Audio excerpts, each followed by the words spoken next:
Hey everyone, if you're enjoying my RM audiobooks, don't forget to like, subscribe, hit that hype, and maybe check out my Patreon if you want to support the channel even more. Your support means a lot and helps me keep these coming. Now, sit back and enjoy the story. The Sword Saint. Chapter 7. The open fields passed us by as the rickety movement of the cart brought us ever forward to our destination. I heard the sound of nocturnal birds and small animals amongst the wild, untamed lands. For most of our trip, the only proof of civilization was the dirt road the carriage was being pulled on by 2 horses. Other than that, pure wilderness, the occasional river and some thickets of trees in the distance. Astria seemed to find some amusement in how interested I was in the great expanse of nature, but what could I say? While Japan had some beautiful natural sights I got to see on some school trips, there was always something artificial about them. This was a world in which mankind didn't rule supreme. Nature dominated the sights for miles and miles around. Until it didn't. It wasn't a sudden change. Gradually the road became better cared for. Signs depicting the way to the labyrinth city became more of an usual sight. Farmsteads started to dot the fields, and the wild plants were replaced by crops grown for human consumption. Eventually we found more merchants going the same way, the carriage we were on joining a veritable caravan going to the city. Astria, deeming discretion the better part of valor, covered her beautiful features with her brown cloak when the eyes of the multiple people in the caravan started to grow interested in the goddess in their midst. My familia had some enemies in the city. I heard that most of them have been stopped, but I'd like it if we could keep my return a silent affair, just in case, she explained, wincing a little at the words coming out of her mouth. Enemies? I asked, growing alert at her words. Blades started to circulate in my mind, the hammer of a gun ready to come down. Someone in particular we should be careful about? Not really, not anymore. But as followers of justice, my girls had a reputation that those of a more wicked inclination didn't care about. Astria said with pride in her tone. And, while the group my familia faced might be gone, there may be remnants or others that follow the same evil intentions. I don't want you to be targeted in the dungeon as soon as we arrive. Those kinds of people would not want someone like you to get strong enough to stop them. I clenched my fist. So it was because of my weakness that she was forced to skulk around. She was afraid for me. It's just for a little while. Ryo's a level 4, so as soon as we regroup with her most of those worries will disappear. Not many can boast such strength, after all. Astria boasted in her missing child's place. But until then, we must be a little subtle, okay? Or I would have to become strong quickly. Strong enough that my goddess could walk proudly, without fearing for my safety. All right.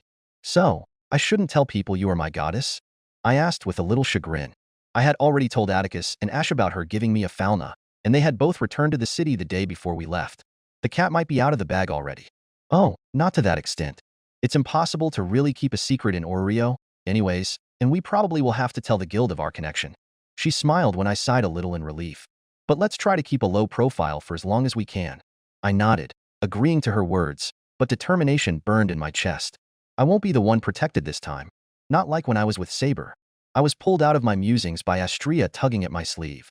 Look, Shirou, you can see it from here, that's Babel. I perked up and looked to where Astria was pointing. A great tower piercing the clouds could be seen in the distance, dwarfing the city walls that surrounded it. Unwittingly, an amused smile came to my face. Ah, there's that expression again. I wonder what you find so funny about it, my goddess said, looking at my expression with confusion. Ah, sorry, it's just that I got reminded of a story from back home and found it a little ironic. Astria tilted her head, willing me to continue. Long ago, there was a group of people so proud of themselves that they decided to build a tower so tall, it could reach the heavens. I retold what I could from memory. One god wasn't so happy about that hubris, so he decided to destroy it and disperse the humans all over the world. I just find it funny that, here, the tower that reaches the heavens was built by the gods instead, and that both were named Babel. But while one was considered the representation of the hubris of humans, the other was the last bastion of defense for humanity, made by deities. Similarities and differences, once again. Astria hummed, seemingly thinking over my words. Maybe the tower from the story and this one are one and the same? My heart skipped a beat at that. Did she? Before this tower was built, the original Babel was a building made by humans, but it was destroyed by the descent of the first gods, who then built it anew. Maybe the story changed over the years to be used as a lesson? She mused, getting a little lost in thought. Me, however, was wondering why on earth I was still hiding my origins. Astria deserved to know the truth. Hell, she had deserved to know about it before she blessed me. However, I took a look around, seeing the multitude of carriages surrounding us. It would be better to tell her when we are in private. The carriage continued its advance, the great tower coming closer and closer, until the opened gate of the labyrinth city was in front of us. Well, in front of the line of carriages in front of us. Still, that's a lot of people. It's for the winter solstice celebration, kid, the merchant said from the front of the carriage. I spoke out loud. Every year there's a celebration for the start of winter, but this year's a little special. The familius in charge and the guild organized a big festival, and a lot of people will come to the city. And where there's a lot of people, merchants follow. I get it. I nodded. Maybe passing unseen would be easier than I thought, considering the volume of people. Quick on the uptake, I like you. So, how long is this celebration? I asked, if only to pass time as the line began to shrink. Just came here for the dungeon, to be honest. I didn't know about this festival. It starts a week before the solstice all up until the day after. There's a lot of money put into this, to celebrate the year of peace after the Dark Age ended. The man said with a grin. I hadn't heard of a festival. When I lived in Orario, there was a gathering of people on the day of the solstice, but nothing more than that. Astria muttered, a little lost. The entrance must be a mess right now. I wonder how long we'll be stuck here for. She fretted. I wouldn't worry about that, goddess. We are still days away from the festival, so the line isn't as long as it could be. The Ganesha Familia does good work. It'll be just a few minutes. The merchant said, and as he said, we soon found ourselves stopping in front of a masked adventurer at the gates. Ganesha, he said. Wasn't that a Hindu god? Greek, Norse, now Hindu. I wondered if there were any Japanese gods around. The man hit the butt of his spear against the ground. Halt. Coming for the festival, I take it? He approached, talking to the merchant, while another two wearing the same mask started to circle the carriage. As the guard in charge started to ask questions to the merchant, the other two started to inspect the merchandise. I got down from the carriage, lending a hand to my goddess to assist her descent. A goddess? One of the guards asked with some surprise, before he got his bearings. Good evening, my lady. Welcome to Orario. And you too, young man. Thank you, child of Ganesha. His familia is hard at work as always, I see. Astria said, smiling at the masked adventurer, who puffed his chest with pride. I nodded a greeting at the excitable man but kept silent, leaving Astria in charge of how she wanted to proceed. Of course. We take our responsibility to the safety of the masses seriously, he exclaimed, before calming down a little. If you know of us, then you must be familiar with the city, my lady. Could I ask for your reason for entering? Here to enjoy the festivities? No. I'm just returning after a year or so of traveling. We're going to live in the city for the foreseeable future, me and my child here, she said, pointing at me. The guard was about to speak again when Astria continued. Don't worry. I'm familiar with the procedures. I'll be sure to inform the guild of my situation. Oh, perfect then. He looked back at the carriage and then back at us. You're free to enter the city then. We'll finish with his entrance in a minute and let you go your way. Have a good night. Then he turned around and quickly joined his companion. For a man working so late, he was full of energy. I mused, glancing askance at Astria, who was looking at the retreating guard with a confused expression. She shook her head and looked back, beaming. Oh, you have no idea, Shirou. Ganesha's children are always full of excitement. She replied with a giggle. You'll soon find out. I had a close working relationship with him, and our familias work together to keep the peace.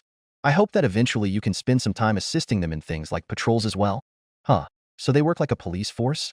Still, I didn't have any problem helping people around town and keeping the peace, so I agreed. A short while later we were let through, and we eventually separated from the merchant as Astria's home was in a different direction than the one the carriage was going to. As we were walking through the throngs of people that were still milling around, I began to understand that the city's epithet wasn't just referring to the dungeon, but also to the fact that the whole place was a labyrinth in and of itself. The street we were on was a straight path to Babel, but there were a lot of other smaller ones branching off it and multiple alleys between the countless buildings.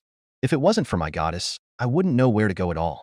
I also tried not to get lost in the multiple weapons that were around us. It was a strange sight for me, seeing more people armed than not, or rather, seeing people armed at all. I thought I had gotten used to it after seeing Westmount guards daily, but Orario seemed a different beast entirely. Were these people all adventurers? If so, I found myself a little disappointed with the quality of their equipment around us. They were trash, forged by inexperienced hands, using low-quality materials and taking no care in their creation. I could see all the little cracks and dents that were made when quality was sacrificed for expediency and quantity. Some of these would be considered just good for scrap by a proper blacksmith. If weapons like this were sold to adventurers, then it's no wonder that the death rates were rumored to be so high. Let's not get separated, Shirou. The city is hard to traverse normally, but it's worse at night when all the low-level adventurers return from their expeditions. Astria pulled me by the arm, explaining. Luckily, most of the adventurers went out of their way to let the goddess pass, because we would be stuck here for a while otherwise with how packed the street was. Just the low-level ones? I guess that explained the low-quality equipment. But I wondered, was there any difference when one becomes a higher level? Did they not mingle with the riffraff or something? Most adventurers that are just starting only do short explorations to the dungeon and return when night falls. She then sighed as she was forced to evade a distracted and rather drunk dwarf. Still, there's a lot more people than I expected. It's been a long time since I saw such a large amount of people in the city. It's so different. I barely heard her words over the din of noise around me, but I could see her expression grow complicated. Is it? I'm guessing things weren't as lively back then? I asked, not really understanding what was the problem. Astria shook her head, her eyes far away. Congregating in such numbers would only be an invitation for an attack back then. My eyes widened at her declaration. I didn't expect the situation to have been that bad. And the gate too. I didn't expect security to be so lax, especially with a festival of all things happening so soon. He didn't even ask for names or any identification for the guild. Was the entrance more strict when you lived here? A little. A god entering would have to announce themselves to the guild as soon as possible. And I mean that they would be escorted to the guild headquarters as soon as they entered. Also, the wares from merchants would be thoroughly checked, but now they just looked without care. She explained. I heard that the situation in the city is now a lot better than before. Supposedly Loki and Freya stopped that group of criminals that were causing havoc. The changes might be due to that. I heard that too. She then sighed. Maybe I'm just being a little too harsh. Most of the stricter regulations were put in place because of Evelus after all, so it makes sense that with them gone, things got laxer. Isn't that a good thing then? It means that things are safe enough that they don't have to worry as much. I played devil's advocate, but I now understood what Astria was worrying about. Oh, I'm of course happy that things are much more peaceful, but I still think they're being a little too lax. We kept walking and I noticed that the people around started to diminish more and more as we left the main street and passed through some alleys. It seemed like Astria's home was a little out of the way, separated from the busiest parts of the city. There was something I felt I needed to comment about, though. I'm sorry, but I have to ask, did you really say that the group was named Evelus? I asked, a little disbelief coloring my voice. It was the group of familiars that was behind the chaos and unrest that plagued Orario for years. She then smiled humorlessly. The name was a little on the nose, right? But at the end of things, they showed that they were not only words. Theft, slavery, murder. They did all that and more. Most of them were true evil, enemies of everything we stood for. The goddess of justice declared. So they were my enemies too. Or they would have been, had they still been around. If those were the kinds of people Astria's familia had to face in the past, then I understand her unrest now. I'll have to keep an eye open, just in case. We're here, Shirou. This is our home, the Stardust Garden. Astria said softly, her eyes stuck on the building in front of us. Placed out of the way from most other buildings around, surrounded by a tall metal fence, Stardust Garden was an impressive 3-floor mansion that, while not being the tallest building around here, was certainly one of the widest. Forming a blocky C shape, the yellow brick building with gray pillars looked like it could fit my old home several times over. And that wasn't counting the garden in between the fence and the building itself, surrounding it in, admittedly a little overgrown, greenery. But I guess it made sense. Astria's familia consisted of 11 adventurers plus her, so they had to live in a place that would accommodate them all and their amenities, and that's not counting on the possibility of new members. Despite its size, however, it looked welcoming. Tall glass windows every few feet, bright colors, the fence not blocking the sight of the inside.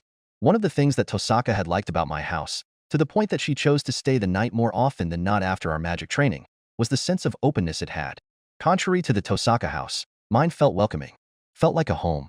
A mark of our difference in mentalities as magi, apparently. Stardust Garden gave me the same feeling of warmth, of home, that Tosaka had mentioned. It was secure, considering the tall gated fence and the sturdy door I could see from here, but it wasn't a fortress. Oppressive wouldn't be a word that one could use to describe it. I tried to catalog everything in front of me despite the darkness making it a little too hard to truly see, feeling Astria's eyes on me the whole time. It's amazing. I breathed out, my eyes focused on the symbol proudly emblazoned over the entrance. Astria's symbol. It is, isn't it? Astria smiled sadly. This is the culmination of years of effort for my girls. The home they fought for years to earn.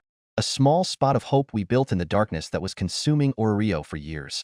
Astria produced a key and unlocked the gates, opening them with almost no sound being made by the hinges. We walked the stone path between the outer gate and the door, and I noted that, while overgrown, the grass wasn't as tall as it should after not being cut for a year. A few weeks, Maybe a month tops of growth? I followed Astria inside the building, the door opening with the same silent ease.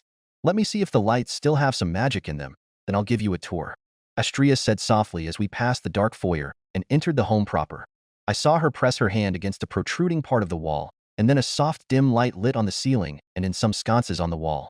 I guess I have to be happy they turned on at all, she muttered under her breath, while I took a look around. Did we have any magic crystals left to recharge, I wonder? We were in a living room? There were some sheet-covered shapes occupying the middle part of the room that looked like couches and tables, and a couple more near the windows. Some of the walls were covered by bookshelves, paintings, and portraits. There was also a fireplace on the opposite side of the room, with some logs ready to be lit right beside it. There were 2 doors on each side of the room and stairs that went up to the second floor. Astria was looking around, a sad glint in her eye. Someone came here after I left. The furniture wasn't covered then. I approached a shelf near me and slid a finger on its surface. And someone cleaned recently too, I remarked, showing Astria my hand. There was some dust on the shelf, but, again like in the garden, nowhere enough to be a year's worth of dirtiness. Real lion, maybe? I wondered. There is no one else with the key, so I would assume so. She replied with a sad smile. So she came back home. It doesn't look like she lives here. I noted. I understand her, though. It's hard coming back to an empty home. I whispered, remembering the many times Fujine asked me to go live at her house with her, instead of staying in an empty home full of memories. I never agreed, but sometimes the loneliness felt a little too much to bear. Astria sighed, a little disappointed. I guess if we don't find her, she'll eventually find us. Right? Ria Lion had seemingly gone radio silent after Astria left Orario, never answering her letters, no matter how many the goddess sent. I still didn't know the nature of their separation, but it seemed that it hadn't been on good terms. Astria always seemed guilty whenever the topic came up. I sighed. I guess that eventually I would need to pry no matter how uncomfortable I felt about it. And about my late senpais as well. I had thought that they had died in the dungeon, but after learning of Evelus I began to wonder if I was mistaken. Still, let me show you around, and we'll see if Rio left anything behind, just in case. Astria said, trying to inject some excitement in her tone. First, the dining room is just through this door here. So, tomorrow morning we're going to the guild first thing because you need to be registered to explore the dungeon, and I need to report my return. Astria explained before taking a sip of her tea. You also need to get an advisor, so you can learn about the different monsters in the dungeon. Almost an hour and an enthusiastic tour later, we decided to take a late-night tea break and discuss our plans for tomorrow. I think this was becoming a habit of ours. Luckily, my goddess had the foresight to prepare some tea leaves before we left Westmount because, as we found out, our mysterious cleaner had disposed of everything edible in this house. Grocery shopping became our #1 priority for tomorrow, after the official visits, of course. I nodded, lifting my own teacup and taking a sip. The first few floors are mostly goblins, right? I think I'm more than familiar with those. I smiled wryly. Still, some classes might be useful. I did okay against the surface goblins, but supposedly the ones in the dungeon are stronger. Like Ash had said to Wrath the night we met, overconfidence gets you killed against monsters. The first few floors are going to be easy for you, I think. You are going to have to go lower to get a challenge out of the dungeon, she said, a little conflicted. I guess I must ask the question. What do you want to get out of your explorations, at least at first? What I want? I'm not sure I understand. I explained the basics to you, right? The way to get your basic abilities to raise is by doing actions that use that ability and earn Excelia. By using your magic stat raises. By running you would be raising agility, and so on and on. I nodded, following so far. But the best way to gain Excelia is by being challenged. Astria placed her cup back on its plate with a clink, and looked at me seriously. To be honest, some part of me wants nothing more than to tell you to not take risks. To get slowly used to the dungeon and its intricacies over time. To be safe, she said, the always carefully hidden pain in her eyes exposed. But I can't do that, because that's no way to grow. Adventurers need to struggle in order to get stronger.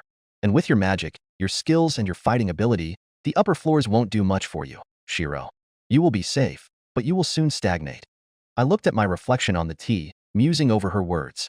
To grow stronger with risks, or to be safe but keep being as weak as I am? Was it even a question? If I wanted to be coddled, then I wouldn't have chosen to come to Orario. I scratched my cheek wryly. I told you a couple of times already, I'm a reckless person. If you think that taking risks is the best way to grow stronger, then I'll listen to your wisdom. I grinned. Oh my. Would this be considered me enabling you, I wonder? Maybe I shouldn't have told you that, she replied, raising a hand to her cheek. All right then. This goddess of yours will support your decision, so you can grow as much as your potential allows you to." She finished with a nod. I nodded back and thought that the matter was over, but Astria continued. "Still, I would find it a lot more comforting if you could explain to me the effects of your skills, particularly the second, as the first one is a little more obvious. You had the opportunity to test it out, right? This Avalon of yours." She asked and I nodded in response, thinking about what I could say about it. Maybe this was my chance to tell her. "Avalon is a sheath," I began, gathering my thoughts as I spoke, before a wry smile came to my face. "Though that is like saying Babel is a building, or that the dungeon is a cave. It's the sheath of one of the strongest holy swords in existence, if not the strongest." I wasn't completely sure, but I could not imagine anything being stronger than the sword of promised victory. In the hands of the owner of the sword, the sheath would heal any wound, cure any sickness. It even stopped aging, the owner not growing any older from the moment she first held it. Astria looked at me with shock, and I wouldn't blame her. It may have sounded really far-fetched for me to come in possession of such an artifact. "Any wound or sickness?" she repeated, disbelief in her tone. "One of those alone would be an ability that only something made by the divine would be able to accomplish. To do both? I've never heard of something like that existing. And that's just the passive ability it had in her hands." I continued, reminding Astria of the other half of the skill. "The absolute defense." She muttered. "Nothing can harm someone being defended by Avalon," I declared, and Astria's eyes got even wider. "Nothing. Not the strongest physical blow, nor the greatest magic attack, nor the most malevolent curse. Deployed, the sheath turns into a veritable fortress that nothing can trespass." That's impossible." She shook her head, but kept her eyes focused on me, looking for something. Maybe she was waiting for me to say it was all a joke? Such an object, something of that strength.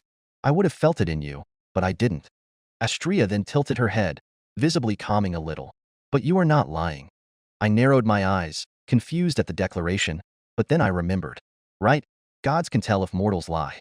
I guess that makes what I'm about to tell her easier. But still, it was weird that she couldn't feel Avalon. Maybe the sheath was so intertwined with my own body that I hid its presence? Come to think it, Saber herself had not felt Avalon in me until later on. Maybe I could fix that and provide evidence for my words. I pressed a hand on my chest and focused. I gathered the countless pieces of stardust in my being, and a golden glow began to appear on my right hand. Then I pulled. Little by little, inch by inch, the physical representation of the ever-distant utopia reassembled in my hand. Made of the purest gold with blue enamel, the scabbard of Excalibur seemed to shine with its own light. It was beautiful, almost ethereal, unchanging and untouched by time. That artifact, anyone that even glances at it once won't ever forget it. That I haven't even heard of its existence is impossible, she whispered, before tearing her eyes from it to meet mine with trepidation. "Shirou, why does it feel like you are holding Elysium in your hands?"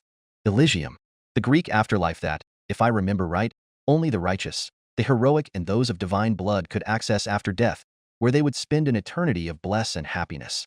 I guess there could be some similarities to be found between the two. Because this is Avalon, the ever-distant utopia, the paradise that the greatest king of them all sought and earned, and the place I'm pursuing, or at least a representation of it. I took a deep breath, bracing myself for what I was about to say. "And you didn't know of it because it came from another world, just as I did." "What? Another world?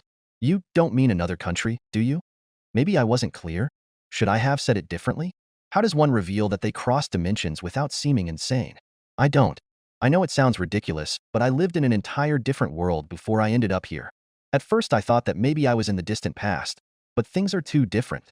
She's a goddess, so she must know of parallel universes, right? Tosaka had told me that, in our world, it was a proven concept, that there was an ancestor of hers that had been the apprentice of a magician that had the ability to cross over to other worlds. In a world where the age of gods hadn't ended, someone must know about it, at the very least. I'm talking of alternate dimensions, parallel universes. I don't know if there is an expression that describes the idea here. Astria shook her head in disbelief. "How do you know?" "Mortals aren't supposed to know. The fact that you know that doesn't matter. What matters is that, again, you are not lying." She looked at me like I had grown another head before glancing down at Avalon. She fell silent then, contemplating, and I let her have whatever time she needed to gather her thoughts. "The way you use your magic, the fact that you don't know terms that should be common sense even if you come from another country. I had thought you were from a secretive sect of mages that found another way to harness mana," she mused before sighing. "But that sheath." She seemed to be thinking out loud, rather than talking to me. "It should be impossible. Access to other realms had been severed for almost a millennia, and if it was restored, it should have been noticed. But faced with that object, what could it be if not that? She whispered. How did you do it, Shirou? How did you manage to get here from beyond the void? The void, huh? It seemed fitting, considering what I had experienced. It was an accident. Something went wrong during a magical experiment and, after a moment of pure darkness, I found myself here. Nothing I could explain or replicate. I grimaced. There was something I had forgotten. Something that happened in that interval of time I was between worlds, but for the life of me, I could not recall. Then her words truly registered in me. Does that mean you believe me? I asked. Astria smiled, and I felt myself relax. I do. Just the fact that you know of the existence of other worlds lends a lot of credibility to your words, but I believe you because you are my child, and I know you enough to tell that you wouldn't make something like this up. And well? She trailed off, glancing pointedly at the sheath still in my hands. Thank you, Astria.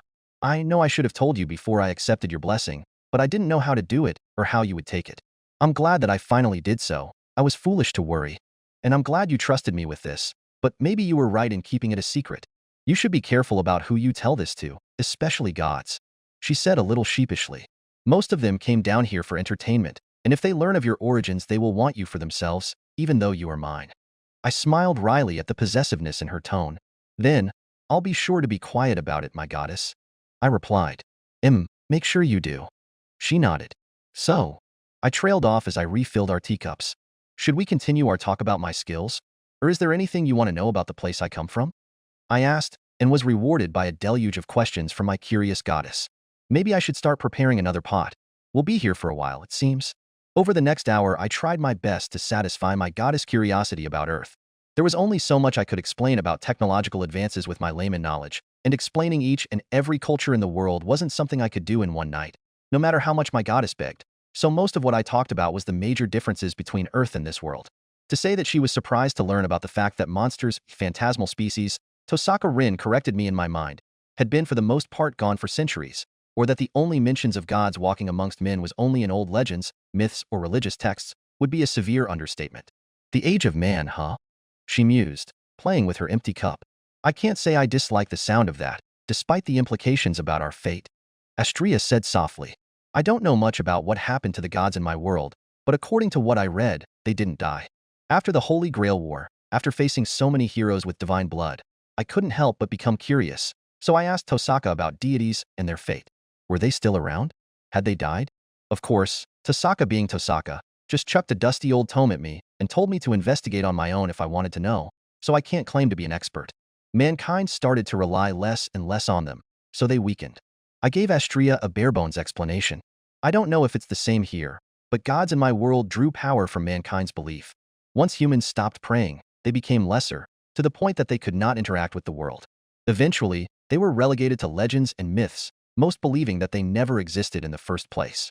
That sounds like a fate worse than death to most of my kind, to be honest. She replied, morbid amusement in her tone, before she grew a little somber. So in the absence of the divine, humanity flourished. Makes one wonder, she muttered, trailing off at the end. Had there been gods like you, Astria, I'm sure they would still be worshipped to this day. And I really thought that. Most legends paint the gods as selfish and petty, but Astria was nothing like that. You say the nicest things, Shirou. Astria replied bashfully, fanning herself with her hand. Fufu, you're making me blush. I grinned. I'm only telling the truth as I see it. We fell silent for a moment, before Astria asked what I was trying to avoid thinking about. To live without needing to fight the endless tide of monsters that prey on humanity, to be able to advance and flourish with no need for young men and women needing to bleed and die in the dungeon. Your world sounds wonderful, to be honest. She smiled, but there was a hint of barely hidden melancholy in her expression. You must want to return there very much, right? It will be hard, almost impossible to find a way for you to go back, but we can look for it. If you want, I will do my best to help you. Of course she would. I knew that if I said I wanted to, she would stop at nothing to see me back home, even if it meant I would abandon her. Did I want to? Yes, without a question. I missed spending time with Fujine and Sakura, talking with Issei, and hanging out while practicing magic with Tosaka. I missed my home, my kitchen, my dojo, places I had spent time with Dad and Saber, where I could reminisce of the moments we had together. But, aside from that, was there anything truly tying me to my world? Or rather, the real question was I truly needed back in my world? Fujine might miss me and my cooking, perhaps Sakura as well because she was a kind girl.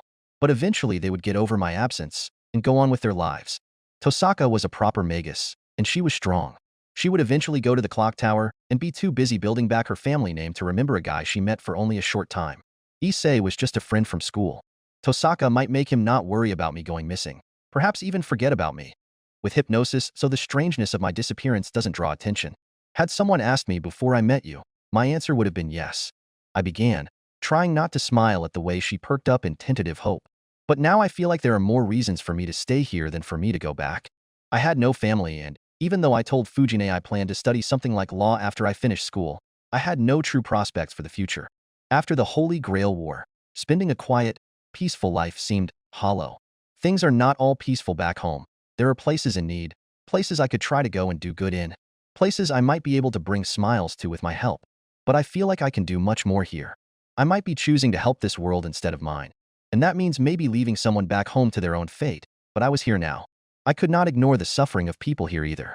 And Avalon seemed to agree, if the fact that it started to accept my magic energy said anything. It made me feel like Saber herself approved of this. Here, I could help. Here, I had saved people's lives with my own hands for the first time. Here, there was a definite evil I could fight. Here, I felt some heat gathering in my cheeks, and I felt the urge to look away from Astria. And well, Astria let out a confused at my sudden embarrassment. I sighed. Here I met you, Astria. I can't help but think that it was some sort of fate that brought me to that town just as you were passing through. But even if it wasn't, even if it was a coincidence, I want to stay with you. I want to help you just as you helped me. Shirou. She breathed my name, shaking her head in disbelief. You're being unfair. If you keep being so nice to me, even if we found a way to send you back home, I won't let you go, you know? Astria said tremulously. I might not act like it, but I can be selfish too. I am a goddess, after all, and you are my child. Well, that just makes it a lot easier for me to decide, doesn't it? I grinned. I have your blood in my veins and your wings on my back. I'm yours, Astria, for as long as you'll have me. Astria didn't answer with words at first. She all but leaped out of her seat, a bright, teary smile on her face, and walked around the table. I smiled and opened my arms resignedly as I began to stand up, knowing what was coming. But I didn't expect Astria's arms to go around my head and to her too. With surprising strength, just bury my face in her cleavage. And then you'll be with me for a long time, my hero. I'll make sure you never regret your choice, I promise. She gushed, her happiness exuding from every word. Soft. For a moment I could only feel warmth and softness. Her scent, reminiscent of flowers, came next and I felt myself relax a little. Then came the embarrassment. My eyes widened and I began to struggle, managing to separate myself a little from her chest. Astria, please, I'm still dirty from the trip. You shouldn't age. I managed to say before I was once again buried. Oh, don't worry about that. I know how strict you are with your cleanliness. Just a day is nothing, she said, a giggle in her voice. Oh, maybe it's me who is the problem? I don't smell, do I? I bathed yesterday, but it's been a long day. She fretted slightly, loosening her hold a smidge. And no, that's not it. I may have been a little too hasty when correcting her, but I was a little out of sorts. If anything, she smells too nice. Astria giggled. Fufufu, if you really think so, then enjoy your goddess scent as much as you want, she said, and her hold tightened even more. Ah, crap. I thought as my senses were overwhelmed by the affectionate goddess. I said it out loud, didn't I? Walking around in armor felt weird. I'm not one to focus on how others might perceive me. Even back on Earth, I never cared about trends or fashion. But even I knew that someone walking around in armor would draw weird looks, so, even though I was far from the only one wearing one here, I couldn't shake off that awkwardness. Maybe I shouldn't have worn it? It's not like I planned to go to the dungeon today. But, no. I had to get used to its feel, its weight, before I took to the dungeon. I'm sure the discomfort would fade in time. But for now, I'm stuck feeling like I'm part of a crowd of cosplay-wearing people. Astria and I had, once again in spite of how late we went to bed last night, woke up bright and early in order to get our affairs in order as fast as possible so we could finish settling in. We had breakfast in a small restaurant near Stardust Garden and, I had to say, it was pretty expensive, at least in comparison to the prices I was used to seeing in Westmount. I guess it made sense. When most of your clientele consisted of adventurers who seemed to earn quite a lot of money in the dungeon, charging a little more didn't seem weird. I'm guessing it would be like having a meal in the busiest parts of Tokyo. Luckily, I still had money left over from the whole Hobgoblin reward, and Astria herself seemed to have a fair amount of value as well. Still, I had to start looking for good prices in groceries so I could start cooking meals myself, because if the whole city was as expensive as this little restaurant, our funds would eventually run dry. or I had to start earning more money as soon as possible, which is the main reason for being here. The guild's headquarters, Pantheon, was not as filled with people as I expected, but I guess it was still too early. In spite of the hour, however, the large counter dividing the spacious room was fully manned by professional-looking people, all smartly dressed in pristine white shirts and black vests, a small black bow tie tied around their collar. "Come on, Shirou, this way." Astria grabbed my arm and led me to one of the empty spaces in front of a guild employee. "Good morning, sir, my lady. I'm free if you are in need of assistance." I smiled awkwardly at the pretty glasses-wearing girl my own age that called me sir, of all things, and approached the counter. "Good morning," I said, trying not to stare at the pointy ears poking out of her long brown hair. An elf? Huh. It was my first time meeting one, and I didn't want to look like a fool by gawking. "I want to register with the guild so I can explore the dungeon. Could you help me with that?" The girl's professional smile widened a little and became a little more kinder.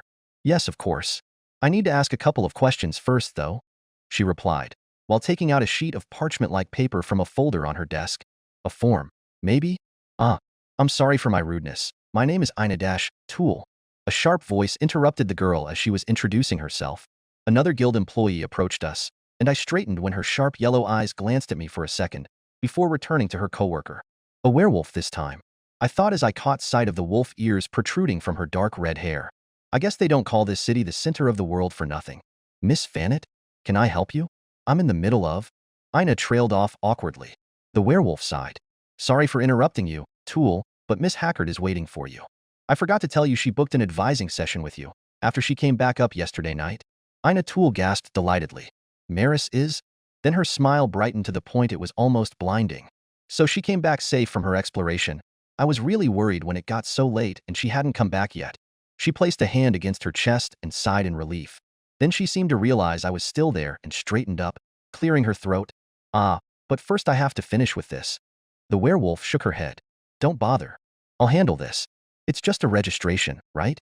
Will you?" "Thank you so much, Miss Fanit." Then she turned to me. "Sorry for this, but I'm leaving you in better hands." And without waiting for my response, she left, a spring in her step. I heard Astria giggle.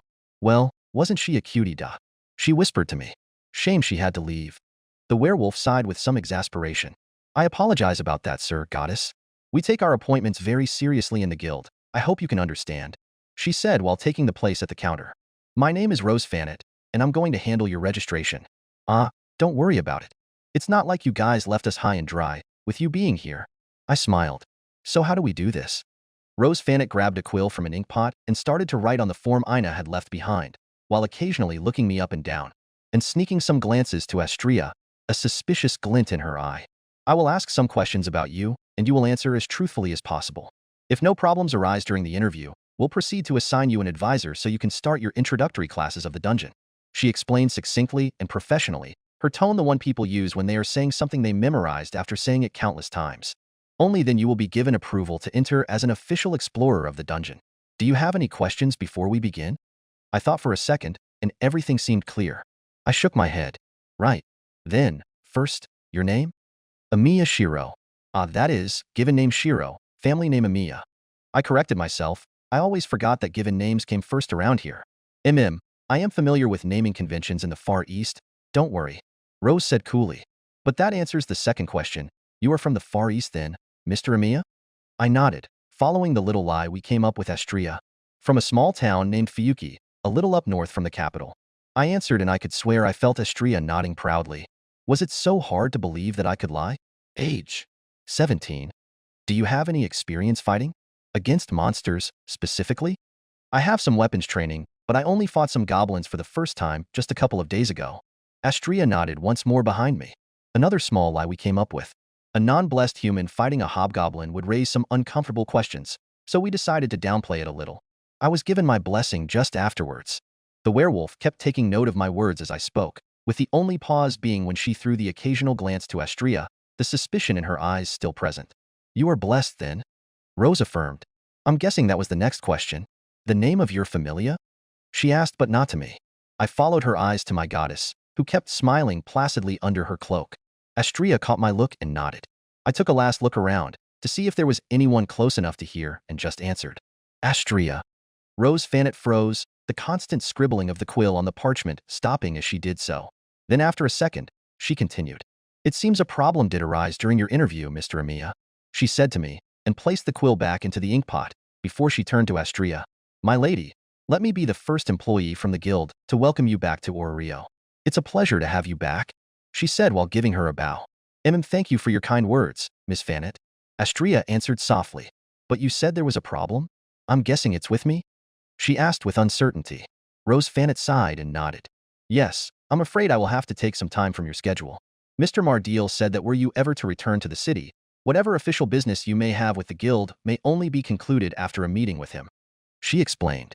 There are some irregularities with your familia's status that need to be discussed before we can proceed. Astria's eyes narrowed, but eventually nodded. Then, lead the way. Rose Fanet led us to the stairs going up to the second floor, her steps purposeful. She was intense, not slowing down even as the people in our way almost leapt to the side to let her pass. I could see every guy in the room, and even some girls looking at the werewolf passing with barely hidden awe and adoration, and more than a small amount of lust. It looked like she was popular. You seem to recognize me, even before I was named, Astria said. Rose stopped in her striding for less than a moment, before resuming. I thought I recognized you from the many meetings the guild had with the frontline familiars during the Dark Ages, I admit. But the main reason I knew who you were is because was Ms. Gajuno's advisor. She said softly, and it was Astria's turn to falter in her step. Gajuno Kagaya, the late vice-captain of the Familia, a former noblewoman from the Far East, proud and a little conceited, but no less kind because of it, as Astria described her to me. Really proficient with Itachi, from what I gathered from one of the only few practice weapons left behind in the armory back in Stardust Garden. I see. My goddess finally said. Then I must thank you for supporting my child during her career. Don't thank me, please. I was just doing my duty. The werewolf deflected. A duty I failed in, considering her fate. She finished, bitterness overshadowing her professional mask. You are aware of what happened then? Astria asked, and Rose nodded. Not fully, but more than most. There were some details that Lord Auranus himself saw fit to keep a secret. I just know that it was an irregularity in the dungeon that was the ultimate cause of their passing. I see. You must be quite well regarded to be even told that much, then. Still, I thank you. Anyway, because no one could have predicted what happened. Not even the guild with all its knowledge. Astria finished with a forlorn smile, and both fell silent after Rose nodded once more. I, for my part, was doing my best not to interrupt the conversation with my questions. It wasn't the moment, and considering how we were going to have a meeting with the guild head regarding the Familia's status, I might find out soon anyway. I would have preferred to find out about what happened from Astria herself, but I wasn't sure I would be given a choice. I might need to apologize to Astria later, regardless, because I felt I was going to intrude in something I wasn't sure I had the right to know yet. I prepared myself mentally for the conversation as Rose knocked on an ostentatious door, breathing deeply in and out like I used to do to focus while practicing Kyudo. By the time the person inside answered, and we were entering, I was calm. I was ready. It would be later that I would realize I was, in fact, not ready. Chapter 8. Goddess Astria, I'm so pleased to see you back in our proud city. Raymond Mardial, the rather rotund elf in charge of the guild, said to my goddess, with a sour expression on his face that didn't match his words. I wasn't expecting for you to grace us with your presence once more after that sordid affair. I wasn't planning to either, Astria admitted, as she took a seat in front of the desk, her hood down, while I just stood to her side. Rose Fanet nodded at the man and left the room, closing the door behind her. I was going to settle in Zollingen and reform my familia there, but circumstances have changed. Raymond Mardial glanced at me with cold eyes. So I see. Then he looked back at Astria, dismissing me entirely. Can I ask about your reason for returning, my lady? Aside from looking for my wayward child? The same reason many gods have for coming here. The dungeon. Astria nodded. Then, I'm afraid we have to talk about your familia's circumstances going forward. Miss Fanet mentioned some irregularities. The first one is the most important as it involves your wayward child, as you put it. The elf steepled his fingers under his chin. How aware are you of the actions Galewind took after you left this city? I could see Astria stiffen after hearing his words. Galewind? Wasn't that Ryu's title? Every adventurer gets a title from the gods when they hit level 2. A second name related to their abilities, their personality, or their deeds. Elisa's was Scarlet Harnel, Kagaya's was Yamato Rindu, Ryu's was Galewind, to name a few, Astria told me. Not as aware as I'd like to be. Astria winced. The first few months after I left I was either on the road, or in small villages. I hadn't heard anything about Orario until almost half a year passed, and then it was only rumors or hearsay. Most just talked about how the Braver managed to stop Evelis. And about Galewind? Astria sighed. I sent her some letters, but she never answered. I only heard something about a rampage. A rampage? I blurted out incredulously, and all the eyes in the room fell on me. The same real lion you told me about? Innocent, caring, easy to fluster, and the one possessing one of the strongest sense of justice Astria had seen. That real lion went on a rampage? Raymond was the first to react to my interruption, letting out a tired sigh. The truth of the matter is slightly more complicated than that. He replied. What do you know of the conflict that encapsulated Orario the last few years, mister? Amiya, Shirou Amiya. The elf nodded. Mostly nothing, just a few things I heard on the road. Then let me enlighten you about the past of your familia and the weight you will carry on your shoulders once others become aware of your goddess return, because Gale Wind's actions relate to that. With your permission, of course, my lady. Raymond glanced at Astria for a moment, and she nodded. It's something I should have told him already anyway. She turned to me, an apology in her eyes. Something you must know, Shirou. And so, I was told in more detail of the conflict between the guild-aligned familias, led by Loki, Freya, Ganesha, and Astria, against Evelys, a group led by a coalition of evil gods. About how the two groups fought repeatedly over the years, in and out of the dungeon. About how the city was again and again brought to the brink of collapse, only for it to be saved every time by those that swore to protect it. About how the familia led by my goddess contributed every step of the way, not only during the fights, but in the reconstruction, in the treatment of the wounded, in organizing donations towards those that were in need. Everything they could to protect the peace, she told me proudly. To uphold justice. A lot was skipped, I realized, but it wasn't the time to have an in-depth history lesson. It was after most of the aggressive and proactive familias of Evelys had been vanquished, and the group started to mostly rely on more subtle tactics, like ambushes and contraband, that the Astria familia started to pursue one of the remaining leaders, the Rudra familia. They clashed a lot, but my goddess familia was gradually capturing more and more members of the Rudra familia. It was only a matter of time until they would finally be stopped, and that was the moment that everything went wrong. We were tipped off about a location, deep in the dungeon, in which most of the members would be present at a certain time, so my children decided to strike. I frowned. Was there something I was missing? Because that convenient information could only possibly be? It was a trap, of course. Astria continued with a mirthless smile. Everyone realized that from the get-go, but Elise still thought that it was the perfect chance to stop them for good. Now that they knew about it, she judged that whatever the trap was, they would overcome it and then strike back. Her words were filled with fondness and sorrow. I knew Elise was as brave and determined as Astria's stories portrayed, but there was another word that came to mind then, after hearing her plan. Reckless. It sounded like the kind of plan I would formulate. If I knew where the enemy was going to strike, how it was going to ambush me, then I could take advantage of that and turn it around. Hell, that's what I did against the goblins, and turned an almost hopeless situation into complete victory. A known trap could be useful, but it didn't stop being dangerous. And she was right. The ambush didn't kill them. Astria continued. Then how? They had an entire floor dropped on them, and it wasn't enough to stop them. It was what came afterwards that did it. Her voice was shaky, but her eyes were firm. She was trying not to show her feelings in this place. I placed my right hand on her shoulder, trying to offer some comfort. Astria gave me a brittle smile and placed her hand over mine, intertwining our fingers. She was about to continue, about to explain what happened to them, but that is not something that should be spread around, my lady. Raymond interrupted, his tone admonishing. Lord Auranes wants to keep the truth of the matter only known to those in need to know. Astria's eyes narrowed. You can't keep the truth concealed forever. I agreed when I was told to keep it a secret to avoid causing panic, but it's been a year. Shirou is going to be the vice-captain of my familia. He needs to know. With Ria Lion as the captain, I gathered.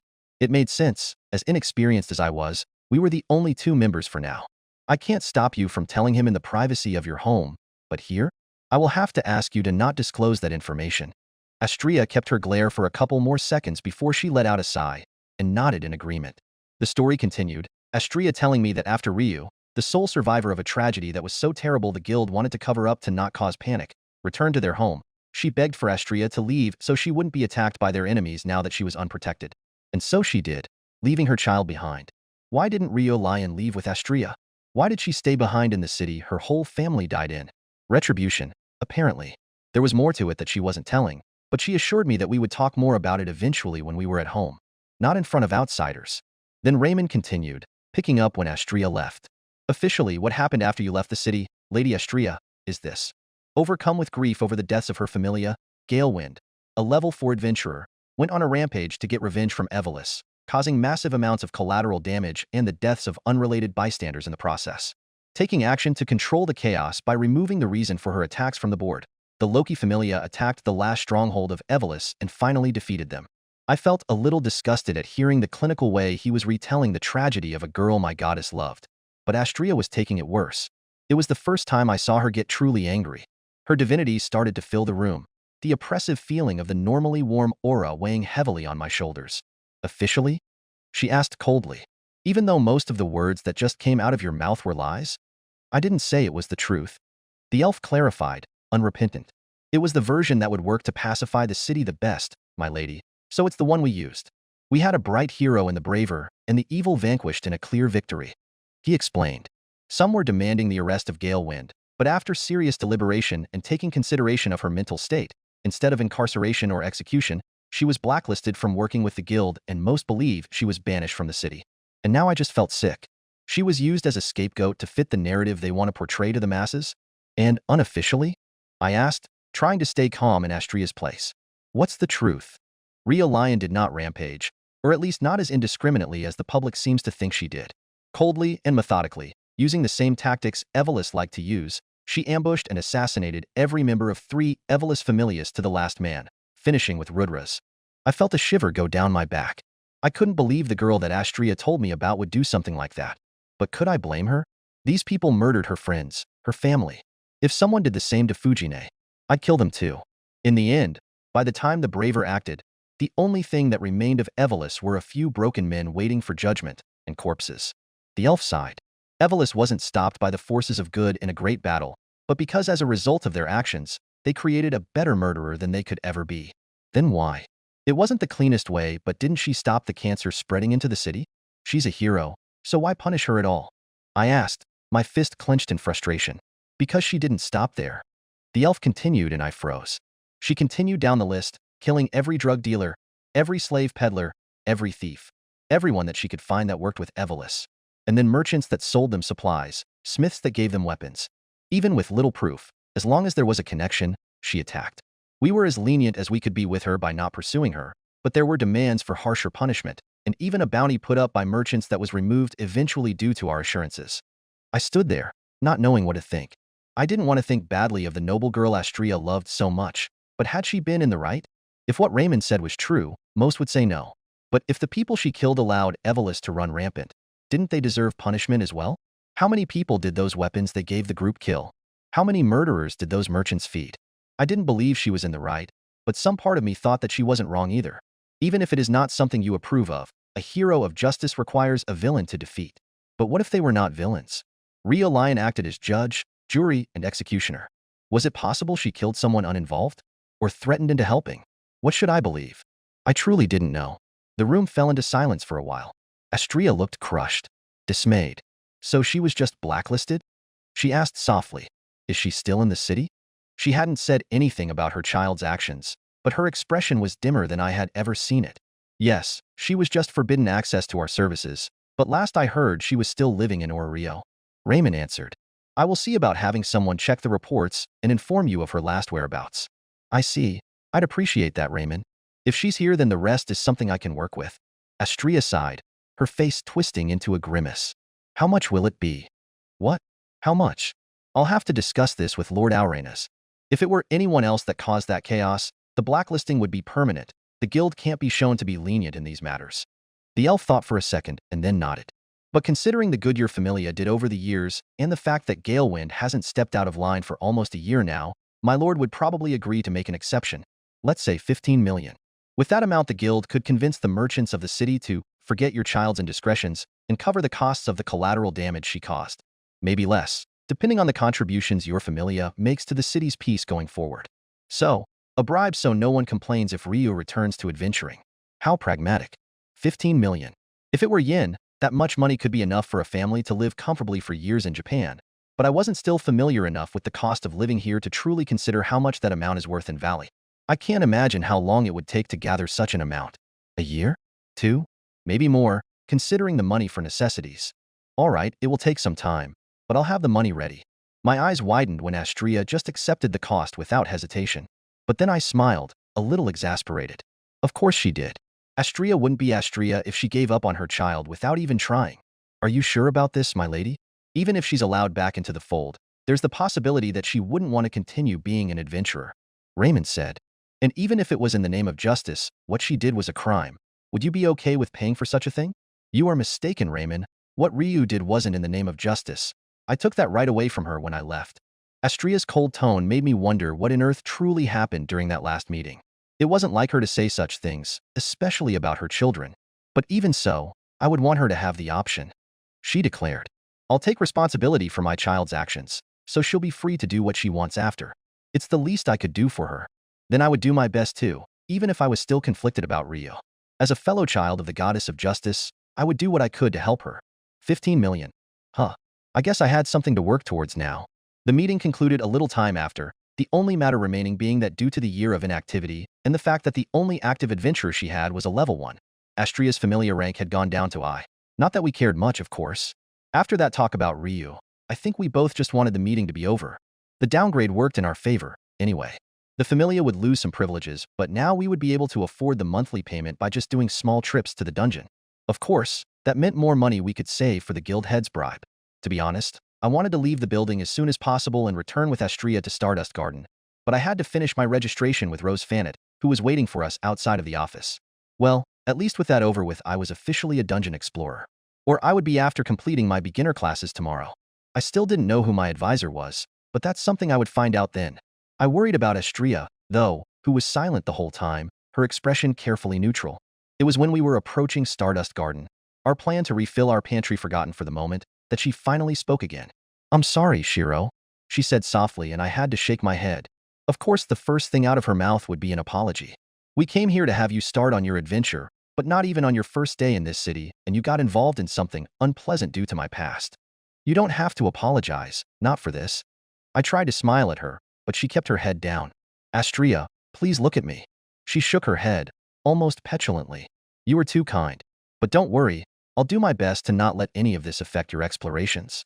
She tried to assure me. Whatever arrangements I made with the guild, I will handle them. I stopped. So you just focus on advancing and getting stronger, and becoming the best hero you can be, and I will handle Ryu. All right? Astria kept walking a few paces, until she noticed I wasn't following. Shirou? No, I refuse. I declared, and Astria's eyes widened when she saw the glare in my face. You told me that you wanted us to continue being friends, that we were family, but now you say such a sad thing just like that? Letting you handle everything on your own? Why would I do that? It's not even your fault, Dash. It is, she exclaimed, raising her voice for the first time since we left the office. All of this happened because of me, because I told her. Her shoulders were shaking, her voice breaking at every word. My chest tightened when I saw the tears falling from her eyes. What do you mean? I asked, approaching her with soft steps. I felt them, you know, she said, dully. We gods feel the blessings we give our children, like beacons of light in our minds, and that day I felt almost every one of mine disappear. One after the other, their fires snuffed out forever. She whispered. Only one remained, only one came back, and when she told me she wanted to face Evelis even if she was alone, I knew. My last child is going to die as well. I stepped forward and hugged her shaking frame to my chest, my heart breaking just imagining how terrifying, how soul-crushing, must have been to feel your family dying one by one, and knowing there was nothing you could do about it.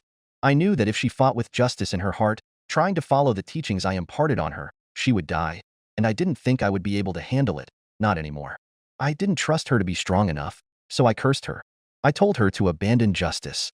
Her arms finally grabbed onto me, and she began to sob. I forced her to do that. I took her justice away from her and left her all alone in her grief. No wonder she never answered my letters, with how much she must hate me now. So that's what she meant back in the office. I kept quiet for a moment, trying to find the words to comfort my heartbroken goddess. I couldn't possibly know, or even imagine, what went through both of their minds that day. However, even if I didn't truly know her, I know what Ryu Lion might have felt upon hearing those words from her goddess. Because I can guess what I would have felt had Kiritsugu himself told me that I should abandon my dream of being a hero of justice. As much as you believe that, I don't think she hates you. I wouldn't in her place, I said, caressing Astria's hair, my fingers flowing through her long tresses. I think she might be ashamed. She might be feeling unworthy of you after what happened, and that's why she didn't answer. I smiled, a little amused despite everything. Really, both you and her are probably acting the same, foolishly assuming that the other is thinking the worst of you. Yes, I wouldn't have felt hate for being forced into another path. nor that I was cursed by the person who entrusted me with a beautiful dream. Only shame, because if I was deemed unfit for it, it would be my fault, not his. But don't take my word for it. We won't know for sure until we meet with her and resolve this misunderstanding. I emphasized the we because I wasn't going to leave her alone with this. She's alive, Astria, so we can do that. Then we can figure out what we're going to do about the valley. Not you alone, us three together. The three of us together. I think I'd like that. Just like in old times when I only had Elise and Kagaya. She whispered. Very well. I'll save my tears until we meet with her, and I offer her the justice I selfishly took away from her. Astria shook her head against the crook of my neck. That is if she wants to meet with me at all. She will. I was sure of that. The girl I heard so much about from the woman in my arms wouldn't deny seeing her, no matter how much she might have changed. And if she doesn't, I'll beat her up until she sees reason. I added half-jokingly. Astria chuckled wetly and hugged me tighter. Please, don't. She's a level 4, you know? Then, I'll do my best to at least not end up as a smear on the ground. And who knows? Maybe I'll manage to hit her once. The improvement after I got the Fauna had been ridiculous, so I can't imagine how strong a level 4 could be. Strong as a servant? Stronger? Come on, my goddess, let's return home. I can pick up something to cook lunch later. Oh, Astria muttered, separating from me a bit to look me in the eyes. Is today the day I am going to finally enjoy a meal cooked by you? Her sweet smile tried to distract me from the ruddy cheeks and slightly red eyes from her crying, but I raised my hand anyway to clean the remnants of her tears with my thumb, feeling a similar smile form on my face. Ah, was I too forward? I thought when the blush on her cheeks intensified. Must be embarrassing for her to be babied by someone she might consider a kid. Today, and every day after, if it makes you happy. Astria's eyes widened for a second at my words, before she got a strange look on her face, almost like she was seeing me for the first time. That made my heart skip a beat, she whispered, a giggle in her voice. But before I could react, she grabbed my hand on hers and started walking, a tender look in her face. Come on, I know there's a general store nearby. After all I heard about your cooking, I won't wait a minute more than necessary. I just let myself be dragged, relieved that I managed to bring her smile back, even if it seemed to be a little forced. It didn't matter. I'd do my best and prepare something good enough to impress a goddess, and turn that brittle smile back into the beautiful one I was used to seeing on her. I only hope I can find proper ingredients. It's not like I would find a supermarket around here. Are the spices I'm familiar with even a thing here? The steps of my armored boots resounded amongst the rocky walls around me. It was more silent than I thought it would be. So far, the dungeon hadn't been really what I had expected. Really, considering the volume of people we saw when we came into the city, I thought it would be a struggle to even walk around here. It wasn't empty, but I hadn't crossed any more than 10 or 20 people since I entered the place almost an hour ago. I guess everyone just ignores the first floor and tries their luck further down. The only adventurers I saw so far were even younger than me, and their equipment left a lot to be desired. I was about to do the same, to be honest. The guild recommended that new adventurers stick to the first floor for a while, until 1 or 2 of their basic abilities were rank H, but I guess that had to do more with their experience fighting than with the rank itself. So far the monsters I faced here left me underwhelmed. Even while keeping my reinforcement to a level, it wouldn't leave me shining like a light bulb. I was strong enough that nothing on this floor had given me trouble. It got to a point that I was beginning to consider not using my reinforcement at all, but I guess it could serve as training for my magic basic ability, if nothing else. Really, I think I was getting more training from that than from the occasional monster that appeared. Crack. Speaking of, I turned around when the noise of breaking rock reached my ears and was met with the sight of a green goblin squirming its way out of the walls. It screamed once it laid eyes on me, snarling in anger, and rushed forward in a desperate dash, its claws raised to attack me. I dashed as well, the weight of my armor and my sword doing nothing to slow my speed as I reduced the distance between us.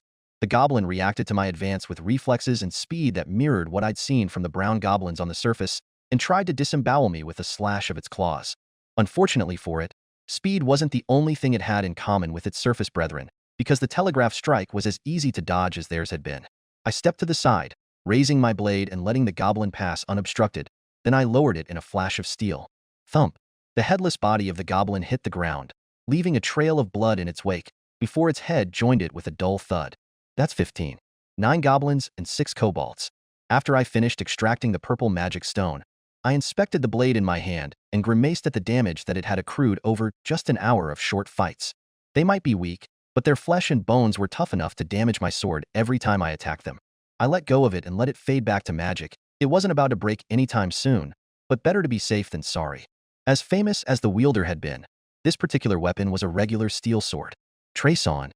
I focused on the image in my mind and created another copy of my trusty longsword, trying to ignore the one-handed sword sheathed on my waist and the years of history it had. Despite how unsuited it was to my style, it was hard not to get distracted by the trove of experience the sheathed blade contained. It was one of Elise Lovell's swords, after all. I unsheathed the sword, seeing my reflection in the shiny steel. It was a good sword, much better than the others I saw around the city. Mundane, but well forged. Are you sure about this, Estria? I asked. I can just trace weapons until I commission one with Atticus. I don't want to break this. Isn't it important to you? Isn't this dash? I held the sword like it was a priceless item, and it was, as it was one of the few weapons left in the armory in Stardust Garden. A memento from Astria's family. There were also some maces, spears, and the like, but the armory was surprisingly empty, considering the number of members this familia had in its prime. It seemed that aside from their main weapons, most of the equipment they had over the years had been sold or donated to help the city. Now the armory had only basic weapons the girls had liked to use to train and some pieces of armor. And none of them were longswords, unfortunately. Elisa's. You can tell even that with just a look, huh? She muttered, eyeing me with surprise. I had told her of my ability to read the history of weapons during one of our early chats, but it still surprised her how much I could actually see. Really, Hephaestus is going to be so envious once she meets you. She's going to want you for herself for sure. She smiled with some amusement, before curiosity got the better of her. What can you see in it, Shirou? What does Elisa's sword tell you?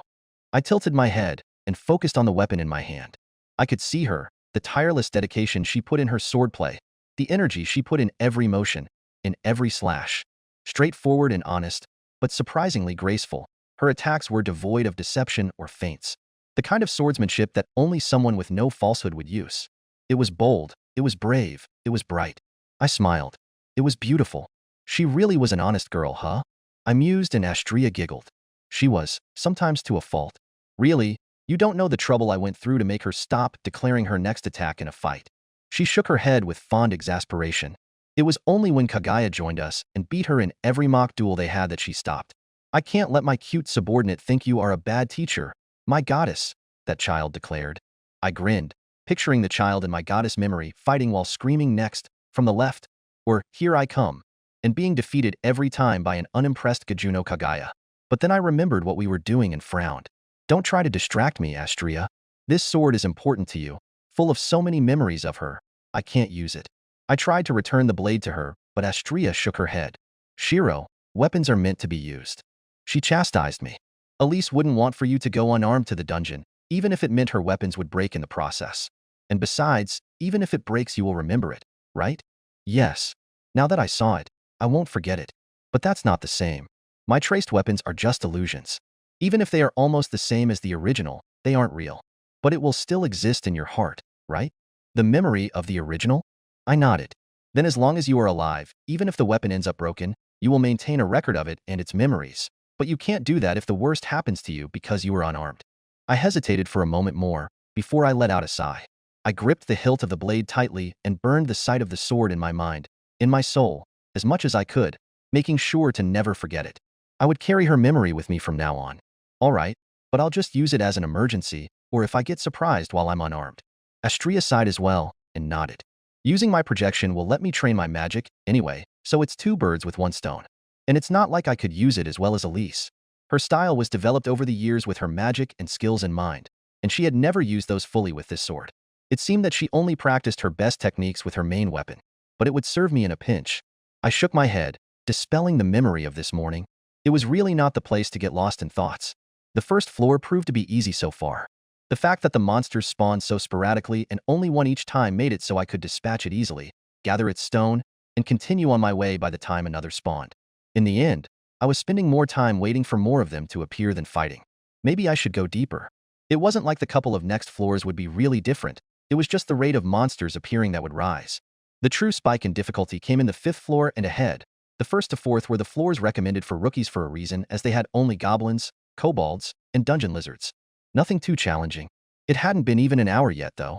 Was I being reckless? Probably. My advisor told me that I should just test the waters and go back if my weapon started to show damage. It was easier and cheaper to have a blacksmith repair a damaged weapon over one that had broken entirely. But I didn't have that limitation.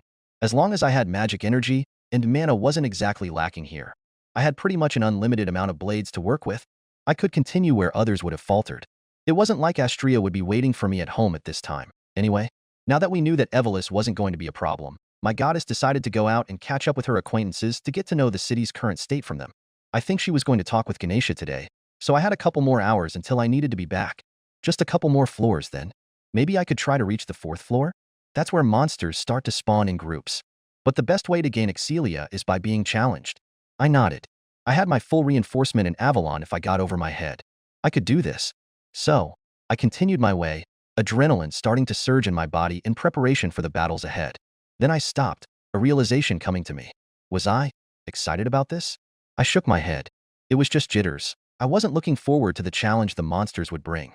I hope I wasn't becoming something of a battle maniac. I didn't want to end up like a certain spandex-wearing spearman. In modern kendo, or most martial arts for that matter, where the difference between victory and defeat is measured in points, one could be forgiven to think that focusing on your opponent over everything else is the proper way to fight. When your battleground is a square mat with no obstacles other than the space limit it has, there is nothing else to focus on but your opponent. So it's understandable to develop some sort of tunnel vision when fighting in those conditions.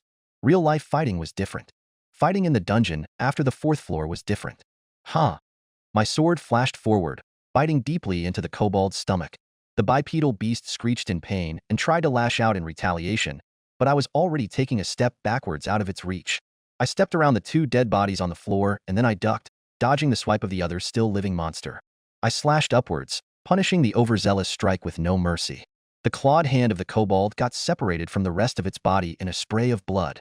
Once my sword finished its arc, I rearranged my hands in a moment and then brought it back down in a silver blur, cutting through the kobold's right clavicle, ribs and spine, and coming out from the left side of its abdomen in a shower of blood and gore. Even before the dead monster fell, I was already running forward, intent on finishing the remaining one. The kobold, even after seeing me kill 3 of its own kind without receiving a single wound, and being gravely wounded itself, was still growling in defiance. However, weakened as it was just a matter of a stab to the neck to finish it and make it join the others on the rocky floor of the dungeon. I frowned. Even the weakest goblin I faced on the surface had some sort of survival instinct in it. Some of them were stupidly reckless, but they wouldn't hesitate to retreat if the situation was against them. The monsters in the dungeon were different. There was no retreat, no fear, only hatred. They didn't feel like living beings, just things that had been programmed to kill humans or die trying. The goblins I faced in the forest had at least a smidge of cunning in them, but these beasts didn't even have that. It was strange. Still, it worked in my favor. I didn't have to pursue them all over the place to finish them off or worry about a trap. I let out a breath and rolled a shoulder, taking stock of my physical state. I felt mostly okay. I had been hit a couple of times when I was caught by surprise, but nothing that left a wound behind. I was starting to feel some mental fatigue, though, and keeping my reinforcement active, even if it was at a low simmer, left my muscles feeling a little overworked. 3 hours of fighting will do that to you, I guess. I thought as I began to extract the magic stones from the dead monsters, putting the number I gathered on this trip alone at more than 50, plus a goblin fong drop item I was lucky enough to get. Not bad for a 3-hour trip, I think. The 2 small pouches I had tied to my belt were bulging with my loot. Would have been more, but I broke a few of them when I misjudged my strikes. I think that's enough for a first day, I decided, and started to head in the direction of the stairs going up. I entered the dungeon at around 2 in the afternoon, so it would be around 5 now. A little early, but I needed to report to my advisor before she started to believe I was dead in a ditch somewhere. And I wanted to see if I could meet with Atticus and get him to start on my sword. I didn't want to risk Elisa's sword more than necessary, and I gathered I would need a better weapon to descend even more. Right now I couldn't fight for long before I had to recreate my longsword, and using a noble phantasm, or one of the better weapons I saw in Saber's memories, felt a lot like overkill against these monsters. I wanted to become strong on my own terms, not by relying on the weapons of the heroes of the past. I would have used my bow and arrows to help preserve my weapon's integrity, but the fact that the monsters appear almost on top of me every time made ranged combat a poor option in the upper floors, and that's without taking in count the multiple turns and curves that blocked my visibility. Hopefully, lower floors would be wider enough for me to comfortably fight in range as well. I wanted to become a better swordman, but I didn't want to abandon the bow for that. I guess I could keep practicing at Stardust Garden's backyard for no. Stay back. Eric, get up and fight. Eric. It was when I was crossing paths with a group of 3 older adventurers that a scream coming from farther ahead tore me from my thoughts. The sound of combat was a constant background in this floor, so I mostly muted it out, but these screams were afraid, desperate. They were fighting a losing battle. They needed help. I took a second to look around and pinpoint the direction of the screams, while the 3 adventurers elbowed one another with mocking smiles. As soon as I found the direction, I started to dash, magic energy surging from my circuits and ignoring the mocking laughs of the adventurers I left behind. Heh, another rookie bites the dust? I heard one of the adventurers say. Hey, don't be a dick, man. Another snickered. Come on, let's go. We could use some more V-dash. I gritted my teeth for a second, incensed at the lack of empathy, but soon I forgot about those three and focused on following the sounds of the adventurers in need. It wasn't far, but as the voice grew more desperate, and his screams for his companion to get up and help became more frantic, I knew I didn't have much time. I turned around a corner, and then again, my feet barely touching the ground as I rushed. For a second I was brought back to the forest outside of Westmount, and to Anne's voice as she was attacked. Come on, I have to be faster. The green light of my reinforcement illuminated my way as I ran through the dungeon. The sounds of combat and the screams of fear and pain getting closer and closer. Just a little closer, just around this bend. Crack, crack. Just as I thought that, two goblins emerged from the walls, their screams overlapping the ones coming from the fight ahead. I didn't stop. Out of my way. My goddess wings burned in my back. Less than a second, less than a moment. Before I realized it, I was already in their midst, having closed the distance between us in an instant. Surer than ever before, my blade flashed and I cut through the two creatures with ease, their tough hide doing nothing to slow down my slash. And then I continued around the corner, the golden glow of my magic brightening the cavernous room, and the three kobolds attacking a guy my age who was protecting another one lying on the ground. Some small part of me wondered about the golden hue that replaced the familiar light green of my magic energy, reminiscent of the glow of the sword of promised victory, reminiscent of the shine that the ever-distant Utopia emanated, reminiscent of Artoria.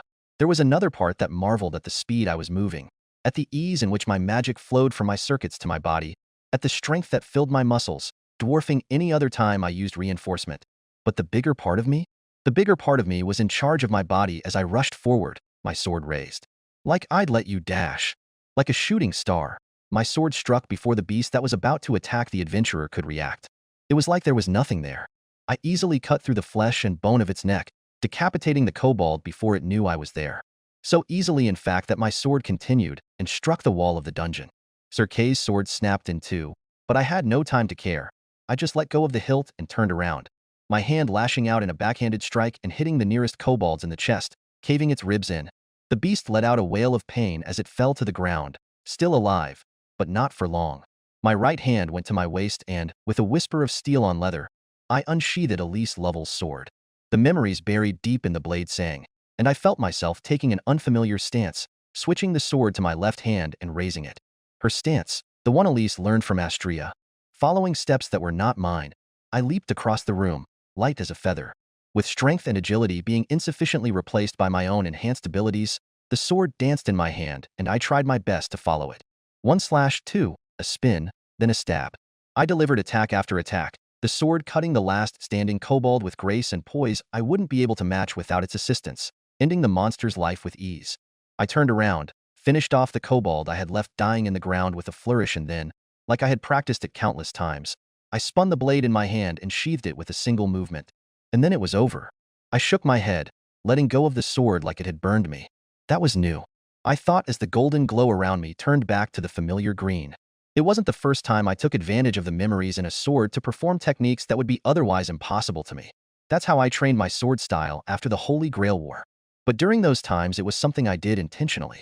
It was like the sword did it on its own. For that moment it felt like my body was a blade being used by Elise Lovell to save the two adventurers in front of me. The ease in which I followed the movements of the sword, the grace I moved with. I never got so influenced by a sword that the memories overwrote my movements so naturally. And that golden glow, accompanied by the boost in strength and speed. Was that my skill? What the fuck? I turned around, my breath still going a little fast after the rush through the dungeon, and met the raised sword of the adventurer still standing. He was around my age, more or less, with Asian features and deep black hair.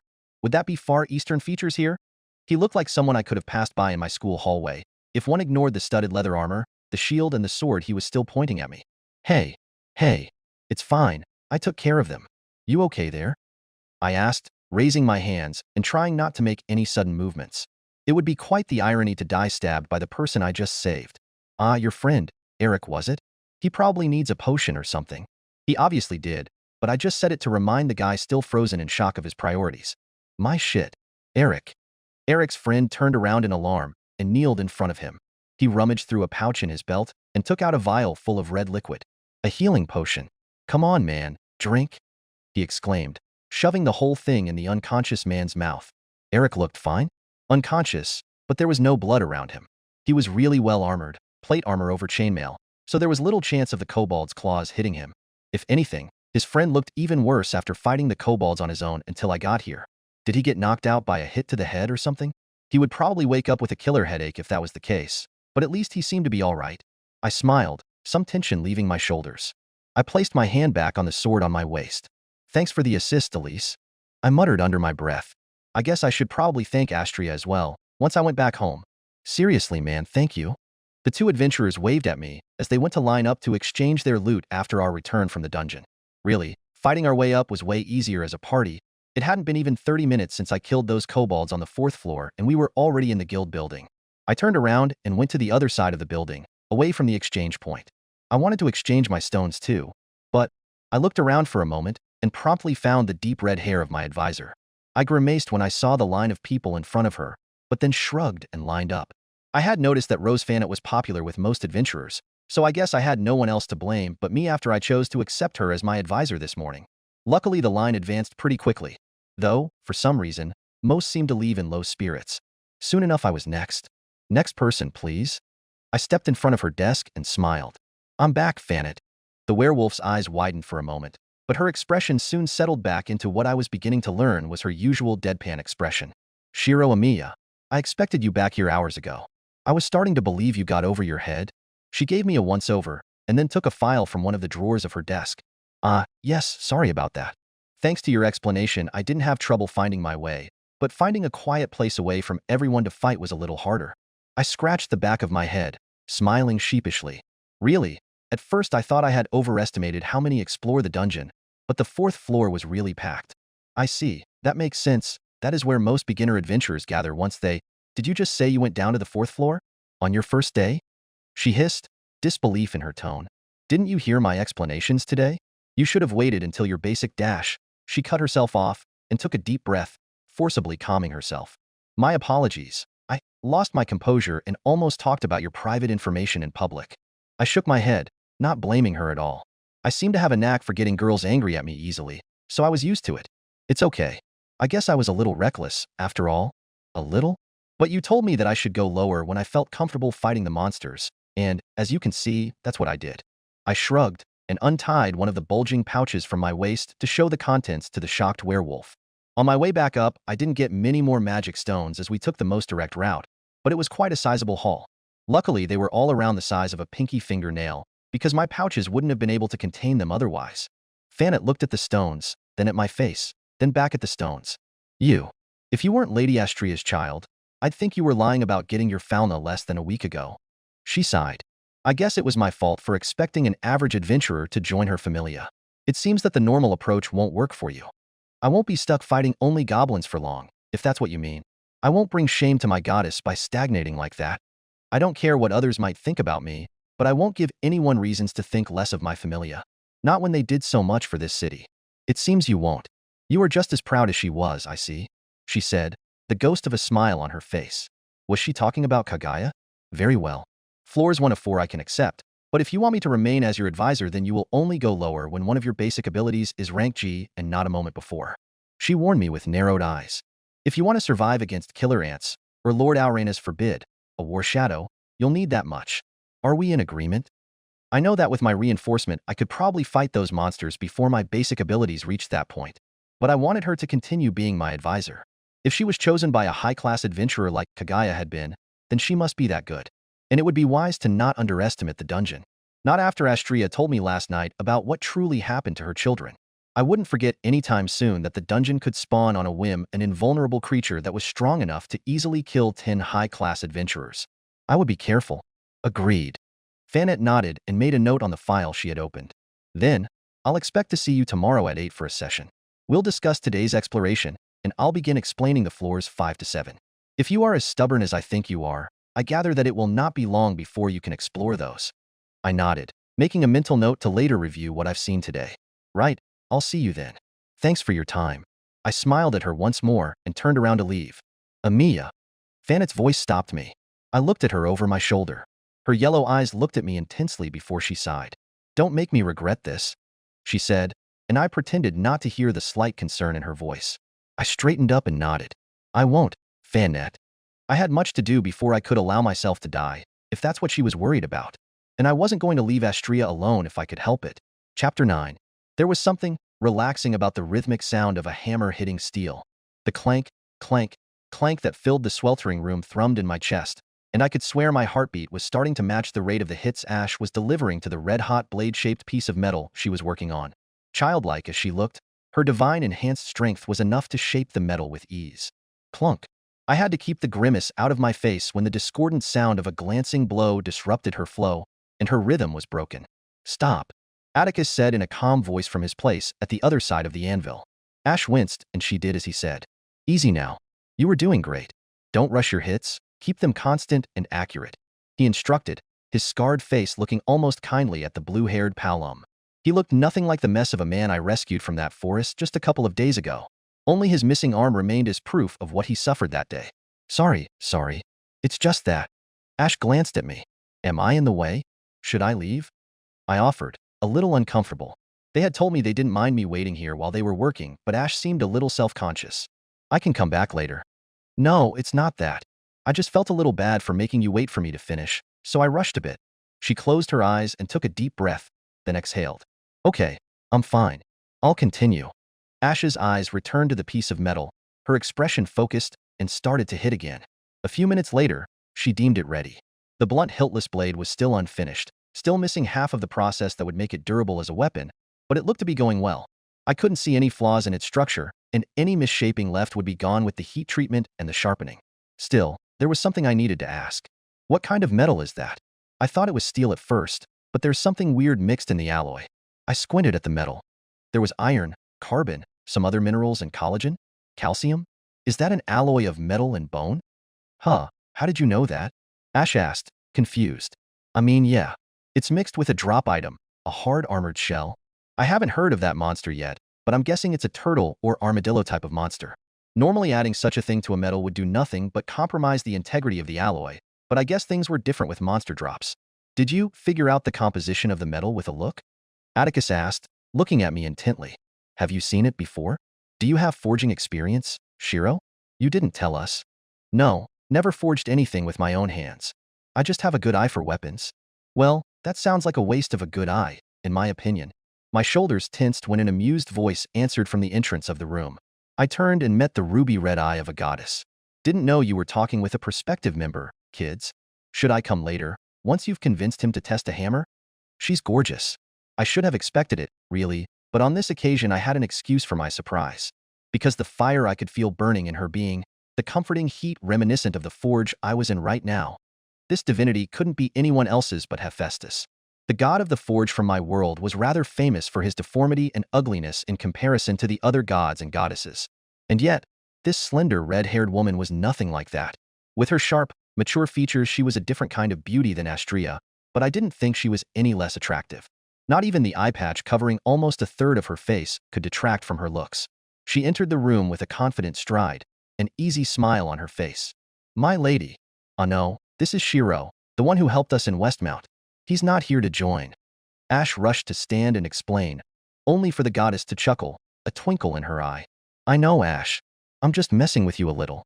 Even without that familiar blood in his veins, I would have recognized him from your descriptions. Hephaestus turned to me and gave me a once-over, focusing for a moment longer on Elisa's sword. My hand moved to the hilt when the fiery feeling of her divinity flared for a moment. That's not one of mine. She mused. Goibnia's work?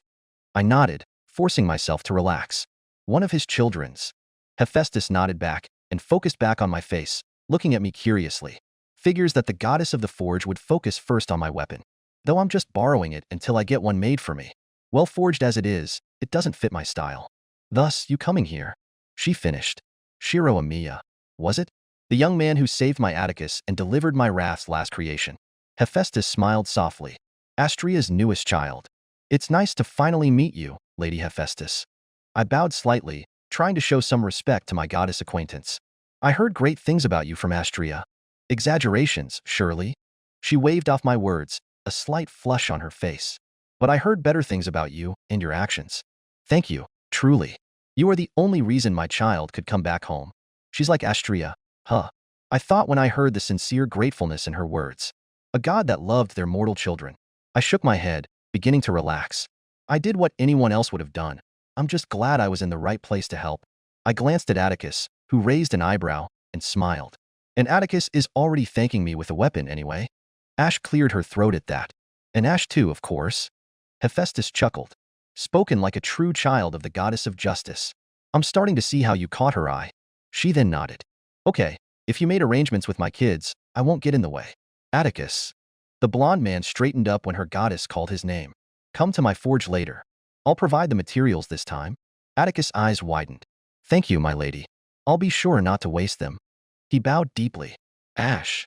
The blue-haired Palom jerked up in attention. Hephaestus smiled and approached her.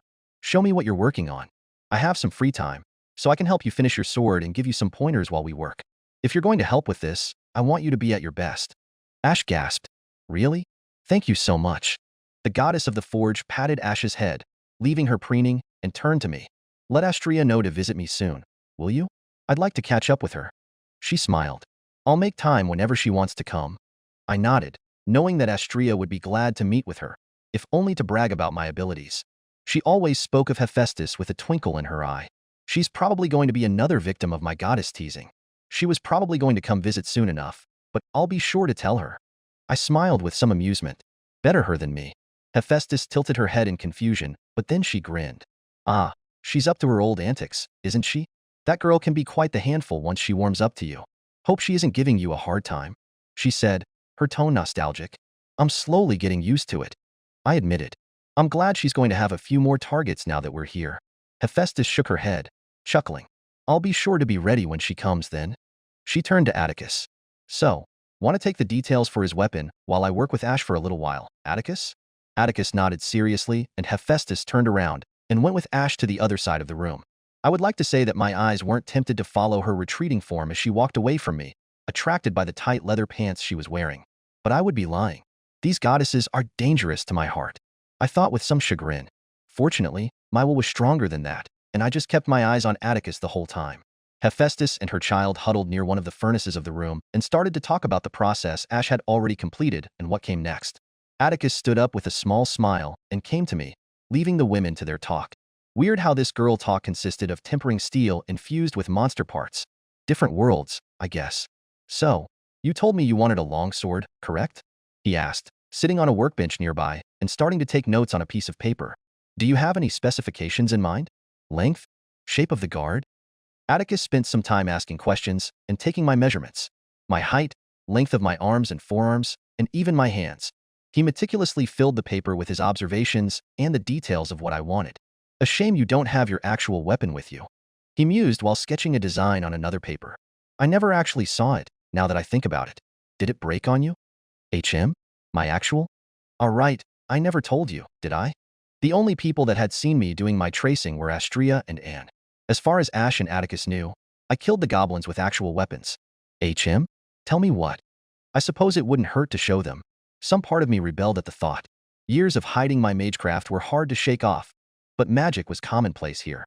I wouldn't tell them all my secrets, but some explanations and showing them Sir Kay's longsword would go a long way to make this easier. Besides, Astria seemed to trust Hephaestus, so that was enough for me to do so as well. I'm a mage, I said, and Atticus lifted his eyes from the sketch, a question in his eyes. Most of the time, I don't fight with an actual sword. I have a spell that creates copies of weapons out of my magic. That's how I killed the goblins. Really? That's interesting. You had magic before your blessing? I nodded. He put the pencil down and focused his attention on me, curiosity filling his yellow eyes. Care to show me? There was an intrigued edge to his taciturn voice. I guess that I shouldn't be surprised that such a spell would be interesting to someone who dedicated his life to the forge. I extended my right hand, and with a strike of the hammer of a gun, a magic circuit opened. Trace on. I don't know if it was the fact that I was in a smithy, or that I just saw Ash put so much work in her own creation, or maybe it was that the goddess of the forge was in the same room as me, her burning divinity serving as a beacon to my senses, but when I closed my eyes, the first 4 steps of my tracing stood out starkly in my mind. Judging the concept of creation, hypothesizing the basic structure, duplicating the composition material, imitating the skill of its making. I could clearly feel the heat of the forge and the phantom reverberations of the strikes of the hammer as it shaped the steel into its final form, each and every hit molding the metal with meticulous intent. I could almost see the red-hot sword as it was heat-treated, the hardening, the tempering, and then the sharpening, the silver sheen that remained afterwards, before it was even held by one of the most famous warriors in the history of mankind. Green light filled my hand, extended and then turned into the long sword that helped me so much since coming to this world. A gasp brought me back to where I was, and I looked up to see Atticus' curious eyes watching my sword. Well, seeing this, I can get a better image of what you want, Atticus said, taking the sight of the sword with interest. I can see why you want the upgrade. It's a good sword, but it won't last much in the dungeon. Yeah, I heard that monsters after they... I trailed off when I noticed Atticus looking to my side, confused. And then I realized something. He wasn't the one that gasped. Where did that come from? Hephaestus mumbled from her place suddenly near me, inspecting the steel long sword with shock. I shuddered when the weight of her presence filled the room. You made that? With just a short chance spell? Ah, yes. I answered with some uncertainty, not because of the question, but because of the urgency with which she asked it. Was it so surprising that the chant was short? I mean, most of the meat of the spell was made in my mind. Would my 7 steps count as a chant, even if I never say them out loud? But how? It's made out of magic, but the metal is real. Real iron was processed and turned into steel. The wood and leather of the hilt came from a real tree and a real animal. It was made hundreds of years ago by hands that were not yours, and yet it's freshly forged as well. How can it be? She rambled and my eyes widened with every word. It sounded like she was tracing it, reading its history as she spoke. That's because it's not real, Lady Hephaestus, I explained, letting her take hold of the sword to continue her inspection. She traced her fingers over the blade and then glanced at me. You could say it's just an illusion of a real sword I shaped with my magic energy. An illusion, she whispered. I've never seen anything like this. It's only because I saw it being created that I looked deeper and noticed it all. To anyone else, this sword would look and feel like the real thing. I shook my head. Not really. There's always a flaw, a downgrade when I make them, but it's hard to notice the difference sometimes. It's only because I created them and had the perfect image in my head that the differences were so glaring to me. She took a last look at the sword and returned it to me, then she grew serious. It's remarkable. Just this would be enough for you to earn a place in my familia, should you want it. That's how impressed I am about it. Hephaestus looked at me for a second more, before she grinned ruefully. But you are Astria's, so I won't insult you by asking. Thanks. I nodded, knowing that I would have rejected her without question had she asked me to join her, but if she was so curious about the spell. But I can answer some questions if you want. I smiled when she nodded eagerly, feeling some amusement at the fact that both her children did the same behind her. I'm curious about how you ended up with such an ability. Is it a skill? Then she grimaced. Sorry, that was rude of me. I shouldn't pry about private matters. It's okay, I don't mind. Astria trusts you, and I wouldn't have offered it if I wasn't willing to answer. Hephaestus sighed in relief. It's not a skill. I think Astria called it congenital magic. I had it before I met her. Wait, aren't you a human? Ash asked, taking the chance to approach and start to poke at my sword. Are you a quarter elf or something? Or half-dwarf like the captain? Atticus added. It would explain the proficiency with creating weapons. Ah, I never met my grandparents, but my dad was fully human, I think. Those messes he always made in the kitchen could be explained by him being an extra-dimensional being. But I guess it wouldn't matter if he was. He adopted me, after all. I was born with the ability to use magic and learned the basics from 2 masters before I met my goddess. So, it's magic that can be learnt?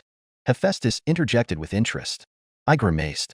By the way Astria had berated me for my reckless use of magic, I don't think mages here do things the same way I do. I don't think so. I have some special circumstances that allow me to cast spells the way I do. I haven't met any mages yet, actually, but I'm pretty sure they wouldn't be able to replicate my magecraft. But you learnt the spell from your master, so there's a possibility, surely. Ash exclaimed, a little complaint in her tone. Actually, I just learnt the basics from them. I smiled sheepishly. The spell I used to create my weapons is one I created. Or rather, I improved upon an existing one until I ended up with what I have. Which is? Atticus asked, using the opportunity to continue his sketch, now that he had a model of what I wanted in front of him. The basic spell is called projection, but I like to call my version tracing. It works by using the image of an object in my mind to create a copy in the real world, duplicating the materials, the forging or creation process, and the history it accumulates over time. The materials and the process, the history. Atticus mused. To even picture one of those things should be hard. To do all of them with enough clarity to create something like this should be impossible. Hephaestus finished, a question implicit in her words. I have another spell, structural analysis, that allows me to read the composition of any object down to its materials and structure. I smiled, letting the implication hang. A spell that needs the details of an object and a spell that reads them. One would think that I can create my projections due to me using them together, but the actual reason I could make use of it with such ease was the addition of what seems to be a natural ability of mine. One that probably appeared due to my sword element, or so Tosaka had hypothesized. The ability to learn and remember every detail of a bladed weapon with just a look, no spell needed. If it wasn't for that, I would be forced to keep a real sword with me each time I wanted to use my tracing. I can, with some time and patience, use my structural analysis repeatedly to learn and remember the details of an item enough that I can trace them without having the original with me, but it isn't the same. However, even with that limitation, the two adventurers seemed to become more interested in it. I wonder what they would think if I explained myself fully. That's so cool. I wish I had something like that myself.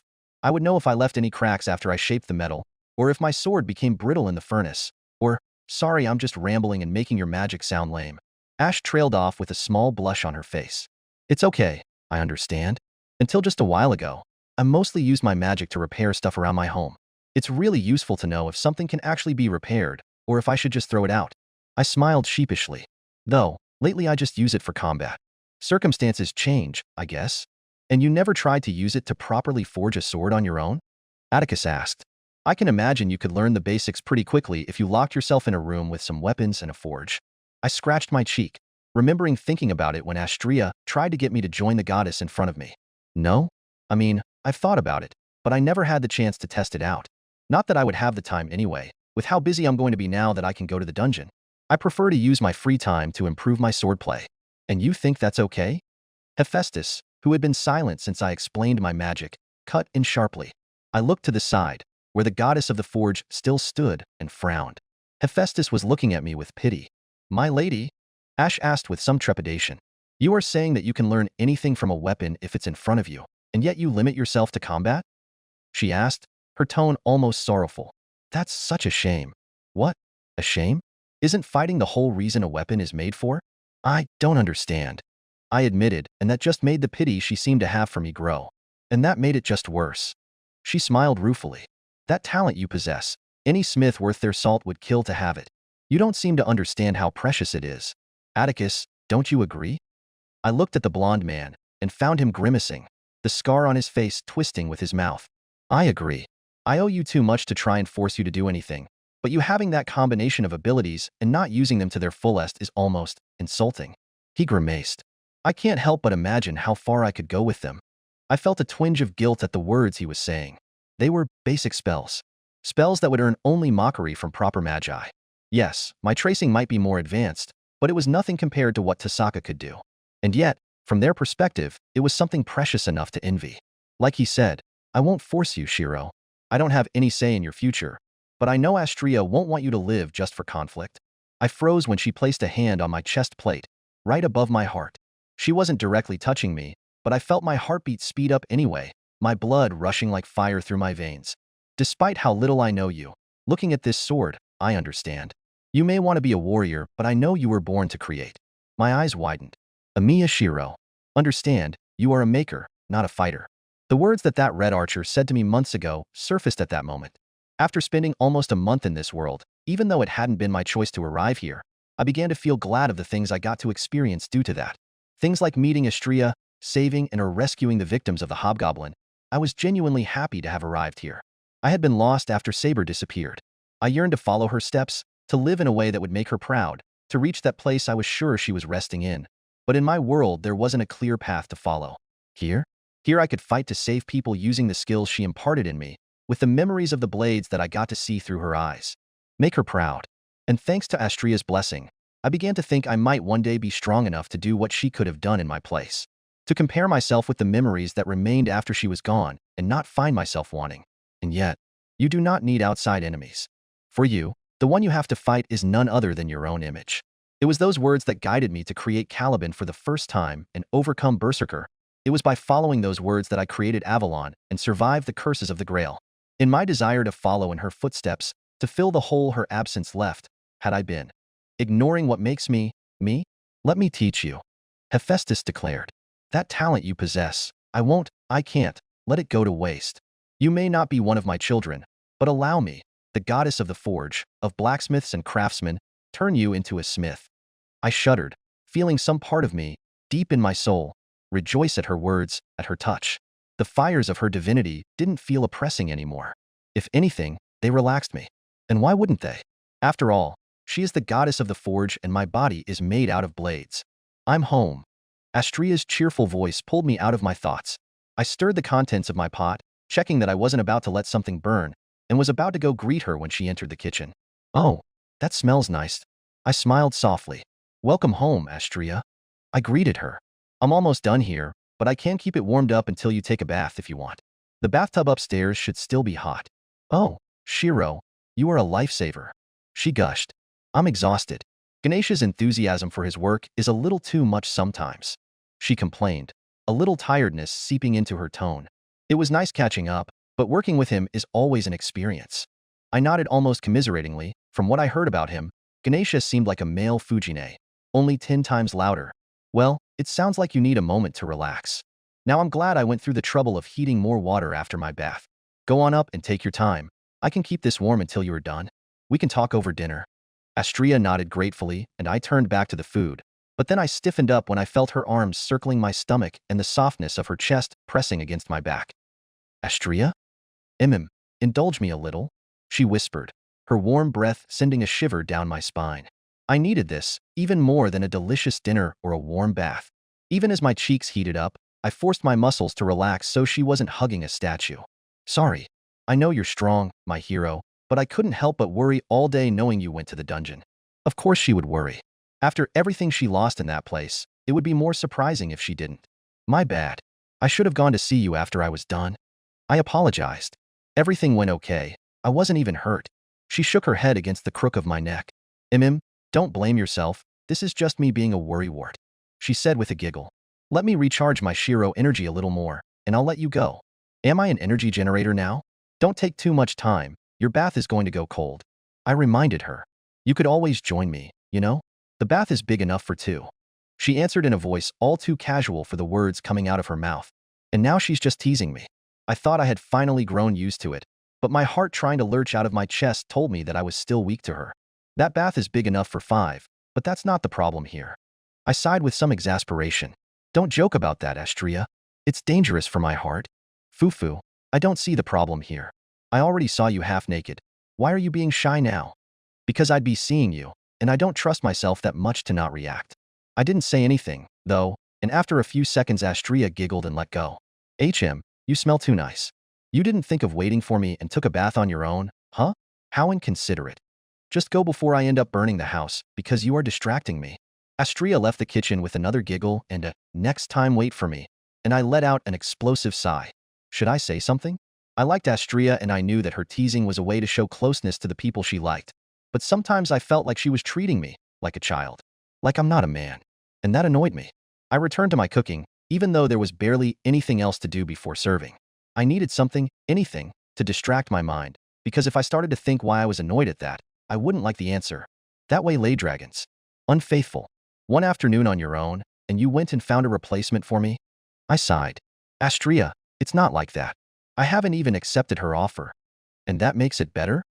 My goddess pouted, before letting a pleased hum when she took a bite of the sautéed chicken on her plate. So good of him. While you were out there seducing my friend, I spent my whole afternoon negotiating with Ganesha so you could join their patrols. How's that fair? I didn't seduce her. She just offered to teach me blacksmithing. I protested, going along with her game, before taking a bite myself. Average, I guess? I wanted to cook something with fish, but the few shops I visited had none left by the time I finally had time to go shopping. I had to make do with what I found, thus chicken sautéed with onions, green pepper and garlic and a side of potatoes. Basic, but quite delicious, even if I had to experiment a little bit with the spices to know what I was working with. Now if I could find some good soy sauce and miso.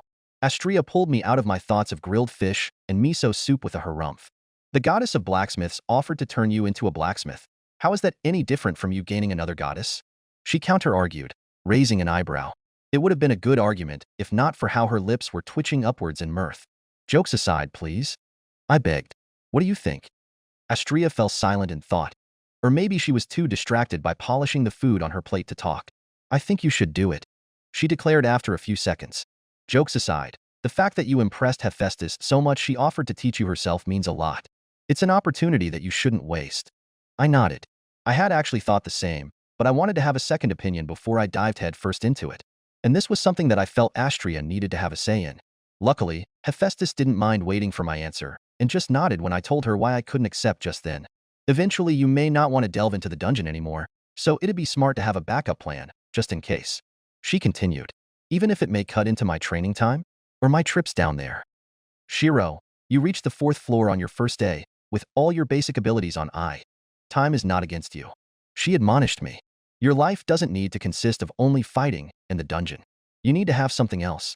Don't you want to learn how to create your own weapons? I do. Then you shouldn't hesitate. She then gained a complicated expression.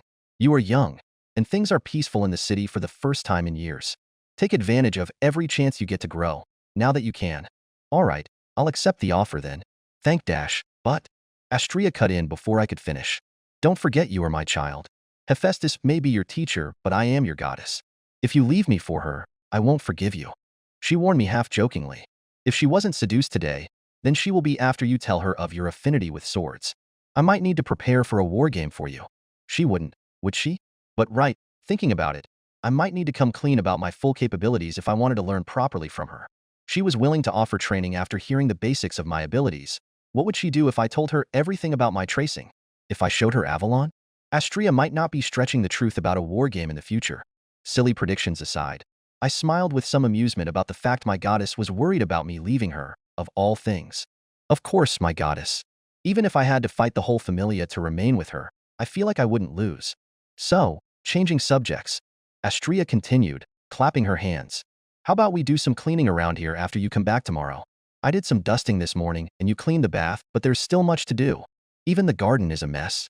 Right? I found some mops and buckets in a closet near the bathroom, but should I pick up some cleaning supplies before coming back? I offered. Oh, that's a good idea. I can wait for you in Pantheon and we'll go shopping together. I can give you a tour of the city at the same time, she exclaimed with a bright smile, before starting to list her favorite stores around. I let my eyes drink in the sight of my joyful goddess and relaxed in my seat, feeling an easy smile settle on my face. Yeah, if it's to protect this, a war game or two sounds cheap. And there was a nice cafe around there too. It served a sinful cheesecake that you have to try dash. We might end up buying a lot more than cleaning supplies. I better do my best tomorrow and earn some money. We're probably going to need it. Adventurers were reckless. There's a saying about thrown rocks in glass houses, but I feel that on this occasion, I was allowed to say it. Because, while I have been going to the 4th floor for the past week without having received any updates to my fauna, I felt that I was more than ready to face the dangers of the monsters from that floor. Many I met over the course of this week couldn't say the same. It's okay. It's just bleeding. It looks a lot worse than it is. I tried to comfort the crying girl whose leg had been mauled by a dungeon lizard just a couple of seconds before I found her. Do you have a potion with you?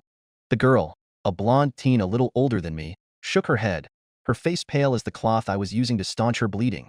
Before said cloth turned red, anyway. I used them all already. I was late on my rent so I couldn't afford many. Am I going to die? She asked, her blue eyes wide with dread. No, of course not. You're going to be fine. I smiled as kindly as I could and reached to one of the pouches in my waist. I rummaged a little bit and found the glass vial I was looking for. Here, a healing potion. The girl grabbed the potion with shaking fingers and looked at me with shock. I'm going to remove the cloth and you're going to pour it on the wound, okay? Are you sure? I don't have money to pay you. Even as she said that, she removed the stopper from the vial. I shook my head and just smiled. It's okay, just use it. I have a lot more. Astrea being Astrea made sure every day to fill my pouches with as many potions as she could. I'm sure she won't mind me using one of them for this. She didn't, the few times I did so this week. Low quality as it was, the potion was able to close her wound enough that the bleeding stopped. It would leave quite the scar and be a little tender for a while, but that's a small price to pay for survival. Do you want me to accompany you back up? I was about to leave in a little while anyway. The girl started to stand with difficulty and took a shuddering breath. Will you? I feel a little woozy. I don't think I can fight anymore today. Right. Come on, take the stones from the lizards and let's go. But you killed most of them, she exclaimed, looking at me like I was crazy. But you need them more than me, right? I had quite the haul already, Losing 5 more stones wouldn't really impact me that much. Come on, I'll help you out. I kneeled and started to open the chest of the nearest lizard with a knife. Okay, I'll take you up on your kindness. You're a saint, really? I pretended not to see the tears filling her eyes. Leaving the dungeon, even while protecting someone else, was quite easy. Just going up one floor was enough for the rate of monsters to peter out to one very few minutes. Actually, it was easier because I was protecting her. Every one of my basic abilities got quite the boost thanks to my skill whenever a monster threatened her. If I thought a goblin was easy to kill normally, then with my Ashes of a Beautiful Dream active it looked like they were just standing still waiting for my sword. I thought I could do it, but I'm useless compared to you. She smiled mirthlessly. I thought that after killing a couple goblins and kobolds I was ready to go lower, but now that I saw you fight, I realize how stupid I was. No wonder, lost interest. She muttered the last part under her breath. I had some experience fighting before I came to the city, so I'm far from someone you should compare yourself to. I talked to her while taking the stone out of a goblin I just killed. You may want to practice a couple more days on these floors before going lower. Maybe you could ask a member of your familia for help? I don't think they would help me.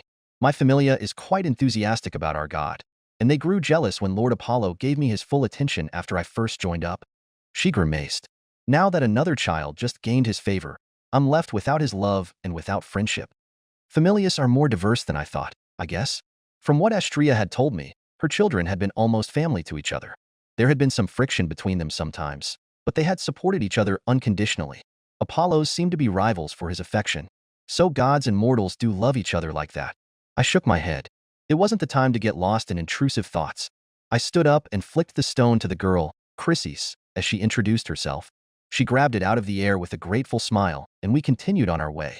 It wasn't long before the entrance to Babel was in sight, and I finally cut the constant rush of magic energy feeding my reinforcement.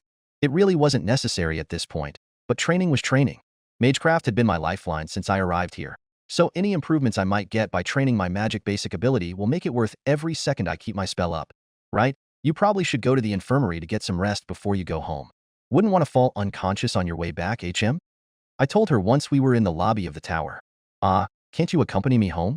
I want to thank you, she said, twirling one lock of her hair with a finger, a healthy flush returning to her cheeks now that we were out of the dungeon. I can make you dinner as thanks. I'm a good cook. You won't be disappointed. I was a little tempted, if only to see what kind of dishes people make here, but, unfortunately, besides the fact that my dinner time was reserved to spend time with my goddess, I had an appointment today. Sorry, but I have a meeting with my advisor. She's quite the stickler for punctuality. I smiled apologetically. I might take you up on the offer another day. A few moments later, I was on my way to Pantheon, leaving her with quite the pout. I felt a little guilty, but I promised Fanet I would be there today, and going back on my word is not something I like to do. Another one? That's what? 5. 6 people you had to escort back since you started? Fanet wondered, writing a report of my latest dungeon trip and my following escort mission out. Around that, yeah. There's quite a lot of people trying their luck on the 4th floor without much experience. Luckily, I was there to rescue those that needed it. They may be ignoring their advisor's wise counsel, I said, letting some amusement show. Fanet raised an eyebrow, her expression deadpan. Right? Carelessness and overconfidence is quite common in adventurers. But you wouldn't know, right, Amiya? I shrugged. Hey, I've been listening to you since the first day. Not a step on the 5th floor yet. You mean after the first day, and that was me threatening you. No counseling needed. She corrected, but then sighed. Speaking of, when are you going to get your basic abilities updated? You must be getting tired of goblins at this point, aren't you? HM? Well, Astria said that we were going to do it tomorrow and take a day or 2 off so I'd get used to the change. It will give me time to finally go and pick up my sword. Atticus told me that it would take him and Ash a few days to get it done, so I'm hoping that a week might have been enough. And I would talk to Hephaestus about starting my lessons with her. But, wait, you think I'm going to raise one of them to G right away? Isn't that after the 200-point mark? The first few hundred are the easiest to raise. You've been doing 7 or 8-hour trips every day, plus training outside, so even if you don't reach G, H is quite possible. She shrugged. Knowing the ease you have now, and that you are getting a weapon from a smith from Lady Hephaestus Familia, exploring the 4th floor will be a waste of time after you update. Fanet took out a leather-bound notebook, a planner, from her desk and jotted me for an advising session. If you get a couple of abilities to H, come see me the day after tomorrow at 2, and we'll review once again the 5th floor so you go down prepared. Well, wasn't that great news? I was about to start helping the Ganesha Familia the following week due to them needing more people because of the start of the Solstice Festival. Being able to explore the dungeon even deeper will let me make up for those days I would spend patrolling. I just had to make sure some of my abilities reach H. I'll stay up even later today practicing my projection. Considering the amount I trained my magic since I got my Falna, I'm guessing it would be the closest to a rank up. I wouldn't mess this up. Right? Thanks for your time as always, Fanit. Anything else before I leave? I asked as I was standing up. One more thing, actually. It took quite a while to find this, buried as it was with other reports. I stopped and looked at her curiously. What is it? She stared back at me with her intense yellow eyes for a moment, before sighing, her ears twitching in annoyance. A warning first, not from the guild, but from me. If you follow through with this, many will question any achievements you may have in the future, Amiya, if only because they will have the opportunity. So be careful with your actions going forward. What? What does she, Ria Lion, is working in the Hostess of Fertility, a pub in this very district, along the western main street. Kyo. Ria Lion. Ugh, I don't want to work, Naya.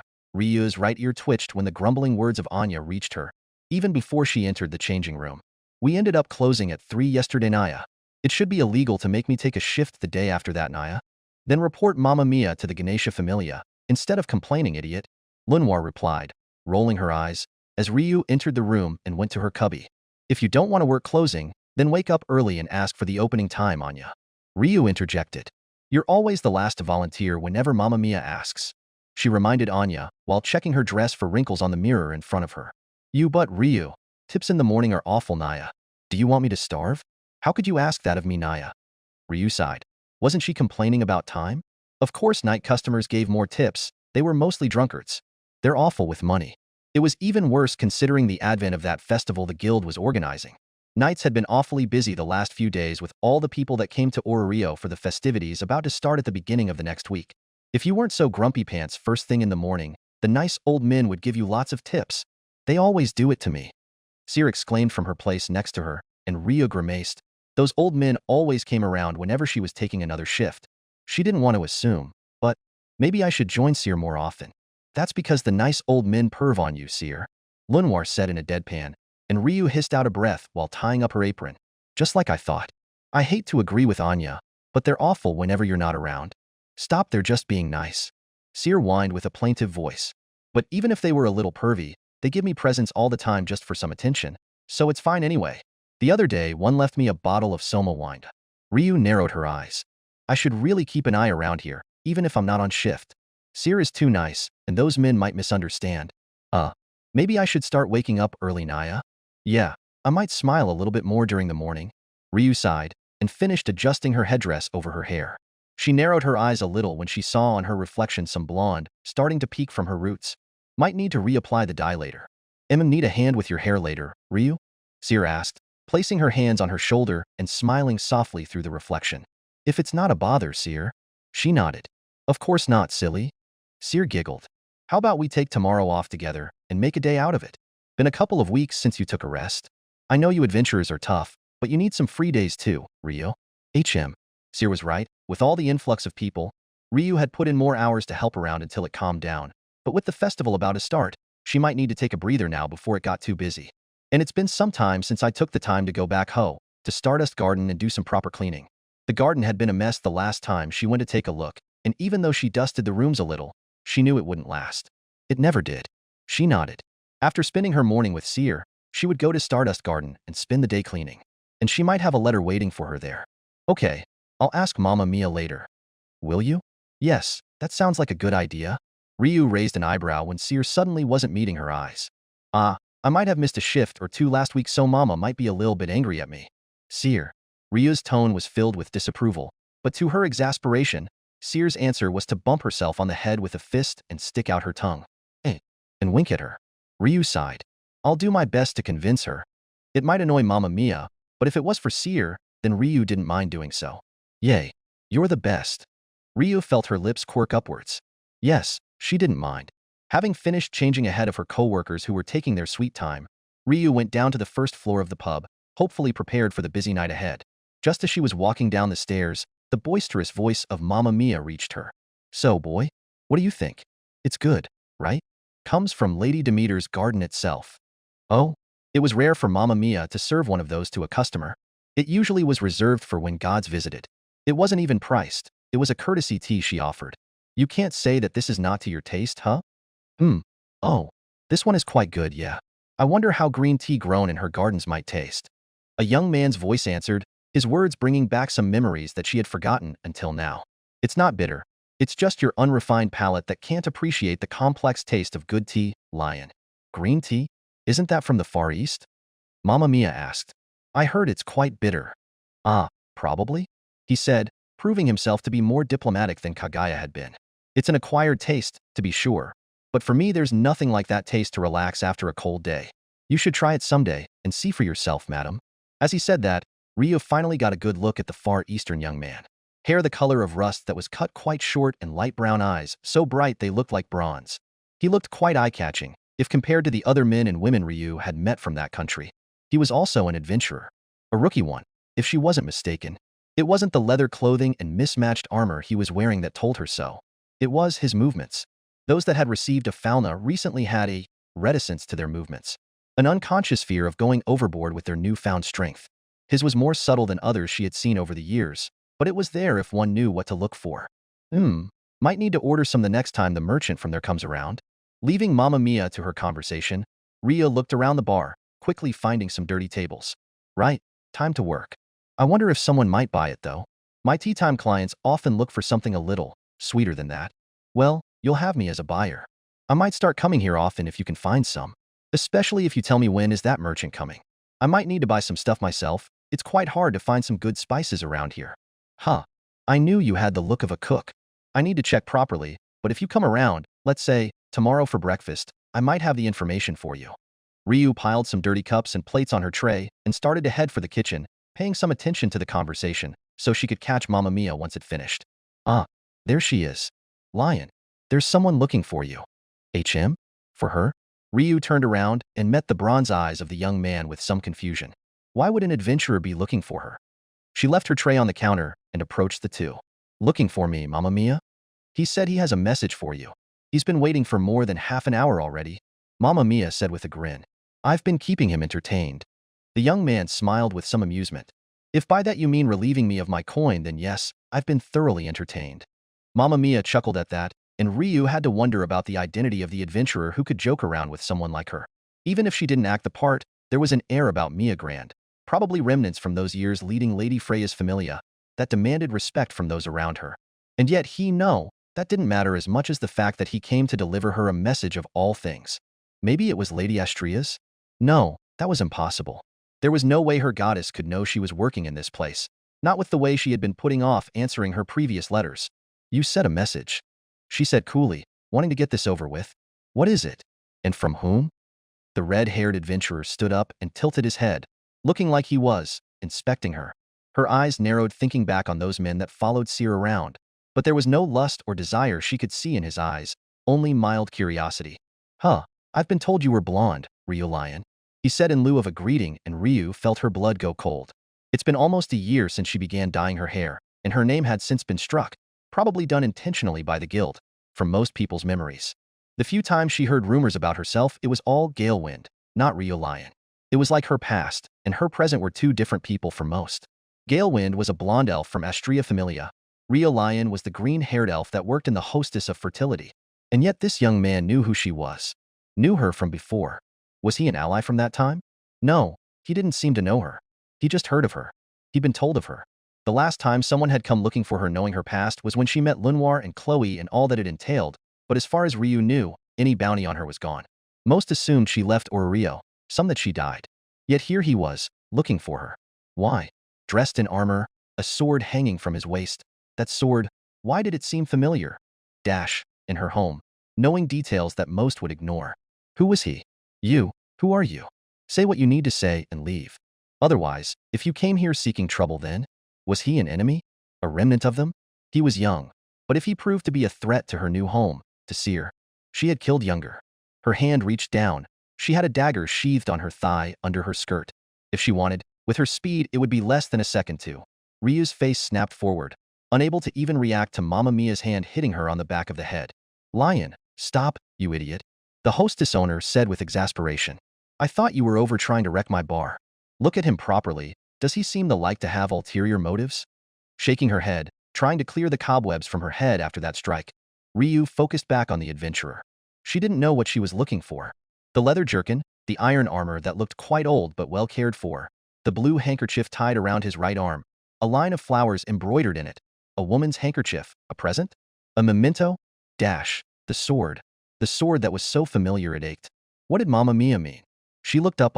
Looking at his eyes, Ryu realized what it was. His eyes. They were too clear. There was none of the tiredness that Lenoir and Chloe used to have in theirs. There was none of the regret that sometimes clouded Anya's. There was none of the darkness that, even after a year of peace, still remained in hers. Innocent, stupid eyes, unsuited for this city. There was no way that he was one of them. No way he was a bounty hunter. Were Elise's eyes like these? Did Elise used to look at the world with such innocence? No, not even hers looked like that. No, if anything, those eyes were like, stupid. I must be more tired than I thought if I lost my cool like that. And you too, boy. I don't know what you plan to do with your hand empty like that, but I suggest you stop before I kick you to the curb. The owner continued. Ryu's eyes widened. While she was distracted by her paranoia getting the better of her, the adventurer hadn't been idle.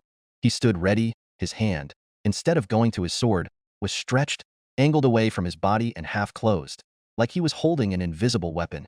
And the mana rushed to him, like the winds of the world guided the energy to fill him. All to stop her if she attacked. Who says my hand would stay empty for long? He was a mage. That's the problem, dumbass. Nothing good comes from magic in a closed room. Mia continued. Now, we had a good thing going here. Don't ruin it by being stupid. Just give your message and go on your way. Is that okay, Lion? Yes, it's fine. Ryo took a second to inhale deeply and then exhale, doing her best to regain her calm. I'm sorry for overreacting. I've been working quite a few tiring days. It must have been the stress. Right? The stress that sometimes made her want to attack random people. Stupid. Right if you say so, he said, a troubled smile appearing on his face as he settled back into his seat. I might have said the wrong thing to start with. Let's just say that it's water under the bridge. He sighed, and for some reason Ryu had the impression that he was berating himself, just as she just did. I don't want to give an even worse first impression to someone so important to her, so I'll just say it and leave you be. Someone so important to her?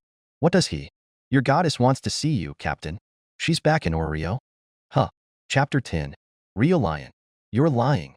The words came out of Ryu's mouth before she even consciously understood what he was saying. Because it couldn't be. My lady wouldn't have come back without a good reason. Not without telling me. Stupid. She shouldn't keep talking. Why was she humoring this joke with her answer? Orario was dangerous to her lady. Had she chosen to come back, she would have told Ryu first. She might not have been answering her letters, but Ryu read every one Lady Astrea sent her. The last time she received one from her, her lady had told her she might go to Zollingen next and stay for a while, not come here. She even told Ryu to visit her once she settled. I'm not lying, he answered, before smiling with some amusement. It's not like it would be hard for you to figure out if it's the truth or not. The adventurer then shrugged. Head back to Stardust Garden where she's waiting for you, and you'll know. He was right. It wasn't like a rookie adventurer could keep up with her. She could just check quickly, and then come back if it turned out that an ambush was waiting for her. He might not have the look of a bounty hunter, but someone could be using him. It wouldn't be the first time. But what if it wasn't? If her lady had truly returned, what was Ryu supposed to do? Lady Astrea had excommunicated her. It wasn't like she could return to her side. There was nothing for her to offer to her goddess, even if she wanted to see her. Your goddess wants to see you, Captain. Then his words finally fully registered. Her hands shook, and Ryu felt the room close around her. No, it couldn't be. Why did you call me that? Luckily, the bar was mostly empty for now, and not many people could see her losing her mind. Unfortunately, there was no avoiding the fact that her friends were descending the stairs of the bar, looking at the scene with some curiosity. Captain. Why did you call me Captain? Just one reason came to mind. One that also answered the question of why he was sent by her goddess to notify her of her return. Because that's what Astrea said you were. The captain of the Familia? He declared simply, like he wasn't shattering her daily life with a couple of sentences. Astrea, he said. No lady, no goddess, just plain Astrea. So casual, so irreverent. Not even Elise. You, who are you? She asked uselessly. Ryu didn't know his name, but she already knew what he was. He smiled softly, comfortingly, condescendingly, like she was a dangerous animal that had to be calmed down before continuing. No, shut up. Don't continue. Nice to finally meet you, Ryo Lion. My name is Shirou Amiya, and I'm the Astrea Familia Vice Captain. Or that was what our goddess said. It's not like I have anyone else to lead. She dimly heard Seer and Anya gasping in surprise. She barely took note of Mamma Mia looking at him with some interest, or the way Lenoir did it with suspicion. There's no way. She thought. It wasn't that she expected Lady Astrea to never take any more children. She wouldn't wish that on her.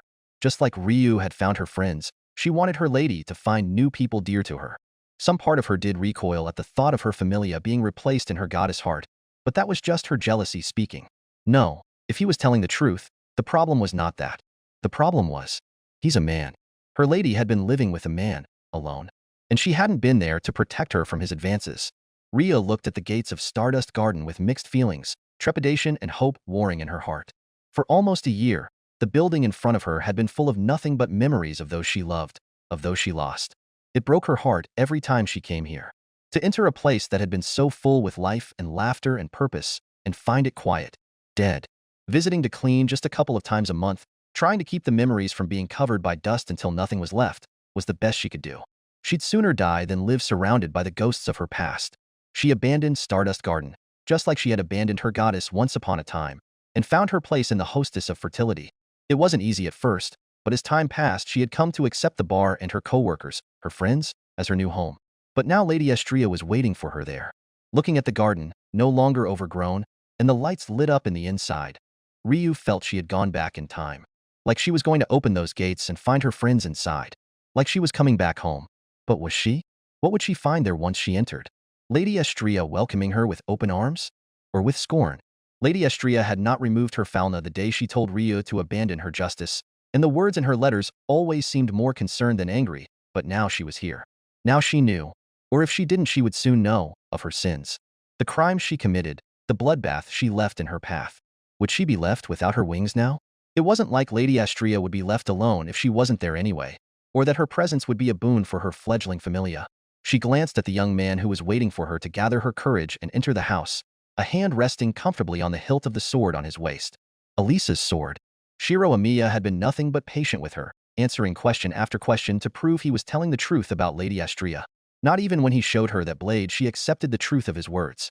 So doubtful she had been about a man being blessed by her lady that it hadn't been until he began telling her details of stories that only her or her goddess would know that she began to believe him. He even knew about Lady Astrea's penchant for overindulging in sweets, something her goddess kept carefully hidden from the world from fear of appearing childish. He truly was a part of the familia, and with that realization came the regret, the guilt. Because of her paranoia, she had been willing to hurt, to kill, Lady Astrea's familia newest member. What kind of wretched thing had she become if her first reaction to anyone just knowing about her was to plan their murder? No, her being around her goddess child would be a mistake. What would she do? Help him grow stronger? Protect him in the dungeon? With her hands dripping with blood? She'd sooner leave than sully. Lion? She looked up, meeting the bronze eyes of Amiya, who was looking at her with confusion. You okay there, Captain? Don't call me that. She thought as she took a step backwards, shaking her head. She had been so lost in thought that he had gotten so close and she didn't even notice. If anything, she'd meet her goddess to make her dismiss the foolish notion that she put on Amiya's head. Her? The captain of the Astrea Familia? Taking Elisa's mantle? What a joke. It's nothing, I'm fine. She shook her head, focusing back on the present. I'm just still coming to terms with all of this. It was so sudden. Amiya scratched the back of his head, his expression sheepish. Sorry. Probably should have come at another time. Not in the middle of your shift. Ryu almost scoffed. It wasn't like the shock would have been lesser if he did that. Speaking of, you sure it was okay to leave? The other girls looked quite displeased. And with that he meant Anya, who was loudly complaining after Mamma Mia just took a look at Ryu and told her to take the morning shift to compensate. Seer, though. Seer had looked almost distracted when she wished Ryu good luck. For some reason her friend hadn't taken her eyes off Amiya until they left. It's fine. Mamma Mia would have told me if I was truly needed. It's not like I could just keep working after learning Lady Astrea was back. All right, if you say so. Should we go inside then? Astrea's going to rush out on her own to look for us if we dally anymore. Ryu nodded. Amiya approached Stardust Garden and took a key out of his pocket, opening the gates casually. Of course he did. He lived here. In the home her familia had built over the years. In spite of herself, Ryu felt a mixture of regret and just plain jealousy settle heavy on her stomach. But she didn't say anything, not even when, once again, the thought of her goddess living alone with a man came to her mind. What right did she have to say anything when she had chosen to abandon her goddess for revenge? I'm back, Astrea. Following Amiya inside and past the foyer, Ryu was struck once again by nostalgia once she saw the soft lights illuminate the living room. Furniture no longer covered in sheets and dust, the stale smell of abandonment having been replaced by the sweet scent of flowers. And the woman standing from her seat, her radiance the same it was the last time Ryu had seen her, her white dress as pristine as ever, her blue eyes shining with care, love, regret. "Welcome back, Shirou." "Ryu," Lady Estrella said as she approached them, her voice bringing back memories of better times. Ryu froze. She had imagined this moment many times during their year apart, and yet, now that she was here, she didn't know what to do, what to expect. "My lady," Ryu let out a shuddering breath when the soft hand of her goddess caressed her cheek, cleaning tears that Ryu didn't know were falling. And then Lady Estrella hugged her, and all Ryu knew was warmth and comfort. Rhea Lion, the infamous gale wind, broke. Sobbing like she was a child, she didn't even notice when her goddess brought her to the couch and took a seat with Ryu still in her arms, tears falling from her own eyes, or when Shirou Amiya left the room, a soft smile on his face. Ryu, at least for this moment, was home. "Shorter hair fits you, I think. It makes you look more mature," Lady Estrella said, playing with Rhea's hair. "I miss the blonde, though." Ryu wasn't looking, but she knew her goddess was pouting. "I miss it too, sometimes," she whispered against her goddess' chest. "But if people started to recognize me, it would attract unwanted attention. I wouldn't want to do that to the hostess." Lady Estrella hummed, her caresses not stopping. "The hostess of fertility. Quite the name, She giggled, and Ryu felt herself blush, the tips of her ears turning hot. "It's nothing scandalous," she hissed. "It's just a bar. I wouldn't work somewhere like that." "I know, silly. I'm just teasing. Still, I've never expected the prim and proud Rhea Lion to be working as a waitress of all things." Her lady mused. Not that it's a bad thing, of course. It's just that you were never the most capable in household duties." Ryu wanted to groan, remembering the months of excruciating humiliation until she became able to work without breaking a single plate. "I wasn't. To be honest, I never expected to end there either. The owner and everyone else in the bar helped me a lot at first, when things were the worst. Especially Seer. Ryu wouldn't know what would be of her without her friend in her life. She'd be dead, most likely." "You've made some good friends, I see," her goddess mused. "I'm glad. I knew you were alive, but I can't say I haven't been worried about how you were faring, especially after I heard the things that were said about the situation here." There was some sadness in Lady Estrella's voice, and Ryu could guess why it was there. I wanted to write to you, my lady, but every time I sat in front of the empty pages, words wouldn't come out. Countless hours she had spent with a quill in her hand, and yet the pages remained blank. I wanted to tell you that I was fine, that you didn't have to worry anymore, that I made friends that helped me through my pain, but I never could. Forgive me." "Silly girl, there's nothing to forgive. I'm here now, you can tell me anything you want from now on, and you can introduce me to your friends." Lady Estrella's hug tightened. "I really want to thank them for taking care of my child in my absence." Silence fell between them, both enjoying the comfort of each other's warmth, not wanting to deal with the elephant in the room. Ryu knew it wouldn't last, that there were words that must be spoken, but she indulged in her childishness for a moment, feeling herself almost being lulled to sleep by her lady's caresses. Of course, that just gave time to Lady Estrella to get back to her favorite pastime. "And for finally making you put on a dress. Truly, that was the most remarkable deed they could accomplish." Her goddess gushed. "I could hardly believe it was you when you entered." It's just part of my work uniform." Ryu had been in such a hurry that she had only removed the apron and headdress and just went out in her work dress. "I don't normally wear this kind of thing." "Oh, really? I thought I could finally dress you up in my favorite dresses, duh." Ryu shook her head and was about to answer when the sound of steps approaching finally made her leave her goddess embrace. Shirou Amiya entered the room, a tray expertly balanced on top of his right hand, and Ryu had to raise an eyebrow at the ghost of a smirk on his face. "What?" she asked defensively. Was he feeling amusement at the moment of weakness she shared with her? "There, goddess?" Sorry." He apologized while approaching them. "It was just funny to finally see someone else on the other end of Estrella's care," Amiya said, making Lady Estrella huff. "I'm not that bad," her lady said, and Ryu shared a look with Amiya filled with skepticism. "Hey, don't you two team up against me?" "Of course not, my goddess," Amiya said with a fond smirk and started to serve the contents of his tray, a tea set and a plate with snacks, with the ease of an experienced waiter. "He does it better than me. Here, I made some tea. Enjoy it during your talk," he said softly. Amiya poured the tea into the cups and then added a spoonful of honey to the cup he gave Lady Estrella. "Darjeeling with honey, just like I like it." "Thank you, Shirou." Estrella patted his hand with a soft smile. Ryu tried to not show her feelings while watching their interaction. So familiar with each other.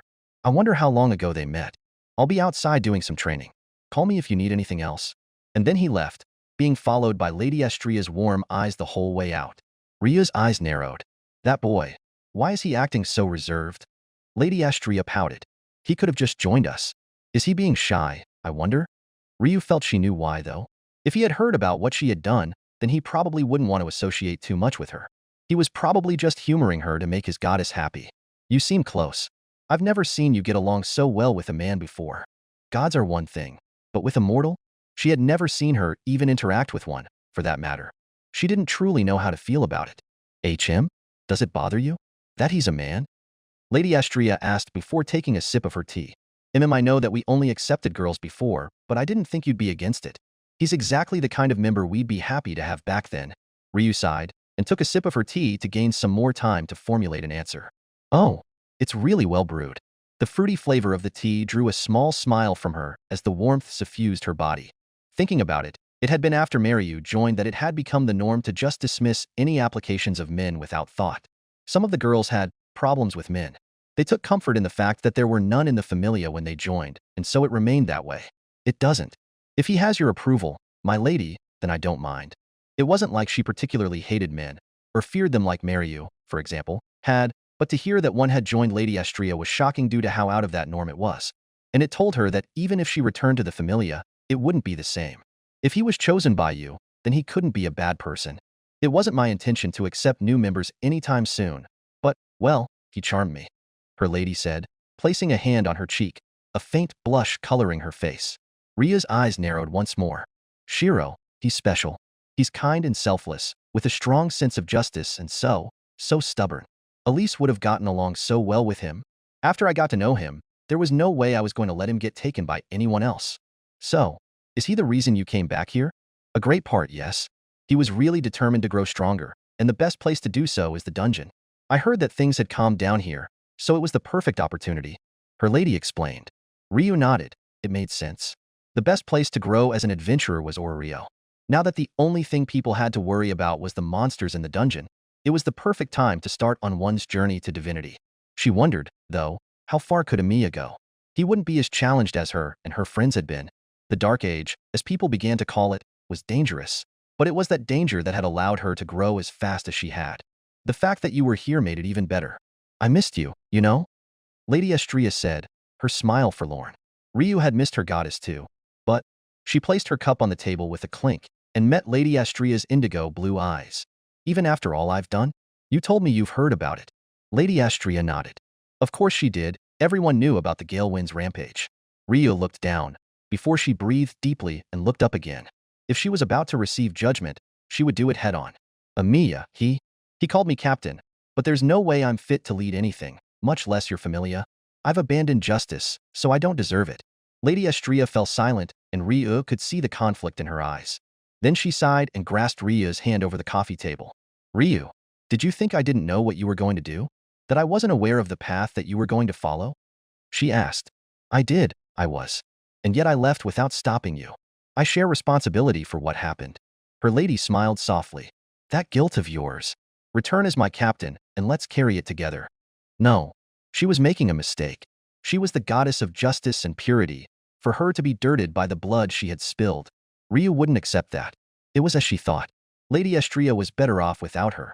Ryu stood up. No, I can't accept that. I'm sorry, my lady. If it comes to that, then I prefer you to not be associated with me. She shook her head. My past actions would only bring trouble to you and your new familia, and I won't allow that. Ryu, stop. There's no new familia. It hasn't changed. You are still an important part of it. Please, let us help you carry that burden. If there's a way to atone, let us find it, Toj. Ryu. Please wait. But Ryu wasn't listening. Without another word, she left the living room and headed straight to the entrance, ignoring her goddess pleas to stop. Where are you going? The voice stopped Ryu as she was about to jump over the gates of Stardust Garden, feeling stupid for not bringing her key. She turned around and was met with the sight of Amiya, long sword in hand, approaching her with a confused expression. Is your talk over already? He asked. I heard some shouting. Is everything all right? Ryu shook her head. There was not much to talk about. Just some things I felt I needed to clarify. You probably won't see me again after this. She smiled mirthlessly at the confused young man. Congratulations are in order, I think. You'll probably be named captain, and you'll deserve it more than me. I don't understand. Astria was so excited to see you again. I can't see her agreeing with this. She didn't, but that's because she's kind. After all I've done, I would probably just sully the familia's reputation. I don't want to do that, so I'll leave and won't bother you two again. She looked at the closed gate and then back at him. Could you open this? I don't want to leap over the wall. Shirou Amiya looked at her for a moment, before the sword in his hand disappeared in motes of green light. A magic sword? As he crossed his arms over his chest, she remembered. Who says my hand would stay empty for long? A spell then? No. She tilted her head in confusion. What do you mean, no? No, I don't think I will open those gates for you. If that's what this is about, then I think you are wrong. Astria wouldn't want you to leave for that. Come back inside and talk to her, please. Her eyes widened and then narrowed in anger. This isn't about what she wants. This is about what's best for her. For you. Do you want to be associated with me and my past? For people to think your familia holds a murderous maniac? Amiya frowned. You think I care about that? That Astria does? Something like reputation? He scoffed. Then you don't know her at all. Are you really her child? You dare dash. Ryu took a step forward, her fist clenched in anger. It would be easy to shut him up. Stay your hand, you monster. That's your goddess child. She let out a shuddering breath through gritted teeth. I dare, because this is not about reputation, or whether you are deserving of being here or not. This is you running away. Ryu froze. What did you expect when you came here? For you to be forgiven of your sins? For you to be punished? But instead you found Astria wanting to take responsibility for them. How? How do you dash? What? You think we don't talk about you? About your familia's past? He smirked sarcastically. Sometimes you are all she talks about. She still loves you, even after finding out about what you did. Enough to want to accept your sins as hers and atone with you. And you can't handle that, so you are running like a coward. Don't speak like you know what you are talking about. She hissed. You think you understand me? Us? With those clear, innocent eyes. Eyes that don't know suffering or grief. That never saw the worst humanity could do, the sins they could commit. If he knew, he wouldn't. I know I don't, you idiot. He snapped. The only one who can understand you, who can share your pain, is in there. And you are leaving her for such a Shirou. Amiya closed his mouth with a click and looked to the door, where Lady Astria was standing. Shirou, please stop. I know you are doing it for my sake, but if you keep talking, I will get mad and you don't deserve that. Her lady said with an anguished expression. Amiya just sighed and nodded. If that's what you want, Astria. Ryu stood frozen, Amiya's words reverberating in her mind. As much as she hated it, there was truth in them. She was just running, like she had always done, changing her hairstyle, not replying Lady Astria's letters, even the way she devoted herself to her new job. It was all a way for her to not think about her past, to keep hiding from it. And now that her goddess was here, that her past had caught up to her, she found the first excuse to leave and go back to the life she had built while burying her head in the sand. Yes, she may hate it, but he was right. She was a coward. Ryu. Her goddess expression was twisted into a sad smile. I'm sorry, I shouldn't have forced you to come back like that. I won't stop you if you want to leave. Just promise me you will visit me sometimes, My lady, Ryu sighed. Stop running, coward. I promise. She then glanced at Amiya, who was looking at her with a neutral expression. Ryu grimaced. And I can't say I will accept, but I promise that I will think about the choice you've given me. It felt wrong, like she was sacrificing her goddess integrity for her actions, but Ryu wouldn't just dismiss it anymore. I just need some time to think about it. She had more pride than that. Lady Astria approached her and gave her a hug. Even if you decide you don't want to take the position, you're always welcome back here. It's your home, after all. Ryu hugged her back. I promise to come back whenever I have time, my goddess. Lady Astria hummed happily. Ryu separated from the hug and gave her goddess a brittle smile before she turned around and found Amiya opening the gates. They shared a silent look for a moment before Ryu nodded and left, feeling his eyes following her back until she turned to the main street. She walked a few blocks in silence, stopping in an alley in between buildings some minutes after. Having fun skulking around? She asked the seemingly empty air. Oh, figures you would notice Naya. A shadow leaped from the roof of the building to her right and fell silently in front of her. That looked intense for a moment. You okay, Ryu? I'm fine, she answered, giving the black-haired Catwoman an unimpressed look. Why are you here, Chloe? I don't look at me like that. It was all Lenoir's idea. She went to look for me when you left with a guy claiming to be a member of your familia and told me to follow just in case. Ryu felt some warmth at the worry shown by her friends, unneeded as it was, but then Chloe smirked slyly. Still, it was curious to see you get so passionate with someone. Didn't know that was your type of min, Ryu. A little too manly for my tastes, but I may ask for a ride later if you don't mind, Naya. Ryu narrowed her eyes, feeling her cheeks grow a little warm at the implication. No, not him, Chloe. He's a member of my familia. I won't allow you to sink your perverted claws on him. Besides, if she wasn't reading her goddess wrong. No, she won't allow anyone to meddle in her goddess' possible intentions with her child, undeserved as Amiya may be. Won't Naya? Kitty has claws. Chloe snickered. So, it seems everything went, well? As well as it could have, in spite of the situation. She admitted. My goddess is patient, so she gave me time to think about my options. Oh, is there a change of profession waiting for you in the future, Naya? Chloe said nonchalantly, but Ryu could hear the concern in her voice. Nothing guaranteed yet. She shrugged. It's not like I can come back easily to adventuring, blacklisted as I am. And even if she could, exploring the deeper floors on her own would be foolhardy. Waiting for Amiya to catch up would be the best option in that case, but he's still a level 1. It would take years at best. Maybe she could spar with him sometimes? The level disparity between them was so wide that even that could give him Excelia. She could offer him some pointers. That is if he even wants to see me again after the mess that was today. She thought wryly. Well, anything you need, you can talk to us. Even if you just want an ear to rant to. Ryu smiled. Thank you, Chloe. Well, let's go home, Naya. Ryu followed her friend. Her pensive mood lifted a little by her constant chatter. Home? Huh. She wondered which one she would end up choosing in the future. Or if there was a future in which she could choose both. A mirthless smile appeared on her face at that thought. That sounds like something too nice for it to happen to me. Amiya Shirou. Shirou, why do you follow justice? I lifted my eyes from the papers, detailing the information of the 5th floor of the dungeon, and met the curious eyes of my goddess. I raised an eyebrow. Dinner had been a quiet affair after Rio Lion had left.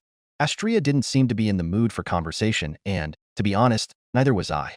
I had wanted to show a good side of me to the girl my goddess loved. To show that Astria had made a good choice in giving me her fauna, but I had to admit that I messed it up. I thought that even after my initial misstep in the bar, I would be able to get along well with my captain, but everything went wrong in the end.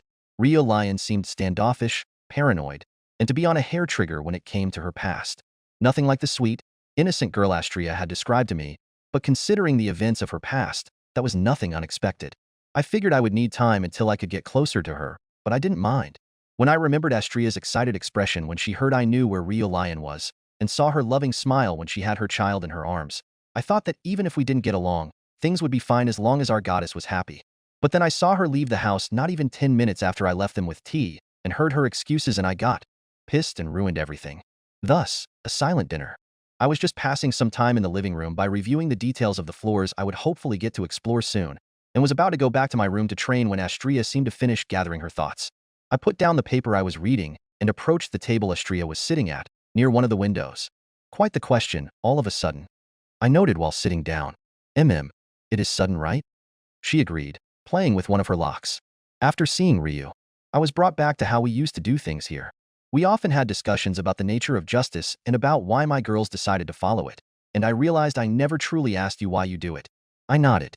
Things had been hectic after arriving in Orario, and after our first couple of days here filled with heavy conversations, we decided to just enjoy each other's company without the pressure of more of those revelations. We had time to get to know each other slowly, and so we decided to just not delve in those heavy topics for a while. I smiled. Seems that it was time to share a bit more. Shame it had to be a topic that, no matter how I told it, would be a hard conversation. I told you it was a promise, right? Astria nodded. It was one I made to my adoptive father, Kuritsugu Amiya, the night he died. As expected, my goddess eyes widened and one of her hands shot to grab mine to give me comfort. I smiled softly, telling her without words that it was all right. You didn't tell me you were adopted, she said. Huh, she was right, I hadn't. I never considered him anything less than my true father, so that's probably why I didn't mention it. But more importantly, he was also my hero. Astria looked at me curiously at that, willing me to continue. A little more than 10 years ago, there was a fire in the city I lived in. I looked away from my goddess, focusing my eyes on the night sky I could see from the window. Astria was kind, so I knew this would be hard for her to hear. It consumed a great part of the city, and hundreds died as a result of it, including my birth parents. I moistened my lips. I also was there, and it was in the aftermath of that my father found me and saved my life. I won't burden you with the details, but it was a miracle that I survived, and it was all thanks to him. I smiled, remembering the details of that moment, feeling Estria's hold on my hand tightening. He had been looking for survivors in the wreckage for hours, but hadn't found anyone until he found me. His smile when he saved me was so full of joy, of relief, that I couldn't help but think that someday I wanted to smile just like that. Ah, is that why? I nodded. After he adopted me, I did everything in my power to follow in his footsteps, and when he told me he had wanted to be a hero of justice, I decided to inherit that dream of his, promise him that I would be one in his place. It wasn't just because I wanted to smile like he had, but also because I didn't want people to suffer if I could do something about it. I alone was the one that survived that tragedy, so I must live for others. Those were my thoughts when I gave that promise to my father. Strangely, Estria frowned at my answer. Shirou, that's… it's kind of a selfish reason, isn't it? I smiled sheepishly.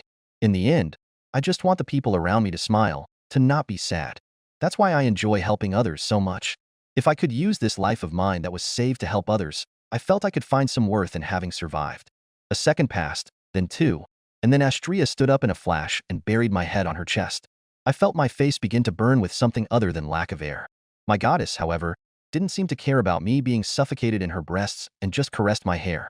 I won't say that your answer is wrong, or that the justice you follow is incorrect. She whispered.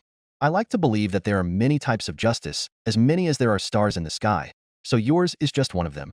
Her hold tightened. Were her hands shaking? But personally, I would like it if you stopped considering your life as something without worth. To live to make those around you happy is a beautiful thing. But please remember that this goddess of yours will be sad if you are not included in that happiness. This is just like Saber said. She once told me I was a fool who didn't know the value of his own life. I knew that I lacked something that every person had.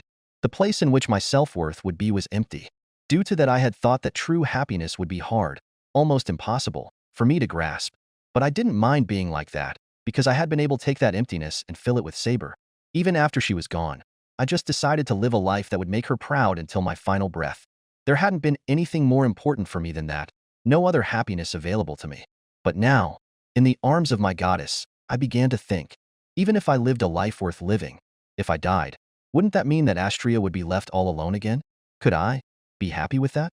I let the image of the sword fade from my mind, and I watched the motes of green magical energy dissipate back into the magic of the world. I exhaled. Okay, no misses so far. Just one more thing and I can rest. I closed my eyes once more. I sat cross-legged on the floor of my room, my breathing deep and measured, focusing my intent inwards. 27 mystical channels waited for my input. With the strike of the hammer of a gun, I began to, once again, open them one by one, slowly filling them with my OD. Little by little, I felt my temperature rise as the circuits worked their magic and processed my OD until the magic energy that fueled my spells was ready to be used. Focusing like this truly showed me how much they changed with just a drop of divine blood. It wasn't just the capacity that improved, but also the speed in which they worked and the quality of the magic energy being produced, though that could very well be because of the improvement on my OD itself. The strain they put on my body also lessened, to the point that even after training for the better part of an hour, I had only just begun to break into sweat.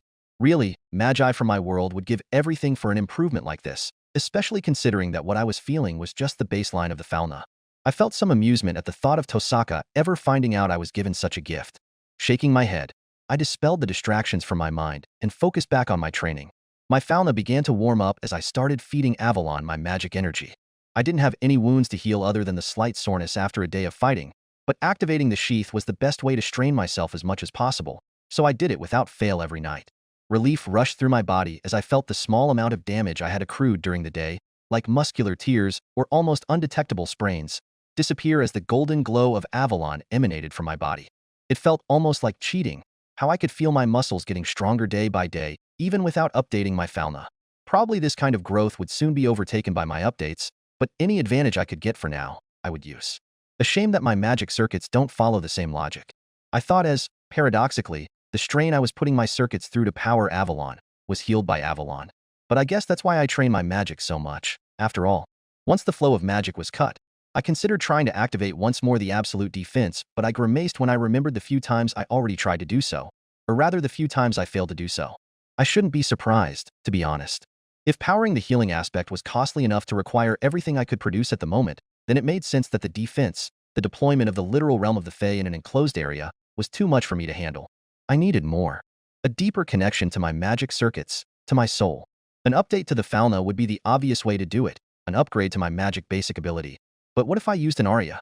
One that would put me in a better state of self-hypnosis than just my trigger. Trace-on wouldn't cut it. I needed something more. Unbidden, words came to my mind. Words that I had first thought about when I first met Hephaestus, when I was reminded of what Emiya Shirou should be. That could work. My body is made dash. I was forced to stop, though, when a knock from my door brought me out of my focus. Shirou, are you still awake? I exhaled, and with a flex of my will, I closed my circuits. I would try that another time. I am. It's unlocked, Astria. I answered, and I began to regret my decision when my goddess entered the room. It seemed that she had just finished her bath, as her hair was still slightly wet and her skin flushed. Her scent, so reminiscent of lavender, invaded my room. She was also wearing a sleeping gown that, while covering more skin than her normal dresses, was also thinner, leaving little of her curves to the imagination. I swallowed, trying to moisten my suddenly dry throat. "Can I help you, my goddess?" I asked, rising from my place on the floor. Astria took a second to look around my room, which hadn't changed much since I claimed it aside from the addition of my clothes and my study notes, and then smiled. "I just wanted to let you know the bath was free. Were you still training this late?" "Ah, yeah. Since I'm taking the day off, I decided to go a little longer tonight." I explained. "I want to get my magic to at least H before tomorrow." Astria looked at me weirdly. "Shirou, you probably already went past that point. You've been training your magic every day." She giggled. "If it's not on G, I'll be surprised." "Huh, really? Fanet did say that I was probably on H in some of them. But G? You sure about that?" She sighed exasperatedly. "My hero, I've seen the amount of training you put in every day." "I know that." She narrowed her eyes in thought, and then nodded. "You know what? We're updating now. You'll see." And with that, my goddess headed straight to my bed and sat down over the covers. "Come on, take off your shirt and lay down," she said, patting the bed a few times. I sighed. Well, it's not like waiting for tomorrow would change the results much. I removed my shirt with nonchalance I was not feeling and tried not to be self-conscious about the way her eyes inspected my body. "You've gotten bigger, more muscular," Astria noted. "I've noticed your clothes looking tighter on you as the days passed. But, seeing you now, I can see why. It's curious how different you are to them." I looked down at my body, and had said so as well when I tried on the stuff she gave me as a gift, and I had noticed that every day that passed since, what little of fat I had thanks to my daily exercises back home, was steadily being replaced by hard muscle. A combination of me using Avalon every day, and the changes the fauna made to my body, I gathered. Is it so different? Everyone from the Familia was higher level than me, right? I asked as I approached her. Wouldn't that mean that they were multitudes stronger than me? I don't think I'm anything impressive in comparison. "Ah, I never did explain it properly, didn't I?" Astria said as she moved to the side to give me space to lay down. "The fauna, it enhances the body of the user, yes, but it also makes it so the physical changes are tailor-made for them." She explained. Following the conscious and unconscious desires of the user, it molds their body to their ideal image. "So, if I'm gaining muscle, it's because I want to?" I asked, trying to ignore the way her weight settled on me. Just like the first time she blessed me, Astria crossed one leg over my waist and straddled me. Only this time, instead of hovering, she just sat on me. I cleared my throat. And here I thought that it was because of my training. I tried to joke. "Fufu, it may as well be. You just got your fauna, so any changes should be more subtle. It's only after a few levels up that it becomes apparent, but instead you..." Astria tailed off then, and I stiffened a little when I felt her warm hands settle on my upper arms. "Your arms, your shoulders, your back, everything got bigger." Astria whispered the last part, her hands leaving a trail of fire as they followed her words, ending up pressed on my back. I shuddered. My girls, even when they leveled up again and again, favored a leaner frame. Thinking about it, Rhea Lion was supposed to be a level 4, but her arms looked so thin that I couldn't see them being stronger than mine. Curious thing, the fauna was. So, back to the matter at hand about that update. I trailed off, reminding my goddess about why she was still straddling me. "Oh right, let's get this over with. I'm excited to see your progress." Without much of the fanfare that had surrounded the moment I gained my fauna, Astria pricked her finger with a needle. Curiously, the blood that came out of her finger was red, instead of the glowing gold of last time. Maybe because she wasn't unraveling her divinity while doing so? The drop of blood hit my back and I didn't feel any different. I turned my head, about to ask if something had gone wrong, and was surprised by the glow that seemed to emanate from my fauna. Astria had her eyes focused on my status, her fingers moving as if she was writing in midair. "Astria?" I asked when a few seconds passed, and she kept moving her fingers around. "Be patient, Shirou, just a couple more seconds." There was more Excelia to distribute than I expected. You certainly kept busy. You didn't tell me how many people you truly helped. Astria chided me, focused on the glowing symbol tattooed on my back. I wonder how she sees what I've done. Is she seeing every moment through my eyes? Seeing the moments in which my skills activated? Can she read my experiences the same way I read my weapons? Very well done. With these numbers, your advisor won't have reason to complain. She smiled proudly before pressing both her splayed hands on my back. I inhaled sharply when I felt once more the changes all around my body, not as noticeable as they had been the night I gained my fauna, but considerable nonetheless.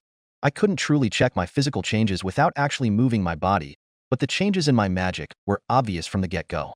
My internal reserves had once again grown, and focusing for a second in my magic circuits showed me their obvious improvement. The rustling of paper pulled me out of my reverie, and I opened my eyes to find the sheet with my status written on it placed on the bed, in front of my eyes.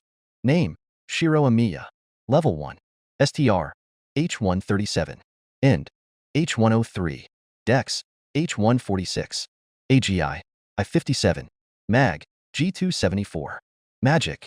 Skills: Ashes of a Beautiful Dream. Pursuit of an Ever-Distant Utopia. 3H ranks in AG in less than 2 weeks. Remarkable, Astria said, once again placing her hands over my shoulders. With these stats, your new sword and your reinforcement, I gather you wouldn't have trouble exploring up and until the 9th floor as long as you are careful. Maybe more if you can find a party. Maybe more if Ryu can help you, she meant to say. I guessed and then grimaced. After the mess that was today, can I expect her to want to help me at all? Even as I fell in thought, Astria's hands resumed their exploration of my back. Astria? There was no longer a reason for her to still be up there. HM? Sorry, does it bother you, Shirou? I just wanted to give you a massage. Yes, as a reward for your improvement, Astria said in the most blatant attempt for an excuse I had ever seen. You don't mind, right? I wanted to sigh. Was she trying to tease me again? I glanced back. My eyes narrowed before I blinked in confusion. Was Astria blushing? I considered for a second. On one hand, this was obviously a ploy for my goddess to tease me. On the other, a massage sounded pretty nice after the long day I had. Screw it. It's not like I'd lose anything other than my non-existent pride by saying yes. I nodded, and Astria got back to her, massaging with an eager gleam in her eye. I tried to calm myself down with some success. Instead of focusing on the intimacy of the position we were in, on the goosebumps and shivers that her touch kept causing, I just focused on the relief that her warm massage was offering me. Avalon may have healed any torn muscles, but tiredness was another thing entirely. It wasn't long before I was fighting to keep my consciousness. It had been a long day, and this was heavenly enough that I was falling asleep on the spot. Fufu, I've been told I'm rather good at massages. There was no one in my familia I could not turn to putty with my hands, she said, her tone proud, and I had to ignore the images her words brought. It was hard, my hazy mind working against me. Getting this kind of treatment, aren't you glad you joined my familia? I huffed, trying to downplay the effect her touch was having on me. Maybe. It almost makes up for all the teasing you do regularly. I shrugged, trying to appear nonchalant. Oh shush. Don't pretend like you don't enjoy my attention. She giggled. Hephaestus wouldn't do this for you, you know? I raised an eyebrow, looking over my shoulder at the grinning Astria. Why bring up Hephaestus all of a sudden? Oh, you think so? I played along, a sleepy grin on my face. I guess I won't ask for a transfer to her familia then. And here I was about to show her this paper to convince her. Astria hummed. Were you considering joining just to get intimate with my friend? Were you just after her body? She then gasped in shock. Is that why you joined me? I snorted. That's right. I joined this familia for your body, not because of a silly thing like justice. You got me, Astria, I declared before I sighed dramatically. You shouldn't get jealous, my goddess. Hephaestus might be beautiful, but you're the only goddess I would choose. Mao, I'm not jealous. Astria pouted, her lips twitching upwards. I'm just protective of what's mine, and considering you are going to visit her to pick up your sword, I need to stake my claim. She declared. Maybe I should just go with you. And now she was just acting silly. It was a few minutes later under her care, when my consciousness was hanging by a thread, that her voice brought me back for a second. So mean, calling Hephaestus beautiful, even though you never said something like that to me. I heard her whispering. What a silly thing to worry about. You are beautiful, my goddess.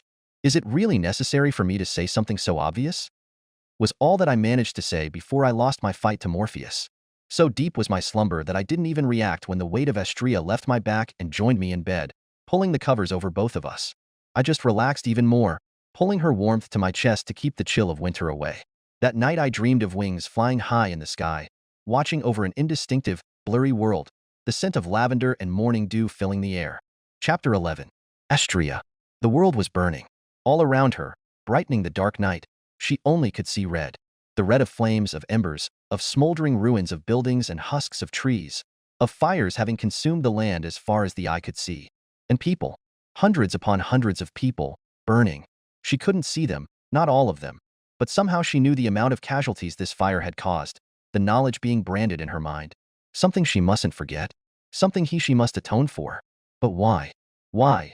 Upon seeing this tragedy, the only thing filling her was not sadness, not regret, but determination. Looking around, ignoring the fire that didn't burn her, the smoke that didn't fill her lungs, and the silence of 500 souls that were not there anymore, Astria understood. This was a dream. As soon as she realized that, the sound of footsteps caught her attention over everything else. She turned around, already knowing what she would find. Slowly, excruciatingly, like every step was a deed worthy of the god's admiration, he advanced through the ashes of his hometown. His body covered in burns, his breath interrupted every few seconds with painful coughs. He still walked, still lived, despite everyone else around him having already died. It was a child. It was her child. Her hero of justice. Astria approached the shambling form of Shirou Amiya, knowing that she could not do anything to help him. Because this had happened years ago. A little more than 10 years ago, there was a fire in the city I lived in. Was this just a dream? Or was she somehow seeing his memories? She let out a shuddering breath, not caring that breathing had no purpose in a dream, and took in his expression, some part of her having difficulty to believe that this was her child at all. Astria always enjoyed seeing the multiple ways his expression could change. The golden brown eyes that always went warm whenever she met them across the room, or so focused whenever he trained, the anger he'd shown her on a few occasions, and his soft smiles and teasing grins that lately sent her heart aflutter. She didn't quite enjoy seeing him get angry, not when it was because of her or for her sake, but it was a part of him that existed. Her Shirou was always full of life, and yet the Shirou in front of her was empty. Maybe it was the exhaustion, or the pain he must be going through, but the complete lack of feeling in his eyes broke her heart more than the sight of his wounds did. Minutes passed, or was it hours? And he kept walking, almost aimlessly, seeking to escape the hell that had consumed everything he ever knew. But it wasn't enough. Not even the knowledge that it was a dream kept Astria from rushing forward to catch him when he fell to the ashen ground, only for her hero to pass through her arms like she was a mirage. It was over. It didn't matter how strong his will, how determined his heart, how blessed his resilience. There was only too much his body could take. Maybe it was the lack of air, or the wounds finally catching up to him, but Shirou didn't even try to get up. He just gazed at the cloudy skies with an absent-minded expression and extended one hand to grasp the rain that was beginning to fall. Astria felt useless, not because she couldn't help the Shirou in front of her, but because seeing this she realized that, if she hadn't asked yesterday after seeing Ryu, she wouldn't have known of the full extent of the tragedy that had befallen him when he was younger. Shirou was her child and she was supposed to be his goddess, the one he could trust to help him become the best version of himself. But Astria wondered if she had taken so much advantage of his kindness, of his willingness to listen and help her, that he found her so unreliable to not want to share his pain with her. He had offered to help her carry the weight of everything that burdened her, even while carrying something like this alone. Was she going to keep taking and taking and taking without offering anything in exchange? She didn't want that. Just like Shirou wanted to help her with her burdens, Astria wanted to help him with his. She was starting to wonder if the dream was going to end with this crushing sight when in the distance he appeared, wearing a black coat over black clothes, a Far Eastern. Would that be Asian, in Shirou's world? Man rushed forward, his expression full of mindless desperation. Kiritsugu Amiya, Shirou's father, the one who had put him in the path to become a hero of justice and cross paths with her years later. Dream or not, she awaited, almost with bated breath, the moment her child's fate would be put in motion. The event that Shirou would consider so important that his soul crafted a skill out of it. And then, after the man kneeled, his hand grasping Shirou's like it was a lifeline, she finally got to see it. Kiritsugu Amiya held a lone child that he saved from an inferno and wouldn't stop thanking him, again and again. Like a starved man that found a piece of ambrosia, like a drowning man that finally found land. Like he was the one being saved, her child's savior smiled. And so, when the golden glow of Avalon illuminated the ashes of a beautiful dream, Astria wondered, will I ever be able to make Shirou smile like that? Waking up wrapped in the arms of one of her children wasn't a new experience for Astria, not after all, but raising Elise as her own since she was a child. That girl had always been quite affectionate, but near the end, where things were so bleak and Elise had to show her strong side to the familia. She had only allowed herself to be weak, to doubt, in Astria's arms. So sharing the warmth of another to sleep was something she had grown to miss after a year on her own. But sleeping with Shirou was quite different, she came to realize. It was quite the novel experience to be the smaller of the two in this kind of situation, and Astria took ruthless advantage of that by sleeping using his chest as her pillow, just as Elise had done with her once upon a time. It was surprisingly comfortable, considering how firm his muscles felt yesterday. Maybe it was the rhythmic beat of his heart that had brought her comfort, or the way his strong arms had enveloped and molded her body to his once she joined him in bed. Fufu, to think sleepy Shirou is a cuddler. All in all, if it wasn't for that dream, Astria would say it was the best sleep she had in months. And even that slight hiccup faded away once she opened her eyes and the first thing she saw was his sleeping face. That's a new face to remember, Astria muttered, smiling fondly at the relaxed expression on his face. Shirou was always doing something or other. Whether it was training, studying, or cooking, her child liked to keep busy, so it was a rare sight to see him so still. She had to do her best to record this sight in her mind because, shy as Shirou was, she didn't know when she'd be given the chance to sleep with him again.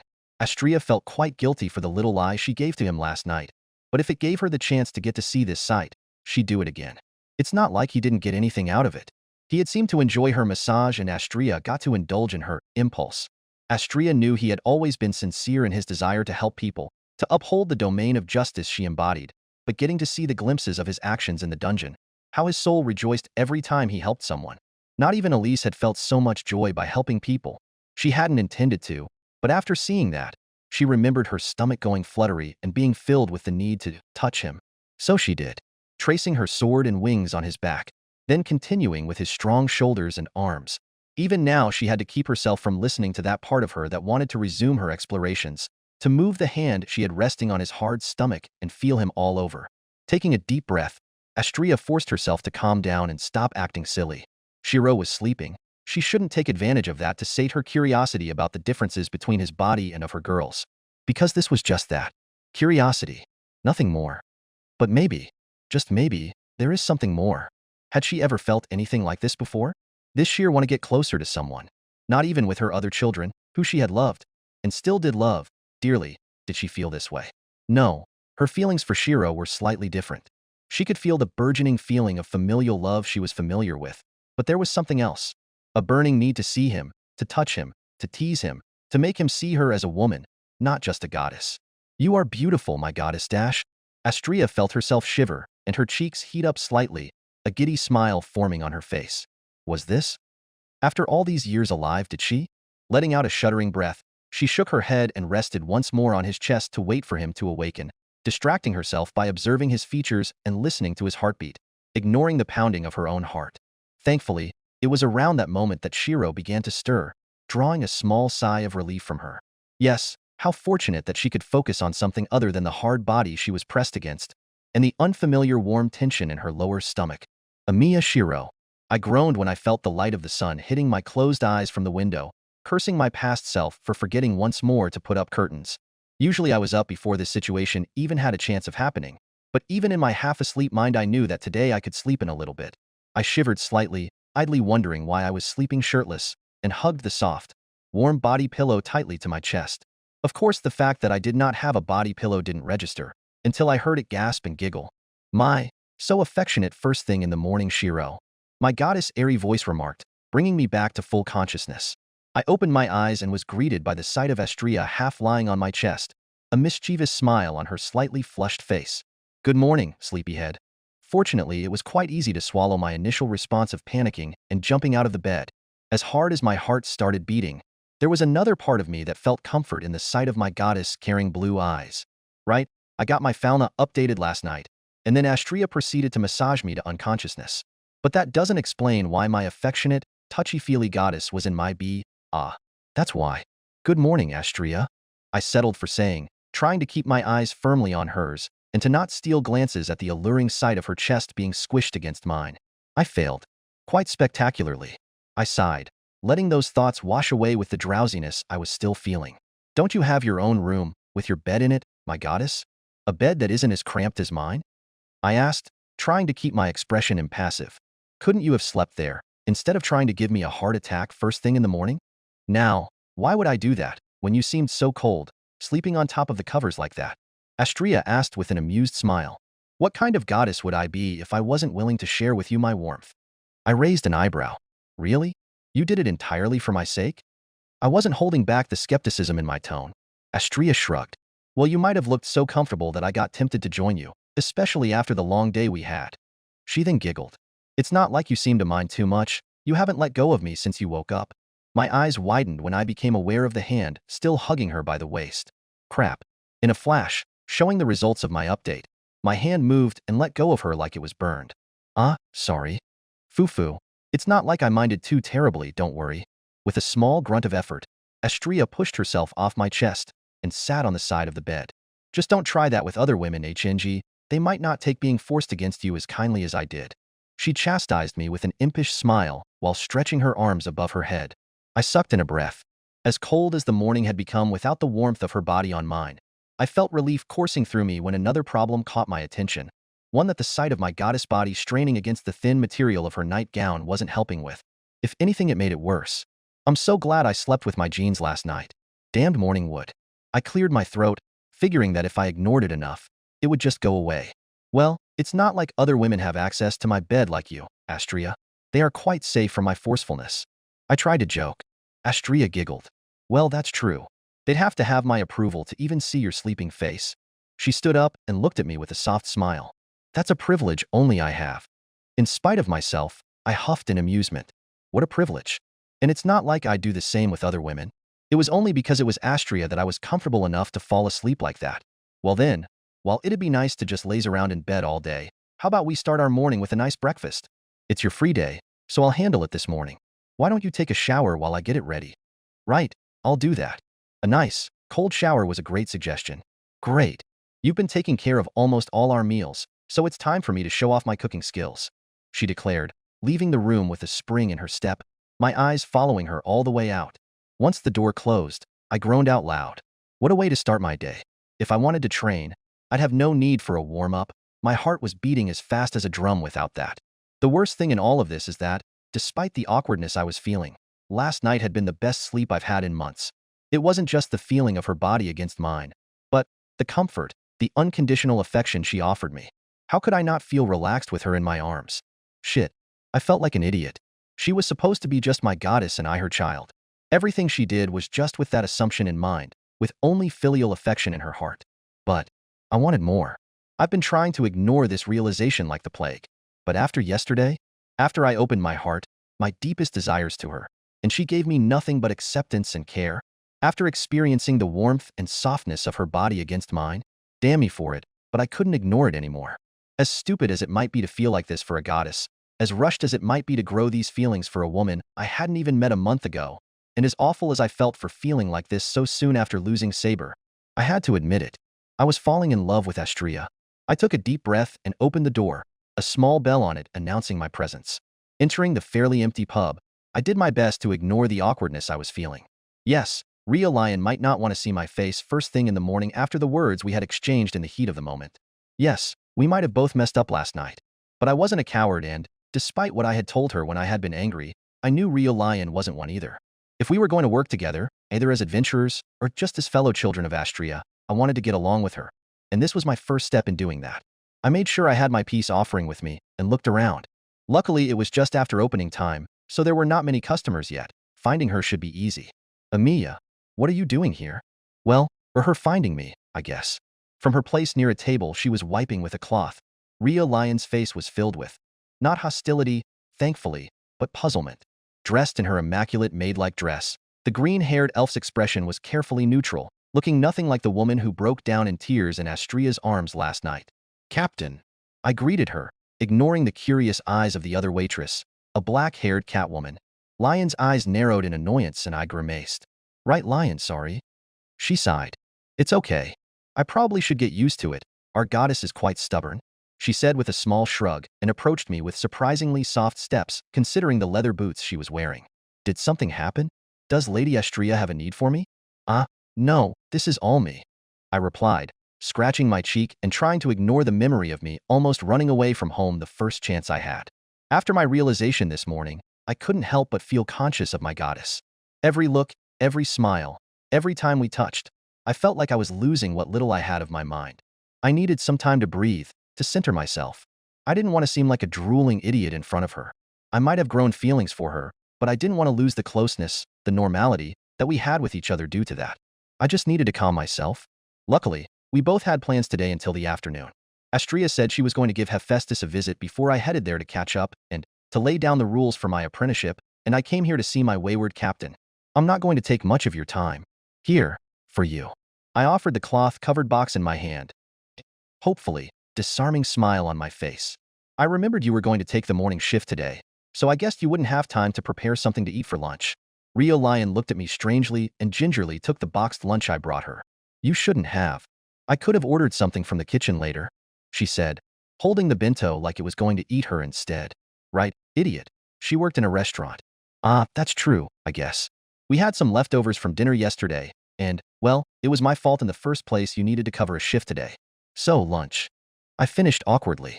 Well, if you don't need it, you can just give it to a coworker or throw it in the trash. Well, the initial peace offering is a failure, I guess. She glanced at me once more, a curious look in her eyes, before she looked back down at the bento with a complicated expression on her face. She sighed. No, it's not that I don't want it. It'd save me the problem of asking for food here. And it's not like it'd be on the house, despite me being a waitress. Lion grumbled the last part under her breath. Thank you, Amiya. She nodded with a small, and slightly confused, smile. I smiled back, feeling some weight falling from my shoulders. You're welcome, Lion. Like I said, they are just leftovers, so don't have many expectations. I grinned. Then I looked at the clock on the wall and realized I had places to be. Right, it was nice seeing you, but I have an appointment. I'll leave you to your job. Of course, I appreciate it.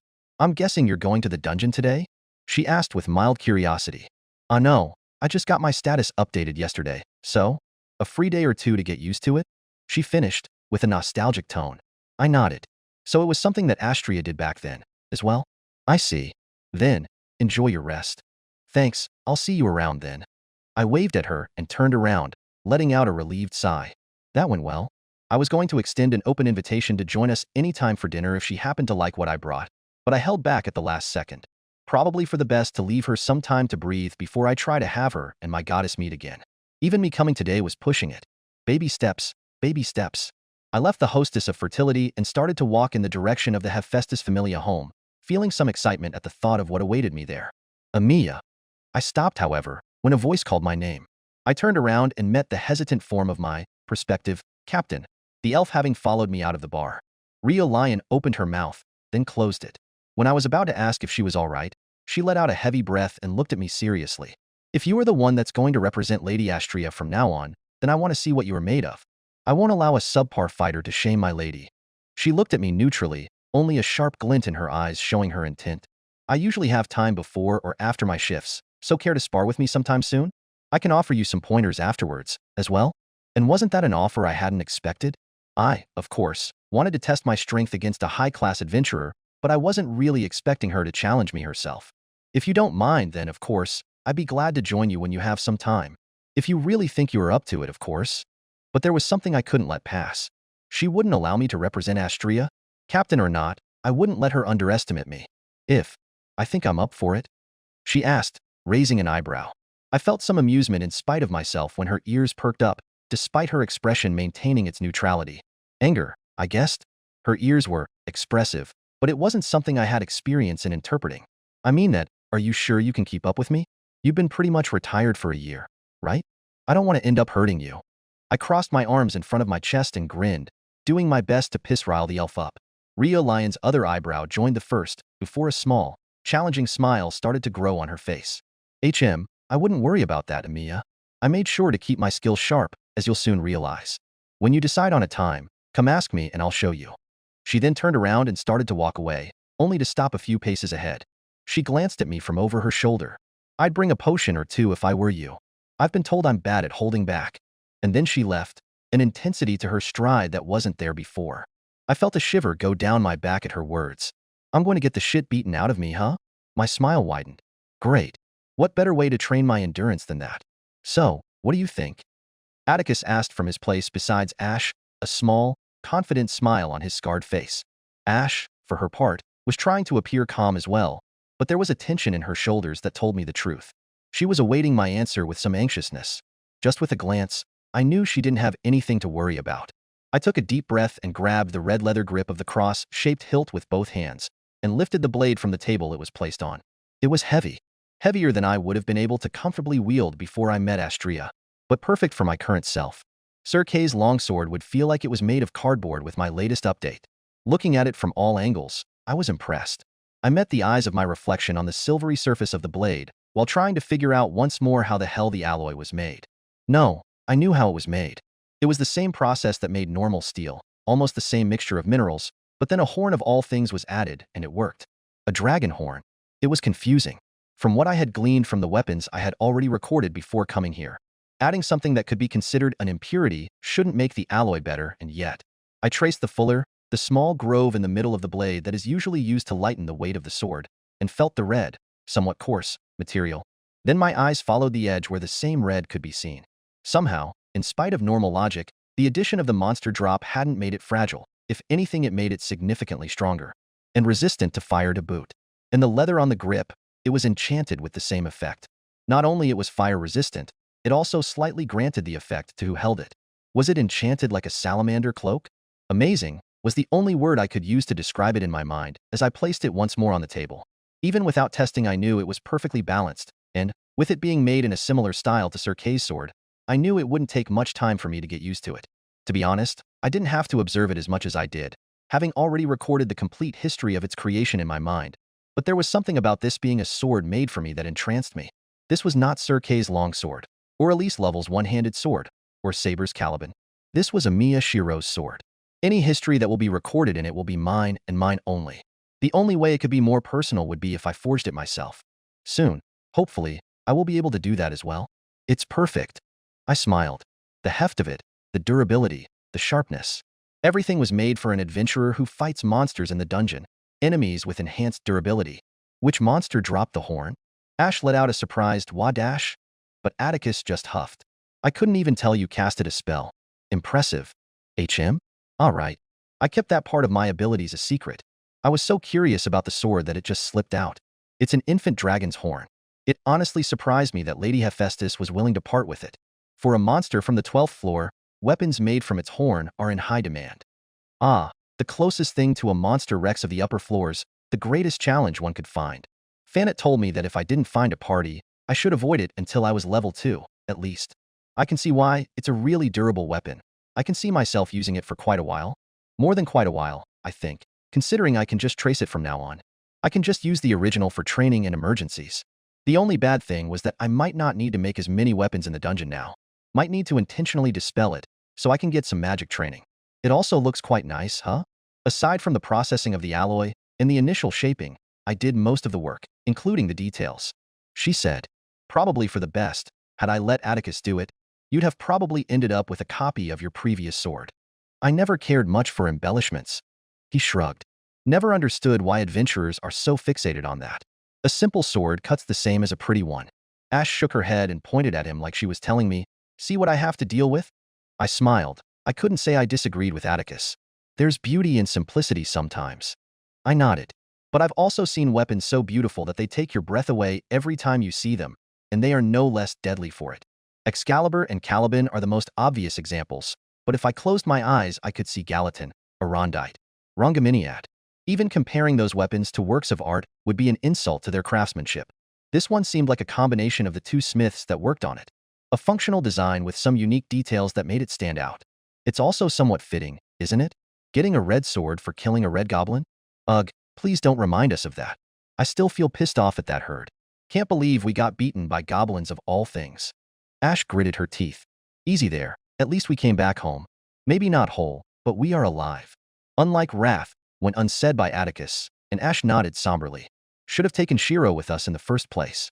That also would have saved us some trouble last week. Ash quipped, and then glared at me.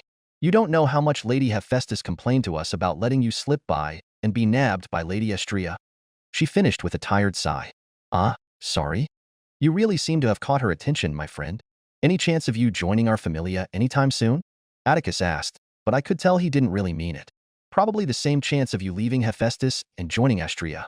The blonde man huffed. Luckily, I know you mean only me, because if you meant Ash, it probably would be easy.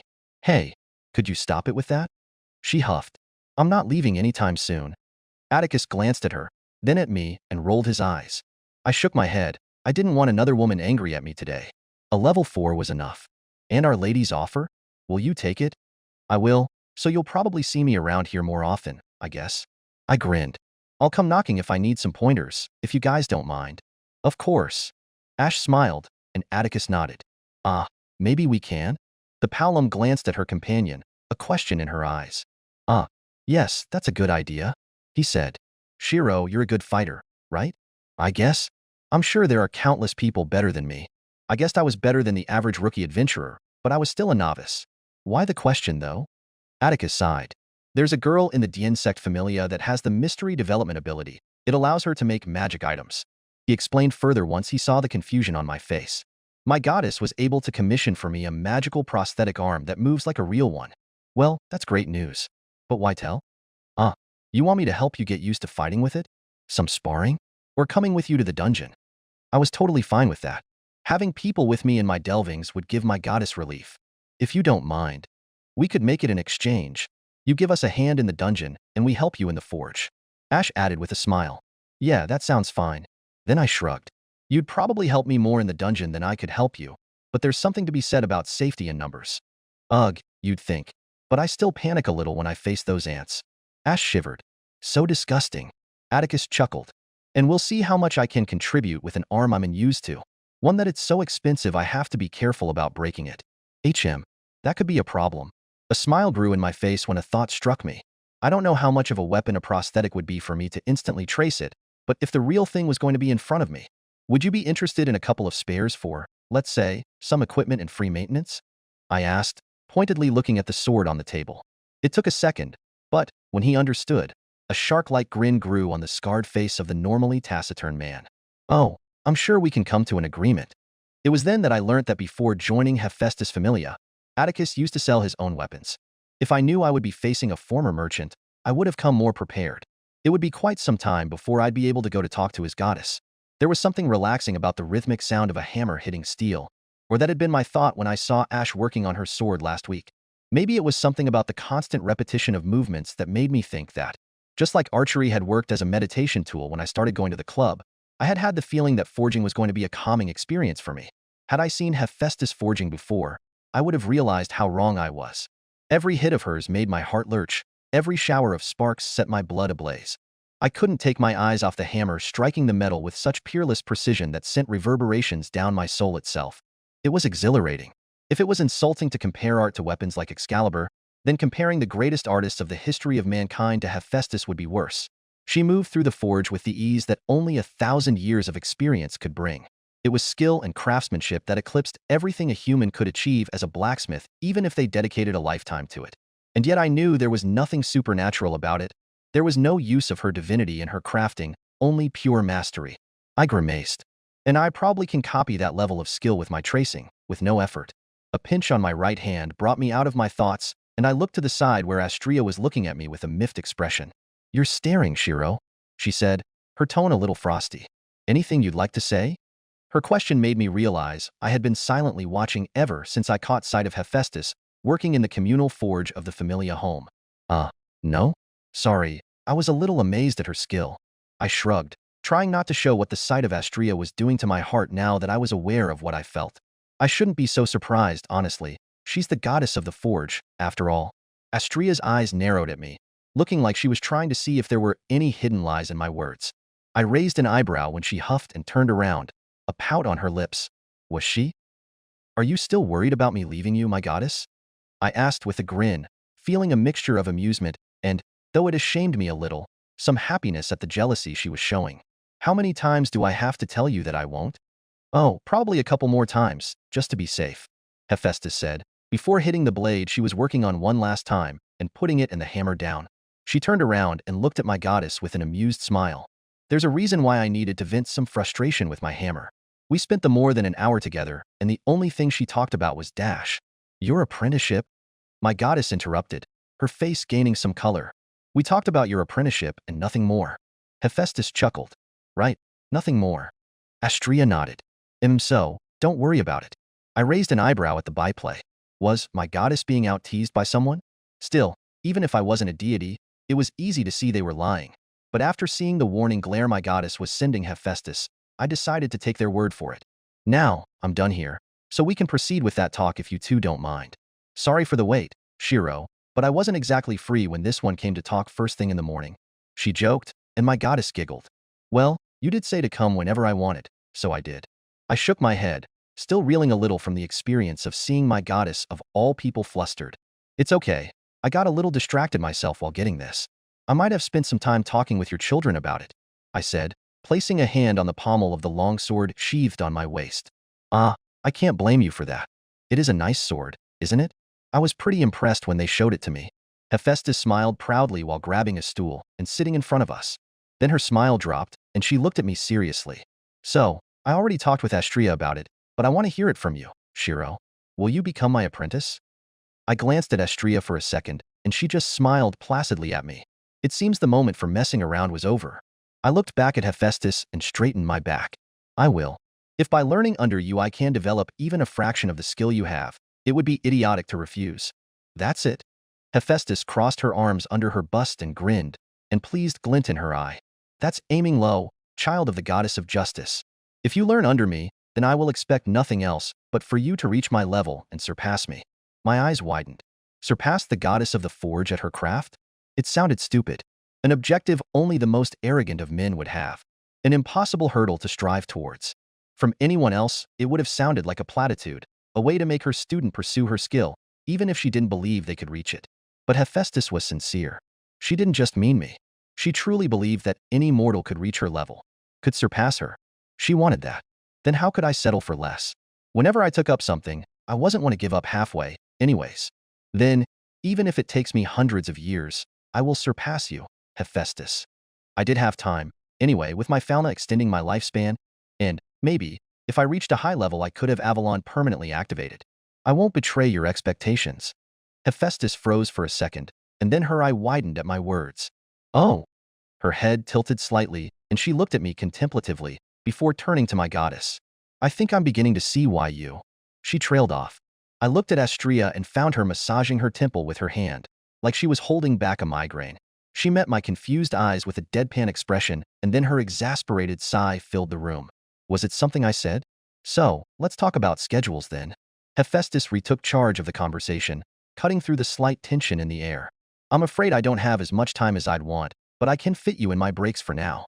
To be honest, with my dungeon trips and my coming patrols, I will be a little limited with my time as well, at least until things calm down after the festival. Well, we can plan around that then. What do you think of? And so, we continued planning the schedules of the lessons, all the while pretending that we were not feeling the weight of the judging gaze of the goddess of justice. Still, accepting her tutelage was just one thing I came here to do. If I was to learn to the best of my abilities, I'd have to come clean about my tracing. She had seemed pleased when I accepted being her student, but when I told her of the full extent of my magecraft, Hephaestus was giddy. So you don't need a spell? You just understand every detail from any weapon you just see? She asked, leaning forward on her seat, her face getting almost too close to mine. And you remember this forever? I swear I could see her eyes shining. Yes, that's basically it. I leaned a bit backwards, trying to put some needed distance, but she just advanced a bit more. It's easier with swords, daggers, spears, or anything with a blade in it, but I can also remember maces, bows, even shields. And well, with the strike of the hammer of a gun, a magic circuit opened. Trace on. Going through my 7 steps as fast as I could, I focused on the image in my mind and, with a flash of green light, a warhammer appeared on my hand. It feels a lot lighter than I remember. Hephaestus sucked in a breath. That's Wrath's warhammer. I nodded. I saw it for the last time in Westmount and never again, but it's still fresh in my mind. If I didn't know the original was still in my office, she muttered, shaking her head in disbelief. And you know how it was made? Wrath's forging process? From the first strike of a hammer. Hephaestus took a shuddering breath and was about to speak when my goddess interrupted. And that's not all of it, Hephaestus. He doesn't only know the weapon's history. I nodded. I can also imitate the skills of the user of the weapon thanks to my tracing. I glanced about and then pointed at the hammer Hephaestus had been just using. For example, if I trace that hammer, I can copy your skill with it to a certain extent. And that's only because my body is different from yours, so I'd have to compensate. I explained. How? How on earth have you lived this far with that ability and not tried to learn how to make weapons yourself? She asked with disbelief in her tone. I reiterate, that you aren't a smith yet is frankly ridiculous. You were born for this. Well, it's not like I knew of this ability my whole life. I scratched the back of my head. I've only become aware of this a couple of months ago, and it's been only with my latest magic teacher that I've begun to develop it. I didn't know if it was the exposure to the ridiculous weapons of the Holy Grail War, the memories of Saber, my real magic circuits being activated, or a combination of the three that made me aware of that ability, but it was only after that I've realized the extent of my affinity with weapons. To think that a human would be able to develop something like this without the blessing of a god. It's amazing. Hephaestus muttered. Any idea how it came to be? I didn't, but Tosaka had some theories. Being healed by Avalon when I was a kid, and then being exposed to it for most of my life, making me more predisposed to weapons, or an accident caused by me turning my nerves into magic circuits for years without giving myself an aneurysm, or my teacher assumed that it was because of my elemental affinity. I settled for answering. Your elemental affinity? You mean the magic you are more predisposed towards? Astria asked, curious. You never told me about this, Shirou. It's not really important in the grand scheme of things. Hell, the only thing this does is limit me because it makes learning magic not related to it much harder. I grumbled. Well, now I'm curious. What is it? It cannot be just something like earth. 2 elements? Earth and fire? Hephaestus asked, visibly excited. Maybe she was wondering if any of her magically inclined children could develop something like I did? Unfortunately, I had to disappoint her. It's sword. What? She asked, the smile fading from her face. My elemental affinity is sword. Both goddesses in front of me fell silent for a moment. Sword? I don't think I heard of that being an affinity, Shirou, Astria said, a confused expression on her face. I sighed and nodded. I know. Do you know how much my teacher complained about that? There was hardly anything she could teach me because I suck at magic that does not involve something like a sword in any way. Tosaka had been about to tear her hair out at the end, and just settled for explaining the basics of the basics and letting me decide how to continue on my own, and just offer guidance when I needed it. Your element, your magic, your soul itself, gravitates to swords? Hephaestus asked dully, looking like a child who was told Santa Claus wasn't real. Astria. Yes, Hephaestus? My goddess asked, an amused smile growing on her face. Can I retract my word of not trying to recruit your child to my familia? Astria's smile widened. No. Astria? Yes, Hephaestus? I hate you. Astria giggled. Oh, please, I know you don't. Walking through the busy streets of Orario, weaving through the throngs of people around me enjoying the festival and merriment, I did my best to follow the explanation of the woman in front of me. The blue-haired, sharp-eyed adventurer walked with purpose, her eyes swiveling around, giving a curt nod to every masked adventurer of her familia we passed by. As much as people like to fantasize, patrolling is not supposed to be exciting. Many of our rookies are quite disappointed to learn that a good patrol is one in which nothing happens. Shakti Verma, the level 5 captain of the Ganesha familia, said with a serious tone. Our main objective is to show the flag, as they say, and discourage would-be criminals. Show the flag, huh? It was something I was familiar with, having interacted with Old Man Raiga. It's quite impressive how much dissuasive a group of Yakuza could be to people wanting to cause trouble in a neighborhood. And when that isn't enough? Well, there are those that decide to disrupt the peace in spite of our presence, so we need to keep an alert eye and be ready to act in those cases. Quarrels on the streets, purse snatchers, shoplifters. She explained. Either catching them in the act, or being alerted by the civilians of the situation, we need to be on the streets to be able to do something. Be seen, either to prevent or to react. I see. I'm guessing that in a world without cell phones, word of mouth served as an alarm. I'm guessing that's the reason for the uniforms your men use and for me wearing this? So people can know who to approach with their problems. By this I was referring to the dark blue half cape I was wearing over my left shoulder, the sword and the wings of justice proudly embroidered on it. Verma grimaced. I won't comment on my men's fashion decisions. But then a small smile appeared on Shakti's face as she nodded. You showing off your familia's symbol, though, that was Lord Ganesha's suggestion. He said that it'd be a nice opportunity to announce the return of your familia to Orario. It might be just you for now, but that symbol holds weight here. She explained. She glanced at me and her sharp eyes softened a bit. People will know to trust you. I let out a breath and nodded. So, until I gained some reputation, I would depend on my familia's name. Still, I smiled, remembering my goddess-pleased expression after she helped me put it on this morning, and saw me off with her symbol proudly emblazoned over my arm. Astria told me that she had wanted to get me a salamander cloth one, so I could take it to the dungeon later, but she couldn't get it made in time. I didn't mind. For now, I would use this during patrols and spread the word that she was back. Besides, it worked for me. I might not focus on fashion or the type of clothes I wear, but I find myself fonder of blue over red. Of course, outside of this week, I'm not expecting you to follow my lead on how you act. You are Astria Familia now, don't let others dictate your actions. She told me firmly.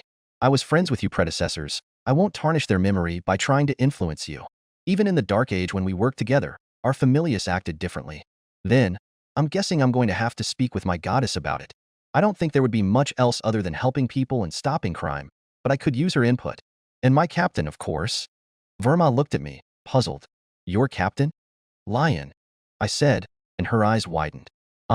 You got into contact with her? Is she joining back? There was surprised look in her eyes, and a slight hint of guilt hidden instantly by her professional demeanor. We are, still ironing out the details. It's still too soon to truly tell. The captain of the Ganesha Familia stopped for a second and then nodded. Yes, that's understandable. She sighed. Let's focus on our work for now. It's not the time for chit-chat. I nodded. As you say. I'll follow your lead for now. Like Shakti Verma had warned me, the following patrol had been calm. It wasn't a surprise, really. The Ganesha Familia was out in force, especially on the main street where the biggest congregation of people was. It was almost creepy how many men dressed in similar clothes with the exact same mask were watching over the population. Still, I don't know if it was because she had been friends with the previous members of the Astria Familia, or if it was because Ganesha was friends with Astria, but I was thankful that the captain of the Familia herself decided to take time out of her day to accompany me. Her decades of experience leading were obvious. The way she explained the ins and outs of the job, the way she could with a few words stop a brewing argument or console a lost child, the way the other members of her Familia looked at her for advice. To be honest, I was beginning to think I wasn't going to do much today. Her being around was enough to show me how little I knew of this profession. I tried to not let it get to me. It was my first day. It was obvious I wasn't going to do much. Tomorrow would be the real deal. It wasn't until a couple hours in that I was able to finally participate. 2000 Valley for a fucking drink? What the fuck are you serving? Freya's piss in a bottle? The slurring voice was so loud that it cut through the din of noise around. Verma turned to me and smiled. You seem bored. Want to give it a go? I want to see you handle, was what I heard her say before I was too far to make out the rest. I weaved my way through the crowd, following the incessant voice of the drunk man until I found him. A man in his 40s, clearly just a civilian if his clothes were any indication, was almost frothing at the mouth and glaring at a young woman standing calmly behind a stall. I knew this girl. Was that? You wouldn't be able to afford it, Mr. Lyon's silver-haired co-worker replied with a giggle, not showing even a little bit of fear for the angry man. Then her eyes sharpened and her smile turned mocking. Now, are you going to be nice and buy something, or am I wasting my time? Wadash. Are you mocking me, bitch? The man said as I finished approaching. I'll show you dash, he began, raising his hand and winding it back. I didn't care to wait to see what he was going to do. I just stepped forward and grabbed his wrist in my hand.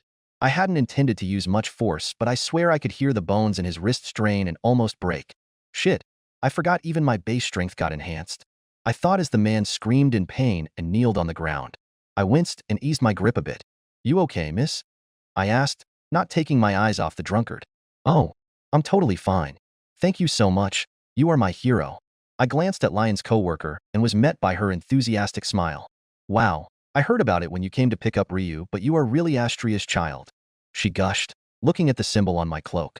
Hearing her words, many of the people around us started muttering. I could just make out the words justice, Astria, and back. It seemed that word was going to spread at least. I tried to ignore the noise around me and helped the man back to his feet. His eyes, which had been somewhat hazy before I interrupted, were now much more alert. A shot of adrenaline does wonders to clear drunkenness, it seems. Look, arresting you for being a drunk idiot seems a little too much. I also didn't know if I could actually arrest him for that. So, how about you head back home and take a nice, cold shower, my friend? I asked with a sharp smile, and the man nodded repeatedly. I sighed. Good. Leave then. The man left in a hurry, pushing through the crowd in his rush to get away from me. Oh, that was scary. You are so brave to stand up to that man, the girl said, squirming in place. I raised an eyebrow. If that was her being scared, I can't imagine how she is normally. It's no trouble, miss. I'm glad I was able to help one of Lion's friends. The girl giggled. So humble too. Say, if you were free this evening, want to come have a drink in our bar? She asked, a coquettish smile on her face, and leaned over the stall. My treat, for helping me out. Was she trying to flirt or something? I took a step back. Sorry, miss, but I don't usually have my evenings free. I'll have to disappoint you. As always, my evenings were for my goddess. I also didn't want to intrude on Lion's workplace when it was sure to be busy thanks to this mess. It was quite surprising that they had the availability to open a stall like this, but I guess that they were using it to advertise their pub. Ah, that's a shame. She whined. I'll be in your debt for a while longer then. Ah, and none of that Miss stuff. I'm Seer Flova, she said, batting her eyelashes. If you are a part of Ryu's familia, then you are a friend to me. I'm Shirou Amiya. Nice to meet you then. I glanced back and saw Shukti Verma approaching through the crowd. Well, that's my chance to leave. Right, if you are fine, then I'll return to my patrols and leave you to it. Have a nice day. I waved and left the stall, trying to get away from the awkward situation. I really wasn't used to girls being so forward. Well, I'll commend you for the initiative, Shukti said to me with a nod when I rejoined her. Next time, though, if you have backup, try not to rush on your own. We work in pairs for a reason. Sorry, I tend to react before thinking sometimes. I smiled guiltily. I'll be more careful in the future. The woman sighed. As long as you are aware. She shrugged. Come on, let's continue. We're going in the direction of Deadless Street. As the sun starts to fall, she began, leading the way to a street with a very familiar name. Hopefully, there's not a minotaur waiting for us there. I smiled grimly, remembering the mythological labyrinth from my world. But then I felt a shiver go down my spine. Someone was watching me. No, not just watching. Something this invasive could not be called that. Ogling? Analyzing? Sizing up? I turned around, trying to find the source amongst the crowd, but when I did, the sensation faded. The crowds parted for a second, and I met the gray eyes of Seer Flova, who was talking animatedly with a customer. She winked at me. Chapter 12. I let out a deep breath and wiped the sweat off my brow. Finally, I'm starting to get used to it. The improvements in my speed and strength after my update had thrown me off kilter for a bit. Remembering how I almost broke that man's wrist with a squeeze made me adamant about getting my new physical abilities under control before another patrol. Thus, the day after walking with Shukti Verma started like this, some calisthenics followed by practice with my new sword. Now, a couple hours in, I finally felt in control again. Hopefully there wouldn't be any more accidents. I let my sword disappear and stretched my arms across my chest, feeling them burn with the satisfying ache of a good workout. Oh, you are done? That was a long session, Astria asked, and I glanced at the small table on the side of the garden where she was sitting, checking over some of my dungeon reports while having some tea. Say, I'm curious about something. How old were you when you started practicing with a sword, Shirou? I hummed, thinking over her question. Well, I've done it here and there since I started living with Dad, but that was just a child and old man smacking each other with no skill at all. Astria giggled at my description. Then Fujine started coming over, and sometimes she'd rope me to join her in her practices. Nothing really serious until a few months ago, though. And then? She asked curiously. What made you start getting serious about it? Who taught you to fight the way you do? I approached Astria, feeling some uncertainty growing in me.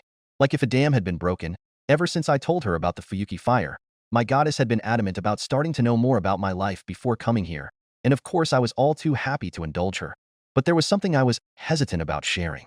At first it was because, while I didn't mind talking about it, the topic was admittedly quite the heavy one to drop on her when she had been stressing about Lion.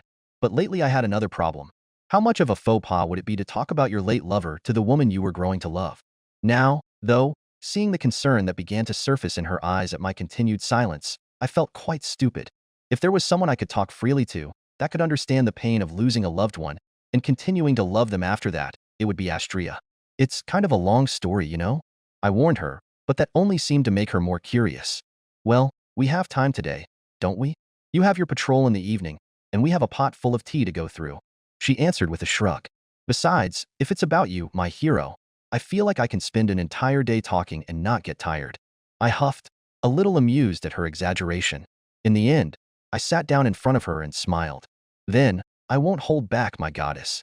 I took a second to gather my words while Astria filled my cup. I learned to fight at first because of necessity.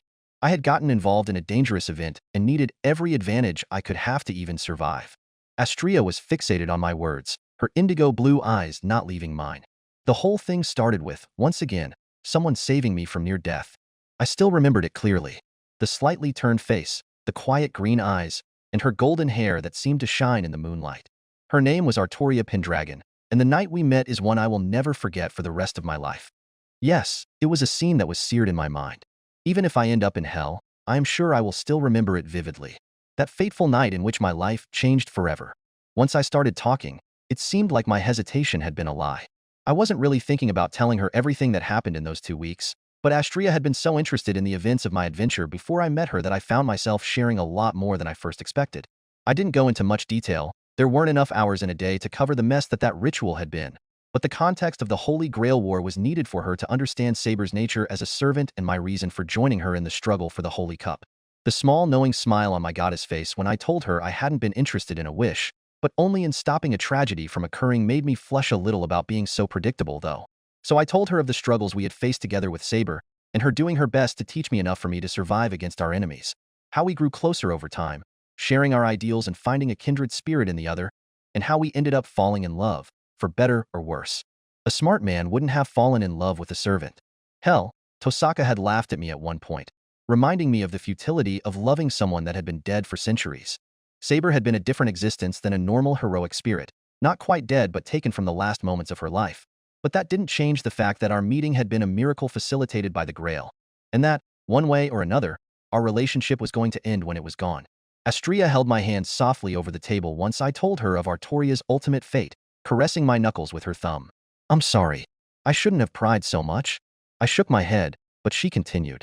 I know it might not help, but I can understand the pain you must be going through. It's never easy to lose someone dear to your heart. No, don't apologize. Telling you this. It helped. It's been some time since I talked sincerely about her. Back home, only Tosaka knew who Artoria really was. I smiled, intertwining my fingers with hers. Thank you, Astria. We fell in silence for a bit, Astria seemingly deep in thought, probably thinking over the tale I had just finished telling her, while I was just waiting to see if there was anything else she wanted to know, and finding comfort in the warmth of her hand still intertwined with mine. Would you tell me more, then? About the woman that shaped you into the man you are now? She finally asked after a while, some hesitance in her tone. If she was important enough for your soul to shape a skill in her honor, then I want to know about her. Could you tell me the legend that elevated her existence to, what did you say they were called? Heroic spirits? I grinned, recalling how interested she had been in the fact that in my world, there were humans elevated to pseudo-divinities by the beliefs of the masses. I probably would be answering a lot of questions about that later. Shame that the only thing I knew about that was what Tosaka told me months ago. Still, the woman who shaped me, huh? I mused, finding myself agreeing with her words. Yes, if the Fuyuki fire and meeting Dad had given me the base of the person I grew up to be, then being with Saber had shaped my ideals into something truly mine, something I could pursue without feeling a cheap copy of Dad. All right. I looked at the sun approaching its zenith. We still had hours until I had to leave for my patrols. Then, let me tell you about the legendary King of Knights, the wielder of the holy sword Excalibur. I placed a hand on my chest. And, of course, the original owner of Avalon. You have everything ready for today, Shirou? My goddess asked over breakfast. You remembered to pack your antidotes, right? I know you have Avalon, but you should be ready for the purple moth's poison just in case. I smiled, a little amused at her fretting. Astria, we went over my preparations together last night, and I'm not going to be there for long today, just testing the waters. Astria sighed. I know, just be careful. I know you are ready for everything, your advisor made sure of that, but I can't help but worry. A small part of me is still thinking that maybe you are rushing too much. Sorry. I huffed. If anything, I felt I was going too slow. Was I being too overconfident? While exploring the dungeon had been dangerous, I really hadn't felt that I had ever been in danger of dying. I knew that a mistake there could mean death, but after the first or second day, I hadn't felt threatened by the monsters. Then again, considering the risks of the so-called newbie killers I would face, I probably should be a little more cautious. Want to go over everything again, then? Check one last time if I'm missing anything? I asked with a smile. It would probably be a bit of a hassle, but if it relaxed my goddess, I didn't mind. Astria giggled and shook her head. No, it's okay. I guess I'm being silly. Say, if you're going to finish early today, excuse me? Astria and I turned when another voice spoke up. There, in the entrance of the dining room, Rio Lion stood, covered in a forest green cloak to keep the chill of the morning away and carrying a wooden crate, awkwardness obvious in her posture. Rio, you're home. Astria exclaimed in happiness. Good morning. My lady Emilia. Good morning. The elf replied with a nod, letting a small smile surface on her face. Sorry to bother you while you're having breakfast. Oh, don't be silly. I told you, this is your home. You're always welcome here, right, Shirou? I smiled and stood up. Of course. This was her home more than mine. It'd be ridiculous for me to deny her. Want to join us? There's tea, or I can make you a cup of coffee, if you want to warm yourself up while I whip out something fast for you. Ah, Lion uttered while looking at the spread on the table with some interest. If it's not too much of a bother, I came here first thing in the morning, so I didn't have anything to eat yet. Of course. Is tea fine for you then? She nodded. Thank you, Amiya. She called from behind and I shook my head. It really wasn't a bother. Ah, here, before I forget, she said, offering the crate she was holding to me. I took it with some curiosity and inspected its contents. A dozen or so of little hemp bags, some small glass bottles, and a bigger one made of ceramic. Taking of the bottles and looked at it, I found inside a familiar, dark liquid. My eyes widened. Is this soy sauce? Lion nodded. And some spices, and that green tea you Far Easterners seem to enjoy so much. She said with some distaste. Ah, and a bottle of rice wine. Mamma Mia said you would enjoy that one. I looked up in amazement. Rio Lion was looking at my expression with some amusement. I've been looking all over the place for this stuff. Why on earth? I mean, I'm grateful, of course. Was this a housewarming gift or something? Because you protected Seer. She answered with a grateful look. She told us what happened, that she had gotten fed up with an unruly customer and didn't mind her words enough, and that you defended her when he got angry and violent. I felt a small shiver go down my back at the dark look that took over her expression for a second. Mamma Mia prepared this for you when she heard and I offered to bring it to you to thank you myself. So, thank you, Amiya, for protecting my friend. Lion, you really shouldn't have. I began before she raised a hand. Look, Amiya, you either accept it now from me, or have Mamma Mia come here herself to deliver it. She warned. And you really don't want that, believe me. I gulped when I remembered the rather imposing woman that owned the hostess of fertility. I let out a sigh and my shoulders slumped in resignation. Seems I didn't have a choice. Then I guess I'll accept. And you're welcome, Lion. I'm happy your friend is okay. Then I shrugged. Next time, though, just your word of thanks is enough. It's not like I did it to earn something. I smiled softly. To protect people without expecting anything in exchange. That's what we do, right? Lion froze for a second and then, as if spring had started, the coldness in her expression melted like snow, and I found myself entranced by the beautiful, soft smile that she graced me with. You're right, of course. She nodded, her tone full of nostalgia. That's what we do. She said softly. A moment passed, and then the clearing of a throat made us both jolt. I looked to the source and found Astria observing us with a teacup in hand, happiness and exasperated amusement on her face. She giggled. I love that you both are getting along, but your breakfast is going to go cold if you dally too much, Shirou. I cleared my throat. Right. Breakfast. Have a seat, Lion. I'll have yours ready in a moment. Lion nodded, not looking at my face. Right, thank you. She took a seat beside my goddess and I fled to the kitchen, ignoring Astria's chuckling. I sighed. I guess when they said that the elves were the most beautiful race amongst mortals, it wasn't for nothing. Elf's Lumina. The elf's bright light. Its history was a tale of struggle, of the triumph of good over evil, of companionship, and then despair and tragedy. It had accompanied Rio Lion for years. It had witnessed the darkest moments of Orario and helped her overcome them. And yet it had proved to be useless against the unfairness of the dungeon. I almost wanted to avert my eyes, having delved deeply in a tale I had no business knowing, but I knew it was useless. This wooden sword would be forever remembered in my mind, in my soul. Its history was like an open book to me, as it was its creation. Taken from the holy tree the elves of Ryumilua Forest had venerated for thousands of years, the branch the sword had been made of had been processed in a way I could only describe as bullshit. Somehow, instead of carving it, the smith of the Goibniu Familia had worked on the branch like it was metal, hammering imperfections away, shaping it under extreme heat, and quenching it in magic-rich water. The forging process had been the same as if the blacksmith had been working on iron. Was it the blacksmith development ability that allowed him to work like that? Impossibly tough, and incredibly conductive to magic, to elven magic dash, the wooden sword was the strongest weapon I had seen since I came to this world, and was perfect for a magic swordsman like Rio Lion. It was a masterpiece, and it was coming straight to my head in a downward slash. I instinctively raised my sword and braced myself. If I don't use my full strength, I won't be able to dash. Like it was made of glass, my sword shattered in thousands of pieces. Kuha! A combination of air, saliva, and probably bile exploded from my mouth when the leather boot that had destroyed my sword continued unimpeded and buried itself in my gut, shooting me like an arrow across the garden we were in. Naive, Rio Lion's sharp voice said, and I had no argument against it, rolling in the grassy ground as I was.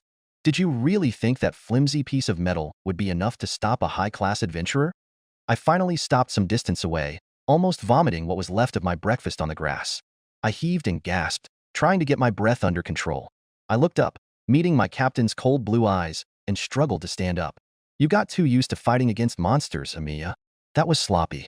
Lion remarked, placing Alf's Lumina on top of her shoulder. Faints exist, you know. I huffed and looked at the remains of my traced sword before letting go of it and making it disappear into the ether. I know. It was true. After fighting so many monsters in the dungeon, I had begun to forget what it was like to fight against someone with a modicum of intelligence.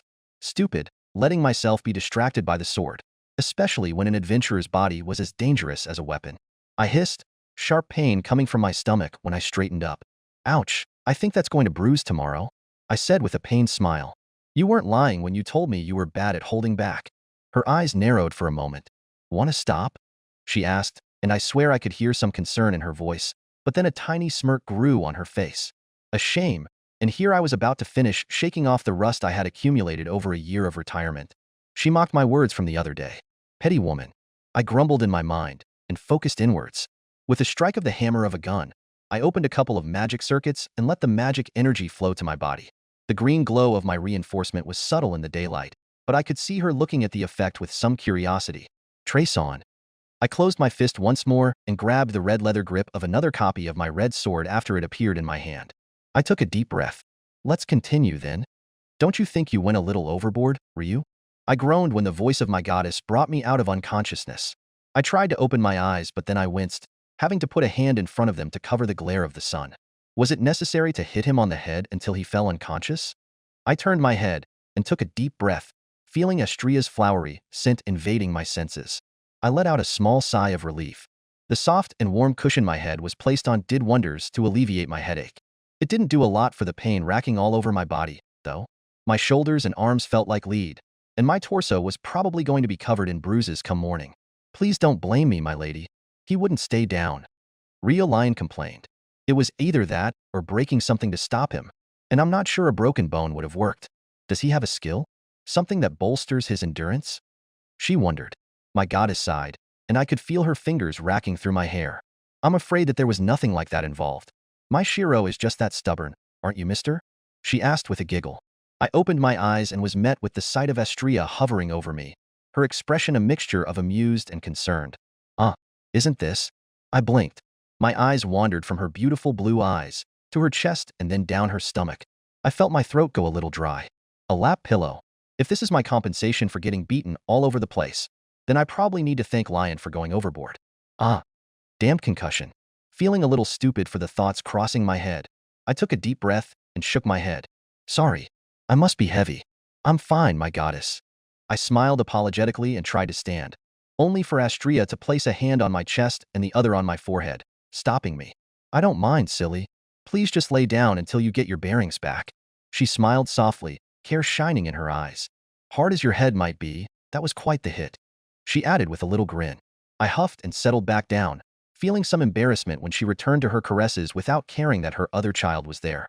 And speaking of said child, the less I thought of the sharp frown on my captain's face, the better. You look pained there, Amiya, she said with little inflection, the softness she had spoken to me with an hour or so ago nowhere in sight. I can heal you, if you want. So you get out of her lap. She didn't say it, but her disapproving expression told me everything. Right, healing. I'm really out of it. I sighed and closed my eyes, opening my magic circuits one by one, and then fueling sabers sheath with my energy. I didn't see it, but, by Lion's gasp, I knew that the glow of Avalon as it treated every little ache and bruise and filled me with relief was not ignored. I sighed. That was easier than before. The updates to my Fauna were working. Whether it was the potency of the magic energy or the amount of control I could now exert on my magic circuits, I realized it was getting easier bit by bit to use the sheath. I opened my eyes once more, clarity having returned to my mind, and stood up. This time Astria didn't stop me, entranced as she always was when seeing the effects of Avalon in person. What was that? Rio Lion asked, her eyes wide. Why did that feel like? The grip on her wooden sword's handle shook slightly. Did the holy energy from Avalon remind her of the tree her Alf's Lumina was made from, or was it something else? What are you, Amiya? That glow, and your magic? Are you someone blessed by spirits? Spirits, huh? Would the Fae be considered spirits by this world's definition? They are, after all by my understanding, beings that were born from the planet itself, just like the spirits here. In any case, the answer would be, no, I'm not. I glanced at my goddess, who was looking at me encouragingly. You can trust her, her eyes seemed to say. I smiled. But I have a healing artifact made by beings like them, and one of my skills allows me to use it. It's still cumbersome to use in battle, but it gets the job done afterwards. I see. I still could see the curiosity in her eyes, and it was only the fact we didn't know each other well that stopped her from asking more. So, I guess I don't need to hold back as much next time we train then. She smirked. After all, after today your endurance will be all the more annoying. In spite of the slight taunting tilt to her voice, I felt myself grow excited. In the hour or so we trained today, I felt like I had improved my swordsmanship in leaps and bounds compared to the previous few weeks. Flaws I didn't know I was developing were ruthlessly taken advantage of, and I had no choice but to improve. I'm looking forward to it, Captain. I told her with honesty. Speaking of more training, I heard that elves were good at archery.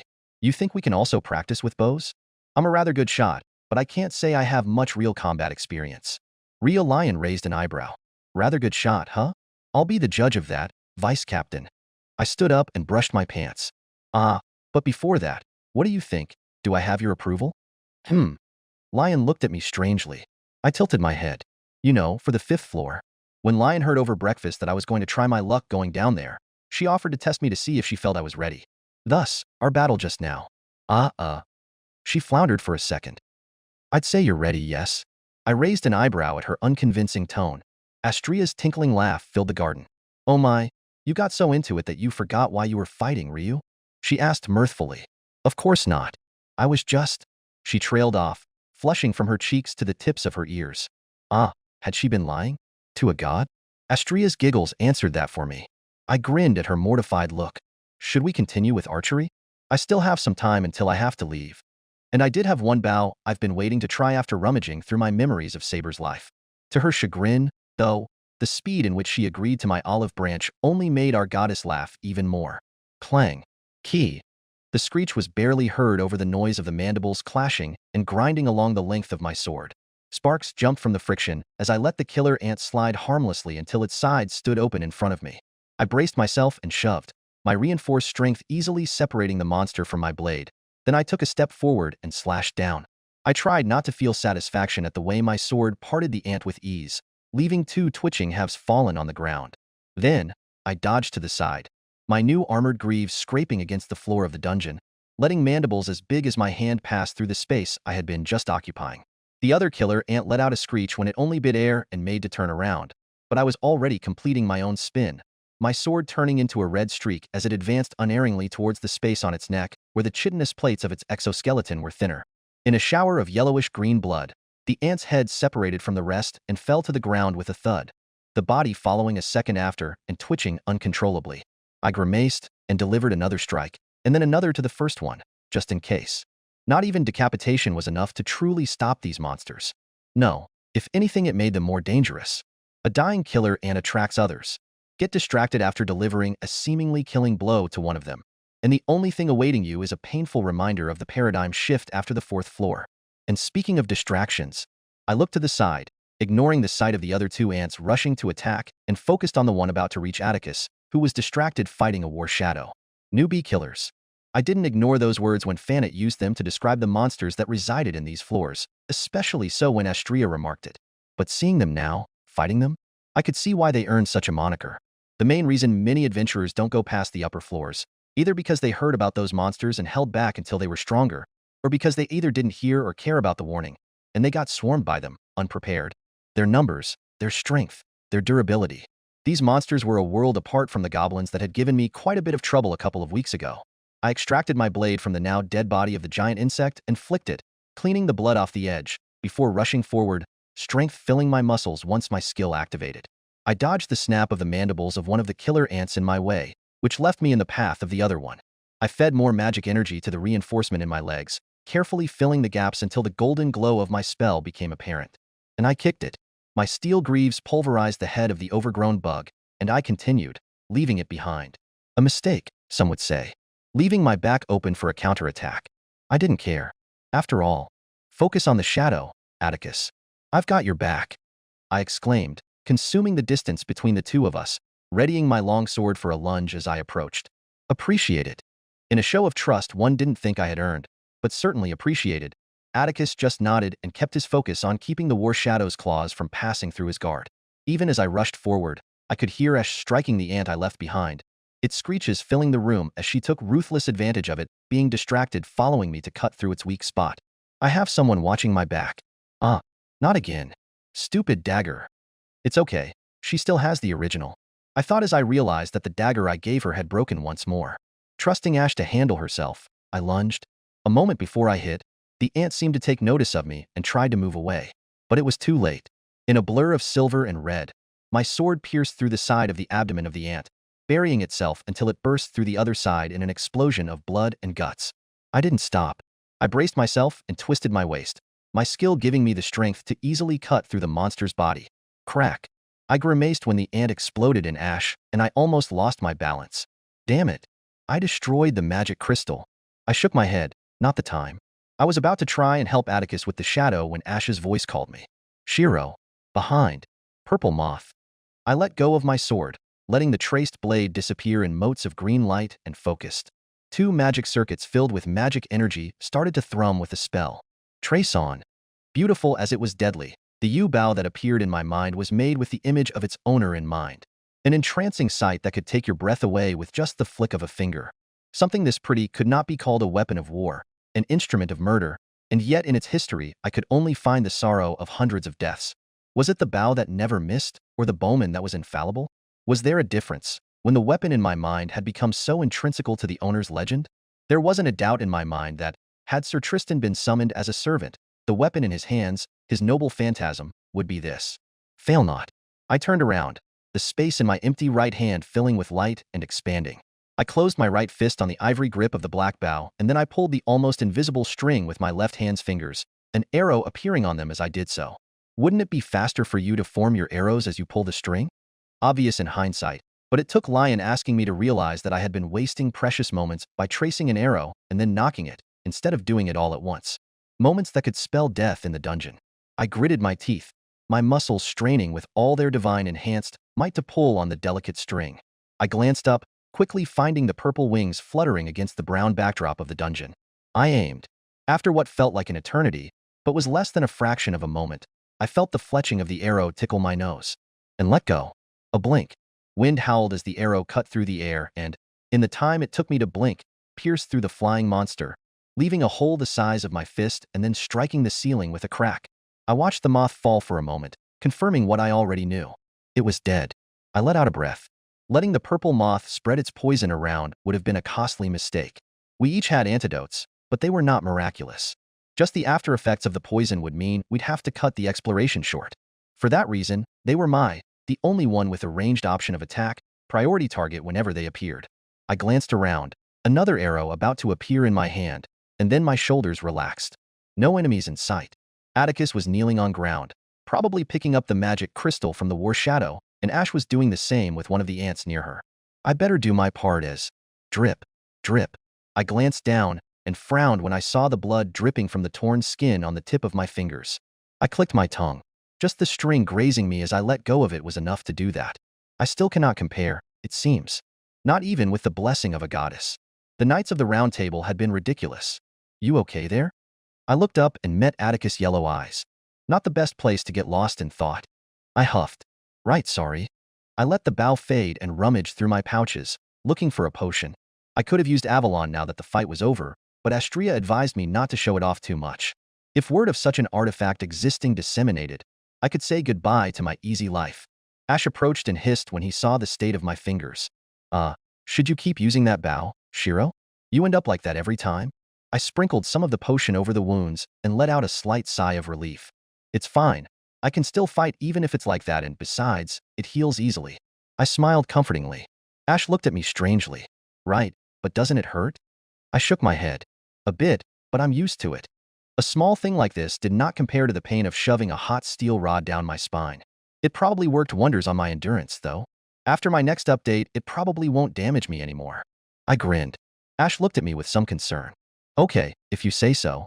She fiddled a little with the hilt of the broken dagger in her hand. With a flex of my will, the dagger disappeared. Trace on. And another appeared floating in front of her. Thanks again, she said with some chagrin as she took it. You are being reckless with your weapons. Just because Shirou's here to give you a replacement doesn't mean you can be careless. Atticus admonished her while inspecting his arm, closing and opening his silvery fingers. Don't get used to it. It's dangerous. I know. Ash explained. Sorry, Shirou. I didn't mean to take advantage of you and your magic. I huffed and then smirked. I don't mind. It makes for good magic practice. Please break a few more for my progress. My smile widened when Ash let out huff. I'm not that bad. Still, you should see about making a new one. That dagger's good, but these ants are tough. I remarked. Ash sighed. Yeah, I know. I'm just waiting for a nice drop to get started on one. She then perked up. Speaking of, that moth left a wing behind. She exclaimed with a grin. Oh, that meant. Atticus smiled. That's 5, correct? We're done with the quest then. Good work, guys. Ash raised both hands. I smiled and raised my own. The resounding clap of our high 5 filled the empty room, and then we both looked at Atticus. He let out a huff and muttered something like, too old for this, but he also humored the palom with a softer clap. Now what? We keep going? Go back? I hummed. It would be close to 6 hours since we entered. I can keep going. You? How's the arm? Atticus looked at his silver hand and closed a fist. He nodded. Feels fine. No sluggishness at all. I can probably add armor to it later, and the range of movement won't suffer. He then smirked. You make good work, my friend. I huffed. I still felt a little guilty for pretty much stealing Hermid Tizonair's client by copying her own work, but that faded a bit once I remembered just how expensive not only the arm but also its maintenance was. And according to Atticus, it wasn't even the most expensive one. Now the original was safe in his forge alongside a couple of spares, so he had to only focus on paying for it. Say, can we hunt some kobolds for their claws? I heard that the ones from this floor were quite good for daggers. Ash interjected. Oh, that's a good idea. Atticus nodded. Do you mind, Shirou? I shook my head. Of course not. I focused and a copy of my red longsword appeared once more in my hand. Shall we then? I smiled. Both smiths smiled back, and we ventured once more into the cavernous rooms of the dungeon. I needed to squeeze in as much training as possible today that I had company, especially for my magic. Having a sword that could take on everything the dungeon threw at it meant that I had to keep dispelling it to train my basic ability. I stopped for a second, and my grip got tighter. Everything the dungeon threw at it? I almost wanted to scoff, remembering how easily Lion shattered it. I glanced at the long sword in my hands, feeling some irony when I remembered her words. A flimsy piece of metal. Huh. I had just gotten this sword and I truly thought it was an amazing weapon. But I wondered if, after learning from Hephaestus, I could make something even better. I liked Rose Fanet. Not romantically, of course, no. I was smart enough to realize that if I wanted to keep our professional relationship intact, trying to be more than a friendly acquaintance to her was off the table. Not that I would consider doing that, of course. I had enough on my plate in regards to matters of the heart. No, I liked the dedication she put into her work and, in spite of the dry and downright uncaring front she liked to put, I was aware of the kindness and concern she felt for any adventurer under her care. The amount of time she spent teaching me the ins and outs of the dungeon and making sure I was properly prepared for any eventuality was one of the reasons I had been able to explore as efficiently as I've been doing. She didn't sugarcoat anything. Death rates in every floor, dangers of underestimating each monster, even the risks of being ambushed in the dungeon by desperate adventurers. She wanted me to be ready for anything. Tough love born out of her years in the job? I didn't really know how old she was. 25? 30? I'm not dumb enough to ask, but considering the amount of respect the other employees showed her, I gathered that she must have been working as an advisor for a long time. How many people had she lost over the course of her career, I wondered. Still, if there was something I disliked about having her as my advisor, it would be, "You're popular as always, huh, Fanet?" I said, feeling a smile grow on my face at the slight twitch on her eye my words caused. I'll pretend I'm not hearing amusement in your tone, Amiya, Fanet said dryly while signaling to one of her co-workers to approach. But only because you being here means I don't have to deal with that. I glanced over my shoulder to the long line of men and women that were glaring daggers in my direction. If there was something I disliked about having her as my advisor, it would be the vitriol I received each time I took her away from her place on the desk for my advising sessions. She did tell me it was quite rare for her to advise a rookie adventurer, but this level of envy is ridiculous. I thought with some chagrin. You called for me, Rose? A pink-haired guild employee asked cheerfully. Flot, I need you to take over. My 1030 is here. Eh? Take over? Here? Flot exclaimed, looking at the line behind me with trepidation. But there are so many. Can I call Ina for help? Fanet just raised an eyebrow at the whining. It's time you get used to handling this kind of thing on your own. Then she sighed. Besides, it won't be as bad once I leave. Even as she said that, I could see quite a few of the people in line leaving with disgruntled expressions. I don't know if I should feel relieved or insulted. Fanet huffed. I'd be relieved. Waste of time, most of them. She grumbled under her breath. Let's go, Amiya. I have a booth ready. I shrugged and followed after the werewolf, ignoring the other girls grumbling. Right? Have fun with your young, hunky boyfriend and leave me with the busy work. Thanks, Rose. Yes, yes. Next person, please. Yeah, not going to pay any attention to that. Fanet's ears twitching and her annoyed sigh told me that she wasn't as successful. Apologies for that, both the long line and my coworker's comment, she said as she took a seat in the booth. I shook my head, not really caring, and sat in front of her. Right, we have quite a bit to catch up on. It's been a few days, Amiya. I nodded. Almost a week, in fact. Yeah, I've been keeping busy with my patrols. I heard. Congratulations on your debut, child of Astria, Fanet said with a small smirk. Thanks, Fanet. I haven't done much yet, but it's nice to know that word began to spread, after all.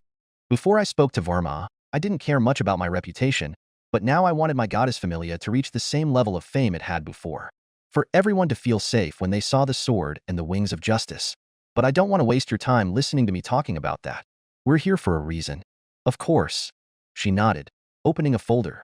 Now, last time we met you told me you had arranged a party with some members of the Hephaestus familia.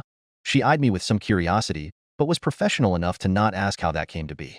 Especially when the proof of how profitable that relationship had been for me was gleaming on my chest.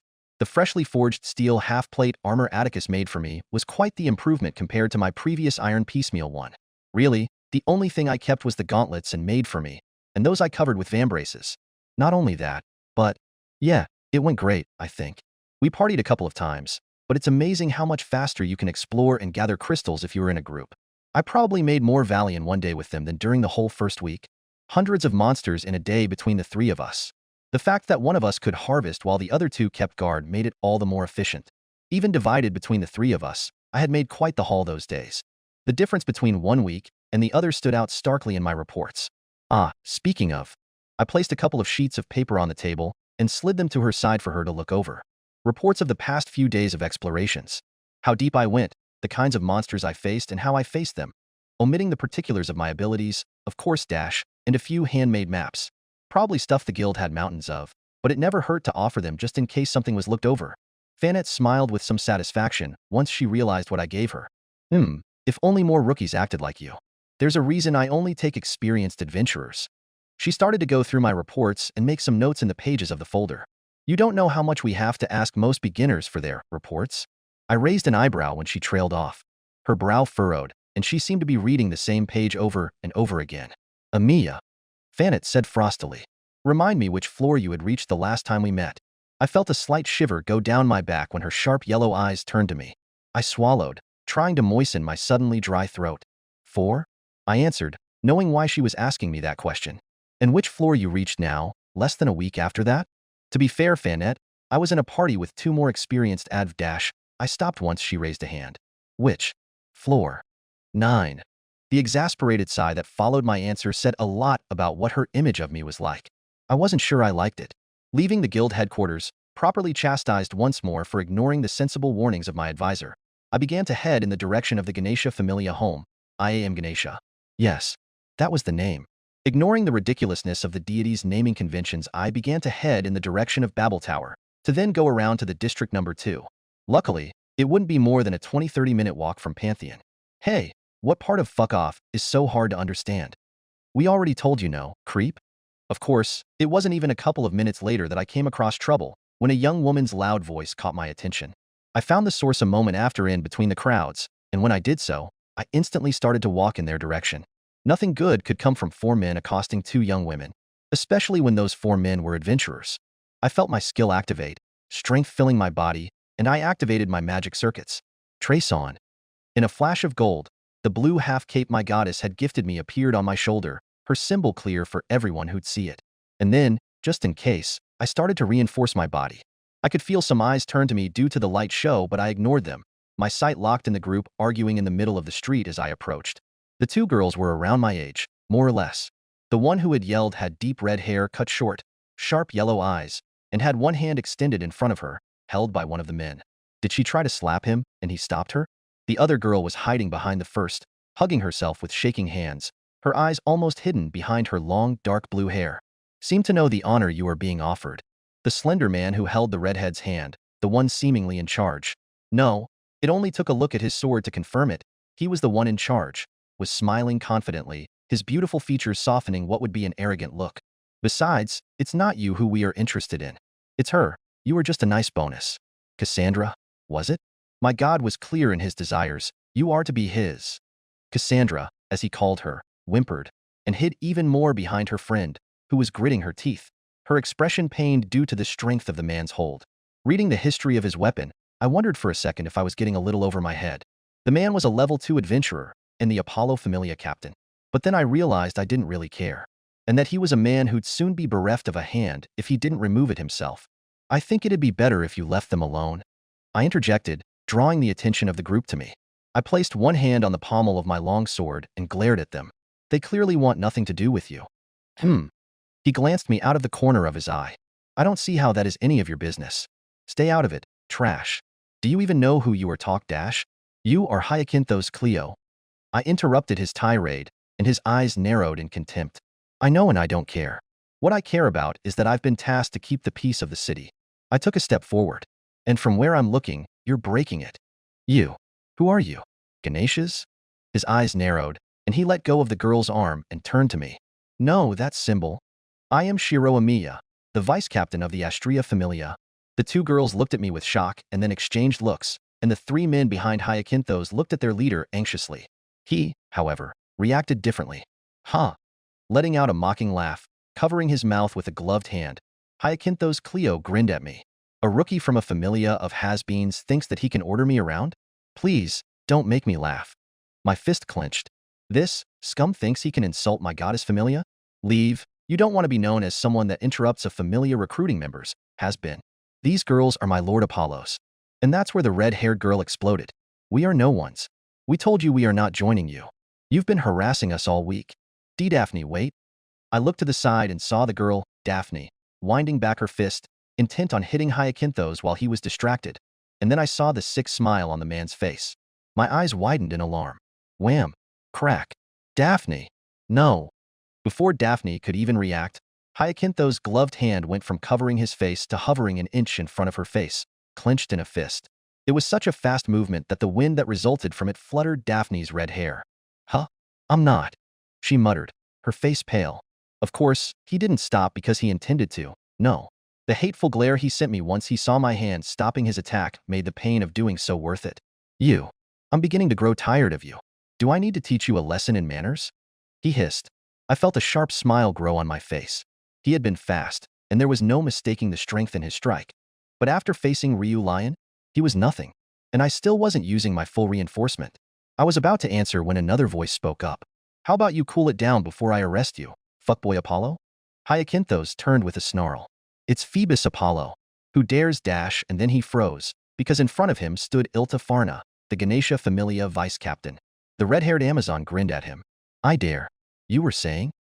Hyacinthos looked at her, then at the crowd that was beginning to gather with the commotion. Tisich, I've lost interest in this. We're leaving. He hissed at his companions and tore his fist from my grip before turning around and leaving with them in tow. I let out a breath when they were out of sight and then allowed myself to hiss after closing my fist slightly. Thanks, Farna. Things were getting out of hand. The Amazon grinned. Pushed. Don't worry, kid. Big Sis told us to lend you a hand if you needed, so I wasn't about to leave you hanging once I saw you. She shrugged. She probably meant in the patrols, but who cares about the details? The guy was clearly going overboard. Speaking of, nice work in protecting them, kid. I got a little hot seeing you there. She leered at me. Thanks, I guess. I replied awkwardly, feeling some heat gathering in my cheeks. I shook my head, and then I turned to the two girls who were whispering amongst themselves, not in an attempt to forcibly change subjects. No, of course not. Hey, you okay? He was holding your arm quite tightly. I asked the red-haired one, Daphne, who was holding her right wrist with her left hand. I have some potions if you are in need. I'm fine, I think. Just a bruise. She said with some awkwardness. Thanks for the save at the end. I didn't even see it until you stopped him. Is your hand okay? I smiled and shook my head. Don't worry about me, I'm okay. It would take a second to heal this, either with a potion or Avalon. So, was there a reason you were being accosted by them? Recruitment, according to Hyacinthos Cleo, but he wasn't exactly the most trustworthy individual. That would be because of their god? The other girl, Cassandra, said softly. Lord Apollo.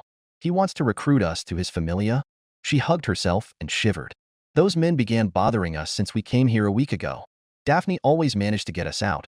But today, she shook her head, her voice breaking. It was my fault. I felt like I needed to come here today, so I convinced Daphne to accompany me. She felt she needed to come here? What? That's how they found us. I sighed. It didn't matter. I turned to Ilta. Is there something we can do about that? They shouldn't be able to harass people into joining them. I grimaced. I had gotten complacent after meeting Astrea and then Hephaestus. I should have known, considering what I knew of the deities from my world, that some familias would be led by assholes. Ilta sighed. Fuckboy was an asshole, but he was kinda right. We in the Ganesha familia try not to interfere in familia business until we're sure they are in the wrong. Let's report it to Big Sis, and she'll determine what we can do.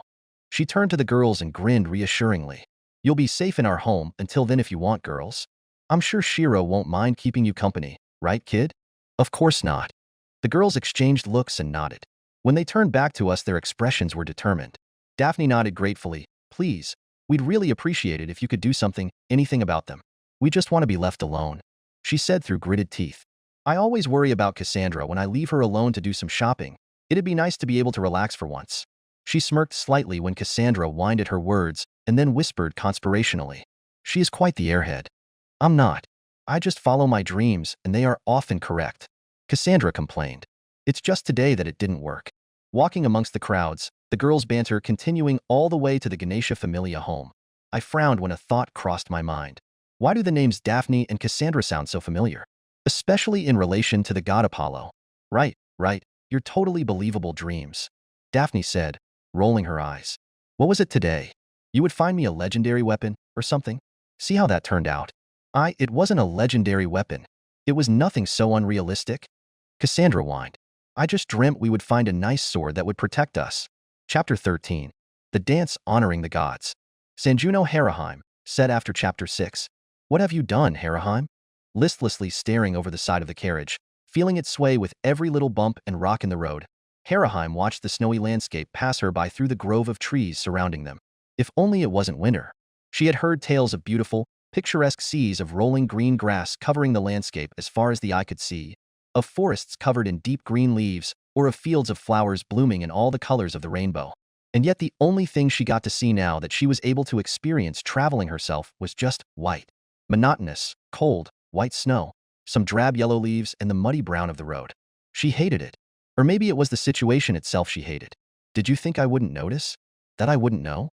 Maybe in any other situation she would have enjoyed the snowy landscape, the crisp air of winter, and the fact that she got to travel far, far away from her home.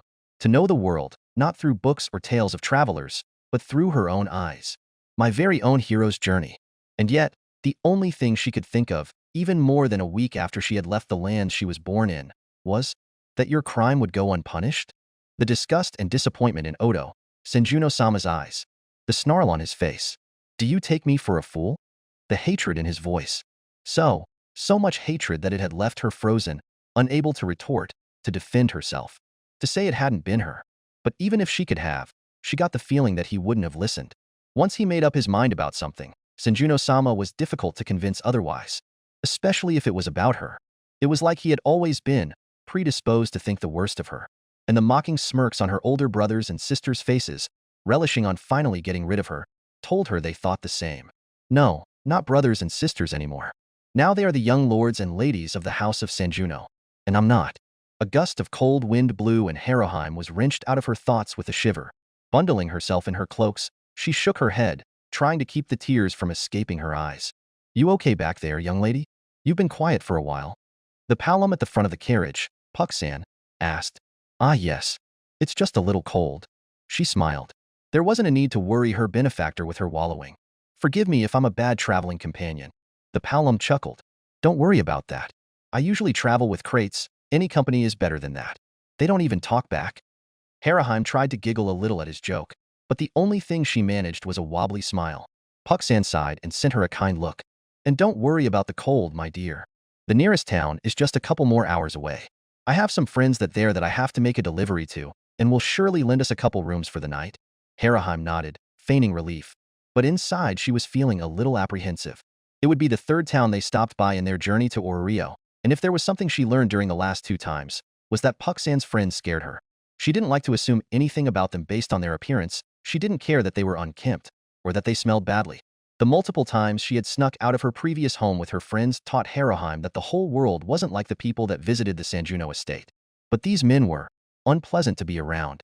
The rude way they acted, the vulgar language they used, the way they leered at her whenever they thought she wasn't looking, and sometimes when they knew she was. And they always seemed mocking, amused, and Haruheim suspected it was at her expense.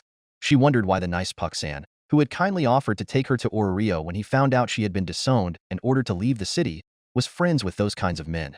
Even so, despite the unpleasantness that probably awaited her, the promise of a warm meal and bed lifted her spirits enough that when she got lost in thought again, the things in her mind were more pleasant. She wondered what kind of life awaited her in the labyrinth city. Puck-san had told her he would introduce her to a place she could work at, but Haruheim was unsure whether to keep taking advantage of his kindness. And besides, she wanted more than just a job. She wondered if there was an adventure waiting for her in the future. If her life would be as interesting as the one she had read in her books. If she would find lifelong friends like the one she had made in the Takamikazuchi familia. If she would find a home, like the one she now realized she never had. Maybe she could join a familia, and like her precious friends had been for her, be a hero for others? The sudden stop of the carriage brought her out of her daydream with a jolt. What are they doing here? She only heard Puck-san's mutters due to the sensitivity of her ears, and she was surprised by the vitriol in his voice. The rendezvous point is days away. He whispered harshly. She looked over his shoulder and saw what had surprised him. Some distance away, where the thicket of trees ended and the open field started anew, there was another carriage surrounded by men and horses. Bandits? She thought alarmingly when she saw their covered faces and the weapons they were brandishing. Puck-san? What's going on? Haruheim asked tremulously. The Palom sighed and smiled at her, an edge of concern on his face. Everything's fine, my dear. Just let me talk with these men and we'll continue on our way. Before she could get a word in edgewise, he jumped out of the front of the carriage and advanced with hurried steps to the men. Again, her ears twitched when the voices reached her, Puck-san using a tone so unlike his kind personality that she could hardly believe it was him. What do you think you were doing? The ambush wasn't supposed to be here. Ambush? What? You're late. We thought you might have had a change of mind. One of the men, an adult human with brown hair, answered with a shrug. The boss said that we couldn't risk it with that girl. There was a snowstorm, dimwit. There was no way I could have kept the same pace, not without risking getting her sick. Puck-san answered. We were still doing well on time. The girl doesn't suspect a thing. Girl? Were they talking about her? Haruheim felt a chill go down her spine. The way Puck-san was speaking was so aggressive. Nothing like the kind man that had been escorting her for a week now, the same man that had been a close friend of the Sanjuno for years. The girl's not the problem here. T's just that you fucked up. You didn't tell us the girl was a Sanjuno? The bandit said. You got greedy, Puck. You knew the girl was high profile. You weren't careful enough and someone's got your trail. What? She was shunned by her family. Her own sister sold her out. Her father didn't need to be told twice before he exiled her. No one cared when I plucked her out of the street. Haruheim was feeling the world close around her. She had to be misunderstanding something. With shaky steps, she descended from the carriage and began to approach the men speaking. The words they were saying, they couldn't be true. One of her own sisters was the one that accused her? Told her father that she had taken the offering meant for Amaterasu-sama? And yet, we got word that a familia took a boat just after you left. Kept asking around for the girl. Damn it. Must be Lord Takamikazuchi. His brats used to play with the girl. I thought I was in the clear because he hadn't been in the city for some time. What are we going to do? Takamikazuchi-sama? Mikoto-chan, Chigusa-chan, Uka-san. We'll take the girl out of your hands and go separate ways. Need to cut some loose ends, but it'll be fine. I want to avoid drawing attention, but even if they find us, I can take care of some brats. I'm a level 2, after all. Haruheim shuddered. Were they planning on killing her friends? No, it couldn't be. Wait, will I get my money? I lost a nice contract due to this bullshit. Of course, you'll get your due. We're not savages. The man trailed off when he met Haruheim's eyes. Well, we got company, Puck. This had to be a dream, a nightmare. Puck-san was kind. He had been waiting just outside the door of the estate and had accepted her into his carriage without question. Like he had been expecting her all along. Had he been expecting her? Oh, Haruheim. I need to leave soon for a job. You are going to need to go with this dash. Was that true? All those things you were saying? Haruheim exploded, feeling a sob wrenching out of her throat as she spoke. About my sister? About About Otasama and Takamikazuchi-sama? The warmth drained from his face, and he clicked his tongue. You heard that, huh? Pesky ears you Renards have. He then shrugged. What do you want me to say? That it only took a few words and some coin to convince your sister to eat the offering herself and blame you? And the less we say about your father, the better. I didn't need to do anything for him. He just disowned you. But why? Why did you do it?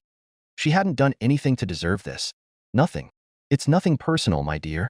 You will be a great beauty once you grow up, and people will pay nice coin just because of your noble blood. Just business in the end. He smiled. You could take it as a lesson if you want, if your daddy abandoning you without a question didn't teach you anything. Some people are scum, Haraheim. Haraheim shook her head, tears falling from her eyes, and then fell to her knees. Just money? Now, give me my part and I'll be on my way. There was the sound of steps, of steel being drawn and, why? I did my part. Haraheim looked up listlessly. Her eyes widened a smidgen when she saw the brown-haired human had stabbed a knife deeply in Pucksan's chest. It's nothing personal, Puck. I told you we needed to cut some loose ends. He said coldly. You just took the kid of a noble house of the Far East, unwanted or not. He shrugged. We can't have that kind of connection. It's bad for business. And then he wrenched the knife out, and Pucksan fell backwards. His life gone in an instant, red blood covering his chest and steaming in the cold air. Haraheim watched Pucksan's body for a moment, not knowing what to feel, before her eyes meet the eyes of the bandit. Cold. Like the snow around them, the man's eyes were cold, uncaring. Like taking a life was nothing to him. Now, what to do with you? The man asked rhetorically, inspecting his bloody knife with little interest. Was she going to die next? Without accomplishing anything? After having her life destroyed by the greed of someone else, was she going to lose whatever little she had left to this uncaring monster? Without seeing her friends one last time? She didn't want that. Standing up with a stumble, she clenched her fists tight and glared at the man. There was some distance separating them, but she had heard him say he was a level 2. He probably should be able to reach her easily. She didn't know if there was something she could do. The only experience she had fighting was her playing around with her friends, but she wasn't going to roll over and just die. The heroes she loved so much wouldn't have done that. For a moment, all stood still and she could swear that she had seen a smirk forming on his face. But then his eyes widened and he leaped backwards, putting distance between them. Thump, thump, thump, thump, just in time to dodge the shower of arrows that fell on the place he had been standing on. Haraheim Dano. Haraheim's eyes widened, and hope bloomed in her chest. That voice. Mikoto-chan. The sound of horses galloping approached with haste, and Haraheim turned around, just in time to see her friend's horses weaving through the last couple of trees behind her and stopping right by her side. And then she was being hugged by Mikoto-chan, who had jumped out of her mount and into her arms. Haraheim Dano. Haraheim Dano. We made it. You're fine. She blubbered. We thought we wouldn't make it in time. Mikoto-chan. She glanced up, meeting the smiling faces of Uka-san and Chigusa-chan, and seeing the broad back of Takamikazuchi-sama standing in front of their group, facing the bandits. Everyone. Why are you here? How did you know? We came to visit you after we came back to the land of Sanjuno and found out what happened, Haraheim. Uka-san said with a frown. It took some time, but Takamikazuchi-sama asked for an audience, and he managed to get the truth out of your family. Out of your sister. About the Palom and the plot behind your disownment. We left as soon as we found out, asking around and following your trail. Chigusa-chan added. We were beginning to think we were too late, she said, her shoulders slumping with relief. Haraheim felt tears fall down again, but this time they were of happiness. Her friends, they followed her all the way here to help her? Ah, you truly are my heroes. She smiled and hugged the warm form of her still sobbing friend tightly. Of course we are. Uka-san and Chigusa-chan chuckled, and she could hear Mikoto-chan giggle wetly. That's cute. That you think that a group of brats would be able to do anything. And with those words, dread washed over her again. Girl, if you don't want me to kill all of your little friends, then come with me. Haraheim felt Mikoto-chan bristle and then turn around, a snarl on her face. You cur. If you think you are going to leave with our dear friend, then you are out of your mind. She placed a hand on the hilt of her sword and took a step forward. Come if you dare. I'll cut you down before you are able to put a hand on her. We don't want any more bloodshed. You don't need to die for her. The bandit leader said coldly. But if you keep getting in the way, you are giving me little choice, kids. He glanced around before he placed his eyes on Takamikazuchi-sama. You're not going to stop them? They are going to die if they fight me. Not only I'm a level 2, but we outnumber them. And it was true, there were over 10 men standing behind the bandit, weapons ready. Harahime saw all of her friends tense up and reach for their own weapons, before a chuckle coming from Takamikazuchi-sama made them stop. "Excuse me, young man, but what makes you think you are going to be fighting my children?" he said with a grin, before shrugging off his top and extending a hand to the side of his muscular chest. "Why is he taking off his clothes?" Harahime let out a howl before covering her face on her friend's back, feeling her cheeks burn in embarrassment. "Uka, my blade." "Yes, my lord." A moment later, Uka-san threw a sheathed sword to his, still bare-chested, god, who grabbed it out of the air and unsheathed it in one movement. "I would normally say we don't need to do this, that you could still get out of this with your lives," Takamikazuchi-sama said, his tone darkening more and more. "Harahime Dano, cover your eyes, please." Mikoto-chan turned around and hugged her, covering her sight. "But that girl happens to be one of the few that cared about the well-being of my shrine, of my children, of my familia." Pressure filled the air and Harahime felt the air leave her lungs. Even with Mikoto-chan's warning, Harahime still peeked out over her friend's shoulder and watched the scene that followed. "So, I'm furious." The cold-hearted bandit leader didn't look as confident anymore. "Why you? You can't do anything. Your divine power is sealed. If you attack us, you are going back to heaven and leaving your children unprotected. I am Takamikazuchi, the god of thunder, the god of the sword," the god declared, his voice sending a shiver down her spine. "If you think I need my arcanum to swing my blade and cut you down, then come, and let me show you the technique that puts sword saints to shame." And then there was no more need for words. The events that followed could only be called carnage, a one-sided slaughter, when not even the cries for mercy stopped the blade of an enraged god. And Harahime was entranced. Beyond the blood, and the death, and the suffering, the only thing occupying her mind was the beauty and grace behind every movement of the deity's sword. Seamlessly flowing from one movement to the other, Takamikazuchi-sama seemed to be dancing. It was like the dance the priestesses of Amaterasu-sama performed to honor her and the entirety of the Takamagara. A Kagura, the goddess of the forge. Hephaestus, set after Chapter 11, metal was more fragile than people thought. The complex process used to turn what most would consider a lump of useless rock into something that could be called a weapon was one that had taken mortals centuries to develop, even with divine assistance. And yet the end result could prove to be a brittle mess if no proper care was taken while making it. Skipping the normalization of the ingot, unevenly shaping it, using the wrong temperature while hardening and tempering the metal, or even ignoring what could seem like the most innocuous, smallest crack. Just one of those things could lead to the weapon breaking under pressure. Hephaestus had heard other gods compare the forging of a weapon to how some adventurers grow. They were molded by their fauna, their familius and their gods, tempered by the dangers of the dungeon, sharpened by their encounters with the monsters found there. And sometimes they broke because they weren't properly prepared for those dangers. Hephaestus didn't like that comparison. It likened her children too much to weapons. She had spent decades honing her abilities in the lower world, and, even without access to her arcanum, Hephaestus was almost infallible when it came to forging. She could hear the singing of her hammer against the red-hot metal and feel where to hit it to shape it to her wishes. She knew by heart and by fact the correct temperature to properly harden and toughen her creations. And she knew all the proper ways to fix and maintain whatever she made, and yet she knew that weapons breaking was something inevitable. Hephaestus didn't want to think that of her children, even if the world tried its best to make her change her mind. Lost in thought as she may be, Hephaestus' hands still stoked the flames in her furnace, feeling the heat hug her comfortingly. "A little too much," she whispered to herself. If she tried to temper in these flames, the piece she was working on would only be more brittle. Taking care of lowering the temperature by moving the coals around, Hephaestus held with her tongs the hammerhead she had been working on for the better part of an hour and placed it in the furnace. After she had finished her work for the day, and some of the work she was supposed to do the next day, Hephaestus still felt restless.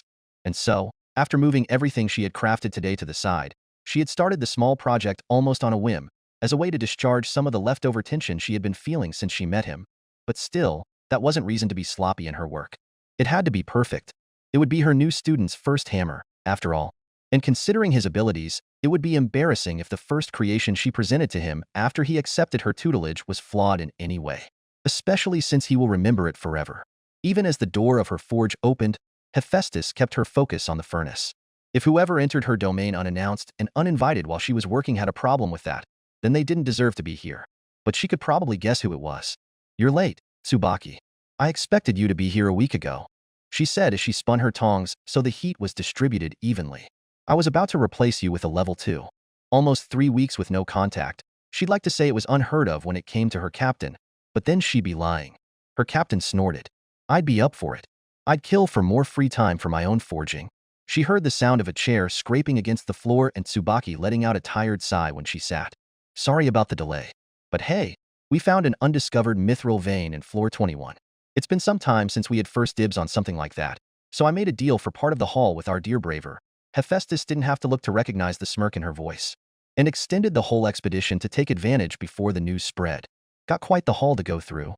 I bet. Hephaestus got the feeling that Finn got the smallest possible part of that deal. Tsubaki's forging skill was not the only reason she was chosen as the captain of her familia. She was ruthless when it came to negotiations. Everyone came back okay, then? No lasting injuries? She asked, finally taking the hammerhead out of the furnace and sinking it into a vat of water, letting it cool. The hissing of steam filled the room as Hephaestus finally turned around and met her captain's eye. Just a couple bumps and bruises from our trek back. Nothing that was worth wasting a potion for. She shrugged. Hephaestus sighed in relief. Good. That's good. Tsubaki hummed, leaning closer to look at the hammer she had been working on with some curiosity. So, she began after a few moments of silence. We came across Atticus testing his shiny edition as we came in. He told us a little of what happened. Hephaestus grimaced. She hadn't intended to hide it, of course, but she had wanted to give her tired captain some respite after a long expedition. Gregor is probably still outside, bawling his eyes out. Right, those three's party leader had been one of those that had left with Tsubaki. He really loved that arrogant little shit like he was his own kid. Tsubaki, she said sharply. Wrath may have been a little problematic, but to disparage him now of all times? What? I never said it was a bad thing. Her captain complained. Do you know how many times that little shit told me he was going to take my place and make me his woman? I respected his bravery if nothing else. Didn't you beat him up every time he said that to you?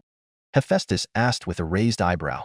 And I respected his balls every single time he returned for more. Tsubaki shrugged, a grin on her face, before she dropped it with a grimace. What a mess of a supposedly easy mission, huh? Hephaestus nodded. The mission had been supposed to be a simple one. Westmount had been one of her familia's trading partners for decades. Its iron mines and its relative closeness to Orario, paired with the fact that it served as a nice stopping point for caravans coming and going from Zolingen, meant it was a priority for them to be assisted when they needed it.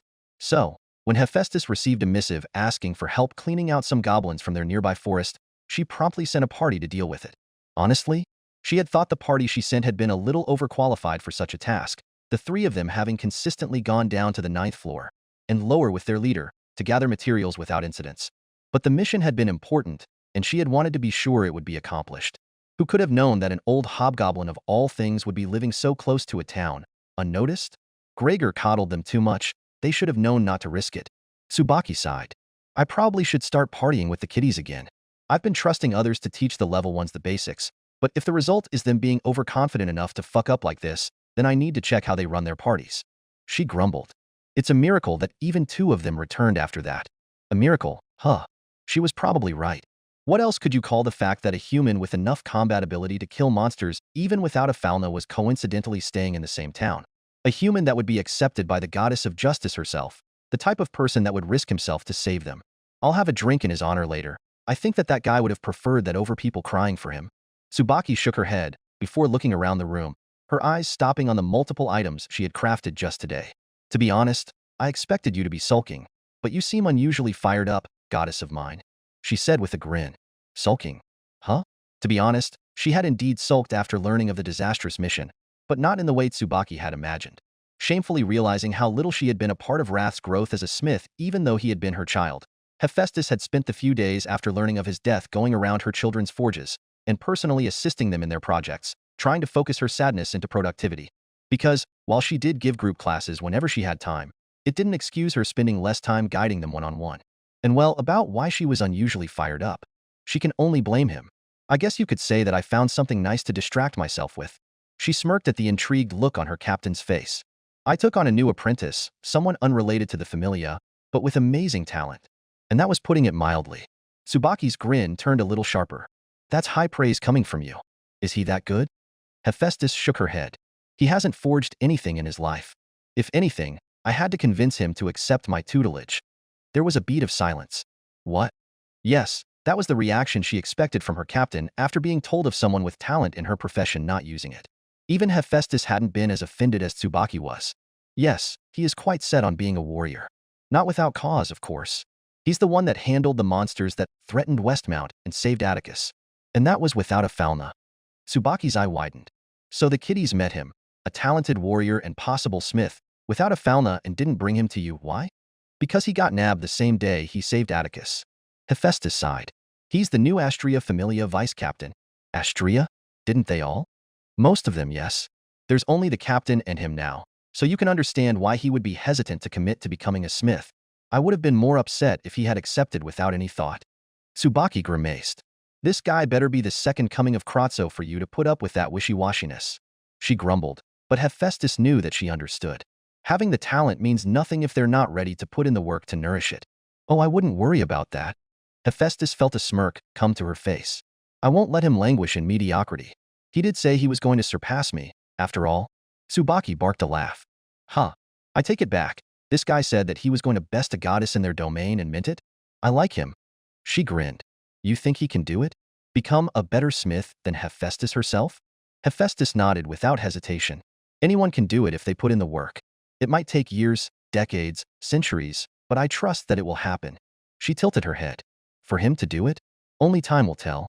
With his abilities, he had a better chance than most, but she wasn't going to reveal some of his deeper secrets, not even to her captain. Such was the deal she had made with Astria. And besides, she loved Tsubaki, but the moment her captain heard about the full scope of his magic, she would run to the Astria Familia home and either chain the poor man to a forge or to her bed. If there was a man that would interest her captain was the one with his peculiarities. And she wasn't about to let her break Astria's heart like that. Tsubaki huffed and was about to speak, but Hephaestus raised a hand. But she met her captain's eye and smiled sharply. I have the feeling that if you slow down and dally too much, he will be your equal in less than a decade. She would make sure of that. If with what he had shown to her, he couldn't get to the level Tsubaki was now in less than 10 years, she would personally send him to Goibniu, because that would mean she was a failure as a teacher. There was a beat of silence. Ho? Is that so? Tsubaki smirked, her eye burning with determination. And that, Hephaestus thought, is the sound of the fires of competition being lit. She smiled. If there was one thing that made smiths grow like nothing else was competition, and Tsubaki sorely lacked equals in this city. I wonder if you could make me feel the same someday, Shirou Amiya. A little more than a week before, Chapter 9. Hephaestus hadn't expected much when she came to see her children this afternoon. She had been a little concerned about Ash and Atticus forcing themselves to work and ignoring their mental health, so she came to take a look and offer assistance if they needed anything. Especially Atticus, after the loss of his arm. Hopefully Hephaestus would have a solution for that soon. She knew Mayak had recently commissioned an arm for his child to the famous saint of the Dien sect Familia, so she wanted to have a talk with him to know more about it, and have a better idea of the process before she told Atticus about the possibility of a prosthesis. But for now, she just wanted to be for them as much as she could in their trying time. That her visit coincided with the one of their savior, the young man that had risked his life to save her Atticus and that had retrieved Wrath's last creation, had been a nice surprise though. Especially since him being here meant that Astria had finally returned to the city. He was a nice kid, and his friendship with her two children might mean a closer business relationship between their familias. No, she wasn't still disappointed that in the past, in spite of their friendship, Astria's precious children had chosen Goibnia's Familia as their equipment supplier. Not at all. But she wasn't going to complain if this friendship brought more work to her children. She was a businesswoman, after all. Offering the materials for his weapon had been both a heartfelt thank you for his actions, and a way to allow Atticus and Ash the best chance to impress him with their skill. She wasn't going to meddle too much in their relationship. The bond of a warrior and their smith was a very personal one, but offering help and guidance? That much she could do. And so she had taken Ash to the side to offer some pointers for her next work. Of course, that was the moment Shirou Amiya decided to show off his magic. Trace on. Rather than hearing the words, Hephaestus felt them. Like the echo of 1,000 hammers hitting all at once. Like the memory of the heat of a lit forge warming her skin. Like the mirage of the sheen on a freshly sharpened edge. With those words as a catalyst, a weapon had been forged in a moment. She turned from Ash, the words she had been saying dying on her lips, and saw that, in the hands of Astria's child, a longsword manifested in a flash of light. Unbidden, the heat of her arcanum threatened to burst from its restraints and the senses that she had buried deep in her body. Her divine affinity with all things created from a forge surfaced. And all she got in that instant before she reined herself in, during that unintentional glance to the history of the weapon, was a mess. Where did that come from? She found herself asking, having approached the pair talking without realizing. You made that? With just a short chance spell? 2 words. Only 2 words, and he had forged a weapon. With his magic. Ah? Yes, was the unhelpful answer from Astria's child. But how? It's made out of magic, but the metal is real. Real iron was processed and turned into steel. The wood and leather of the hilt came from a real tree and a real animal. It was made hundreds of years ago by hands that were not yours, and yet it's freshly forged as well. How can it be? She rambled, trying to make sense of what she saw. Yes, if one were to look superficially, everything was as normal as it could be. But it was all fake. All facsimiles of true materials, but facsimiles so realistic, so indistinguishable from the real thing that, had she not seen it being created, she would have been fooled. It was freshly forged, and the forging process was not something she hadn't seen before, one similar to the one those without a blessing and without the blacksmith development ability use. But it couldn't be. With her arcanum sealed tight, the information she could get from her senses was bare bones, but she had the impression that it had been centuries, more than a millennium, since this sword had been forged, and she knew for a fact that some of the techniques used to do it had not existed then. It wasn't enough. She longed to unravel her divinity, to dive deeper and deeper, to understand how this came to be, from where this weapon came from, but she knew that if she tried again, this time intentionally, she would only get a one-way ticket to heaven. That's because it's not real, Lady Hephaestus. He answered with a small grimace on his face, and she had to keep herself from flushing when she realized she was smothering the room with her divine presence. You could say it's just an illusion of a real sword I shaped with my magic energy. An illusion. A combination of two spells he learned before becoming Astria's child. One to analyze and understand the makings of an object, its physical structure, and its history to the point that he was able to use another spell he himself developed to create copies of those objects he understood using his magic. And as he explained how he never considered the implications of using such a skill to learn how to create rather than to fight, she only felt dismay. Because he just didn't understand. For him, combat was the only thing his abilities were good for. He understood every weapon he used his magic on, but there was no pride in him as a craftsman. No, if anything, he seemed ashamed in his creations. That wouldn't do. He was not her child, and if his fondness when speaking of his goddess was any indication, he more than likely wouldn't consider a transfer. But if she let this young man go without even offering her teachings, she would bring shame upon her title. So offer she did. Despite how little I know you, looking at this sword, I understand. You may want to be a warrior, but I know you were born to create. Placing a hand on his chest, she felt something in her chest stir. Once more her arcanum threatened to unravel, and she had to hold back a shiver. Let me teach you, Hephaestus declared. That talent you possess, I can't, let it go to waste. You may not be one of my children, but allow me, the goddess of the forge, of blacksmiths and craftsmen, turn you into a smith. Her hands longed to craft, her ichor sang to her to work. Why? Why did her divine essence locked deep inside of her reacted so strongly to his presence? Meeting Shirou Amiya's bronze eyes, awaiting for his answer, Hephaestus felt like she was standing near a forge, an uncompleted blade in her hand. The next following week passed almost in a flash, as she spent whatever time she had outside of her projects going around her children's forges and trying to distract herself from other, irritating matters, such as her meeting with the insect. Irritating as the man could be, she knew that his saint was starting to be considered the best prosthesis maker in the city, so she wanted for her to do Atticus' arm. After seeing her work in person, thanks to Mayak letting her meet his little Naza, she knew that her reputation wasn't an exaggeration. Many would have probably balked at the price she had to pay for the commission, but Atticus' creations tended to sell well, and he was pretty confident that he would be able to pay her back in less than a year. And even if he didn't, she wouldn't have minded, but her child had been adamant in his intention of paying back every Valis. Then there was the fact that even a week after they were expected to be back, her captain and the members of her familia that had left on an expedition with the Loki familia had not returned. If it wasn't for the Fauna telling her they were alive, she would have worried. Instead, she guessed that it was either Tsubaki losing the notion of time while she was gathering resources or, knowing her, locking herself in a forge in Rivera and forging the week away. And well, the last thing plaguing her mind was a certain red-haired rookie that had yet to return with his answer about becoming her apprentice. Hephaestus hadn't given him a time limit, of course, and she knew that he must be busy with his goddess, settling back into the city. But she would be lying if she said she hadn't been waiting for the day he would come back for his sword with some impatience.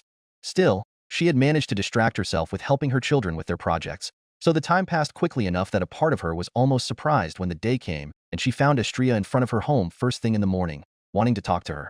I hope I'm not interrupting anything important, Hephaestus, Astria said with a smile as she took a seat in one of the communal rooms of her home. I didn't exactly give you a notice that I would come. It's okay. I did tell your child to extend an open invitation to you. Hephaestus took a seat as well and chuckled. Really, I don't mind. I've been keeping busy this week, so I can afford to slack an hour or two for a friend. Astria giggled. Oh, I'm glad. I've been wanting to come by and catch up with you, but I spent most of my free time last week either cleaning my home or in meetings with Ganesha to arrange for Shirou's patrols. And well, learning about the city once more. She said with a tired smile. Things have changed around here, but I feel like we are as busy as ever. Hephaestus nodded, agreeing. Peace brings prosperity, but also complications. And then she grimaced. Ah, sorry, I shouldn't be complaining that my familia is busier than ever before. And to the woman who had lost almost everything for that peace, to boot. Hephaestus sighed. I'm glad you are back, Astria. This city will be brighter with you and your familia around. Oh, Fufu, thank you for your nice welcome. We might be starting almost anew and might only have Shirou active for now, but soon enough, the sword and the wings of justice will shine as brightly as before, she said, placing a hand on her chest. And I hope that I can count on your help to make my vice captain grow as much as he can. If there is anyone I can trust my Shirou with, I know it's you. Hephaestus smiled, genuinely touched at the words, but then she blinked. Vice captain? Is there anyone else? She trailed off when she remembered the events after the tragedy that befell her friend's familia. Galewind, is she your captain? Is that okay? Wasn't she? She trailed off, seeing Astria's expression fall. There were a lot of rumors and hearsay surrounding the events, but most agreed that Galewind had been blacklisted after her attacks and eventually left the city. Was she back? The last time she heard something about her was when a group of merchants that had worked with Evelus was arrested by the guild. There was a big power vacuum in the mercantile side of the city, and she heard that some of those that rose to the top credited the Galewind for getting rid of their competition. Then, nothing. Astria grimaced. It's a work in progress. The sins she committed weigh heavily on her, and she's hesitant to return. She sighed. Even if she were, she wouldn't be allowed to work with the guild, so for now the position remains vacant. Then Astria winced guiltily. We made an arrangement with the guild to eventually dismiss her blacklisted status, but that is still far in the future. Hopefully, my familia's contributions would help expedite the process. Knowing Raymond Mardial, the head of the guild, Hephaestus knew what kind of arrangement he likely made with Astria. So, money or help keeping the order in the city. Hephaestus wouldn't say anything, it wasn't her place either way, but she knew that there were gods that weren't going to keep quiet once they heard of this. I hope you know what you are doing, Astria, she thought grimly. And I hope it's worth it. Many will relish on the opportunity to besmirch the goddess of justice's peerless reputation, to bring her down to their level. So, I hope you understand that there are some things we need to prioritize and that, while I'm overjoyed you offered Shirou this chance, we need to have a talk about some details of the apprenticeship.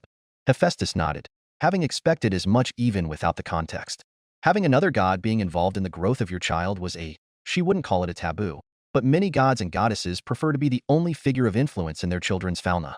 Even if they were friends, Astria was right to feel the need to add some caveats before she accepted her meddling. One of Astria's worries was about time. The Astria familia was involved in the protection of the city, but it was also an exploration-type familia. To have one of her children, the only active one now, spending a lot of time in the forge learning under her might be a slight problem if it interfered with any of his familia activities, as Shirou Amiya would need the time to organize expeditions into the dungeon and patrols of the city. And it wasn't like Hephaestus had a lot of free time either. They would need to spend some time later making a timetable that fit both of them. One thing was sure, Shirou Amiya would have a busy time ahead. I would also like your discretion about certain matters, Astria said seriously. There's some details about Shirou that we are trying to keep under wraps, then she sighed, fond exasperation in her expression. But he doesn't have a lying bone in his body, so he will more than likely tell you soon enough. Details, Astria? Were it anyone else telling her this, Hephaestus would have felt a lot more suspicious, but she trusted Astria. Shirou's special, she finally said, fiddling with her fingers, her expression becoming soft. And don't just mean his abilities. His origin, his past, and… She trailed off, seemingly cutting herself from revealing more. I won't say much, but I want you to promise me that whatever you learn about him, you will keep it a secret. Hephaestus fell silent for a moment, pondering. If anything, all this secrecy was making him all the more interesting to her. What could the rest be? If his ability to recreate weapons was one of the things he felt comfortable revealing. As long as this does not affect my familia, then you have my word, Astria. I won't spread around whatever he tells me. Astria smiled guiltily. Thank you, Hephaestus, and I'm sorry. It's okay, I understand. Hephaestus knew how some of the other deities acted, especially those that came down just for entertainment. Learning that Shirou Amiya was interesting would attract the wrong kind of attention. Anything else? Nothing that would be urgent. Astria shrugged. Like I said, I'm happy with this arrangement. I was just concerned about Dash. Then she perked up and pointed a finger at her. Ah yes, one last thing. Don't get seduced by Shirou, she said seriously. Hephaestus snorted, trying to contain her mirth, before she failed and started to chuckle. Astria, please. I thought we were having a serious conversation, she said in between chuckles. What? Astria asked mulishly, but Hephaestus knew her enough to see the amusement in her eyes. This is a serious matter. My Shirou is dangerous. If you are not careful, you will find yourself charmed, she warned before adding with a pout. And then you will use your feminine wiles to lure him away from my familia and into yours. Feminine wiles? Me? Hephaestus asked incredulously. Don't be ridiculous. What do you think people do in smithing classes? Astria huffed. Hey, it's a legitimate worry. You don't know how unfair he is. When you see how he keeps saying the sweetest stuff with a straight face, you'll remember my words. She sighed, a faint blush coloring her cheeks. Always making my heart skip a beat, and he does it almost unconsciously. Hephaestus raised an eyebrow. She had thought that Astria's words were coming from a goddess worrying about their new child being snatched up. But why was that the more she talked about him, she sounded more and more like someone talking about their lover? Still, Hephaestus wanted to nip this from the bud, just in case. She smiled. Astria, you know I wouldn't do something like that. The moment Shirou Amiya accepted Astria's blood in his veins was the moment he got off the market for recruitment, in her opinion. Yes, there are other deities that do try to recruit others' children, be it by charming the mortal or challenging the familia to a war game, but Hephaestus wouldn't do something like that, especially to Astria. Astria sighed. Yes, I know. I feel silly, to be honest. He tells me time and time again that he won't leave, but I always worry anyway. It's just that Shirou's kind and selfless, so I worry he wouldn't say anything even if he was unhappy. She smiled, sadness in her eyes. You have a lot more to offer than me, and his magic would be a nice addition to your familia, and I'm always taking advantage of his kindness and have done nothing for him, even though he always comforts me. Hephaestus, I narrowed, not really expecting this self-doubt coming from the usually confident Astria. It was a little surprising that this was the same woman who had walked amongst the aftermath of Evelyn's attacks treating wounded people. Either the loss of her children had affected her more than she let on, or she had another reason for worrying about Shirou Amiya in particular. As I thought, Astria is... That sounds like you're bragging, she answered after a moment with a smirk. You sure you don't want me interested in him? Astria giggled. It does sound like that, huh? Maybe I shouldn't mention that he's a great cook as well, then. She added, and Hephaestus chuckled. They fell both in silence for a moment, before Hephaestus decided to just come out and ask. So, you didn't come here just because of the apprenticeship, did you? Those were legitimate worries, but it was nothing so urgent you'd have to come before he arrived to discuss them. You wanted to talk to me without him here. And Astria's wince told her she was correct. So, Spill, what are you so concerned about? It's something related to Shirou, right? Astria kept silent for a little more but then sighed, a rosy blush coloring her cheeks. Promise you won't laugh? She asked, almost childishly. Hephaestus huffed a laugh and nodded.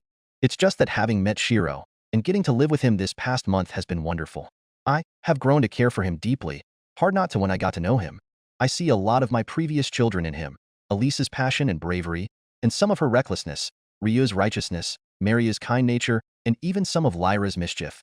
She took a deep breath before continuing. And yet, lately my feelings for him began to shift. So similar and different from what I felt for my girls that I'm unsure of what those feelings are. Huh, like I thought. She had her suspicions when she saw Astria's expression soften whenever she talked about him, but it was a little shocking, to be honest, that she was right. Have you fallen for him? It was blunt and to the point, like a hammer blow, but that was what Astria needed. No more doubts or wondering. She came looking for an answer. Have I? This warmth I feel whenever he looks at me with that softness in his eyes, or when he speaks with me with nothing but honesty and care in his words. And then those smiles of his that send my heart aflutter. Is this what falling in love feels like, Hephaestus? Am I in love with Shirou? That does sound like it, yes. She found herself answering, feeling a smile form on her face. Of course it would be the smiles and kind gestures that makes Astria fall in love. Innocent love suited her the best. Everyone feels it differently, of course, so you don't have to worry if your experience differs from what other people say love is. It isn't strange for couples to be platonic, despite what some people think. Astria looked at her inquiringly, and Hephaestus had to clear her throat. I meant that some people might think that sexual attraction and, well, sex is the most important part of a relationship, but it's okay if you don't feel that. Hephaestus didn't have a lot of experience, and the less it was said about the experience she did have, the better. But she did read a lot of books in her spare time. Relationships shouldn't have to be dependent on sex to be wonderful and fulfilling. She wished more people realized that. She'd have some pity for the poor guy, but one couldn't expect the goddess of justice and purity to— "Oh, I feel that as well," Astria said with a nod. "What? I mean, he's attractive, don't you think? He's handsome and well, I saw him shirtless a few times, and I quite enjoyed the sight." Seemingly unbidden, her eyes became half-lidded and a not-so-pure heat entered them. The blush extended from her face to the top of her chest, her whole body seemingly heating up just by thinking of him. This empty feeling in my stomach, this need to feel his touch on my skin, his body against mine. That's sexual attraction, right? Hephaestus felt her own face heat up a little and had to shake her head. To see the goddess of justice and purity, one of the three heavenly virgins, like this was almost wrong. Shirou Amiya, I wonder if you know how many enemies you will make amongst the gods once this becomes known? It's actually quite hard to focus when I'm updating his fauna, especially when I feel how much joy he feels by rescuing people.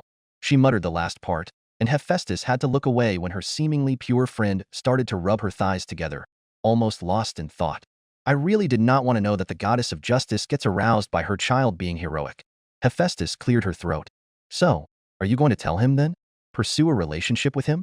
Astria jolted, like she had forgotten Hephaestus was there, and was reminded by her voice. Would he mind, do you think? I feel that he also cares for me, and he seems to enjoy spending time together with me. She mused. How do you know if a man is attracted to you? He gets all flustered when I tease him, but I know that he enjoys it a little bit. Hephaestus sighed, wondering why she of all people was stuck as a relationship advisor to her inexperienced friend. Hestia wouldn't have given me this kind of trouble. Still, she smiled exasperatedly at the joyful expression in Astria's face. She did enjoy romance stories. Seeing this love bloom would be interesting if nothing else. Ah, do you think I should stop with the teasing? Or be more bold? He's a little shy, so I wonder if I should take the lead? Although, she won't mind if I start to work on something while I listen to her, will she? There was only so much someone could brag about their love to her single friend before it started to get annoying. I really need to hit something with my hammer. Then, even if it takes me hundreds of years, I will surpass you, Hephaestus. Hephaestus froze. In any other occasion, the fact that he used her name directly might have been enough to shock her. She didn't relish in it, but she knew the way mortals acted around gods. Deferential, subservient, respectful. It was almost instinct. Only those that spent years around a god could look beyond their divine status and see someone. For her, beyond her fellow gods and goddesses, only Tsubaki was familiar enough to act less like a servant and more like a friend. And that took decades. Shirou Amiya talked to her, and to Astria, now that she noticed, not like she was a goddess, but an individual. Did Astria notice? This strangeness of his? Is this part of the reason she is so taken by him? Because he sees her as a woman instead of a goddess? Some might find it insulting, but for her, it was refreshing. But no, even as she went past that initial jolt of surprise, what interested her the most was that she could see nothing but pure conviction in his eyes, and that his words held no falsehood. He believed he would do it. Why couldn't some of my children have half of this confidence? That's the one thing she demanded of her children. To not settle for mediocrity, that if they were going to become a blacksmith, they'd better become the best. How many times had she had this conversation before? How many had nodded and said they would do it, but not truly mean it? How many had outright rejected being able to one day surpass the goddess of the forge? Far too many. To become greater than a god in their domain was a lofty goal. Some would say it was an impossible one, but she wanted that. For someone to overthrow what most would believe to be the natural order of things and rise even higher than her. And he said he would do it, just because she told him to. When you see how he keeps saying the sweetest stuff with a straight face, you'll remember my words. Oh. She glanced at Astria, who was looking at her child with exasperation.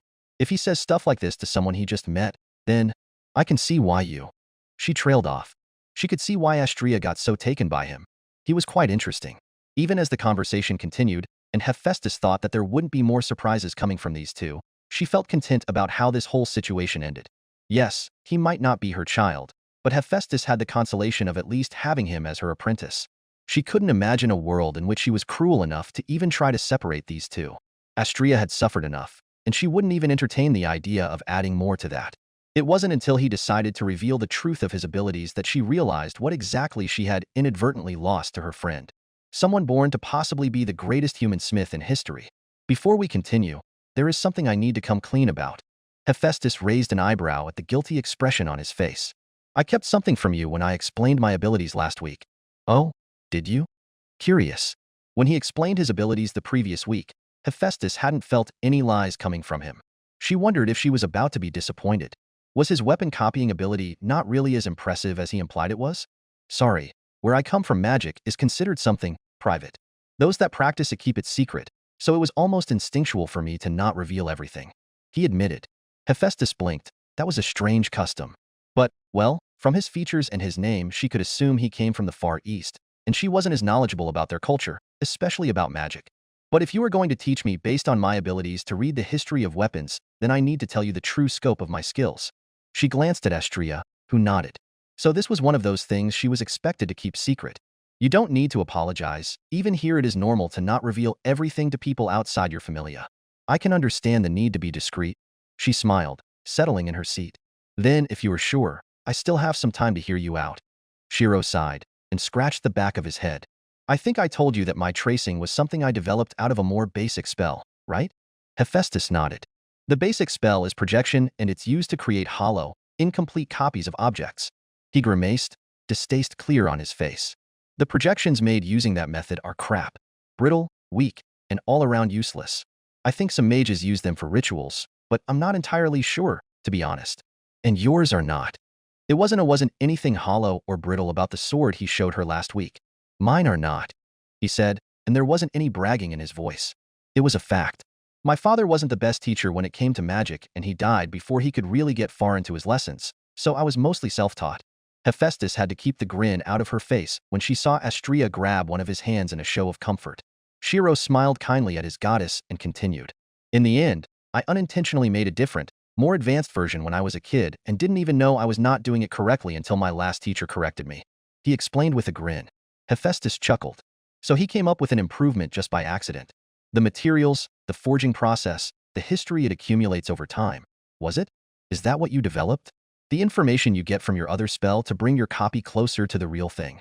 Over the past few days, she had gone over the conversation she had had with him time and time again, thinking of the ways she could use that insight in the inner workings of objects to accelerate his training. That's what I told you the other day, yes? He nodded. And it's in some ways true, so that's why it might not have registered as a lie in your senses.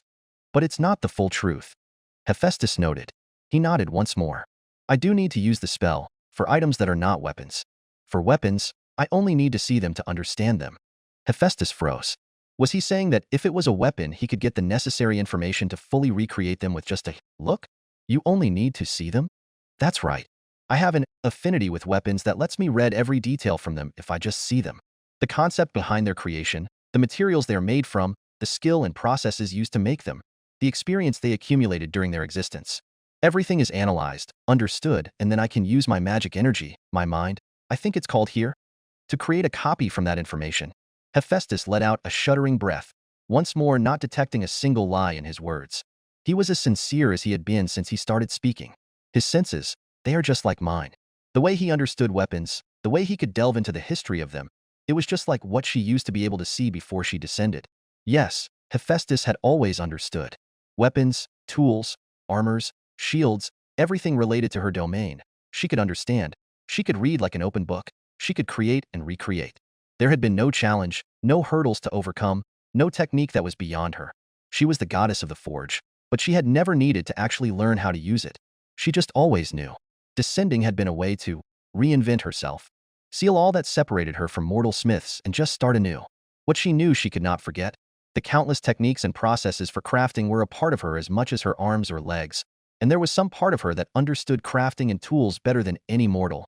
But everything was different. Everything was interesting again. Everything was a challenge. She could fail. She could learn. She had never regretted it.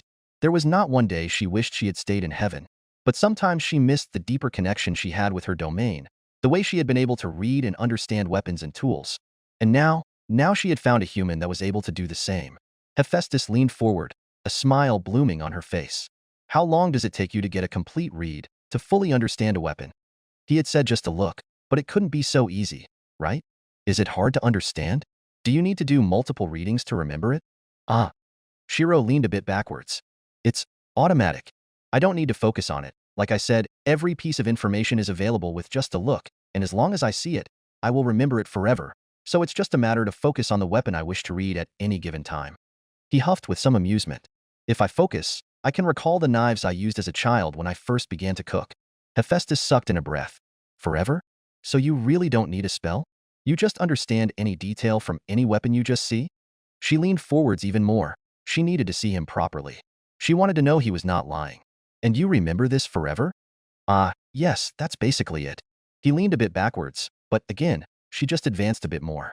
It's easier with swords, daggers, spears, or anything with a blade in it, but I can also remember maces, bows, even shields. And well, trace on. She shuddered when she saw a warhammer appear in his hand. She really couldn't get enough of seeing a feeling that happening. She wondered why now the sensation felt so familiar. But then she took a good look at the weapon. Hephaestus sucked in a breath. That's Wrath's warhammer. He nodded. I saw it for the last time in Westmount and never again, but it's still fresh in my mind. If I didn't know the original was still in my office, she muttered, shaking her head in disbelief. Ash and Atticus had brought it back to her, and she had put it in a special place in her office, as a way to remember him, just as she had done in the past with others. And you know how it was made? Wrath's forging process? From the first strike of a hammer. Once more, Hephaestus had to breathe deeply to calm herself. Astrea was right. He really was an unfair man. And that's not all of it, Hephaestus. He doesn't only know the weapon's history, Astrea added, from the side, and Hephaestus felt a little embarrassed that she had forgotten her friend had been there the whole time. I can also imitate the skills of the user of the weapon thanks to my tracing. Shirou glanced around the room before he pointed to the forge she had been just using. For example, if I trace that hammer, I can copy your skill with it to a certain extent, and that's only because my body is different from yours, so I'd have to compensate. He explained. It was incredible. To think that a human would be able to develop something like this without the blessing of a god. The ability to perfectly recall and also then imitate the skills behind its making, to the point that he would be able to perfectly recreate the skill she had used by copying one of her hammers. This changed things. The methods she used to teach others would be inadequate for him, and squandering the advantages he had by forcing him to follow a set path of learning would be stupid. She needed to rethink her approach before he came back for his first class. And the reason for this ability, so close to a divine skill, to surface in a human was, according to him, my elemental affinity is sword. At that moment, she both thanked and cursed the fact that Astrea was her friend. Because if she wasn't, she might not have been able to resist trying to recruit him, even if it meant going to war for him. And even so, it was a close thing. So close that she was glad that Astrea had come to talk to her this morning, because if there was something that would deter her more than just common decency, was the fact that she would be meddling in other people's love. And seeing them both together was enough for her to tell that they were both deeply in love with each other. She was sure they both would have a lot of troubles going forward. She won't add to that because of her selfishness, but that didn't mean she wouldn't tell her friend what she thought. Astrea. Yes, Hephaestus?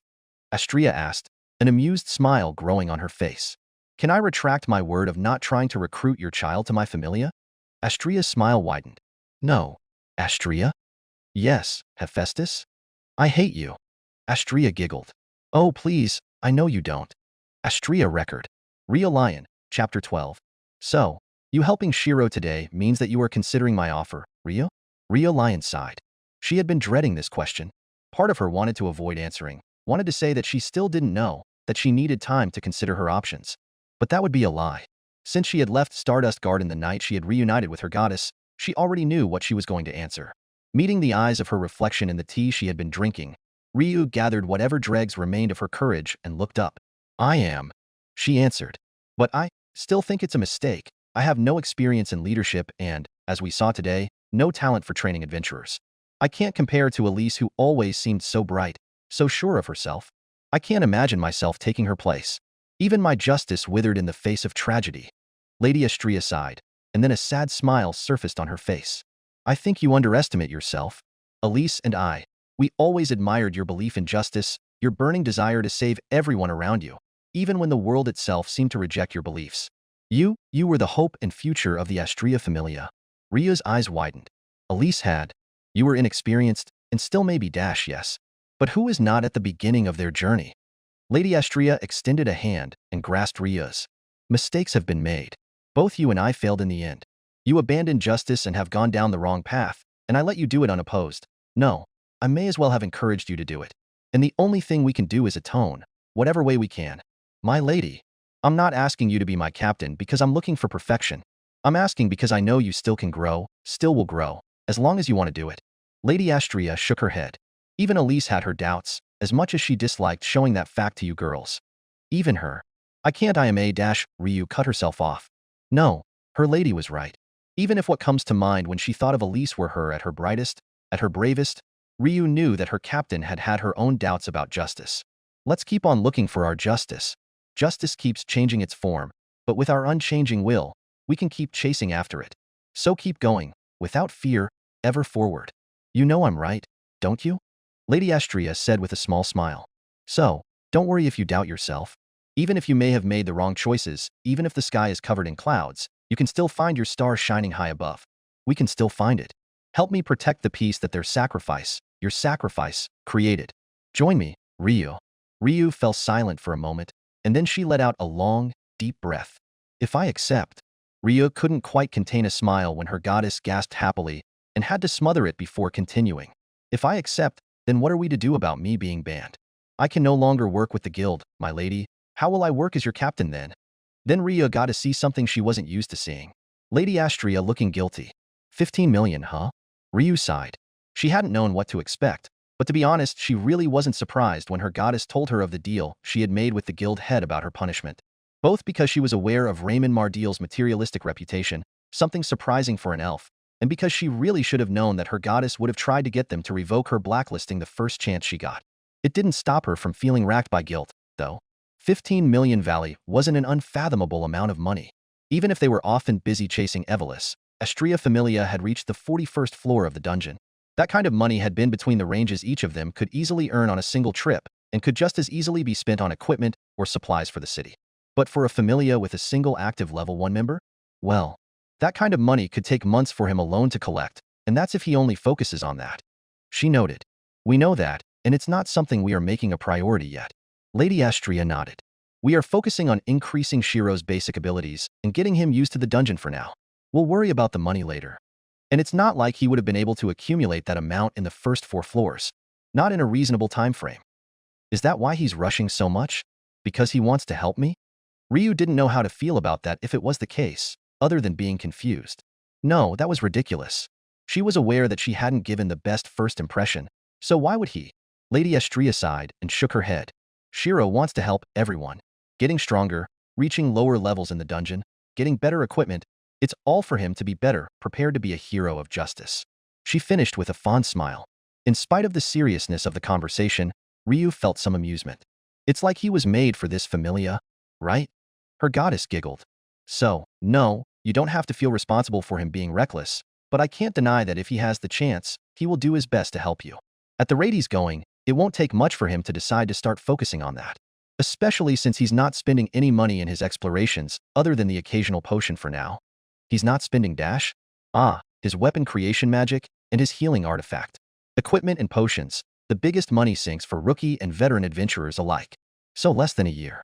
No, at the rate he's advancing, it wouldn't surprise her that he would be able to comfortably gather money even lower than the 5th floor and accomplish it in a couple of months.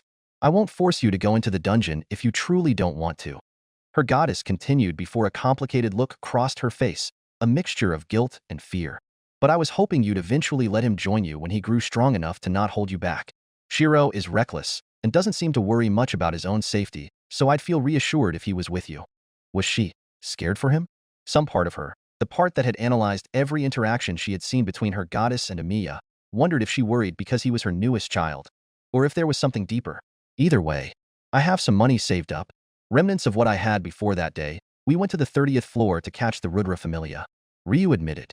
She wasn't planning on using that money, anyway. Around 2 million stored in different places.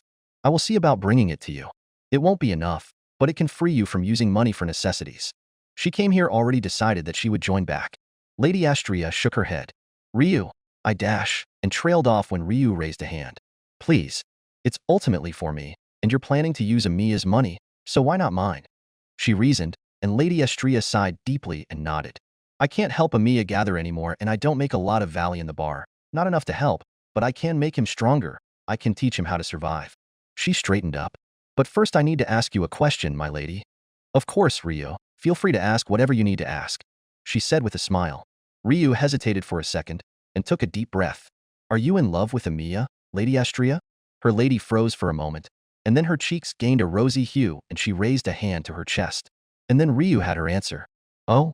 You're back, Lion. The voice of Mamma Mia welcomed her when she entered the hostess of fertility. I was wondering if you were going to take your shift. She trailed off. Ryu walked until she stood in front of the owner, her shoulders squared, determination burning in her eyes. Mamma mia. When I started working here, you said that I was going to work until I paid you back for the repairs. I did, yes. Mamma mia replied, a knowing look on her face. What of it? In a couple of months' time, I won't be able to work here as much, but I want you to know that I'll pay you back every valley. If anything, she'd do it faster that way. Oh, you going back then? Her boss smirked. To that accursed place. Ryo let out a shuddering breath and nodded. Even if returning to the place in which her friends perished made something in her recoil, she knew that she must. I will. Once Amiya gets strong enough to accompany me, I will start taking regular trips down there. I will probably eventually join in his patrols as well. That, her lady said she would discuss with Lord Ganesha. Another masked adventurer patrolling around wouldn't be strange. Mamma Mia snorted. So, I guess it won't take long at all.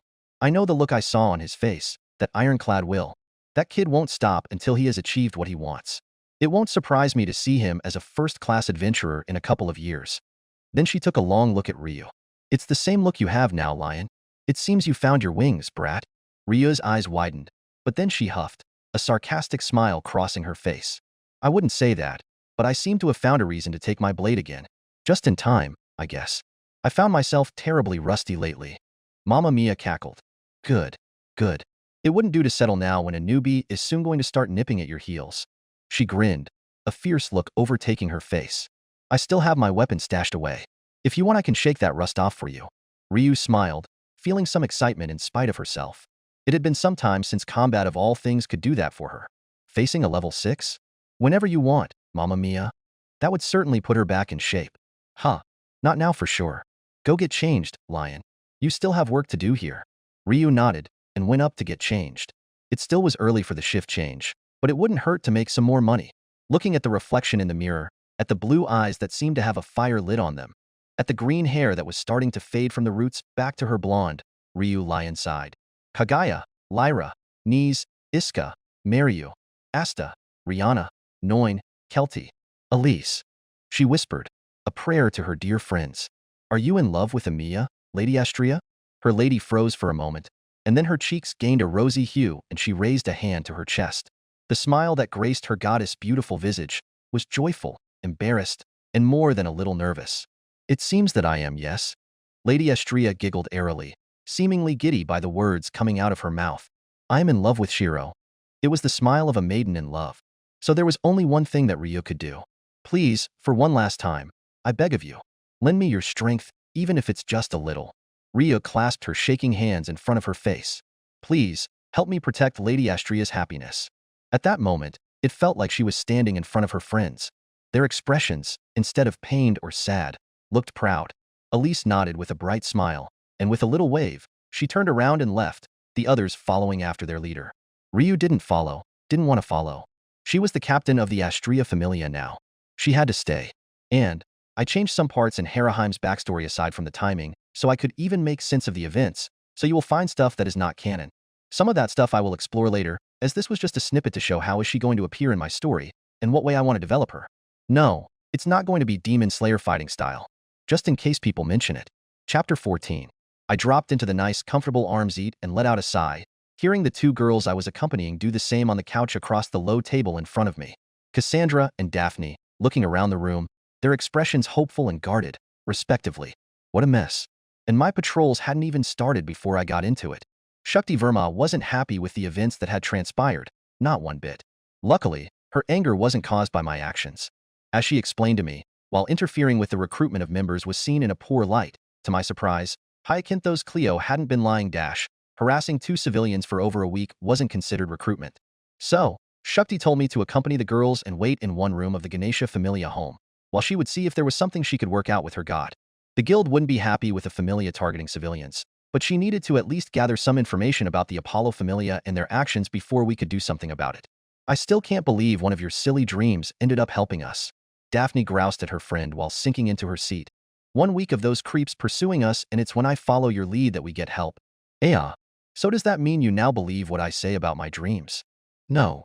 You, Daphne, Cassandra whined with a pout. You could have taken a moment to think, at least. I smiled at the byplay, a little amused by Daphne's curt reply. You get along well. I remarked with a grin.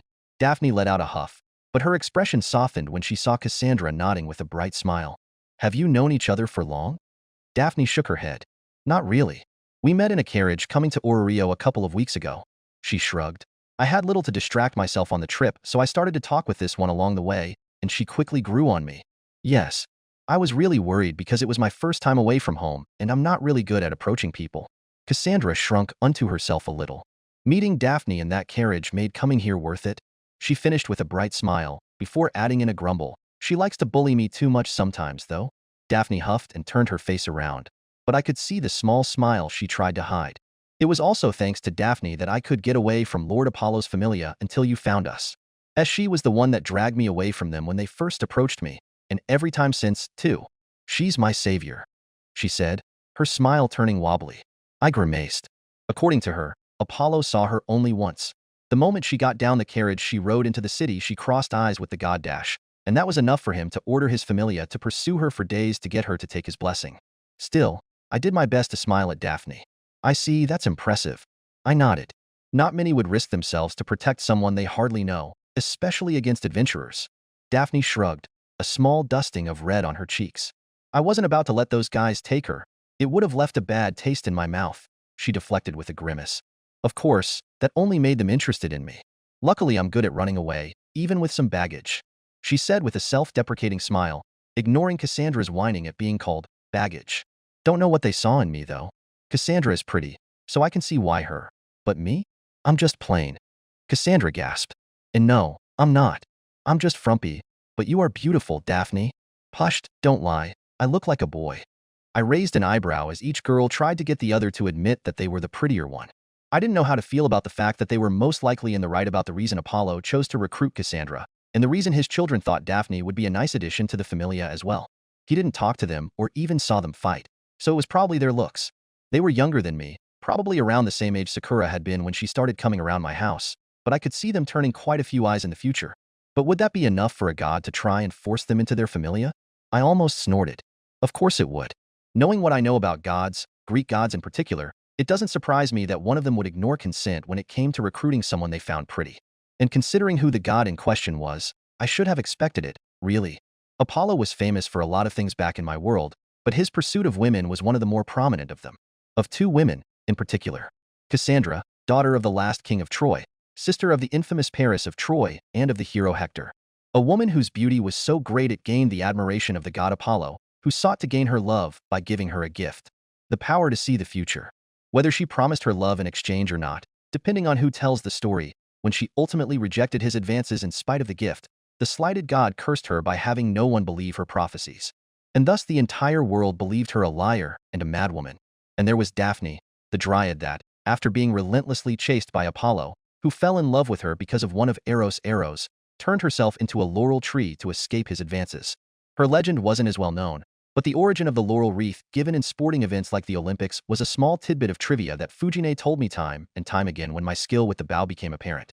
Or at least she did until I quit the club. Keeping the thoughts out of my face, I tried to not get lost in the implications of what I remembered on the way to the Ganesha Familia home. I had grown used to recognizing names of gods and goddesses, and thought it amusing that they were the ones that built the Babel Tower to protect humanity. Then I had thought it curious that the most labyrinthian portion of the city was named Daedalus, like the creator of the labyrinth of Crete back home. But now, finding these two girls sharing the names of mythical women, both being pursued by the god Apollo, and one of them having prophetic dreams, there was nothing amusing about that. Was it a coincidence? Or was I seeing this world's version of those events unfold in front of my eyes? Thinking about what that could mean brought a small shiver down my back. Will I eventually find an alternate version of all the myths in my world? Of Heracles? Of Siu Chulin? Of Gilgamesh? Blonde hair and pure green eyes flashed in my mind, and I felt my heart lurch painfully. Of Artoria Pendragon? I shook my head. Stupid. Even if I found another King Arthur here, it wouldn't be Saber. I forced my thoughts away from the ghosts of my past and refocused on the girls in front of me and on what I could do to help them for now. In the end, to take their mind away from the weight I asked them about themselves. Both had come to the city to become adventurers, as it would seem. Daphne had apprenticed under a hunter and tracker in her village and had an uncanny ability to traverse in the forests and plains around her home. When her family grew with the birth of her little brother, she decided to put that skill to use. She would become an adventurer in order to explore the dungeon and earn money for her parents. If I do well enough, I can help them, and if I don't, then it's still a mouth less to feed. It seemed like a no-brainer. Daphne had shrugged when telling her story. I grimaced. Not doing well in Orario could mean a lot more than just not making money. She probably hadn't considered the morbid way her words could be taken, but I wondered how many had come to the city with such aspirations and had never returned, much less sent money back. In Cassandra's case, her family had been the healers of her hometown for generations, and so she learned how to treat wounds and maladies, and even how to create potions and antidotes. Instead of money, what she wanted was to use that knowledge to help the ones braving the dungeon. Father was not happy I decided to leave the village, she muttered, her eyes lowering in sadness. And it was a little hard. I was content there, but I always felt I could do more. Helping the heroes who fight to protect the world, healing their wounds after their adventures, it felt like the proper thing to do. She then winced, her cheeks flushing in embarrassment. And also my dreams. Daphne groaned. Whenever I dreamt of Orario, it always felt right. Like I wouldn't be just content here, I would be happy. Daphne sighed resignedly. Always with those dreams, huh? Just look at how much trouble you ended up in because you followed it. I tried to keep any skepticism out of my face as I nodded. Daphne already seemed to give Cassandra a hard time about her dreams. No need to add to it. Well, I guess we should do our best to resolve this mess so we don't make a liar out of you and your dreams, Cassandra. I smiled as kindly as I could. Yes, sir, Shirou. Thank you, truly. You really are . I raised a hand and she cut herself off. You don't need to thank me. I haven't really done anything yet. I shrugged.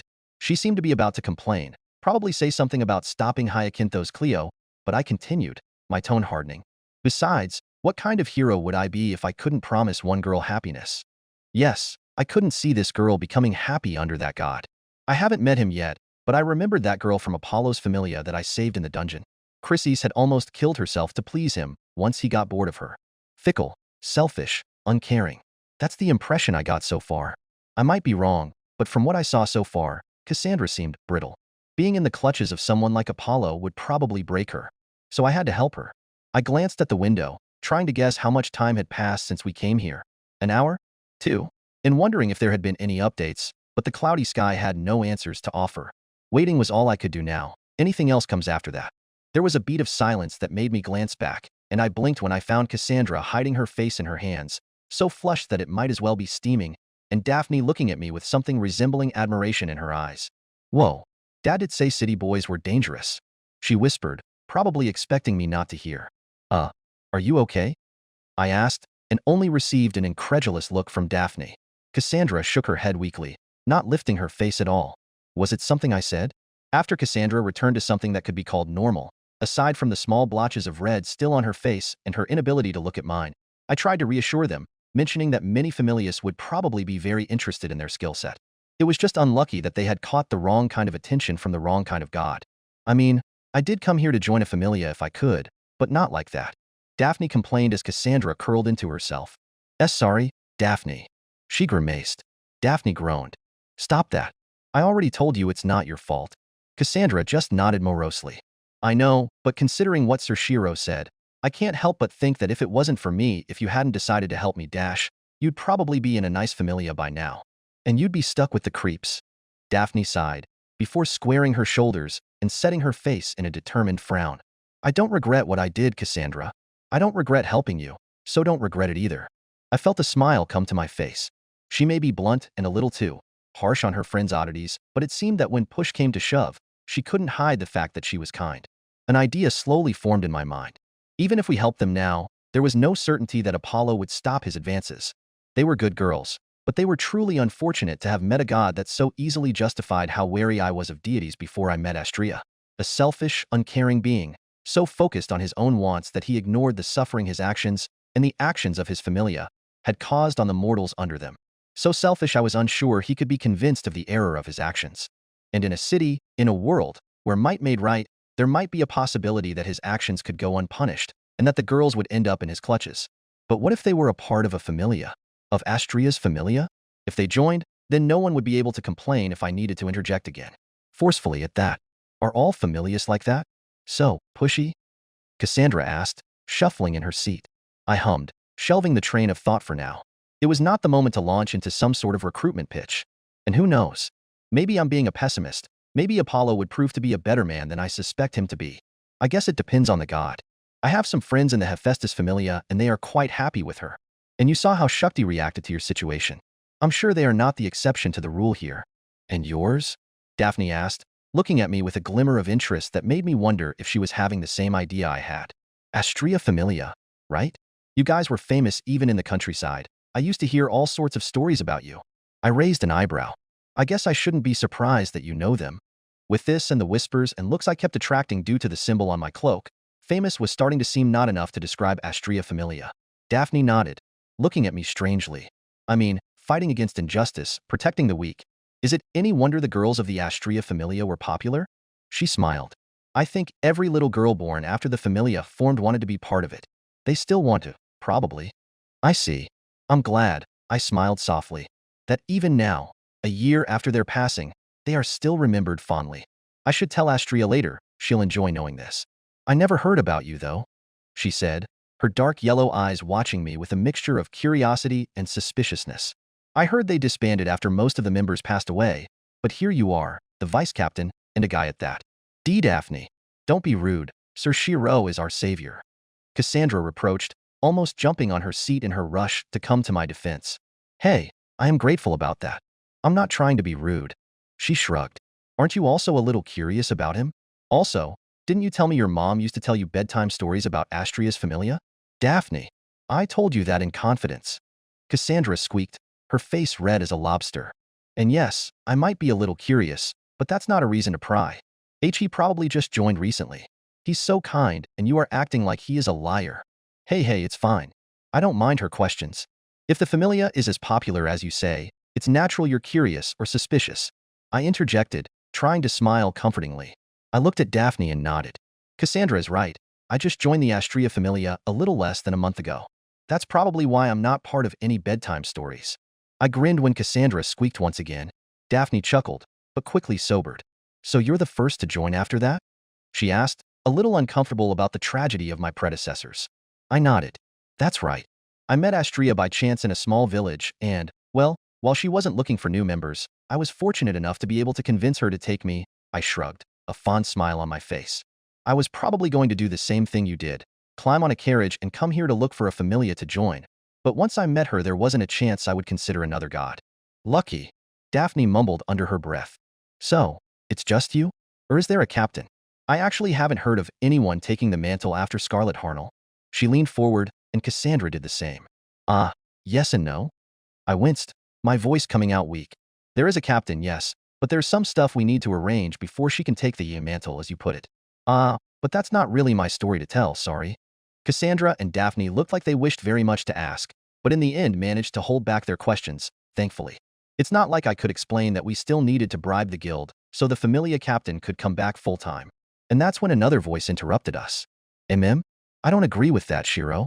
I turned and saw Astrea, a troubled smile on her face, entering through the open doorway into the room. You are part of my Familia. If there's anyone that has the right to speak about it besides Ryu and me, it's you. Astrea. I breathed out, some tension I didn't know I was feeling fading from my shoulders. Of course she would be called as well. Things seemed to be proceeding, then. I grinned. It might be so, but it's not the best conversation topic to have with someone you just met. Astrea hummed and approached my seat. That's true, I suppose.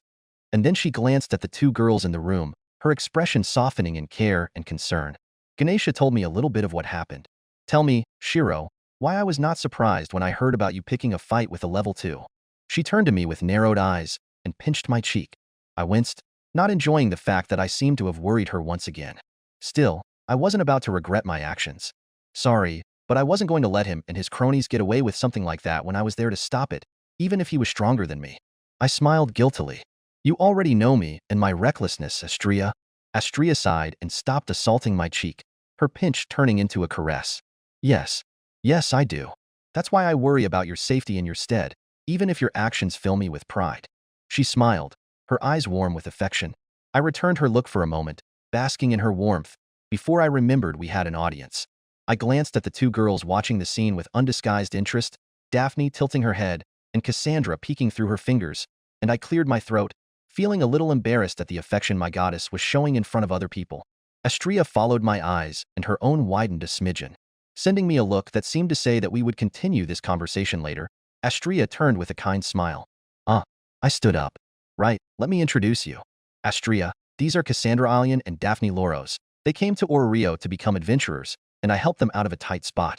Cassandra gave a small wave, and Daphne nodded. Girls, this is Astria, the goddess of justice and purity. I smiled warmly at her. My goddess. A goddess you seem keen on worrying, it seems. She complained one more time, before taking a step forward. Even if it's not in the best of circumstances, it's nice to meet you, Cassandra, Daphne. I am, as my child just said, Astria. She introduced herself with a small curtsy. Despite my words just now, I'm glad Shirou was able to get both of you out of that dreadful situation. It's an honor, Lady Astria. Cassandra stood up like she was in a spring and gave a deep curtsy herself. I heard so much about you. Once I knew Sir Shirou was in your familia, I knew we would be all right.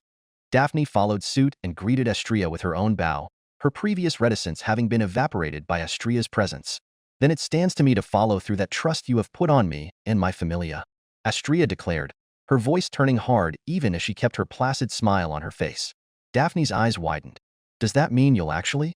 She trailed off. Help you? Of course. Astria answered matter-of-factly. What these people have been doing to you, this harassment in the guise of recruitment, won't be allowed anymore. It ends now.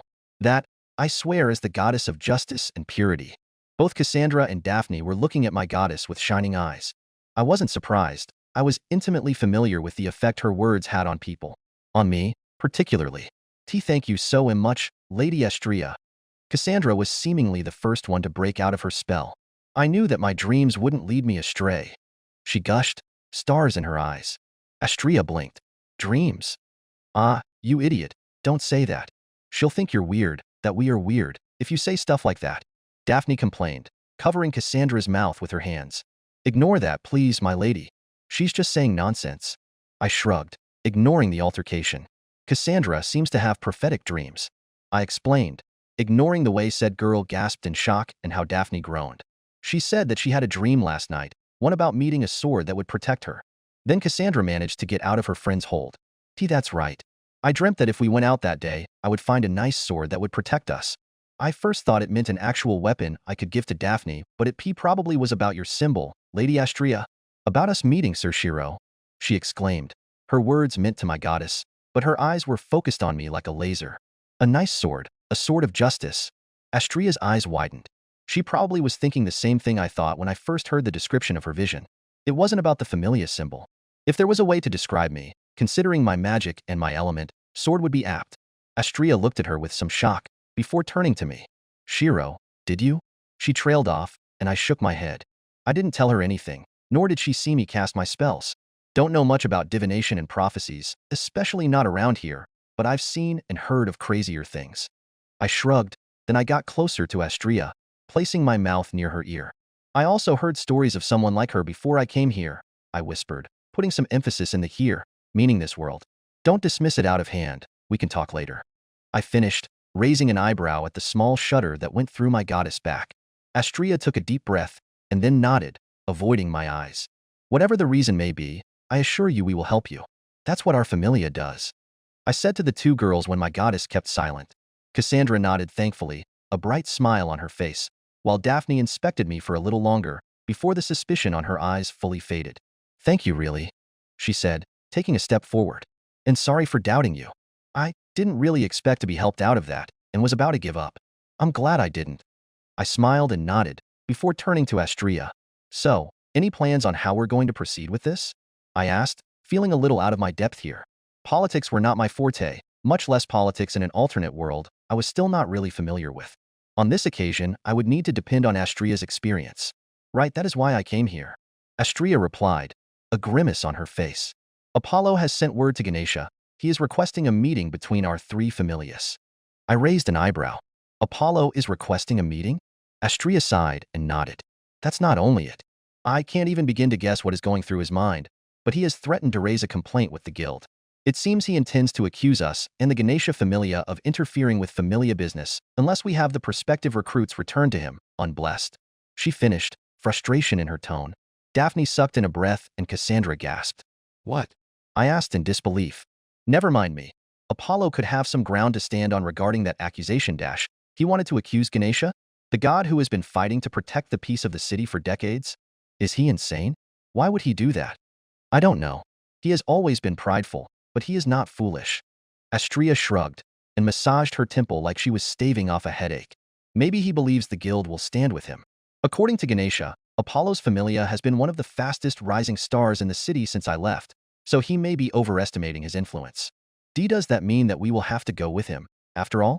Join his familia? Cassandra asked, curling into herself. My eyes narrowed at the fear and resignation in her voice. Daphne, for her part, stood silent and seemingly confident, but I couldn't ignore the slight shaking in her hands. They were terrified. I clenched my fists, feeling my fauna burn in my back, strength filling my muscles, and magic energy rushing into my magic circuits almost unbidden. There was someone to protect, and my skill, my soul, recognized it. Astria remained calm, however, and took a step forward to place a hand on Cassandra's shoulder comfortingly. No, don't worry, Cassandra. This is probably just a banal attempt to cow us into not going to the guild ourselves. Whatever happens, you won't go with him, I promise you. If you are sure, my lady. Daphne's shoulders relaxed as she felt the confidence in my goddess voice. I am. Now, Ganesha and Shakti wanted to talk to you too before the actual meeting, and know everything about the situation before Apollo arrives.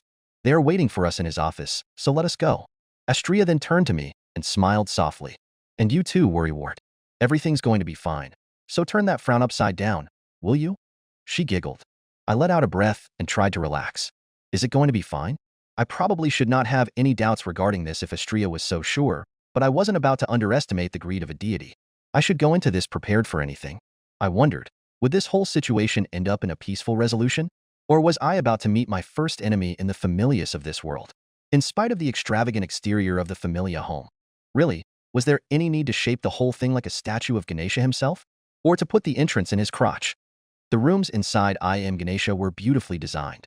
I suppose it shouldn't surprise me that a god that acted so larger than life like Ganesha wouldn't cut on expenses when it came to his home.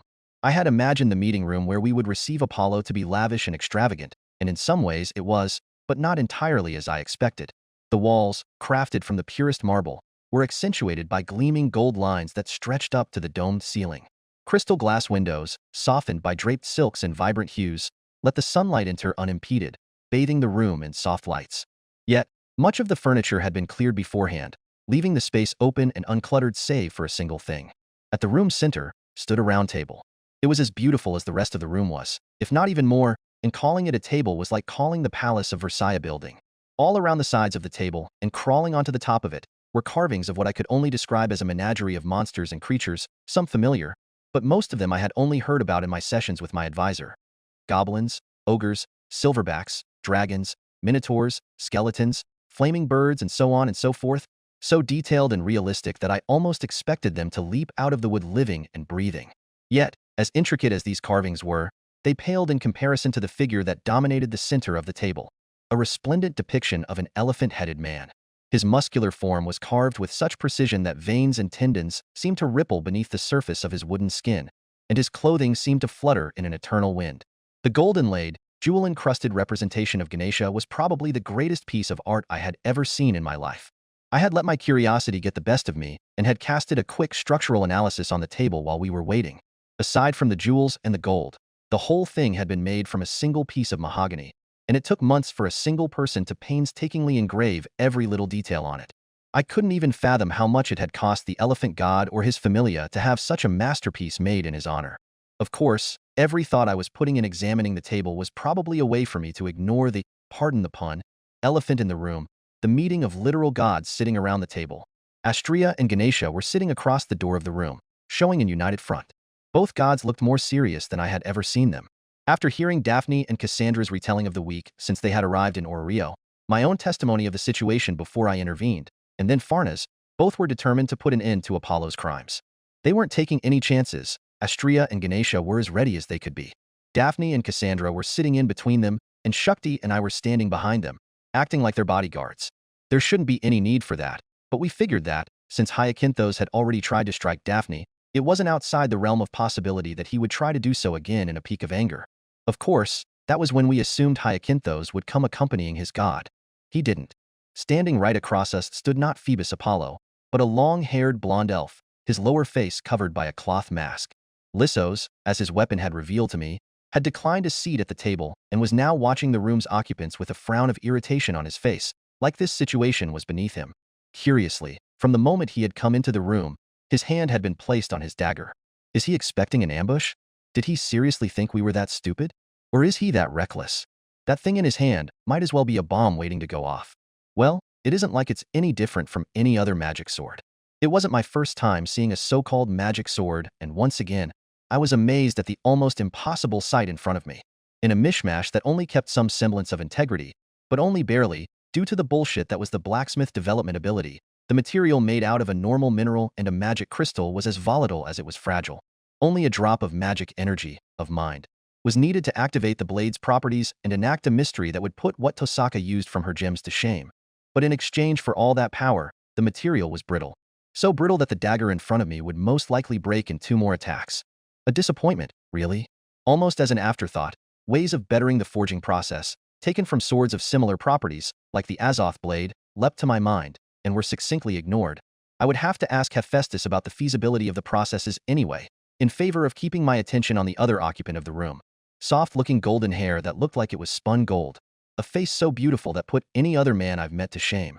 The light of the sun entering from the window seemed to gently caress and light up his features, giving him an ethereal glow and his hair a shine that made it look like it was made of sunlight. Apollo sat in one of the chairs like it was a throne and he was king. Or a tyrant. I thought uncharitably, as I breathed in deeply, trying to maintain my calm. This man, this god, was the one responsible for causing so much pain to a pair of innocent girls, and who knows how many more. For him to come here so brazenly, demanding them to be given to him like they were objects he had claimed. He disgusted me. Even now it was a struggle to keep my eyes up front and my teeth from grinding after noticing the way the god was looking at Astrea. His smile was bright and cheerful, but I could see the lust in his eyes when he looked at my goddess. The godly visage, the overwhelming pride he seemed to ooze, and the sliminess hiding beneath. It was almost like he was a cursed combination of Gilgamesh and Shinji. It made me want to punch him. Oh, Astrea. Beautiful, lovely Astrea. This dreary city has been lesser without your presence. Such is your magnificence that the moment I heard you might have returned, it felt like the sun had come out for the first time in months. Even more so when he opened his mouth. My eye twitched. And this must be your new child. Oh my. I admit I was surprised when I heard about him, but I love the change. There's nothing wrong about a garden of pure lilies, but sometimes you need a tall, firm oak to tower over you. And then there was the way he was looking at me. I had no problem whatsoever with people being attracted to the same sex, but the way Apollo was looking at me made my stomach curl in disgust. The lust, the greed, the hunger. There was something inhumane about his look. I guess I shouldn't be surprised about it, considering his fame. I breathed, troughed my nose, forcing my shoulders to relax. I won't mess this up. So quiet and stoic. Is he shy? I didn't know that was your type, Astrea. Now I see why you never wanted to join my bed, even back in Tenkai. I felt one knuckle pop as my fist tightened even more. I couldn't imagine what my goddess must be going through, having to speak with this worm while being ogled like that. Just grit your teeth and ignore it. It's just one meeting. I wasn't foolish enough to think I had the political acumen or even the eloquence to sit at the same table as these deities. I knew that the politicking was better left to someone with experience in the matter and, more importantly, a cooler head. Someone like Astrea. However, I couldn't help but feel like I was back at the Holy Grail War, where I had to stay back and let the woman I liked do everything for me. Utterly useless. Astrea.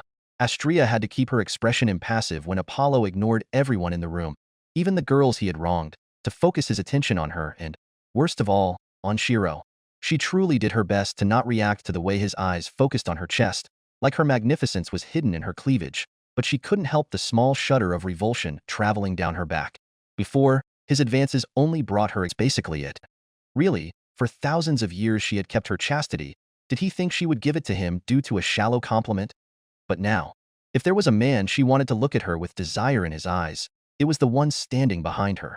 When someone other than her hero looked at her like that, it felt like she was being sullied. All of that, while bothersome, she could ignore. But once Apollo started to look at Shirou the same way, she felt livid. When Hephaestus had showed interest in Shirou, she hadn't been much bothered. She was a friend, after all. Oh, she played it up, of course. Teasing her child was one of her favorite activities, after all, but it was never serious. Seeing Apollo doing the same, roaming his dirty eyes over Shirou's body, looking like he wanted nothing more than to claim him as his own, only then she realized how jealous of a woman she was. Such a shame we had to meet like this because I owe you much, young man, Apollo said. You saved my Chrysis just a couple of weeks ago, and left her completely smitten. He exclaimed with a laugh, and Astria could see Shirou twitch at that. I should be jealous, but who can blame her? Such a dashing and brave hero, rushing in her defense, glowing like the sun. He took a shuddering breath, shivering. Say, could I possibly see dash? And that was that. Apollo, that's enough. Astria interrupted, her tone frostier than it probably should be in a polite conversation. No one could blame her, however, when one of her children was being questioned about his abilities. He saw him fight, she realized, probably when he updated this Chrissy status. She didn't know that name. One of the many people Shirou saved? I'm afraid that this situation doesn't lend itself to mindless chatter. Could you please focus on what brought us here? She continued, and Apollo's expression soured for a moment before his blinding, fake, smile came back. And you are being rude to our host. This is neither my home nor yours. Of course, you are right. My apologies. I just got so excited about finally meeting the savior of my child. Apollo nodded and turned to Ganesha, his expression appropriately contrite. And to you too, Ganesha, forgive me. Your home is as beautiful as ever.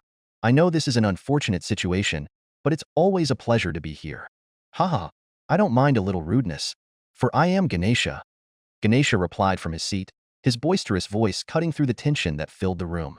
What I do mind is wasting my time. What's the meaning of this? This baseless accusation of yours. Baseless, you say? Apollo asked with an innocent smile. Do you mean to say that Astria's child didn't threaten my hyacinthos just as he was trying to recruit new members to my familia? With your vice-captain's assistance at that? Astria's eyes narrowed. You know that that's not what really happened. It's unbecoming of you to pretend otherwise, she replied, wondering what his angle was. He must realize they know the truth, right? Shirou had to intervene and do his duty to this city because your captain and your other children were harassing the two girls in front of you.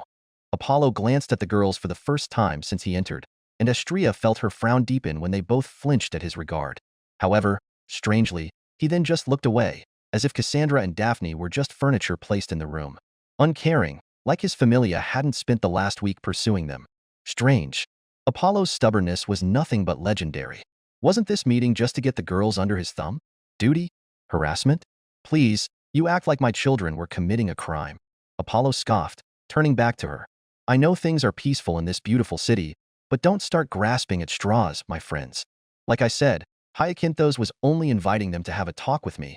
It was only recruitment, he said, his tone dripping with disappointment. It wouldn't have been an issue if your child didn't play hero and interrupt the conversation he had no part in. This is why the laws of Orario are clear. Don't interfere with another familia's business. We know what the law says. Once again you insult me, Apollo. Ganesha exclaimed, his anger palpable. Do not presume to teach me their meaning when it was me, Ganesha, whom the guild, Loki, and Freya came to ask for help when it came to rewriting them after the fall of Zeus and Hera. Apollo blanched, having not expected the usually flamboyant Ganesha to be so angry. Foolish. You come to his home, accusing him of breaking the laws he has been protecting for decades, and expect him to be calm? Ganesha's anger exuded from his form, the pressure of his divinity weighing heavily on the room. Apollo's elf looked pale, the hand on the hilt of his dagger shaking. Hopefully he wouldn't do something stupid, like activating a magic sword in an enclosed room. She heard some shifting behind her, the sound of armor plates and leather creaking, and she knew that Shirou was positioning himself to react should anything happen. Apollo stuttered, Gee Ganesha, that's not what I dash. And to use said laws to cover up your wrongdoing against the populace. You dash. It was when she was about to intervene that Ganesha trailed off. Shakti had placed a hand on his shoulder. My lord, I understand your anger. Truly, I do, she said through gritted teeth, looking furious herself. But you are scaring our guests. And as she said, Cassandra and Daphne, the only mortals not blessed in the room, had been hit the worst. Cassandra was hugging herself, pale as a sheet of paper, her eyes closed tightly. Daphne was equally pale, her wide eyes looking all around her, looking almost ready to run away, only stopping herself due to the hand she kept on Cassandra's shoulder.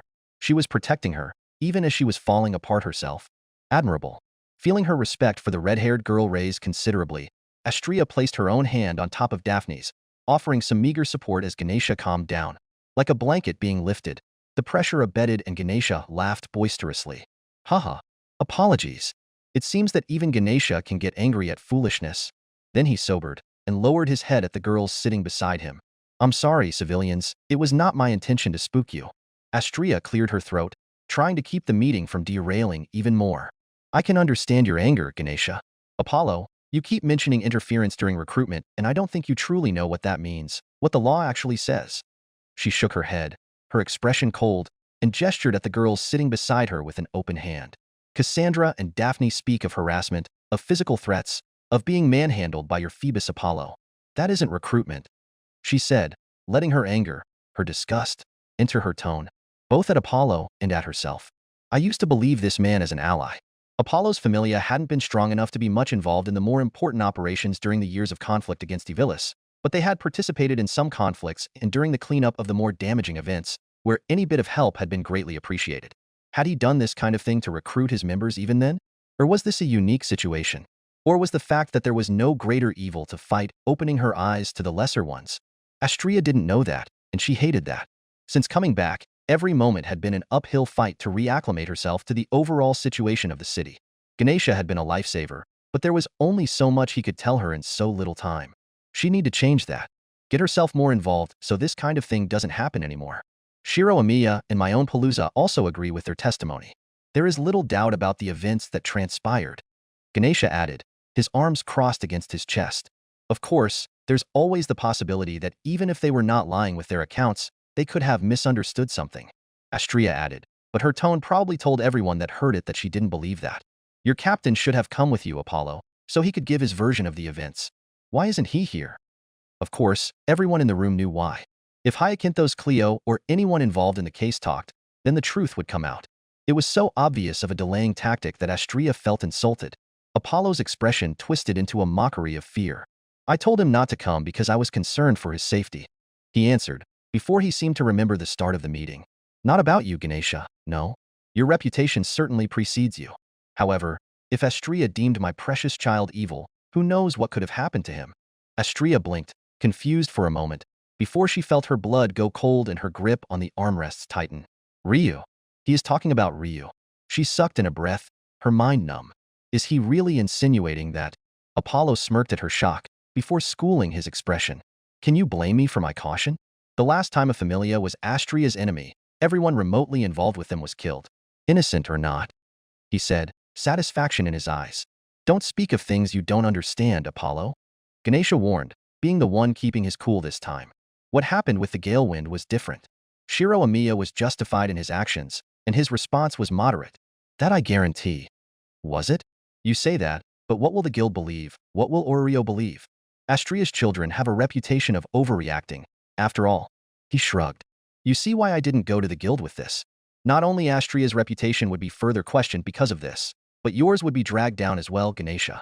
For the peace of the city, wouldn't it be smarter to come to an agreement between us? Ganesha gritted his teeth and was about to respond when, Ganesha? She interrupted, shaking her head. He's correct in his assumptions. I am aware of the weight of the sins I carry, and I understand that this could worsen my own standing in this city. Apollo grinned, victorious, as it seemed everything was going his way. So that was the angle. Use her familia's sins to muddle the waters, to cast doubt on the righteousness of their actions. He wanted the public to wonder, was there truly harassment, or were they once again overreacting? Yes, her children and her had fought against evil. Yes, they had protected the city time and time again. But she also knew that good deeds don't wash away the bad ones, especially not in the eyes of the population. Ryu had done good for the city, but she also had sinned against it. More than a year has passed since she left the city. The last thing people would remember of her was the actions Ryu took in retaliation for the death of her other children. And so people would wonder if Shirou's actions were truly justified, or if it was just him following his captain's example. Apollo was banking on this risk to get her to desist on her pursuit of justice. However, Apollo must think she was stupid. Now, if that is all there is to it, shall we go? What? Go? To the guild, of course. Astria resisted the urge to smile at his dumbfounded stare. I wish to make a formal complaint about your forced manner of recruitment. It will be faster if you come with me. Apollo spluttered, caught by surprise. Ganesha, for his part, looked at her surprised before huffing out a laugh. Wait, didn't you just say it? Why your reputation dash? Astria giggled. Why should I care about something silly like maintaining my reputation if it would mean leaving these two girls in your twisted hands? She smirked as his face blanched even more. Ah, you needn't worry about Ganesha's standing or the peace of the city. Raymond can be discreet, the public won't know the details. And with that, she stood. Really, Apollo was truly underestimating her. Hammering the risks to her reputation, to Ganesha's, into the city to make her hesitate, when the only thing he cared about was his own hide. He didn't want them to go to the guild because, popular as he was, his standing didn't compare with Raymond Mardiel's obsession with keeping the city stable and, more importantly, profitable. Civilians were needed in Orario, business owners, traveling merchants, guild employees, and so on and so forth. And making them feel unsafe was a sure way to keep them all away. So it stood to reason that when one familia was taking advantage of their power, the situation would be taken seriously. Even if he was popular, his standing with the guild would crumble against the weight of Valley. And so, she called his bluff and took a step towards the door. Wait. Stop, Astria. Apollo screamed, panic clear on his expression. Astria stopped and looked at him inquiringly, an eyebrow raised. Expecting. Apollo gritted his teeth, glaring at her powerlessly. Before, like his previous actions had been an act, he huffed and relaxed his shoulders, a resigned smile on his face. I should have known it wouldn't work. He laughed weakly. What do you want? Curious and curiouser. What's really going through your mind, god of archery and medicine? Keeping her expression placid, Astria sat back down primly, and then smiled sweetly. Or so she tried. But the way Apollo shivered made her wonder what he saw on her face. First of all, for you to leave these young ladies alone, she said, signaling at Cassandra and Daphne. And apologize, of course. They didn't deserve what you put them through. No one does? Apollo grimaced and turned to the two girls. So you heard, beautiful Cassandra, fierce Daphne. It seems it's our fate to remain apart. Daphne gritted her teeth and put an arm around Cassandra. I apologize for the zealousness my children showed in their quest to bring you to me. It wasn't my intention to bring you harm. Yet harm you brought. Ganesha added. I don't know if this was the first time this happened, but it will be the last. I will keep my eye on you, Apollo. And if we learn you have already forced someone, there's no one in our familia that is being forced to stay with him. We all love him. Apollo's elf exclaimed, offended by the implication. He isn't lying. Astria noted, but she also noticed he didn't say no one had been forced to join, just that they aren't forced now. I can see why he brought him. Even angered, he controls his words. A level 2, she guessed, his vice captain? Just because these two don't see Lissos enough? Apollo cut him off. Lissos stuttered for a moment, and then lowered his head. As you can see, my children are quick to try to please me, don't judge them for it. Apollo explained. I'll tell them to be more conscious of their actions. Would that be enough, Ganesha, Astria? A monetary compensation to these two would not go amiss. Ganesha added with a laugh, milking the situation for all that was worth. Enough to pay for their accommodations until they get back on their feet. Lord Ganesha, that's Cassandra began, but Apollo interrupted once more. Done. He sighed. I'll open my coffers until they join a familia. Then he stood gracefully, his expression solemn. Now I've been accommodating with your demands so far. Would you do the same with mine? Astria glanced at Ganesha, who just shrugged. What is it, Apollo? I want to ask them to join my familia. He raised a hand, forestalling their complaints. Just ask, that is all I want. Astria looked at the girls, a question in her eyes.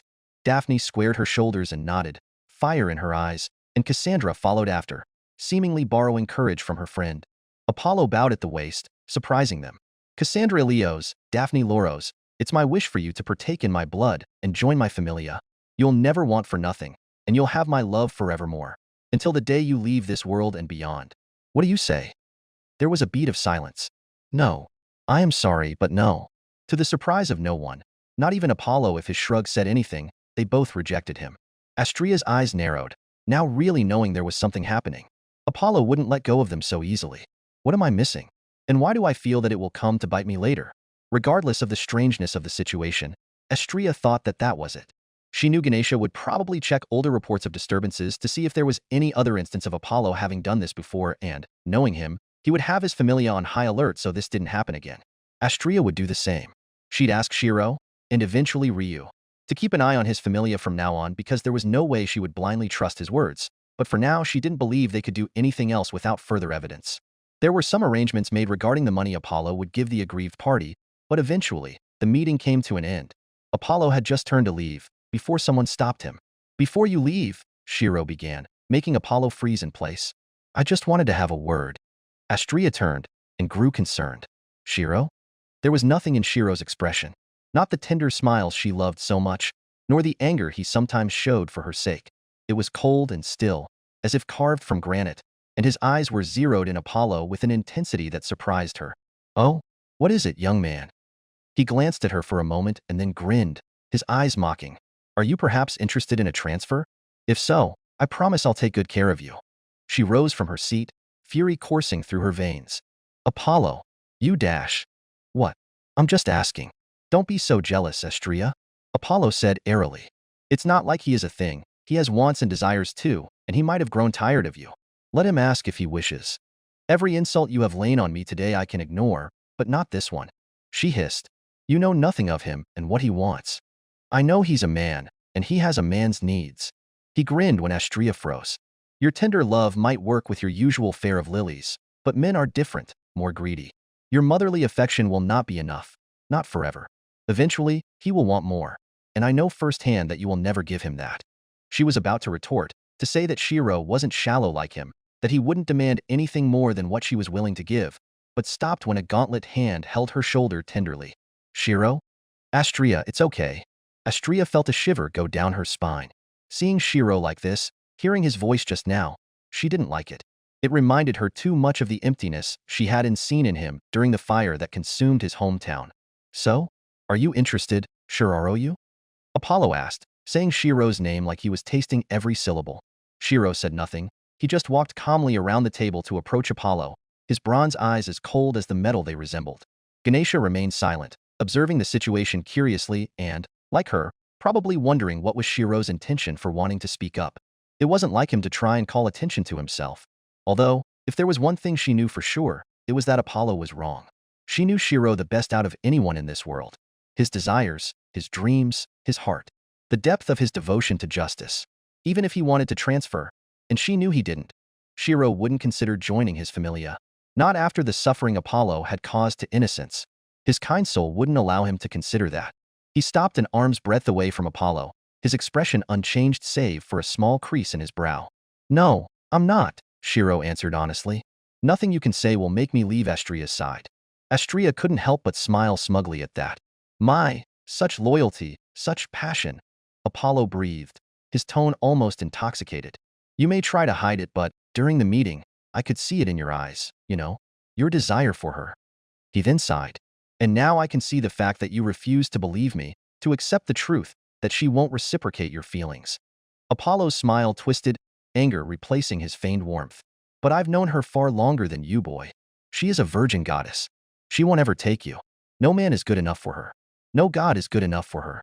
His voice dropped bitterly. I am not good enough for her. For centuries, he continued, his voice tightening, I tried to show her my love. And for centuries, she rejected me. What makes you think you are different? The only sound that followed his words was the faint clink of Shirou's armor as he shifted slightly. Astria kept her silence, grateful that most of the room's attention was on the two men and not her. Her cheeks burned, however, as she grasped the implications of Apollo's words. Not what he was prattling about himself, of course, but about Shirou. Shirou desires me. You don't need to say anything, Apollo continued. The thought alone of holding such beauty must be irresistible, especially when it's so close. But then you realize it's like a mirage, like the reflection of the moon on a lake. It seems within reach, but when you grasp for it, you find it's not really there. It never was. A moment passed, and Shirou didn't answer. He kept staring at Apollo, his expression unflinching. You don't deserve that, boy, he said softly, his voice almost tender as his gaze turned heated. But I would cherish you. Your bravery, your light. It captivated me, just as it did Chrissy's. I only held myself back for an old friend's sake. But if you want it, what she won't give you, I offer unconditionally, my passion, my body, my love. Astria nearly snorted. Her? An old friend? They'd been allies at best. If not for his lust, Apollo likely wouldn't have spared a thought for her. Still, Shirou said nothing. Apollo scoffed, finally losing his temper. She will never open her heart to you, let alone her Lu. What I want, Shirou interrupted sharply, his voice cutting through the air like a blade, is for you to shut up, listen, and then leave my sight. The room collectively drew a breath. Even Astria, who adored Shirou's ability to see gods as mere people, felt her eyes widen slightly at his words. At the threat. You. Who do you think you are, human? Lissos exclaimed, his face twisted in rage. I should cut you where you stand. Lissos. Apollo hissed. Stand down. My lord, but he dash. Apollo raised a hand, and Lissos stopped. My feelings won't be hurt by just words, Lissos. Apollo said. But, even so, choose the next ones carefully, child. Because my patience is not endless. Don't worry. I'll make it short, Shirou said, ignoring the anger in both the god and the elf's eyes. Besides, you said you were interested, right, Apollo? In the golden glow that Chryses saw? Apollo's face shifted, the anger fading into tentative excitement. I think that it would be easier to show you. It's connected, after all, with what I wanted to say. Shirou raised an open hand and looked at it. That glow, it's a representation of the skill my blessing gave me. Trace on. Starting from his raised hand, slowly, like he was making sure every nook and cranny of his existence was filled to the brim with his mana. His magic energy, as he called it, lines of pure molten gold started to appear on his skin, followed then by his armor, his cape, his sword. His skill is active, she realized dimly. Is that why you're doing this? Do you still feel there is someone in need of protection? Soon enough, his magic covered every part of him, contouring every part of his body and equipment in soft golden light. Oh my! It was probably the first time she had seen his skill truly in action. Before, she had only got glimpses when she updated his status, but seeing it in person, knowing the significance of it, Astria was entranced. It was golden, but instead of looking tacky or overwhelming, the glow was warm and inviting. It felt like a promise that anyone would be safe in its presence. Heroic. Apollo breathed in sharply, his whole body trembling. A rictus of a smile had parted his face, and a hand raised slowly but then stopped, as if he was afraid that if he touched Shirou he would disappear. Radiant, like the sun itself. He breathed out. Whenever I activate this skill, every single one of my basic abilities rises considerably. I grow stronger, faster, tougher. His words were truthful, if slightly misleading, and she could see how it made the other two gods in the room perk in interest. They all knew how rare straight boosting skills were, more so if they were all-encompassing as Shirou's was. They were probably wondering what were the drawbacks, the limits. Shirou was smart to not let them know, even if most of the people in the room consisted of their allies. This skill, this blessing, Shirou continued, uncaring of the unspoken questions, of Apollo's shortening of breath, of the stars in Cassandra's eyes, of the sneer on Lisso's face. From the moment Astria granted it to me, I swore to myself I would use it to protect innocence from all pain and suffering. From people like you, he spat the last word. Is that a threat, human?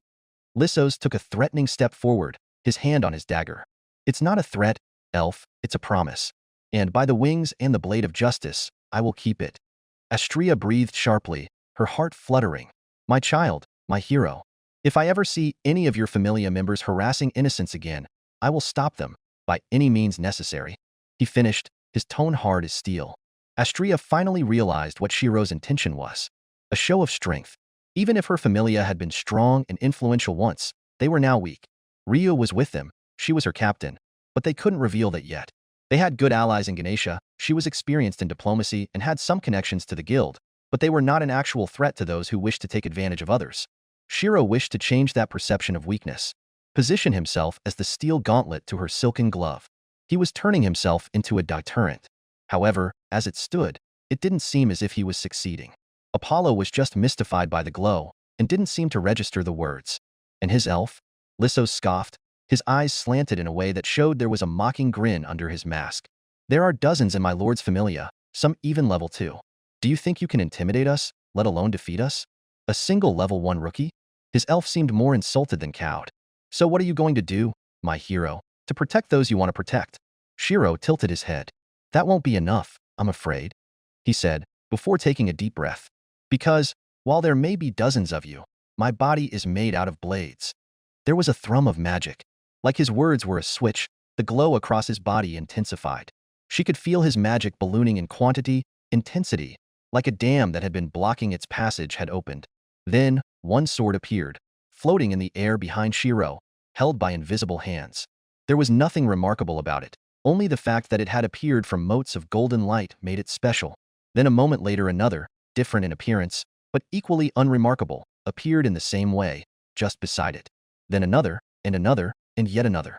One after the other, not even a moment in between appearances, more and more weapons materialized behind her child. Sometimes it wasn't a sword, but a dagger, a mace, or a spear. A sharp breath of air was heard. Astria didn't really know from who, when the first magical weapon appeared. A copy of the dagger Lissos had on his waist. More were heard when the second appeared, then the third. Eventually, all watched in muted amazement as the magic swords rivaled the normal ones in number, each of them capable of leveling a room on their own. Some caught the eye more than others, The air around them seemed heavier with danger, like the pair of daggers in the shape of nails, conjoined by a lengthy chain that rattled in the air, or the slab of rock that seemed to have been roughly hewn into something resembling an axe. Others were pieces of art that attracted attention by their beauty, like the pair of beautiful curved blades that mirrored one another, one a pure white, the other pitch black, or the extremely long nodachi, its sharp silvery edge so perfectly crafted that seemed to cut the air itself. Then, Ryu's sword, Alf's Lumina, appeared just in front of her. A remarkably strong weapon, originally created by a high-level blacksmith, recreated just as easily as the familiar longsword that manifested by its side. The swords belonging to Elise and Ryu joined together to guard her once more. Every single person in the room was looking around, their eyes wide as they beheld the number of weapons continuing to grow. Eventually, the space from wall to wall, from the floor to the ceiling was covered in a myriad of blades. And every single one of them was pointed at Lissos. And I have hundreds of them. And while everyone else was admiring the feat of magic her child had manifested, Astria was looking at Shirou with shock. Her heart was hammering, her mind was rushing, not because of the weapons, no. She already knew of that ability of his, even if not that he could create them in such quantities so quickly. No, Astria cared about something else. She was panicking because of something else. My body is made out of blades. The words. Was she the only one that noticed the feeling those words exuded? It had been subtle. So subtle, in fact, that she might have only noticed due to the familiarity she had with his essence. The word Shirou had said had weight to them. It was slight, it was almost inexistent and unnoticeable, like the ripples a feather would cause when falling on the surface of a stormy sea. But just the act of saying them brought change to the mana around him.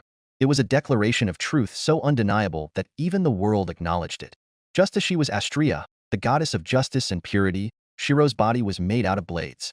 It was authority. Lissos, was it? Shirou said, and Lissos looked at him in shock and, if she wasn't mistaken, more than a little fear. Tell Hyacinthos Cleo that if I ever see him raising a hand to strike an innocent again, I will kill him. Shirou's gaze shifted to Apollo, and all the blades in the room followed, their tips now aimed at the god. And if you ever again speak about my goddess like that, or look at her with your twisted, lustful eyes. The gold on his skin flickered green. I will kill you, Apollo. The air of menace behind his words, the determination that filled his eyes and the way his fists were positioned almost closed, like he was holding an invisible weapon in each of them and was ready to use them.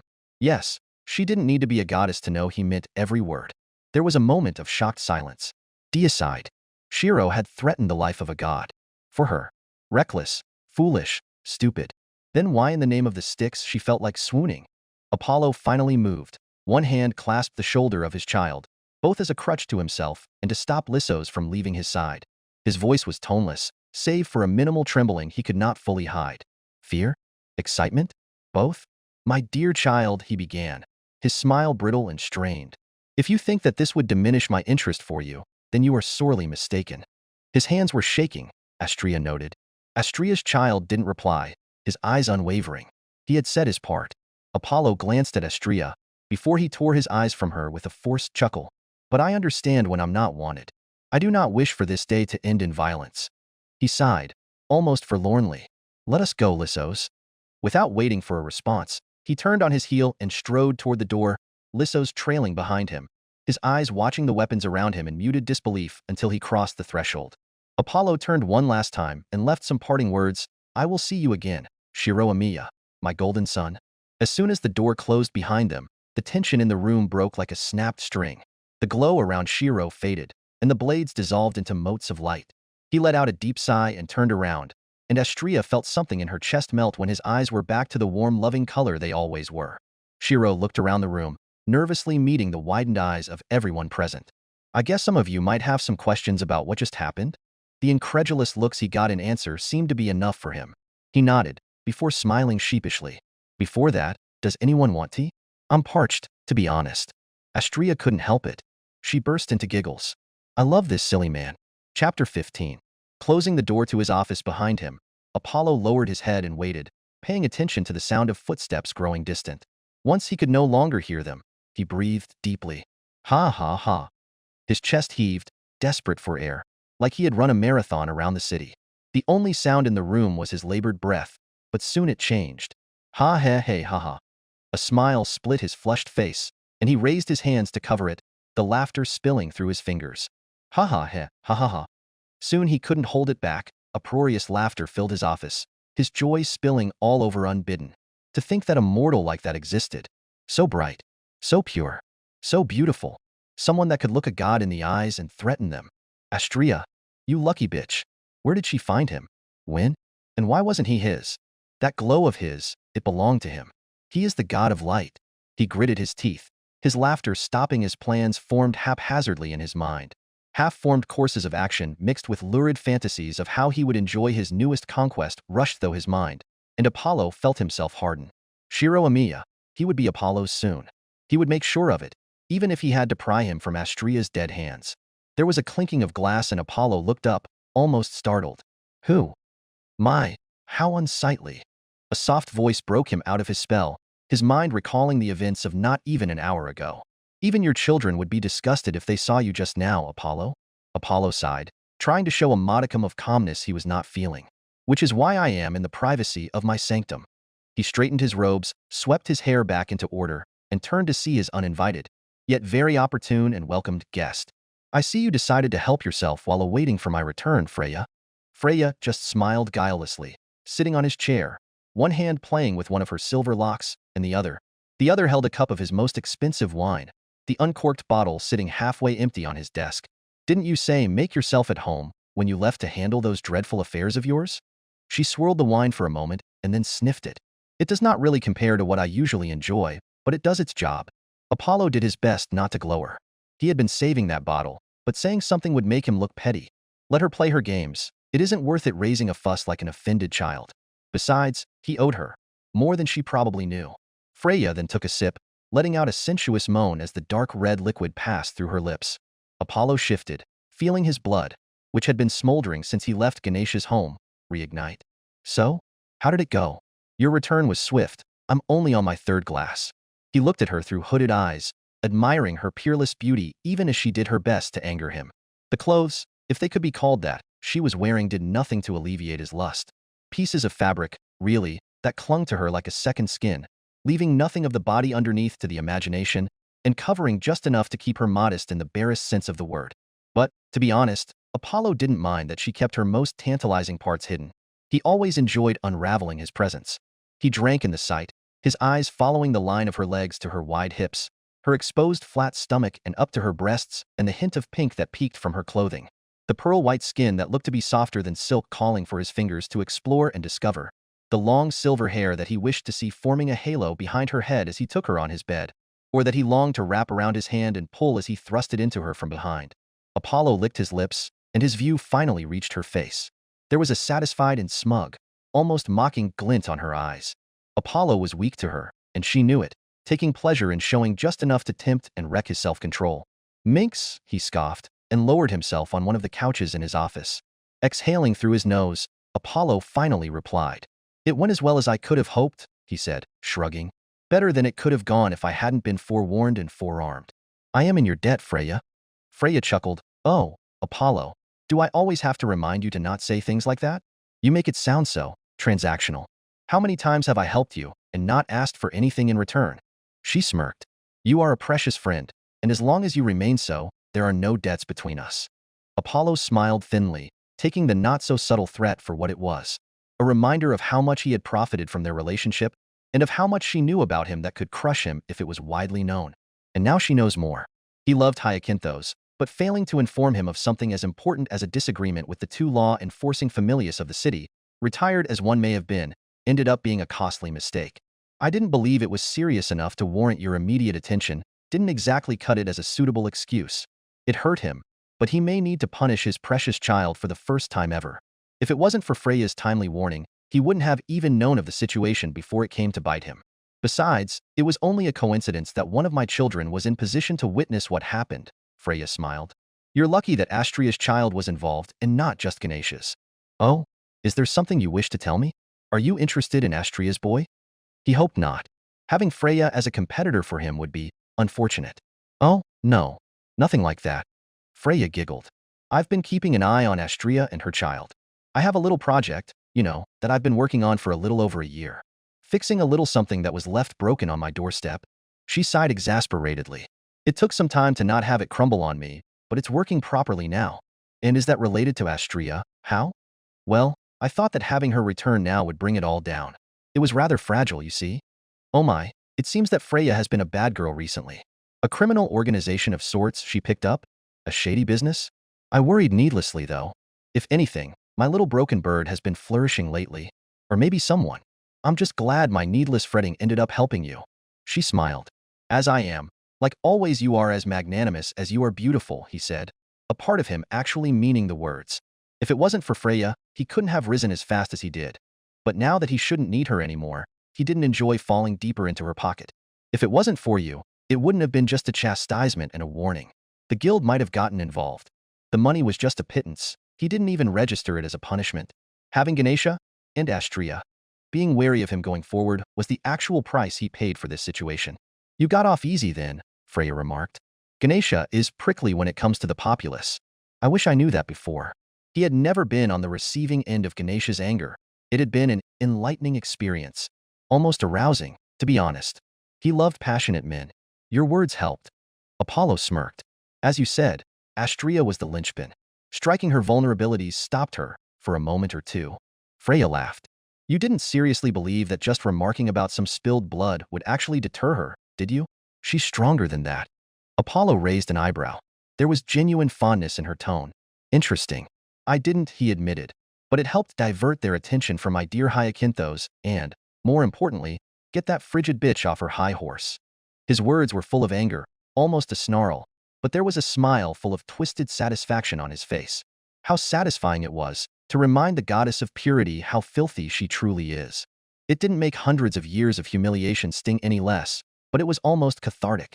There was a moment of silence, and then Freya placed her almost empty glass on his desk, her eyes cold. Careful, Apollo.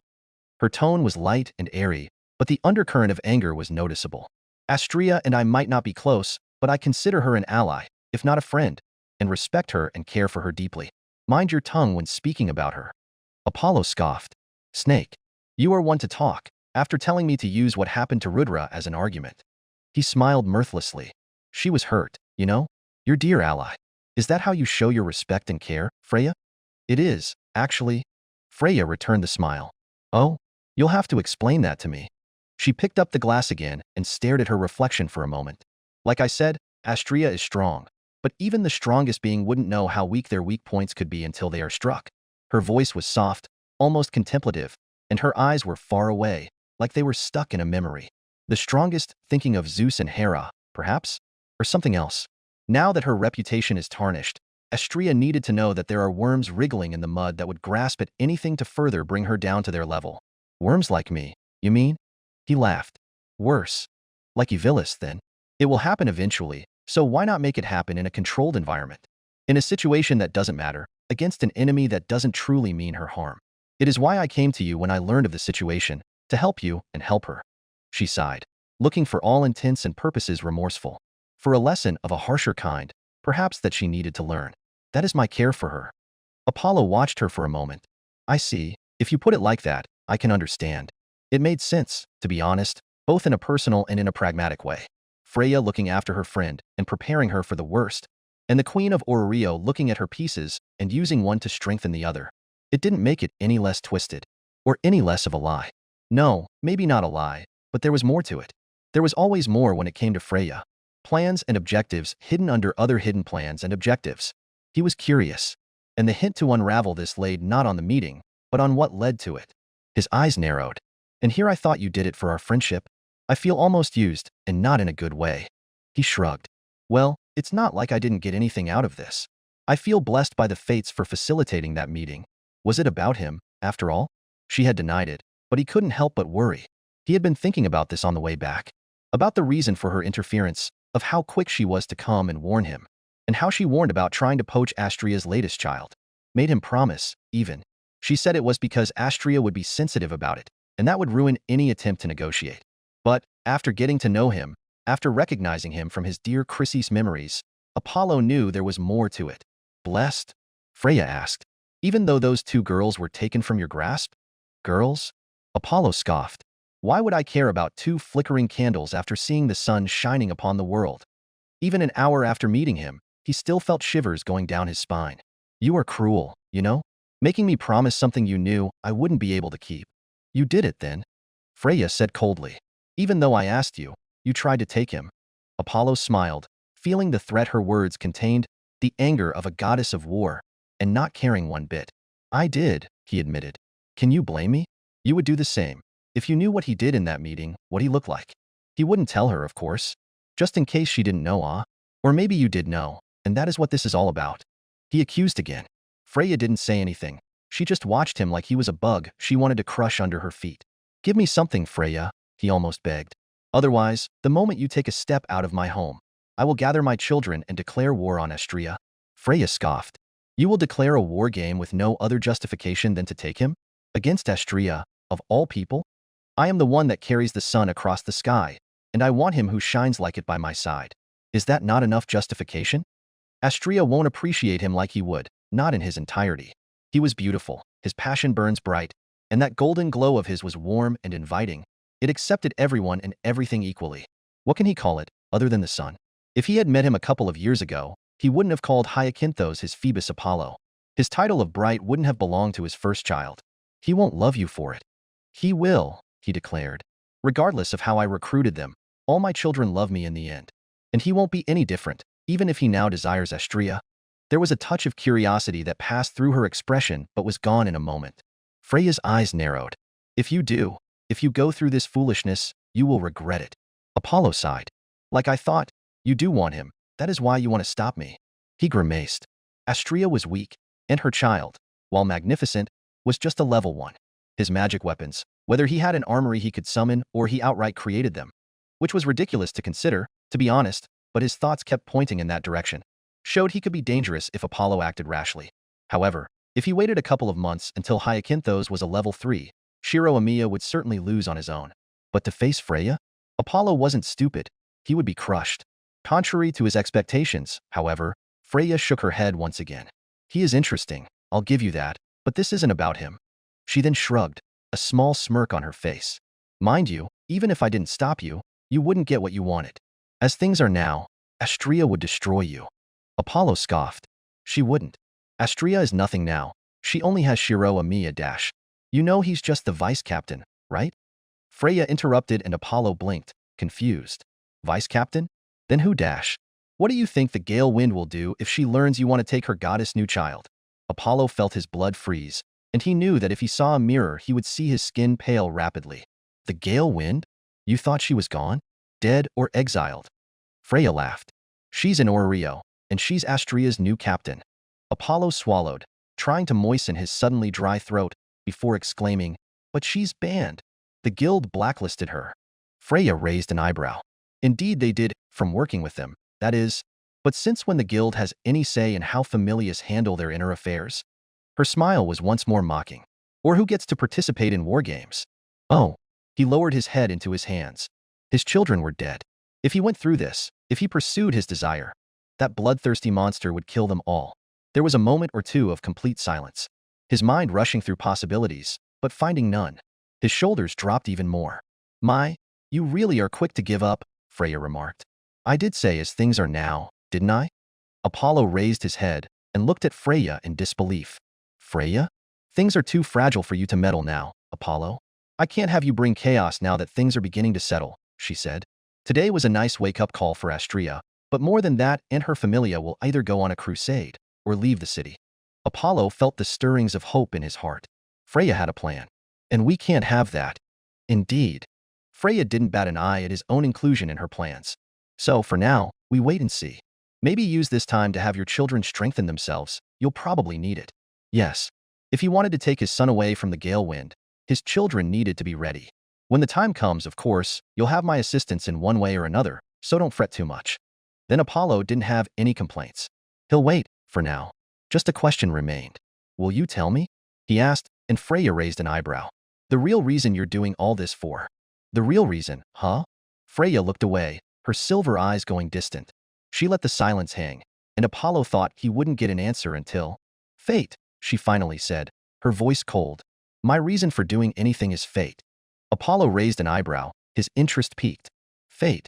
Disconnected as he was of his true power here in the lower world, his premonitions reduced to faint hunches and flashes of inspiration, he nonetheless was acutely aware of the ebb and flow of destiny. He was the god of prophecies, after all, even if he was diminished now. Freya was talking about his domain. Freya nodded. I've been looking for mine for as long as I remember, but I never found it. She lifted her glass and downed the last of the wine, before putting it on his desk. She sighed, almost unnoticeably. It didn't appear in my travels, regardless of how far I went, or during my walks through the city, no matter how much I looked for it. Her voice was tired, resigned. It never knocked on my door, despite my fame. Freya then turned to him and met his eyes. Apollo breathed in sharply, feeling a cold shiver go down his spine. Behind the sadness and the exhaustion, there was madness in her eyes. And then I realized, seeing my little bird recently flourish, she continued, cocking her head, a humorless smile twisting her beautiful lips, that if it never appeared after hundreds, thousands of years, then it's possible that my fate doesn't exist, Freya whispered, and that I need to create it, even if it is from broken pieces. Shirou Amiya. There was a certain tension to my shoulders as I let my eyes roam around the street. A couple of my magic circuits were activated. My attention split inwards as I constantly traced any and all weapons that entered my sight, watching out for members of a certain familia. I never found any. I must make quite the sight. I wasn't wearing my armor, but I was armed, standing in front of an inn, shoulders squared and eyes going from person to person like I was expecting an attack, especially in the atmosphere around me. Garlands and flags fluttering with the wind, the music of bards blending together with the yells of the owners of the stalls that covered the sides of the streets. And even as the last rays of the sun started to fade, I could see children running underfoot, their screams of delight adding to the cacophony of sounds of cheer. I was the odd one out here, expecting a threat that I wasn't sure was coming. That meeting, was I still being a pessimist by thinking it went a little too well?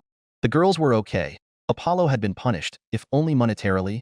I wasn't sure I was satisfied with the severity of it, but at least it was something, and he had been warned about future instances. It was, for all intents and purposes, just a slap on the wrist, but both Astrea and Ganesha agreed that it would be enough to deter Apollo and his familia in the future. But I suppose I wasn't trusting, or maybe experienced enough to think the same. Apollo's eyes as he left the room, his words. I expected more to come. From the moment we left Ganesha's home, I expected some kind of attack, either as retaliation or to satisfy the god's greed. It didn't happen, and the more time passed, especially amongst the throngs of people filling the streets of Orario thanks to the festival, the more paranoid I felt. My eyes went to the inn in front of me, and I let out a breath. I still think we should have gone in with them, I said, glancing to my side where Astrea stood, her shoulders covered by my blue cloak. Goddess or not, her dress had been far too light for the cold weather. If only to help them pack.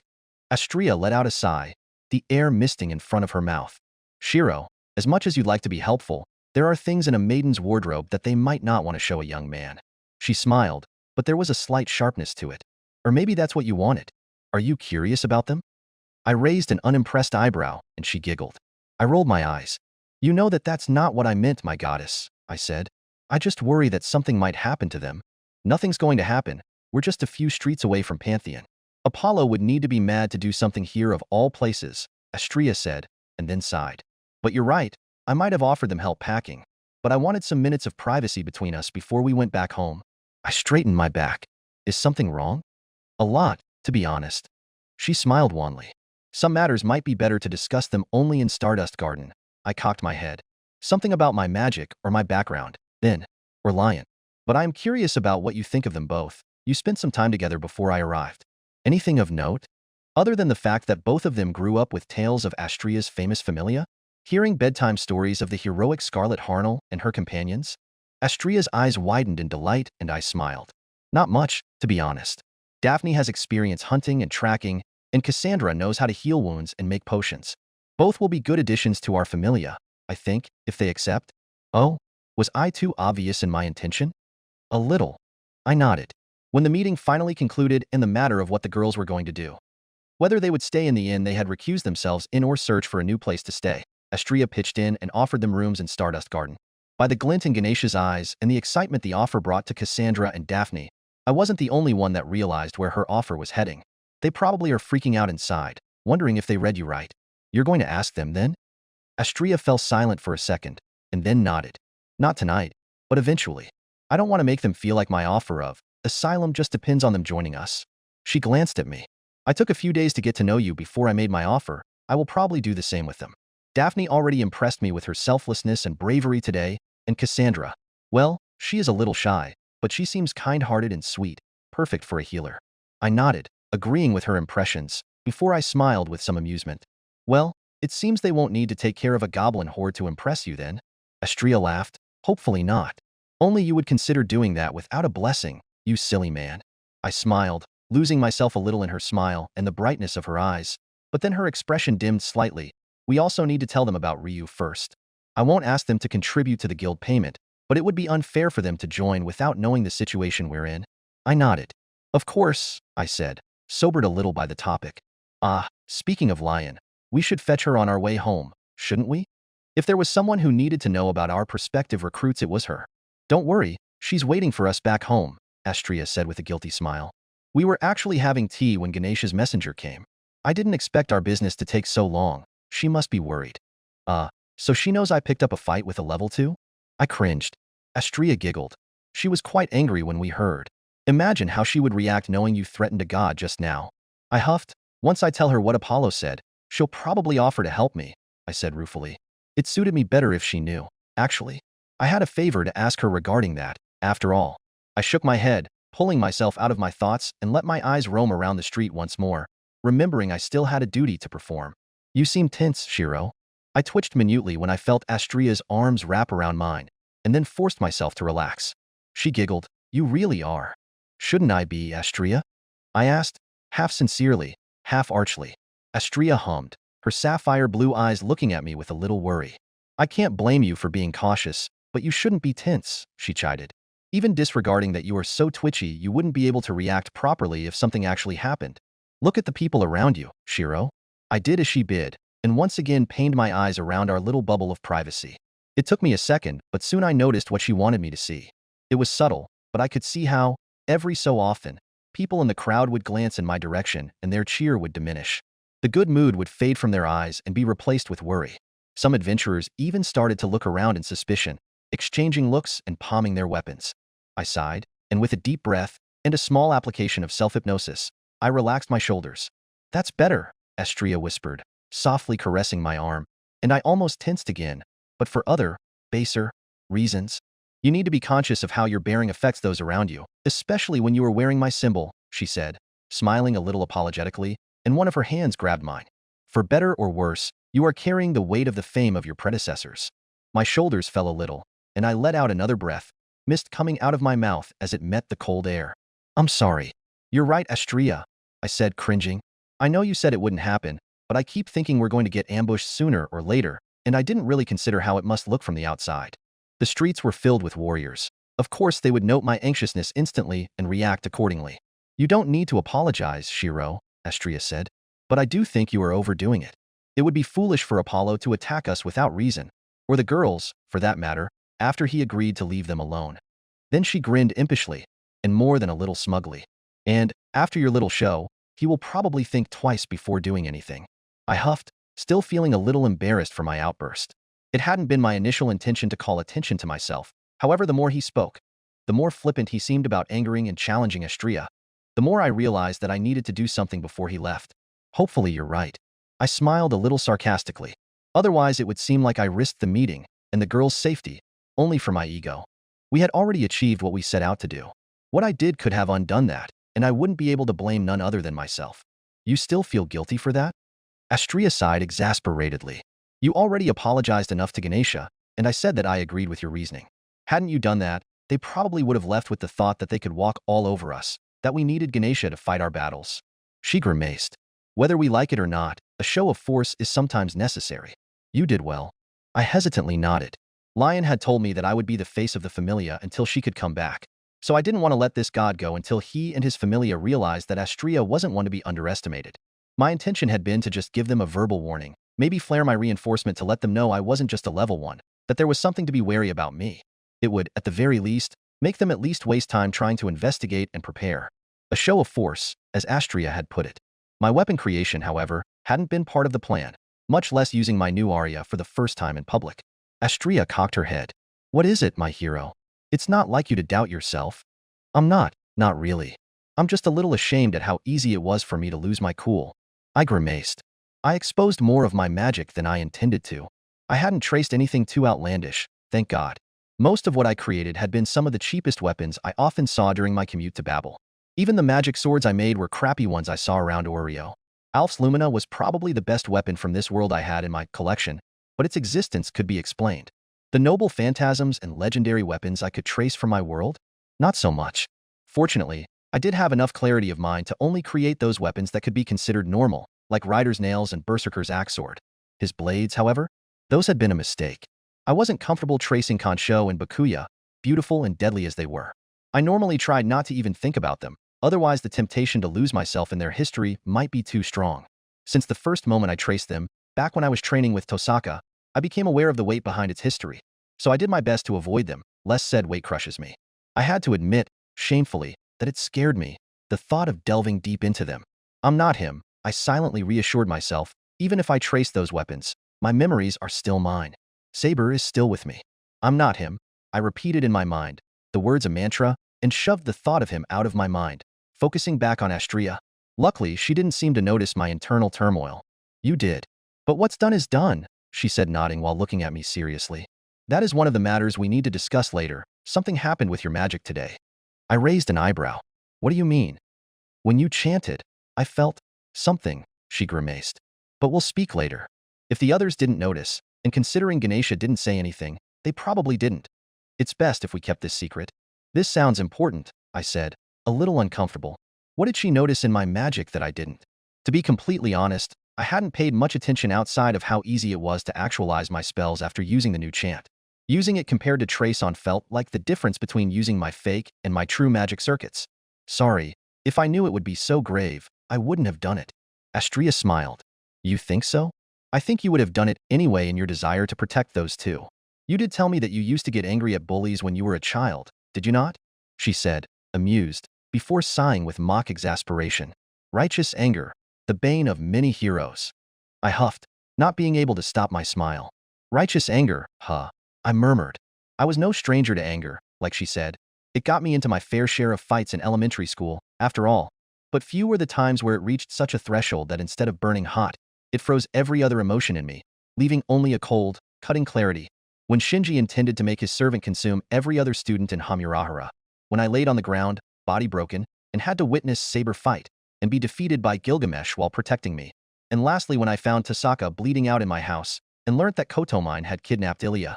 And each and every time it happened, I tried to murder, and succeeded. In Kotomine's case, the one responsible for it. That same cold rage filled me when I heard Apollo talk so uncaringly of the pain he caused Daphne and Cassandra, and got only worse when he began insulting my goddess right in front of me. It almost frightened me, how willing I was to spill blood. But sometimes, when you want to protect someone, there's no other choice but violence, or the threat of it.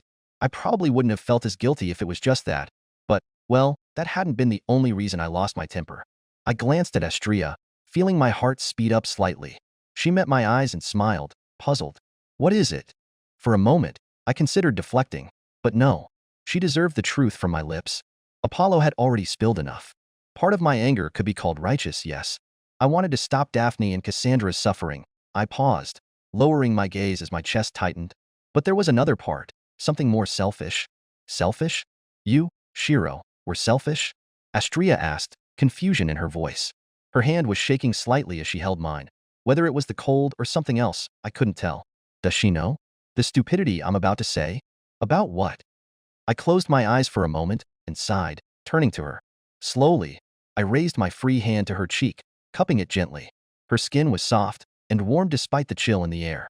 About you, I said, my thumb caressing her cheekbone, and Astria jolted, her blue eyes widening. I was jealous, I admitted, my voice steady even as my heart raced. Of the way Apollo was looking at you. I was jealous of another man desiring you. The woman I'm growing to love, the same way I do. She froze, her eyes stuck on mine. I waited, strangely calm. From the moment I realized my feelings for Astria, there had been a knot of anxiety in my gut. I'd fear her noticing my lingering looks, or how much her touches, her sole presence, affected me. I didn't want to ruin what we had, so I just went about my days, just continuing our daily lives. And, shameful as it sounded, if it wasn't for meeting Apollo today, I would have continued to do so. I tried to show her my love, and for centuries, she rejected me. What makes you think you are different? Just like I realized the depth of my feelings for Saber when Gilgamesh came to claim her, Apollo made me realize that I didn't want my burgeoning love for Astria fade into lukewarm familiarity. If she rejected the notion of it now, then I would accept it and do my best to put my feelings aside. But if there was even the slightest possibility of her accepting me, I don't want to have any regrets, not regarding this. The tumult of the city became a distant thing, the voices fading as I focused my attention on the woman standing in front of me. She was looking at me with surprise and disbelief, like she didn't expect these words to come out of my mouth. But soon, she moved. Slowly, almost tentatively. The hand that was holding mine shifted, her fingers intertwining with mine. First, softly, but soon her grip tightened. I watched, unable to look away, as a shy, sweet smile curved her lips. Astria shifted forward, nuzzling her cheek against my hand for a moment before she moved forward and rested her head on my shoulder. The gesture was reserved and a little uncertain, but soon she relaxed, her slight weight pressed against me. I didn't like it either, she said, her words a whisper. The feel of his eyes on me, it felt wrong, like it was sullying me. She chuckled and met my eyes, her own twinkling, and a small blush rose on her cheeks. But most of all, it felt wrong because it wasn't you.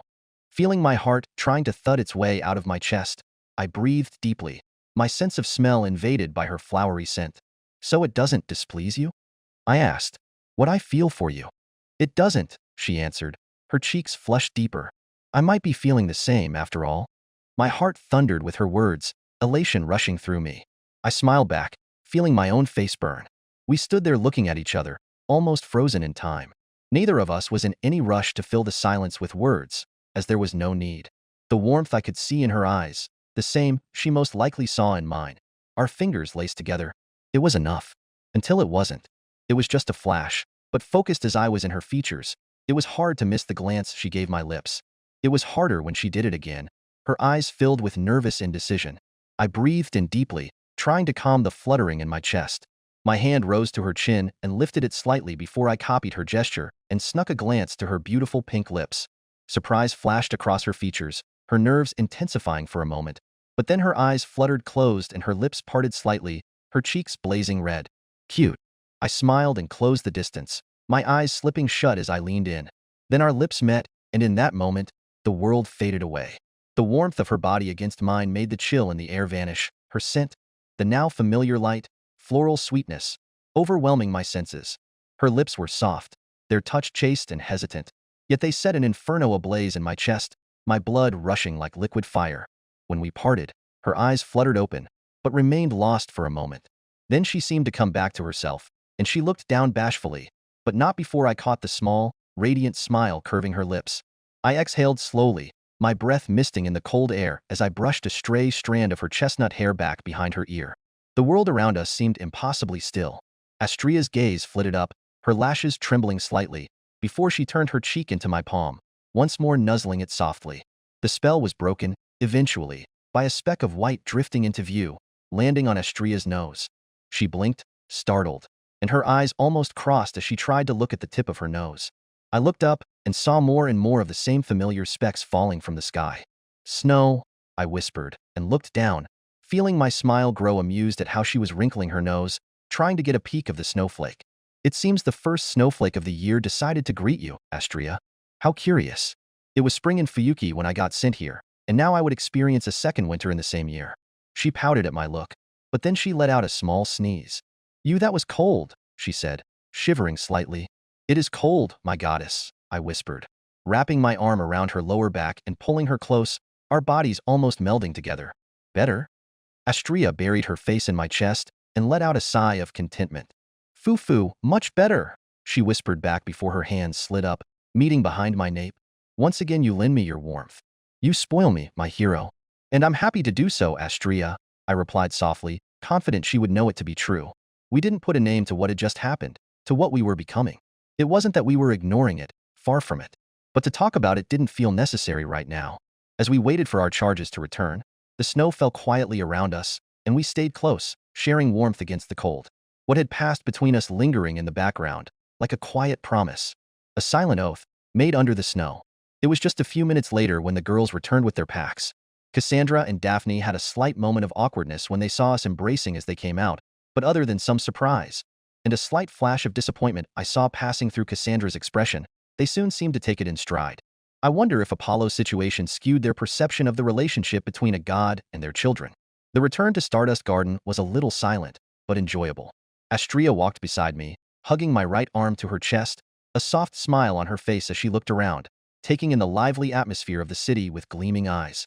Even after the sun hid, the amount of people walking around hadn't diminished. No, if anything, Orario became more and more animated as adventurers ending their day in the dungeon joined the civilians that had been enjoying the celebrations. I wonder how curious it must seem for Astria, seeing Orario so lively. Considering what she told me about the years before, events like this festival the guild had organized wouldn't happen when Evelis was around. She seems to be enjoying it. I cocked my head, thinking, lately, we've been a little too busy to walk around the stands and enjoy the celebrations ourselves, but maybe I should make some time and invite her. Make it a small date. The notion strengthened as I caught her giving me shy glances every now and then, a pretty red settling on her cheeks each time. Once or twice. One of her hands raised to her lips, like she was reminiscing our kiss. I want to do it again. She wasn't the only one affected, of course, and it was a struggle to keep my eyes away from her as we walked. There would be time for that later, hopefully.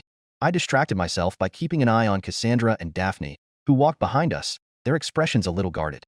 The two of them seemed to be nervous about being in the open, probably expecting one of Apollo's children to pop out and bother them once again. I kept my expression placid, but I couldn't help the anger that surfaced at that thought. It seemed that it would take some time until they could feel truly relaxed in public. An idea crossed my mind, something to take their mind off the situation. I turned slightly to Astria. Say, should we take a small detour before we go home? I said with a smile. We can get some fresh ingredients, and I can make a feast to receive these too. Astria narrowed her eyes in warning and I rolled my eyes as a late, more pleasant, welcome to Orario. She nodded, satisfied. I huffed. It's not like they don't suspect what you intend, my goddess. That's a nice idea, Shirou, she said with a smile. Besides, what better way to introduce them to Ryu than over dinner? Cassandra jolted in surprise. Sir Shirou, it's not necessary. She waved her hands, demurring. You already did more than enough. Daphne, though, was less reserved about it. Oh, how surprising. A man that can cook. She grinned, looking at me appraisingly. Do you take suggestions? I'm beginning to miss some dishes from back home. Daphne, Cassandra exclaimed, scandalized. You can ask, I shrugged. But I'm still not really familiar with the dishes around here, so I might need some help. I glanced at Astria and she perked up. Oh, cooking together sounds lovely. She nodded with a bright smile, looking at me warmly. It's always either you or me cooking, but never together. It will be our first time. Her smile turned shy at the end. Something to look forward to, then. I grinned, doing my best to ignore her unintentional double entendre. I hope you can keep up, though, my goddess. I've been told I'm a harsh taskmaster. Astria giggled. Oh my, I'm sure I'll be fine. Her smile then turned challenging. If anything, I think you will need to keep up with me. I've been cooking for my children for as long as I took Elise in for the first time, you know? I raised an eyebrow, trying to ignore the undisguised curiosity our little exchange brought in the two girls following us. We'll see. We will, indeed. Excuse me, Lady Astria, Cassandra began suddenly, her face pink, and trailed off for a moment when Astria looked at her, like she forgot what she was about to say. I'm just wondering who the Miss Ryu you mentioned is? She asked after a couple of false starts. That's right, you wouldn't know her by that name, Astria mused. She's one of my precious children, alongside Shirou, she said. My captain. The last word was filled with pride. Cassandra gasped, looking to be panicking. Oh, we're going to meet the captain already? She whispered towards Daphne. Don't panic, idiot. You'll make us look bad. Daphne whispered, looking nervous herself. Wait, didn't you say she wasn't around? That she couldn't work as an adventurer? I did say that, yes. I nodded. You shouldn't underestimate her, though, I added, grinning ruefully. I still feel tender from the last time I trained with her. That ruthless woman is strong. Shirou, don't be rude, Astria chided me. If I remember correctly, you asked for it. I shrugged. It's not like I disliked it or anything. I preferred Lion to be as ruthless as possible. What better way to learn than from others taking advantage of one's mistakes? Daphne gulped, but covered it up with a cough. Well, let's go then. She nodded, squaring her shoulders, her expression set, but she couldn't hide her nervousness. I tried not to show my amusement. Instead of looking serious, she just looked adorable. I'm looking forward to meeting her. Cassandra nodded repeatedly, looking at us intently. Don't be scared. Astria giggled. She's a little serious, but she doesn't bite, she said, and started walking, pulling me along. Now, Ria recommended a place where she and her friends usually buy groceries. It's around here, if I'm not mistaken. Cassandra and Daphne followed us, now tense for another reason other than Apollo. They probably were thinking about how to make a nice impression on Lion. Lion's probably going to be more nervous than they are once they're introduced. I wonder how the taciturn woman would take to new prospective members. Astria was mean, springing this on her without warning. I wasn't going to stop her, though. I looked forward to my captain's surprise. Ah, I wonder if my goddess teasing is contagious? I opened the steel door of the oven and was hit by a waft of heat and the fragrant aroma of spices and butter. I took a peek inside and smiled at the sight of the golden brown skin of the stuffed chicken cooking inside. It seems that more and more I'm growing used to cooking Western dishes. I still treat myself to the occasional Japanese meal, but I'm aware that not every palate is used to Asian cuisine. This dish, a chicken coated in butter, stuffed with cheese, ham, tomatoes, and a mix of herbs, was the suggestion that came from Daphne, something that her mother used to make with the produce from her own farm. How does it look? Astria asked, her eyes focused on the cutting table in front of her. Chop, chop, chop, chop. Her use of the knife showed how experienced she was. The lettuce she was chopping reduced to thin strips in a few moments. The chicken is just about to be done, but the potatoes could use a little bit of browning before we can serve them. 5 minutes more, maybe? Astria nodded, continuing her work by dicing some tomatoes. Could you peel the onions for me, please? I hummed in acquiescence. In spite of our competitive words, it seems that our cooking skills were similar enough, at least when it came to Western dishes, that we fell into seamless teamwork once we started. It was nice to cook with someone that actually knew how to move in a kitchen. It took Sakura years before she could actually do more than just assist me with simple tasks, and the less I talk about Fujine, the better. And well, the sight didn't hurt either. I approached her, my eyes drinking in her figure. She had changed her usual dress to a comfy sweater and a long skirt that fell to her ankles, and her long hair had been tied into a ponytail, her nape exposed to my eyes. The image was completed by the pale pink apron she wore over her clothes. She looked comfortable. Her dicing stopped when she caught my eyes. She tilted her head. What is it? I smiled, shaking my head, and continued my approach until I stood by her side. I grabbed an onion and began to peel it. It's nothing, I said, just as Astria resumed her cutting. I was just thinking how beautiful you look in those clothes. She stopped once more. Oh, she said with a giggle, and I peeled a second onion before rinsing them. I glanced at her. She smiled at me, a pretty flush on her cheeks. You look quite fetching yourself, mister. I huffed. I was just wearing a blue tunic and long pants. Comfortable, but nothing worth writing home about. Do you really like these clothes? Or are you just teasing me back for all the times I did it to you? I'm not teasing, I said, and she raised an eyebrow. Okay, maybe I am trying to fluster you a little, but I'm being honest. I keep forgetting I can't really lie to a goddess. Your usual dress is nice, but I like seeing you like this as well, relaxed at home. I was being honest, but I understood her doubts. Before this afternoon, I probably wouldn't have been so open with my words. But I already told her I loved her and kissed her. So what did I have to fear? Astria nodded seriously, looking like she was committing my offhand compliment to memory. I see, she whispered, and returned her attention to her chopping. I smiled and did the same, grabbing a knife and began slicing the onions. We fell into companionable silence, the symphony of our knives on wood, and the barely noticeable sizzling coming from the oven were the only sounds in the kitchen. Which meant that when Lion entered the kitchen, even if her steps were quiet as if to not interrupt us, we noticed instantly. Is everything okay, Ryu? Do you need something? Astria asked, a kind smile on her face. I caught Lion looking at us, her eyes narrowing slightly at the distance, or rather the lack of, between us. We were almost glued by the sides, our hips and shoulders brushing together. However, contrary to my expectations, she just nodded, looking almost satisfied. I raised an eyebrow. Everything's fine, my lady, she said, shaking her head. I was just wondering if you two needed assistance with anything. She grimaced as she said the words, almost like she was berating herself for coming here. Astria glanced at me, and I shrugged. Not really, I said. We are pretty much finished. And as I said, so I moved the thinly sliced onions into the wooden bowl Astria had put the other parts of the salad. The salad needs dressing, but Astria will handle that. Astria nodded at Lion apologetically, reaching for the oil and vinegar. And the chicken and potatoes are almost done. I see, she murmured, nodding, but didn't move from her place. I cocked my head. What is it, Lion? I asked, puzzled.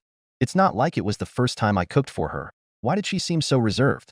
We even left her with Cassandra and Daphne, so they could get to know each other. We left her with Cassandra and Daphne. The amusement I was feeling must have shown on my face because Lion's eyes narrowed at me. What? I shook my head, but couldn't keep the smile off my face. Running away from 2 civilians, Captain? There was a beat of silence, before Astria's eyes widened, and then she burst into laughter. The hand that flew to cover her mouth not doing anything to stifle her amusement. It's not funny, Lady Estria.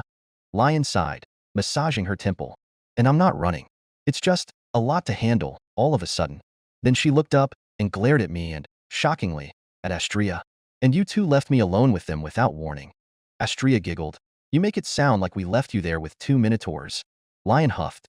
If only. I know how to deal with minotaurs. With extreme violence, I gather. Not usable against teenage girls. Those girls seem so starstruck by just being here. They can't seem to stop asking me for stories about things we did. Is that bad? I asked, genuinely curious. I thought you'd appreciate how fondly your friends are remembered. It's not bad, she admitted, sounding conflicted about her own words. They seem to know a lot about Elise and the rest, and they asked me some questions that made me remember some of our earlier adventures. But even as she said it, her face got more and more uncomfortable. Astria wiped her hands on a cloth and approached Lion, smiling softly. Oh, Ryu, you might have grown up a lot, but you're still shy, it seems. She giggled and caressed Lion's cheek. Even back then you always made sure to stay in the background, wearing a mask and not even giving your full name. It must be a little uncomfortable being the center of attention, Lion flushed a little at Astria's mothering. It's not that, she said. I am aware that people miss the presence of the Astria familia, but to hear it directly said to me? It has never happened before. She sighed.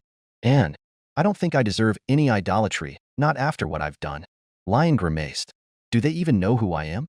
Maybe that's why they dash. Ryu, they probably can guess. It's not like your disguise was anything but paper thin. You were the elf adventurer Lion, and we introduced you to them as real Lion today.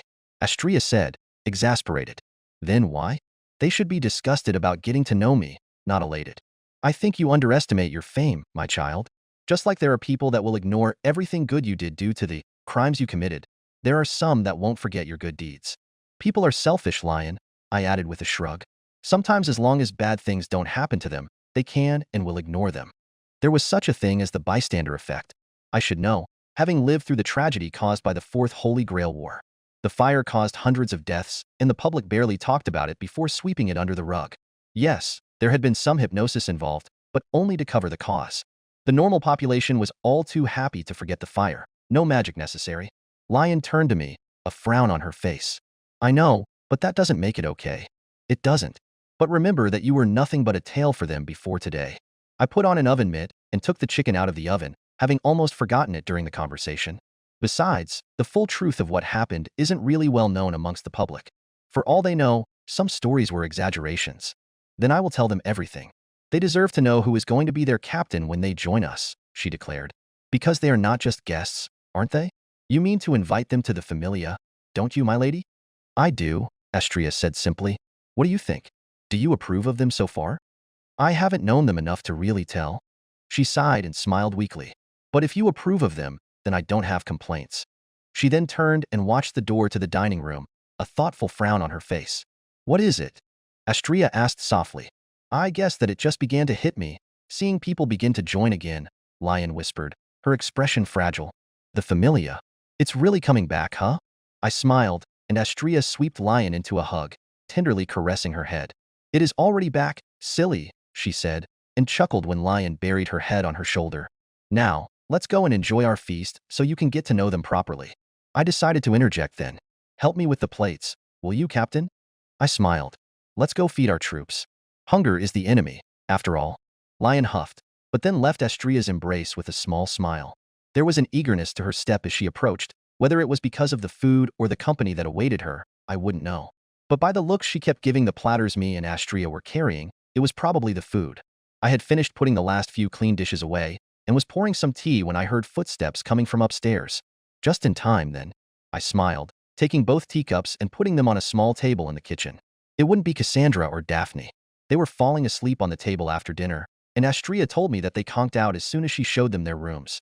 That left her and Lion as the possible suspects, and I only invited one of them for an after-dinner conversation. I was proven correct when Lion entered the kitchen a few moments later. Sorry about that, Emilia. Bath took longer than I expected, she said, her voice soft. You ended up doing all the cleaning. I smiled at her rueful tone and shook my head. It's all right. I don't mind doing it, to be honest. It gives me time to think and relax. I turned and froze. Lion was using a towel to dry her still damp green hair, though I couldn't help but notice the blonde roots that were growing more prominent by the day. Her cheeks were flushed due to the heat of the bath, and faint wisps of steam clung to her skin. For a fleeting moment, I couldn't help but think she looked alluring. Almost unbidden, my eyes wandered down. But something else caught my attention, replacing the brief stirrings of attraction with curiosity. Lion was wearing a light tank top and shorts, revealing more skin than I was used to seeing from her. She was thinner than Saber had been, her body lacking the defined musculature I had come to associate with Artoria, so it was hard to believe that that slim frame held much more strength and durability than I could ever hope to replicate. What drew my attention, however, were her movements. Ethereal was the only word I could think of to describe her usual way of moving, every little shift of her body effortlessly graceful and controlled. And yet, the more I looked now, the more something felt off. A faint hesitance in her movements I couldn't quite put into words. Her movements were still fluid, but there was a deliberateness to them now, like she was testing each step before fully committing. They were cautious. It was almost unnoticeable, but every action was a little slow compared to what it had been before she left for her bath. Maybe it was just my imagination, but I couldn't help but think that something had changed. Luckily, she didn't seem to notice my lapse in attention. She was looking out of a window, her eyes distant, lost. "Is everything okay?" I asked, a little concerned. The fragility she had shown Astria before dinner was back. Is she still worried about Cassandra and Daphne? Her eyes snapped back to me, her attention focusing firmly on my eyes. "Yes, just lost in thought," she said, and approached me. "You said you needed to talk after dinner, so here I am." I nodded. "Take a seat? I made something to drink, if you want." Lion glanced at the cup of steaming green tea, raising an eyebrow. "I promised it's not poisoned," I joked. "Even if it was, most poisons wouldn't work on me," she said drily, and took a seat. "Perks of having a high level of abnormal resistance." I hummed. "Sounds useful. That's a development ability, right?" She nodded. "Probably one you won't need to get if you keep your healing artifact with you." She blew on the cup a couple of times, and took a sip. "Bitter," she whispered, but her tone seemed less disgusted and more filled with nostalgia. "I can make some other type if you want," I offered, just in case I misread her. "I was just craving some flavors from back home." "It's fine. It's not the first time I've had this." I shrugged and took a seat in front of her. Closing my eyes, I took a sip of my own, letting out a sigh of contentment. When I opened my eyes, Lion was looking at me with a small smile. "You Far Easterners really have curious tastes. I can't ever imagine myself truly enjoying this." I shrugged. "It's an acquired taste," I said, grinning. "If you keep letting me be in charge of the cooking, I promise you'll come to enjoy the stuff from my land." Kaguya tried for years to make us all enjoy your cuisine, and she never succeeded. "What makes you think you will?" "That sounds like a challenge." "Just don't get your hopes up," she shrugged and took another sip, this time letting a grimace come to her face. "So? You didn't invite me just for bitter tea. What is it?" "Straight to business, then." I nodded and squared my shoulders. "You heard about what happened in the meeting already, and how I challenged the members of the Apollo Familia. And threatened their god, too," Lion added. She tried to keep her tone chastising, but couldn't completely hide the sharp approving glint in her eyes. Like I had thought, she really hadn't appreciated the words Apollo said to Astria. "What about it? Do you regret doing it, now that you had time to calm down?" "No, I don't. I certainly regret showing more of my abilities than I needed to, but not my words," I said firmly. Lion nodded, something resembling pride flashing through her eyes. "It's just that dash," I grimaced. "I know that I'm not strong." She raised an eyebrow at the non sequitur. "Astria says that I'm advancing extremely fast, that I should be proud of my progress. My advisor feels that I'm rushing, that I'm reckless, and that I should slow down before I commit a mistake that'll kill me." I let go of the teacup and clasped my hands over the table, not wanting to unintentionally crack it with my grip. "And you don't agree? I've seen adventurers take years to reach the 10th floor of the dungeon. You are about to do it in less than a month." Her eyes narrowed. "Your strengthening magic lets you hit way above someone of your status would, and you are reasonably skilled. And that's without mentioning your healing and your weapon creation. You are doing way better than other level ones would." I nodded, agreeing. "That's the problem, as you said it. I can't compare myself to other level ones." I smiled humorlessly. "So far, there's been no monster that truly threatened my life in the dungeon, and that was with just one update. After I get the next one, I don't see me getting any challenge from them." I wasn't bragging, it was just the truth. I hadn't felt that I was in risk of dying even once since that night in the forest. The monsters in the dungeon were strong, yes, but not something I feared would be able to kill me. Like Lion said, I had too many advantages compared to others. There was a moment of silence as she took in my words, her expression growing thoughtful. "You intend to go lower?" She didn't ask. It was the logical conclusion. "If you are not being challenged in the dungeon, then you either languish or go lower." I nodded. "I already went to the 9th with members of the Hephaestus Familia," I said. But after Astria updates my status today, I want to go even lower. To the 15th, at least. You'll die, she said simply, her eyes narrowed. Don't underestimate the dungeon, Emilia. You haven't even got to the 12th floor, which is the cut-off point for level 1s. Some never even reach it, and yet you want to go to the 15th? It's not a matter of skill. You need the boost a level up gives to even survive down there. Didn't you just say that I can hit above my status? I asked, smiling slightly. But not above your level, you fool. She exclaimed and gritted her teeth when I didn't respond. After a few moments, she let out a deep sigh and massaged her temple. If this is about Lord Apollo's familia, you don't need to worry. When she looked at me next, her eyes were cold and sharp, like a blade. The moment they step out of line, I will intervene. I promise you. Then her voice softened. Don't kill yourself trying to get stronger, Emilia. I am the captain now. I will protect Lady Astria's familia and her newfound happiness with my own hands if I need to. I felt touched, really, by the sentiment behind her words. But then, who will protect you, Lion? You are Astria's happiness as well? Lion twitched, a slight gasp escaping her. We are Astria's familia, you included, idiot. I admonished her softly, and she looked at me with surprise. She really is an idiot. She was chiding me without considering herself? We protect justice in Astria's name, but we need to protect each other too, and I can't do that if I'm weak as I am now. I caused this whole situation with Apollo, so let me take responsibility. And you will definitely die if you go through this, good intentions be damned. I know I can be considered reckless, but I don't intend to die, I remarked with an amused smile. Why do you think I wanted to talk with you tonight? I want you to come with me to the dungeon. What? I nodded, but couldn't help but grimace knowing that I was about to sound pretty hypocritical. I know I'm not immortal. Even if I have Avalon to heal me from even the deadliest wounds, it still needs magic energy, mind, to activate. The moment mine runs out, I will die, regardless of its healing abilities. Lion's eyes narrowed, seeming more sure of herself now that she heard the words coming from me. I continued, regardless. So, until the moment I know I can definitely survive on my own, will you come with me to the dungeon? If only to bail me out, should the worst happen? Selfish and pretty unmanly, I know. I was pretty much saying to her, protect me until I can protect you. But I had no other choice if I ever wanted to reach her heights. If I have a level 4 by my side, I know I will be safe. I shrugged, an awkward smile on my face. Silence fell between us for a moment. Lion kept watching me, her sharp eyes burrowing deep into mine, seemingly trying to discern something. What? I didn't know, but eventually, the tension in her shoulders faded and she let out a tired sigh. I guess it's better than you going on your own like an idiot, she grumbled. Very well, I'll do it. I grinned, relieved. However, she continued, I will only intervene if you are about to die. Any less than that, and it might interfere with your Excelia gathering. She smirked sharply. I will consider any other damage you get as endurance training and won't raise a finger. Got it? I huffed, ruthless woman. And you won't be able to use any magic crystals you get from the trip, so it will be a day of loss in your money gathering, she remarked, and I nodded, already aware.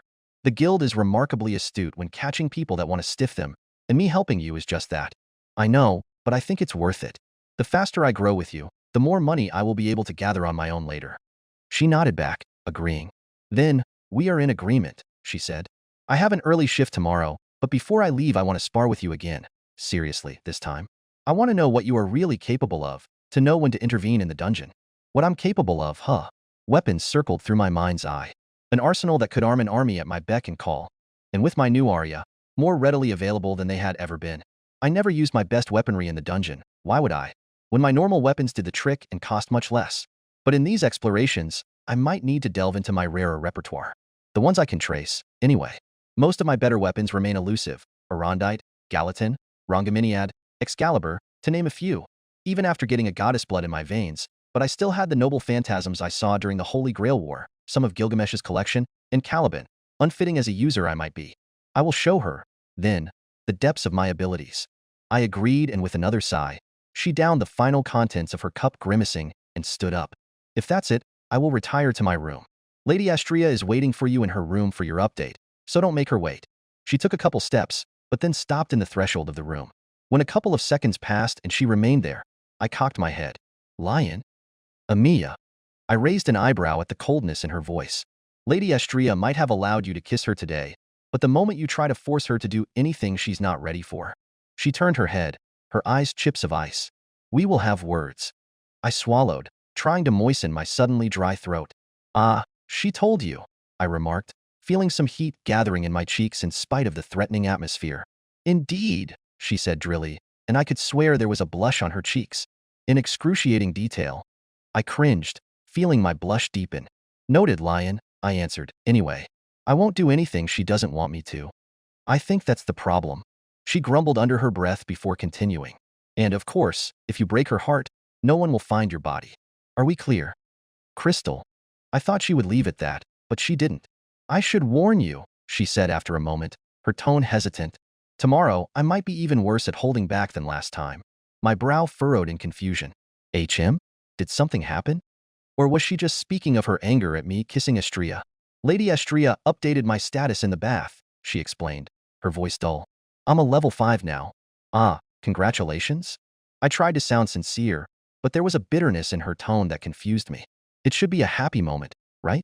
Indeed, she said and turned. It seems that sometimes surviving like a worm is enough of a feat to level up. Who'd have known? My eyes widened, and my face paled. Lion, that's... I trailed off, frozen by the brittle smile on her face, by the self-hatred in her eyes. It's fine, I'm fine, she lied. Just thought you ought to know, so you can keep your Avalon at the ready. But, well, the man who was brave enough to steal the goddess of purity's first kiss should be able to handle it, right?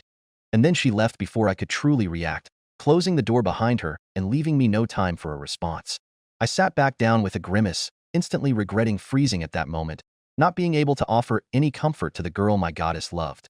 I grabbed my cup and downed the last of my tea, feeling the bitterness more keenly than ever. Then, who will protect you, Lion? You are Astria's happiness as well? Not even a few minutes after I said it, and she proved me a hypocrite. Like I thought, that woman is ruthless. Astria's room was, in my opinion, a reflection of herself. The room wasn't cluttered or overly furnished, but it avoided feeling austere or militaristic. Tasteful was the word that came to mind. Relaxing was another. Even the colors seemed to reflect that atmosphere. Nothing too overly bright or garish, soft whites for the curtains, muted blues for the carpets, and rich brown wood for the furniture. Specks of color were scattered throughout the room. Reds, pinks, yellows, violets, and blues in the form of flowers, filling the air with the fragrance I had come to associate with her. A big armoire made of beautiful brown wood adorned with golden bronze handles stood to the left side of the entrance of the room. At its side there was a dressing table with a wide mirror, and on its surface, arranged neatly, were bottles of perfume and a couple of small wooden boxes that contained some jewelry and makeup. In front of the door, across the room, beneath a wide window pane, was a coffee table flanked by two comfortable-looking armchairs, their plush velvet cushions looking soft enough to sink into. And, finally, on the left side of the entrance was a four-poster queen-sized bed. A heavy wool quilt was draped neatly across it, and scattered over the top were, in my humble opinion, an unnecessary number of pillows in varying sizes. On either side of the bed stood a nightstand, each with a small lamp, and next to the right-hand stand was a closed door leading to the ensuite bathroom. And there I was, laying shirtless on my stomach on top of the bed, the quilt under me tickling my body. Astria settled herself on my hips, and I could swear I could feel her eyes trace each line of the muscles of my back. You don't have to do this, I said softly, looking over my shoulder. Not now. You're too kind, but I do, she answered back, her smile wan. You are going to fight a level 5 tomorrow, after all. But it hurts, doesn't it? Not more than it has ever hurt. It's just more real this time. We were talking about Lion, of course. Or rather, about her update.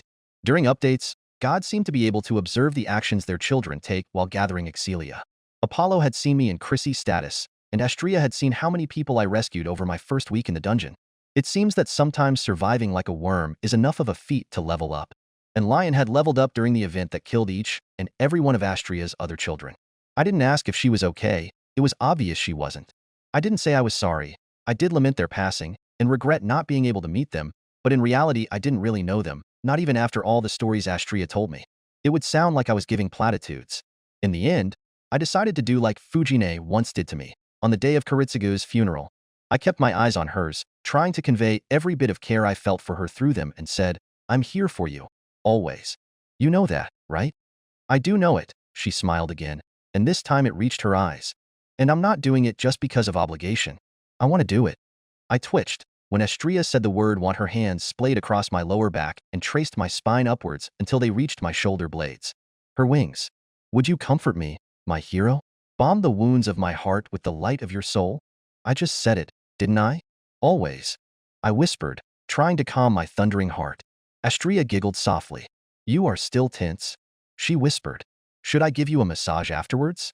I glanced at her dryly. Her eyes were alight with amusement and something else, something hot. She knew what she was doing to me, and she was enjoying it. And dressed lightly as she was in that thin nightgown, with the moonlight entering from the window framing her profile.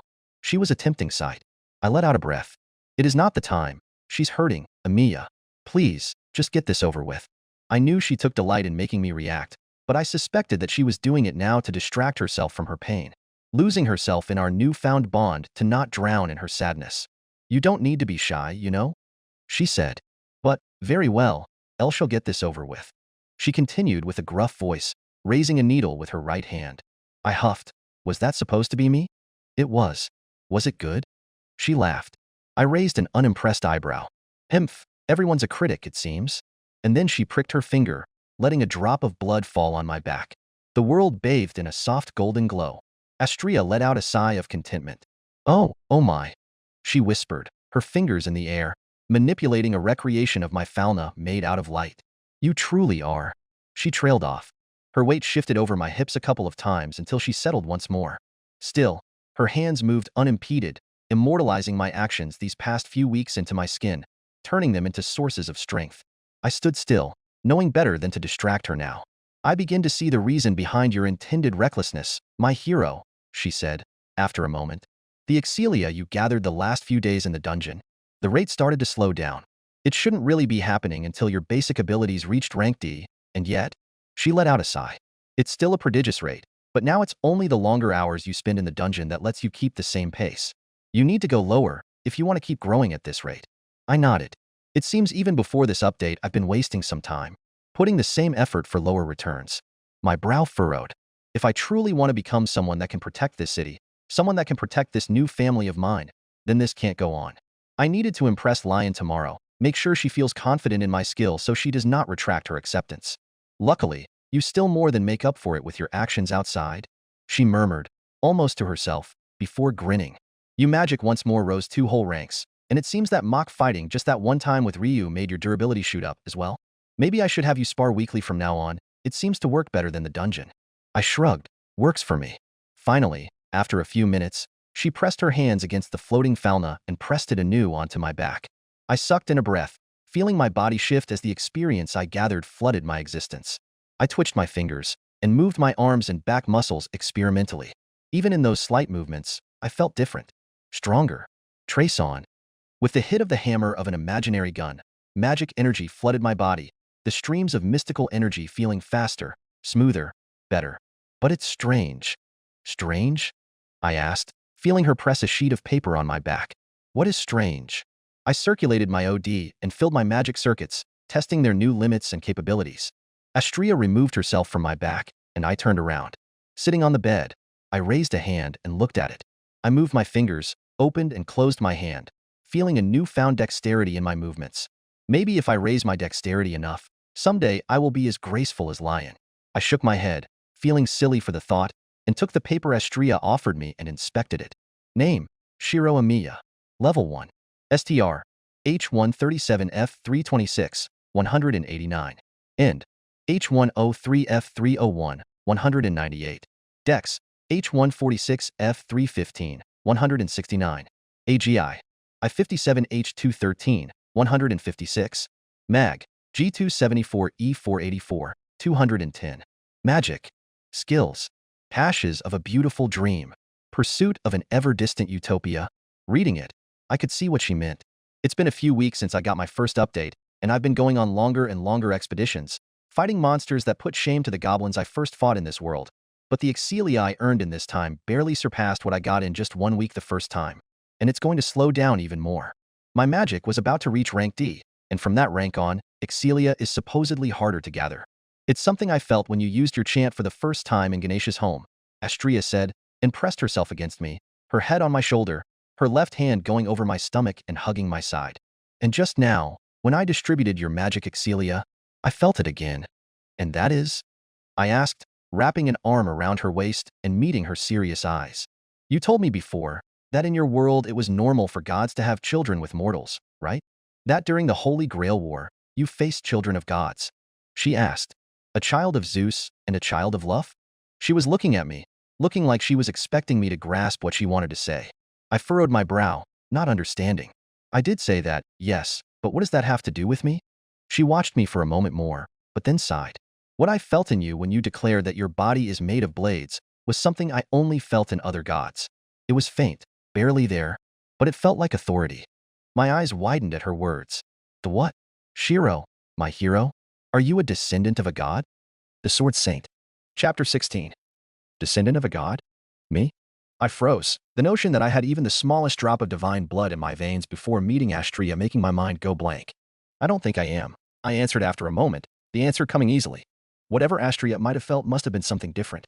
The age of gods ended thousands of years ago in my world. It would be ridiculous for me to be a demigod or something. Is it so? She insisted, turning around and getting close enough that our noses almost touched. I relaxed against the headboard, letting her weight press on me. Could it not be that alongside the belief of their existence, the knowledge of their lineage also became matters of legend? Maybe so much time has passed that their presence in your ancestry became muddled, and the divinity you inherited has all but faded. And maybe acquiring a fauna has reinvigorated it. Could it be? It sounds fantastical, the fact that I could have descended from divinity, but I could not 100% be sure that her assumptions were wrong. There is, what, 40, 50 generations of people in 1,000 years? How many millions of people worth of blood could intermingle in that time? How about in 2,000 years, or 3? Or how many since the inception of humanity? If anything, wouldn't it be weirder for someone to not have a speck of God's blood in their veins? Is that something that happens? I asked, trying to come to terms with the possibility. Fauna making descendants of gods closer to Dash? No, wait, gods don't have actual children with mortals here, right? Right. One of the bigger differences between our worlds was the fact that there were no demigods around, only blessed mortals. Astria smiled, but there was something lonely in her expression. Indeed. Although some would say, me included, that the children we bless with a fauna are just as ours as they are their parents, there are not actual children born from gods, she said, softly cupping my jaw with both her hands. I didn't consider the possibility of you being one before. Not even after hearing your story. But what I felt today. It was something new in this world, an impossibility, an irregularity. She was looking at me like I was something precious. Something she didn't know she had been looking for, and yet she found it anyway. An authority, you said.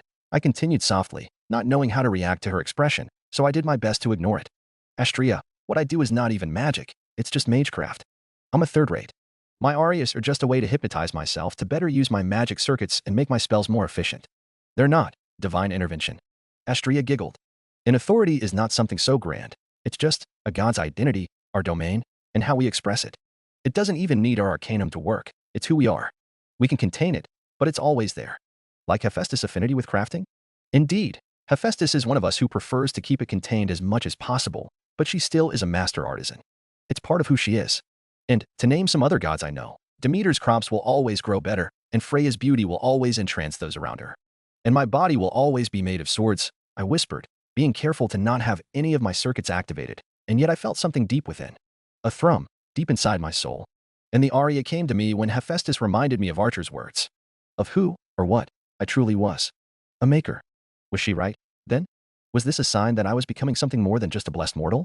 I didn't know, and if Astria wasn't really sure either, then I would remain uncertain until something truly shifted in my being. Can't even fully contain it, HM? Astria asked knowingly, pressing herself more against me, an impish smile on her face, and I did my best to not react at the fact that she was almost sitting on me, wearing nothing but a thin nightgown, and that I was still shirtless. Now that I know what to look for, I can't ignore it. Your aria shifts the magic of the world around you, changes it. It's just for a moment, but it imprints it with you, she whispered, the warmth of her breath making goosebumps raise on my skin. In spite of the topic, my heart began to speed up. Maybe I'm wrong, she said after a moment, ignorant of my plight. Maybe it's just a weird interaction of your type of magic with the fauna. Maybe it's something else we ignore. But I want you to promise me to be careful with this. I breathed deeply, forcefully calming myself. This was important. Astria was truly concerned. It wasn't just the curiosity she had shown about my abilities and my life that was making her question this. She seemed worried. Afraid. What is it? I asked softly, tilting my head. This is the kind of thing that will attract the attention of other gods, huh? I grimaced with distaste, remembering Apollo. She sighed, closing her eyes for a moment, but then shook her head. It's not that, she finally said. I am worried about something else. She sighed. But maybe I'm overthinking it. Like I said, the reaction to your words was very faint. Ganesha and Apollo were in the same room and didn't notice, so it probably won't notice either. Astria hesitated for a moment, but then continued. I'm speaking of the dungeon. It hates gods and will react the moment it notices one inside. violently.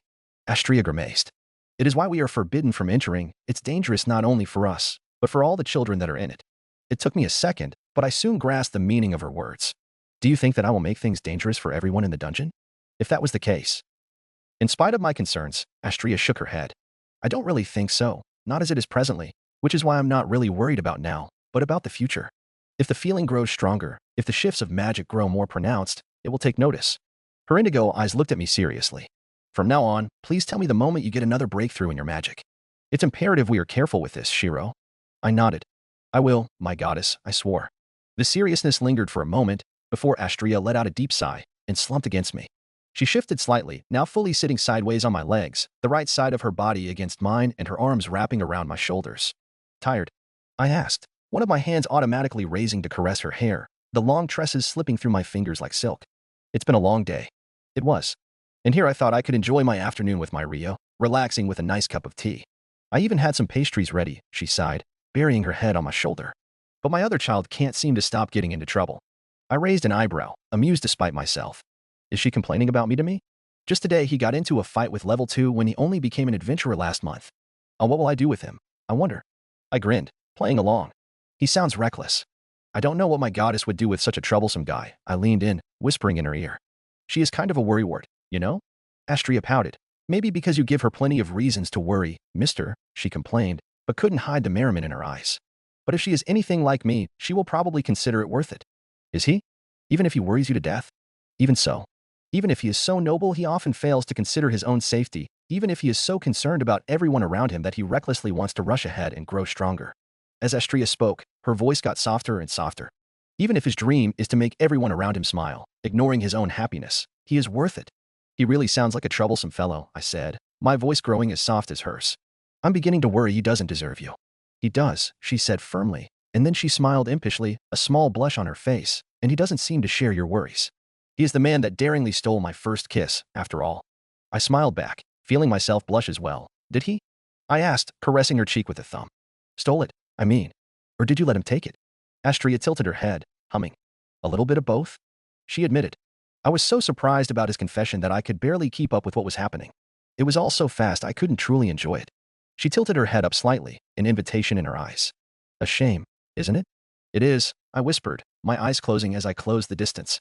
Astria let out a pleased hum when our lips met, her hands moving and meeting behind the back of my head, where they began playing with my hair. I kept one of my hands on her cheek, and the other slid across her back, drawing shivers from her until I reached her waist, just above the swell of her butt. I drew her close, feeling the softness of her chest shift and meld against my hard body. Astria gasped against my mouth, and then her lips tentatively pressed deeper against mine, and I answered in kind, deepening the kiss. Our second kiss, and it didn't feel any less pleasant than the first. It felt better, actually, now that I could feel her actually respond. Before I could lose myself in her, I broke the connection, drawing a small whine of complaint from her mouth. Astria opened her eyes, and I smiled at the pleasant haze that I found there. Was that better, Astria? I asked softly, quickly regaining my breath. Another advantage of my blessed endurance, it seems. Or do I need to steal more kisses from you until you are satisfied? Ah, Astria uttered, her breath escaping her lips in little gasps. Taking a moment to gather herself, she soon smiled, a glint of challenge in her eyes. If you were stealing them, you don't need to ask, do you? I breathed in, feeling her sweet scent reach deep into my brain. It seemed sharper somehow, sweeter. I couldn't get enough of it. I guess I don't, I answered, my voice coming out gruff. I cupped her soft cheek, and her eyes closed, awaiting. Our lips met again, and then again, the third kiss turning into the fourth, and then the fifth, the need for words fading as our breath was used for much more pleasant endeavors. The kisses were almost chaste. Astria's, and my own, to be honest, inexperience showed with the clumsy movements of our lips as we grew curious enough to explore. Our noses bumped more than a few times, drawing giggles from her, and Astria had to pull away quite often herself when she ran out of breath. She always returned for more, though, growing more confident, more bold, with each repetition. The slight awkwardness wasn't remotely enough to make a stop. Soon, the air of the room was filled with the sound of our lips meeting, our breath intermingling, and the gasps of breath we let out every time we separated. Something that wasn't chaste, however, was the way Astria's hand began to explore my body. It started slowly, moving from my hair to the back of my neck and then to my shoulders. Her touch was soft as silk, but incessant. She touched, squeezed and prodded, even lightly scratched, her hands dancing across my back and shoulders, and sometimes ghosting across my collarbones and the top of my chest. She was curious, looking for places where I was more sensitive, a mischievous glint appearing in her eyes whenever she drew small gasps from me or made goosebumps raise across my skin. So ticklish, she whispered hotly when she found a particular spot in my back, in between my ribs, that made me shiver, and then giggled when I silenced her with another kiss. When we separated, I shivered again, lost in the passion in her eyes. The blush on her cheeks was incandescent, her lips were a little swollen, and the way her chest shifted and moved along with her heaving breaths told me that the thin nightgown was the only thing covering her breast from my eyes. I wanted, no, needed it gone. I breathed in sharply, the intoxicating scent eroding my self-control. Did she see it then? The lust in my eyes? Or was she in the same precipice of reason that I was standing on and decided to take a step back? Regardless of the reason, Astria drew back slightly from my hug. I think, she began, her breath still slightly rushed. I think that we should stop. I believe we are getting a little too excited. It's too soon. A small, baser part of me wanted to ignore her words and listen instead to her body, but the bigger part, the one that was more than an animal made of instinct, won handily. Clarity returned like a bucket of cold water thrown to my face. I must stop. Forcing myself on her was the last thing I wanted to do. Chains of reason shackled the lust that had been bubbling up and smothered it ruthlessly. Yeah, I said once I got my libido under a semblance of control. We should. We were silent for a few moments, but then we met eyes and we both smiled, awkward and amused at the same time. Astria let out a soft laugh, placing a hand on her chest. I can feel my heart wanting to leap out of my chest. It has never beaten so fast before. My heart is doing the same. I held her free hand and placed it on my chest, right over my thumping heart. Can you feel it? Even with all the changes the fauna made to my physiology, you couldn't change human nature. It was starting to relax, but being with Astria was enough to make it beat 1,000 beats per minute, the blood in my veins burning. I can't. It's so fast. Astria whispered, mystified. She smiled softly. It may be silly after what we just did, but for some reason I feel so relieved that I'm able to make your heart race. I grinned, not being able to hold back the amusement. Of course you do. I told you many times when you teased me how dangerous your antics are to my heart. This and that are different things, she said primly. Teasing you is not much different from what I did with my other children, but this. I'm not familiar with, being a woman instead of a goddess. This is all new territory to me. I'm still unsure how to react. Do you regret it? What we did? She didn't seem to, but I've been called thick many times before. But Astria shook her head. No, of course not. It was wonderful, truly. Then she lowered her eyes, her face turning red, this time seemingly out of embarrassment rather than the excitement from before. It's just a little frightening, how hard it was to resist my body's urges. She looked at me with upturned eyes, looking shy. I trusted you would, but I'm still glad you stopped when I asked. If you hadn't, I don't know if I would have denied you, but I know I would have regretted it afterwards. I'm glad I stopped then. Sorry if I got a little carried away. Astria huffed. You didn't. That's what I said, silly. I let myself get a little carried away, knowing you wouldn't take advantage of me. She finally removed herself from my lap and sat on my side, letting her head rest on my shoulder. Thank you for holding back for my sake. I huffed. Lion would have killed me if I didn't, so it wasn't hard to find reasons to do so. Astria laughed softly. Oh, she did threaten you, then. I thought she might, she said with a mischievous smile. You should have seen her face when I told her you kissed me. My Rio is so pretty when she gets all flustered. She blushes from the tips of her ears all the way to her shade dash. Astria, don't. I interjected, before she could say things that would get me murdered. Oh, you're no fun, she giggled. After a few moments, when her giggles petered out, we fell into comfortable silence for a while, just enjoying the presence of the other. It's growing late, she said softly. You have to wake up early tomorrow, right? I nodded. Yeah, Lion leaves early for work, but she promised me a spar. I felt a little excitement, in spite of myself. It would be the first time I would see how much of a difference a level up makes in an adventurer. How strong Lion got after turning level 5. Then, after breakfast, I'm going to Hephaestus Forge. It was finally time to start my apprenticeship. With how busy both our timetables were, it wasn't until now that we could find a time to begin. So, I better go to sleep soon or I will make an elf and a goddess angry with me. No rest for the wicked, it seems. Wicked, am I? I snarked back a little and Astria giggled. You're corrupting the goddess of purity herself with your kisses. What else could you be? I shook my head and began to move. Standing by the side of the bed, I reached down and was about to pick up my shirt when Astria spoke. Do you have to leave, Shirou? I turned, confused. Astria. She hesitated, but then let out a sigh and looked at me seriously. I'm sorry if it feels like I'm provoking you, even after I told you to hold back for me, but just tonight, I might need some comfort. I don't want to take advantage of your kindness, but realization came to me quickly. Lion's update. She had seemed to be handling it so well that I left the matter alone, but there was no way that experiencing what Lion did the day she lost all her family and her subsequent quest for revenge didn't affect Astria at all. Memories of how I met her in a small town flashed through my mind, how the first thing she did after meeting a stranger was to brag about her children and their adventures. No, there was no way she was unaffected. I approached her and held one of her hands softly. Idiot, what makes you think you were taking advantage of me? I said. If being with me is enough to make your sleep easier, then I'm glad to help. I smiled and kneeled, like a knight to his queen. Ask me, and I will deliver, my goddess. What do you need? Astria smiled, warm relief in her expression. Shirou, will you stay with me tonight and keep the nightmares of my past away? And so, I did. The light of dawn shone upon Astria. The horizon was shining in gleaming gold. A battle had just finished, perhaps the most important one. One that had decided the fate of humanity. A fight to save the world. Ironic that there was no one who would praise the heroes that saved them. There was no one to witness the glow of victory as it faded, having destroyed the void that threatened to spill upon the world. There was no one to witness the sacrifice that their saviors had paid for the miracle they had brought forth with their own will. No one but each other. And me, now that I'm witnessing this. Shirou stood, his back straight as he watched the sun rising over the lake in Mount Inzu. His clothes were tattered, wounds littered his body, and yet he stood victorious. Behind him laid a corpse, a man in priestly clothes, a great part of his chest just gone. Kodomine Kiryai, she recognized him from Shirou's descriptions. The man that almost ended the world. To the side, there was a waif of a girl, looking to be around 10 years old, skin pale as marble, hair white as snow, her nudity covered by a white sheet. She was unconscious, but Astria knew that if she opened her eyes, she would find them to be ruby red. Iliasfeel, Shirou's sister. In the end, there is one thing I must tell you. The voice, clear as the tinkling of bells, came from the last person in this place. The woman who stood in front of the lake, wearing a long blue dress. Her golden hair was bound in a braided bun behind her head, tied by a blue ribbon. She turned around, the glow of dawn framing her figure. Astria was met with determined green eyes, the color of the purest emeralds. She was beautiful, Shirou's saber. This is another memory. A memory of a time before he was a part of her life, more recent than the last one. 3 months before he came to her world and met her. It was the end of the Holy Grail War. It was a scene of triumph and hope, and yet she found her heart breaking. What is it? No, not mine. His heart. Shirou kept his face impassive, his voice light, but she could see his hands shaking. It was the end of the contract that bound them, the fulfillment of their oath. To save the world, Saber had to fulfill her role and destroy the Grail.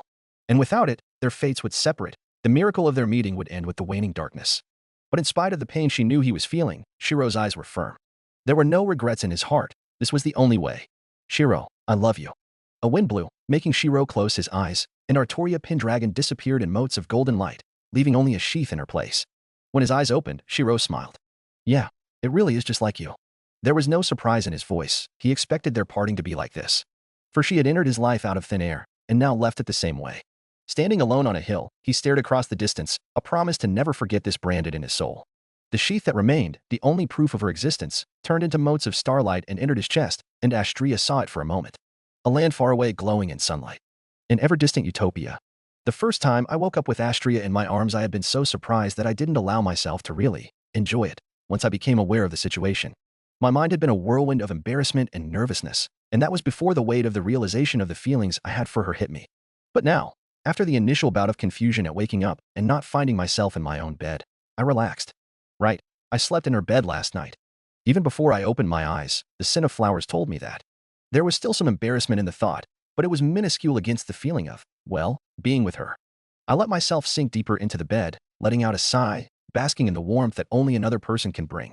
Her weight on me, her scent, and the ticklish feeling of her breath as it hit my chest only relaxed me more. My arm was still wrapped around her waist, I realized, so I tightened my hold, pressing her tightly against me. Astria let out a hum of contentment and snuggled deeper into me. I should be getting up soon.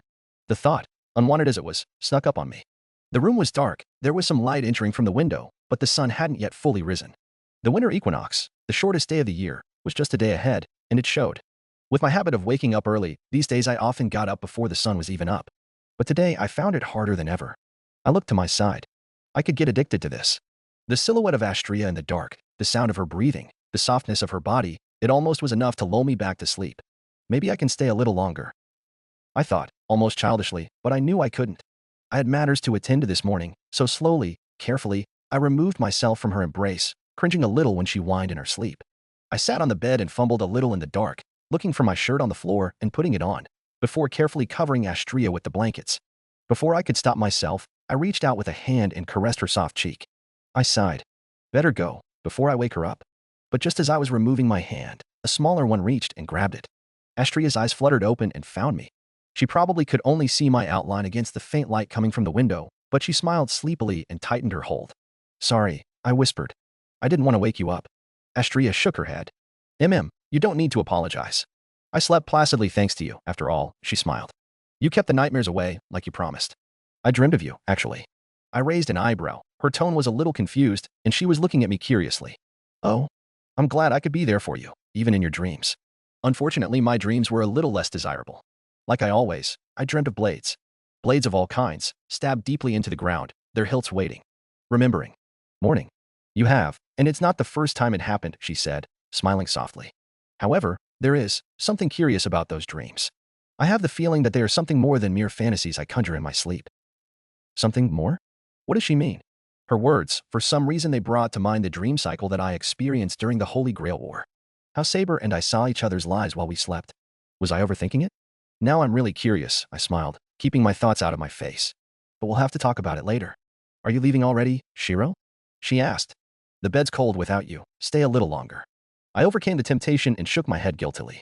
Sorry, Lion's probably waiting for me for that spar. Astria sighed. You have all the time in the world, and you choose to do it before the sun even rises. You know me. I can be a little impatient. I shrugged and then looked out of the window, where the first rays of sunlight began to brighten the snow-covered city. Her other hand rose and wrapped around my wrist, almost petulantly. Astria. I whispered, amused despite myself. I need to go. Boo, go then. Go to another woman and leave me here all alone. See how much I care. She harumphed with an exaggerated pout, but there was a twinkling of amusement in her eyes. She then stretched a little, letting out a groan. You can go back to sleep. It's still early. No, I want to see you two fight. Then her eyes grew a little serious. So wait for me before you begin, please. I nodded and raised one of her hands to my mouth. Of course, I whispered and left a lingering kiss on the back of it, and then let go. I'll do my best to impress you as well, then. I stood up, saw the fetching red her cheeks had blossomed into, and grinned. It was nice to be the one teasing her for once. I'll see you then, Astria, I said, and left towards the door. Astria didn't answer, she just hid her face in the covers. Go. Look, my V. Just as I was opening the door, I heard her whisper something under her breath, but then I didn't have time to ponder on it. Because Ryu Lion was standing on the hallway, hand raised as if to knock. Her eyes widened slightly, and she took a step backwards. She was wearing what I assume was her adventuring gear. Half of her face was covered by a green face mask, and most of her body was similarly covered in a forest green hooded cloak, a golden clasp etched with Astria's symbol keeping it closed. Under the cloak, I can see she was wearing a white long-sleeved shirt with black details, brown leather gloves that went up to her elbows, long tan trousers, and knee-high boots. Finally, Alf's Lumina was strapped to a green belt around her waist. The belt, similar to the cloak, had a golden clasp etched with Astria's symbol. I swallowed. I suddenly realized how constrained, how muted, she usually was in her work uniform. How delicate she looked in her casual clothes. There was something in her posture that screamed danger. It wasn't like she looked angry or that she exuded bloodlust, it just seemed that her whole bearing changed by just wearing these clothes. It was like seeing for the first time the naked blade of sword that had been kept sheathed, and realizing how sharp it truly was. So this is a high-level adventurer, huh? Then she scowled, and I could swear the temperature descended a few degrees. Amelia, she whispered. I've been looking for you. I went to your room to wake you up, and you weren't there. What do you think you were doing here? Her eyes narrowed even more, and glanced to the room, and back to me, and my disheveled appearance after just waking up. Realization hit her, and her scowl got fiercer. You are not even married and yet to share a bed, and possibly, no, Lady Astria wouldn't, not so soon. But what if she? Lion started to mutter to herself, her eyes going between me and the open door I had just come out of. Ah, I uttered, and her cold eyes focused back on me like a laser. I swallowed. This is really not what it looks like. Just let me explain before you kill me. I fumbled with my words, my mind rushing. No one will find your body, she'd said. Lion looked deeply into my eyes, almost like she was reading me, and then her shoulders relaxed a smidgen. Whatever she found in my gaze seemed to have calmed her. She let out an annoyed sigh. It looks to me that you were sneaking out of our goddess room first thing in the morning, she said dully. Like a thief. Not sneaking. I've got nothing to hide, I answered ruefully. I took a step forward and closed the door behind me. Nothing suspicious happened. We just slept together after my update. And we spoke about my possible nascent divinity and kissed quite a few times, but I wasn't going to tell her that. Especially the last part. I sincerely hope not. I'd like to think you aren't stupid enough to try something after I just warned you. She sighed again, exasperated. I'm guessing that it was Lady Astria the one that asked you to spend the night in her room? She was, I hesitated. I wasn't going to stay, but she said she didn't want to sleep alone. Not after dash. I cut myself off, knowing Lion Sheet. Not after what she saw in my update? She asked, her volume low. That's why I didn't want to do it. But Lady Astria, Astria probably insisted, not caring that she was going to suffer as well.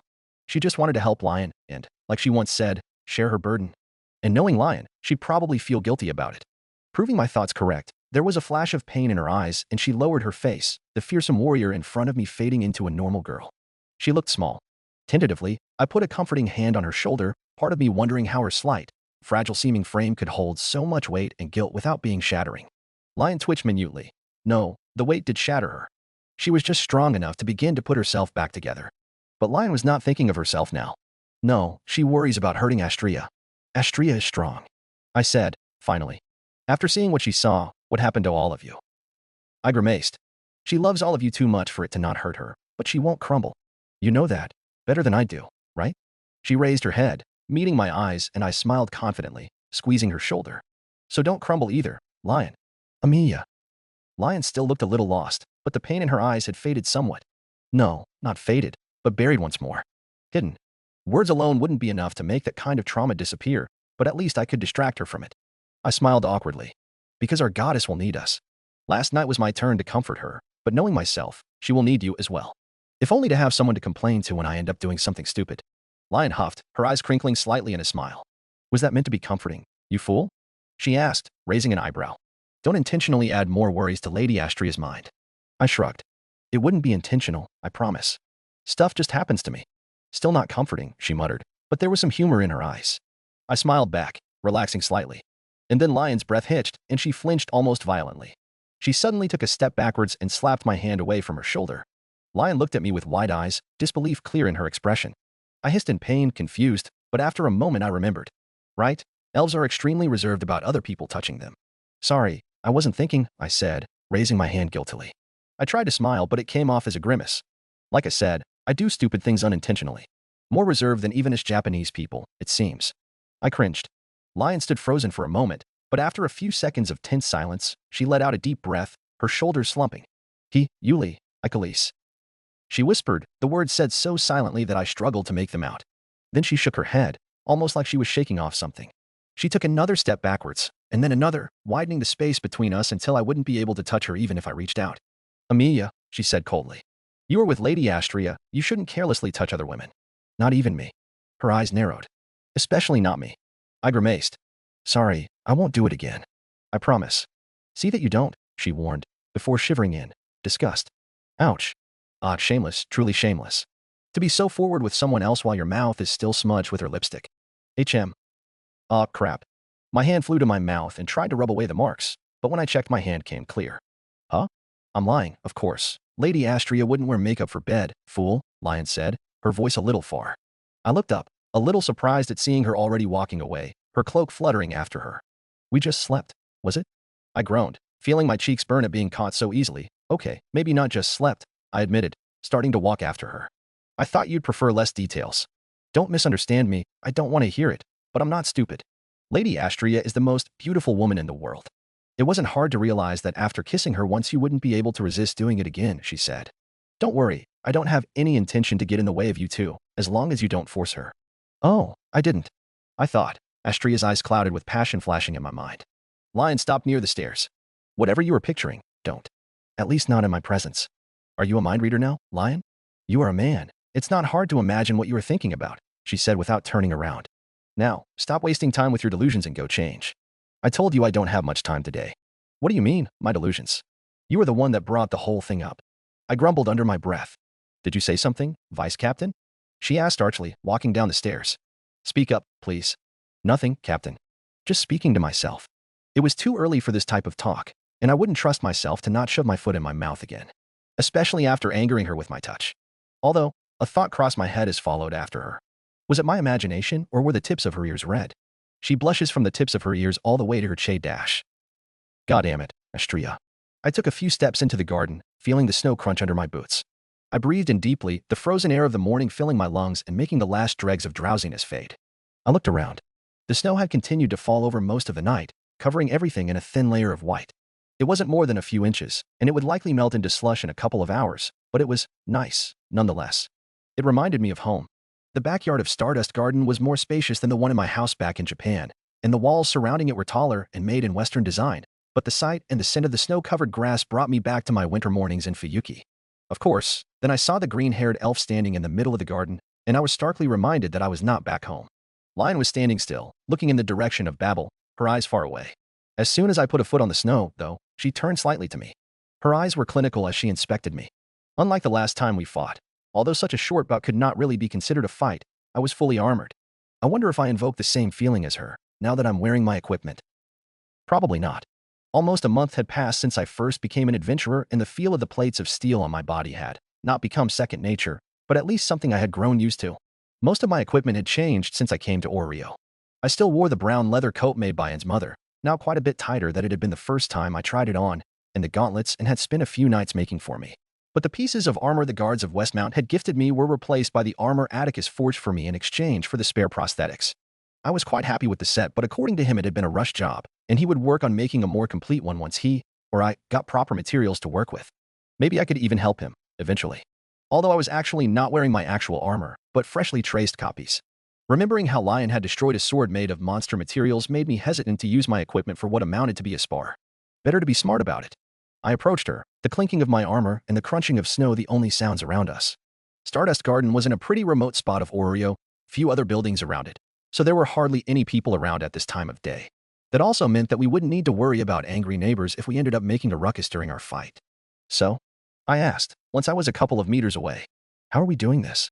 Lion turned fully to me. "First, we wait for the spectators," she said with a sigh. "While you were putting on your armor, Lady Astria came to me and said she wanted to watch the fight, and that she would bring Daphne and Cassandra as well. Give them a demonstration of our family's strength." That sounded kind of embarrassing. I didn't have a lot of pride, so I didn't have any qualms in admitting Lion would wipe the ground with me, but having people see it? A small part of me wasn't so sure about it. Sighing and ignoring that childish part, I nodded. If this was what Astria wished, I'd do my best to accommodate her. Right, better do my best to make a good showing then. Lion frowned slightly. "We can ask them not to, if you want. Lady Astria mentioned you were quite reserved about your abilities." I shook my head. "No, I think it's about time I stopped hiding so much, especially around the Familia," I sighed. "Besides, they already saw almost everything yesterday with Apollo." Lion nodded, satisfied with my explanation. "Do you mind if I prepare a little while we wait?" I asked. I had already done some stretches before getting into my armor, but I still could do some more esoteric preparations. Lion shrugged. "Feel free. I did tell you to act like this was the dungeon." I nodded and breathed in deep. Trace on. The hammer of a gun struck. The mana of the world rushed inwards, the scalding hot sensation of the volatile energy coursing through my veins and into my magic circuits. It hurt. It always did, especially since coming to this world, but the efficiency of using external mana was worth it. Besides, I was used to pain. Compared to the sensation of shoving a hot metal rod down my spine, this is a walk in the park.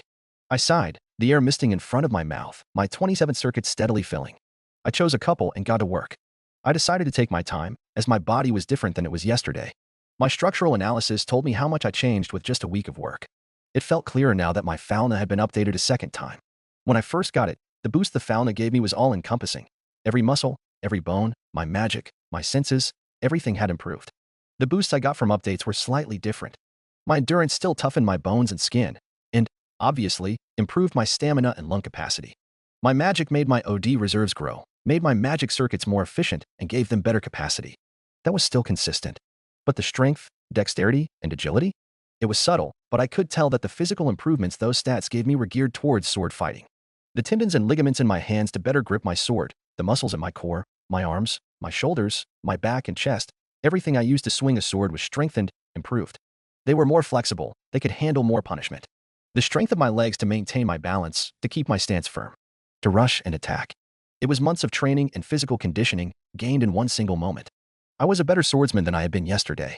My body was being changed, molded to be so. My fauna was forging me into a better warrior, just like I wanted. The fauna, it enhances the body of the user, yes, but it also makes it so the physical changes are tailor-made for them, Astria had said so when she explained the improvements to me, but now I began to see how it worked in truth. I let out the air in my lungs, trying to not get lost in all the changes in my body. I extended one hand, calling one blueprint to my mind and going through the 7 steps of my tracing. The speed I did so was the culmination of years of hard-headed stubbornness, a few months of actual magical education, and weeks of combat in the dungeon. The growingly familiar leather grip of my sword appeared on my hand, the freshly forged steel glinting in the light of the morning sun, contrasting with the dull red of the rough material coming from the infant dragon horn. Now, reinforcement. Slowly, taking advantage of the in-depth analysis I just made, I let my magic energy flood my body, filling gaps and imperfections, strengthening my already supernatural body even more. I felt some satisfaction when I realized how much smoother my circuits were working, and how much less energy I was using to reinforce myself compared to yesterday. Only 2 ranks of difference, just below the D rank, the threshold needed for a level up dash, and I was amazed once more at the improvements. Is this how Tasaka feels with her high-quality circuits? Were the ranks I earned in magic enough to compete with generations of careful magical cultivation? Probably not yet, but I was getting closer to her level of quality, even if my quantity wasn't increasing.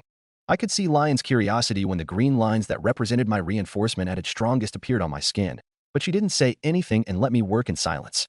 Then the glow extended to my armor and clothing, altering and improving the durability of my fake equipment until I was sure they could handle even gunfire without getting damaged. Then, my sword. Last time Lion had shattered it easily, so I would at least make a token effort to not have it happen again. Trace on. I startled slightly, hearing my trigger words coming from Lion.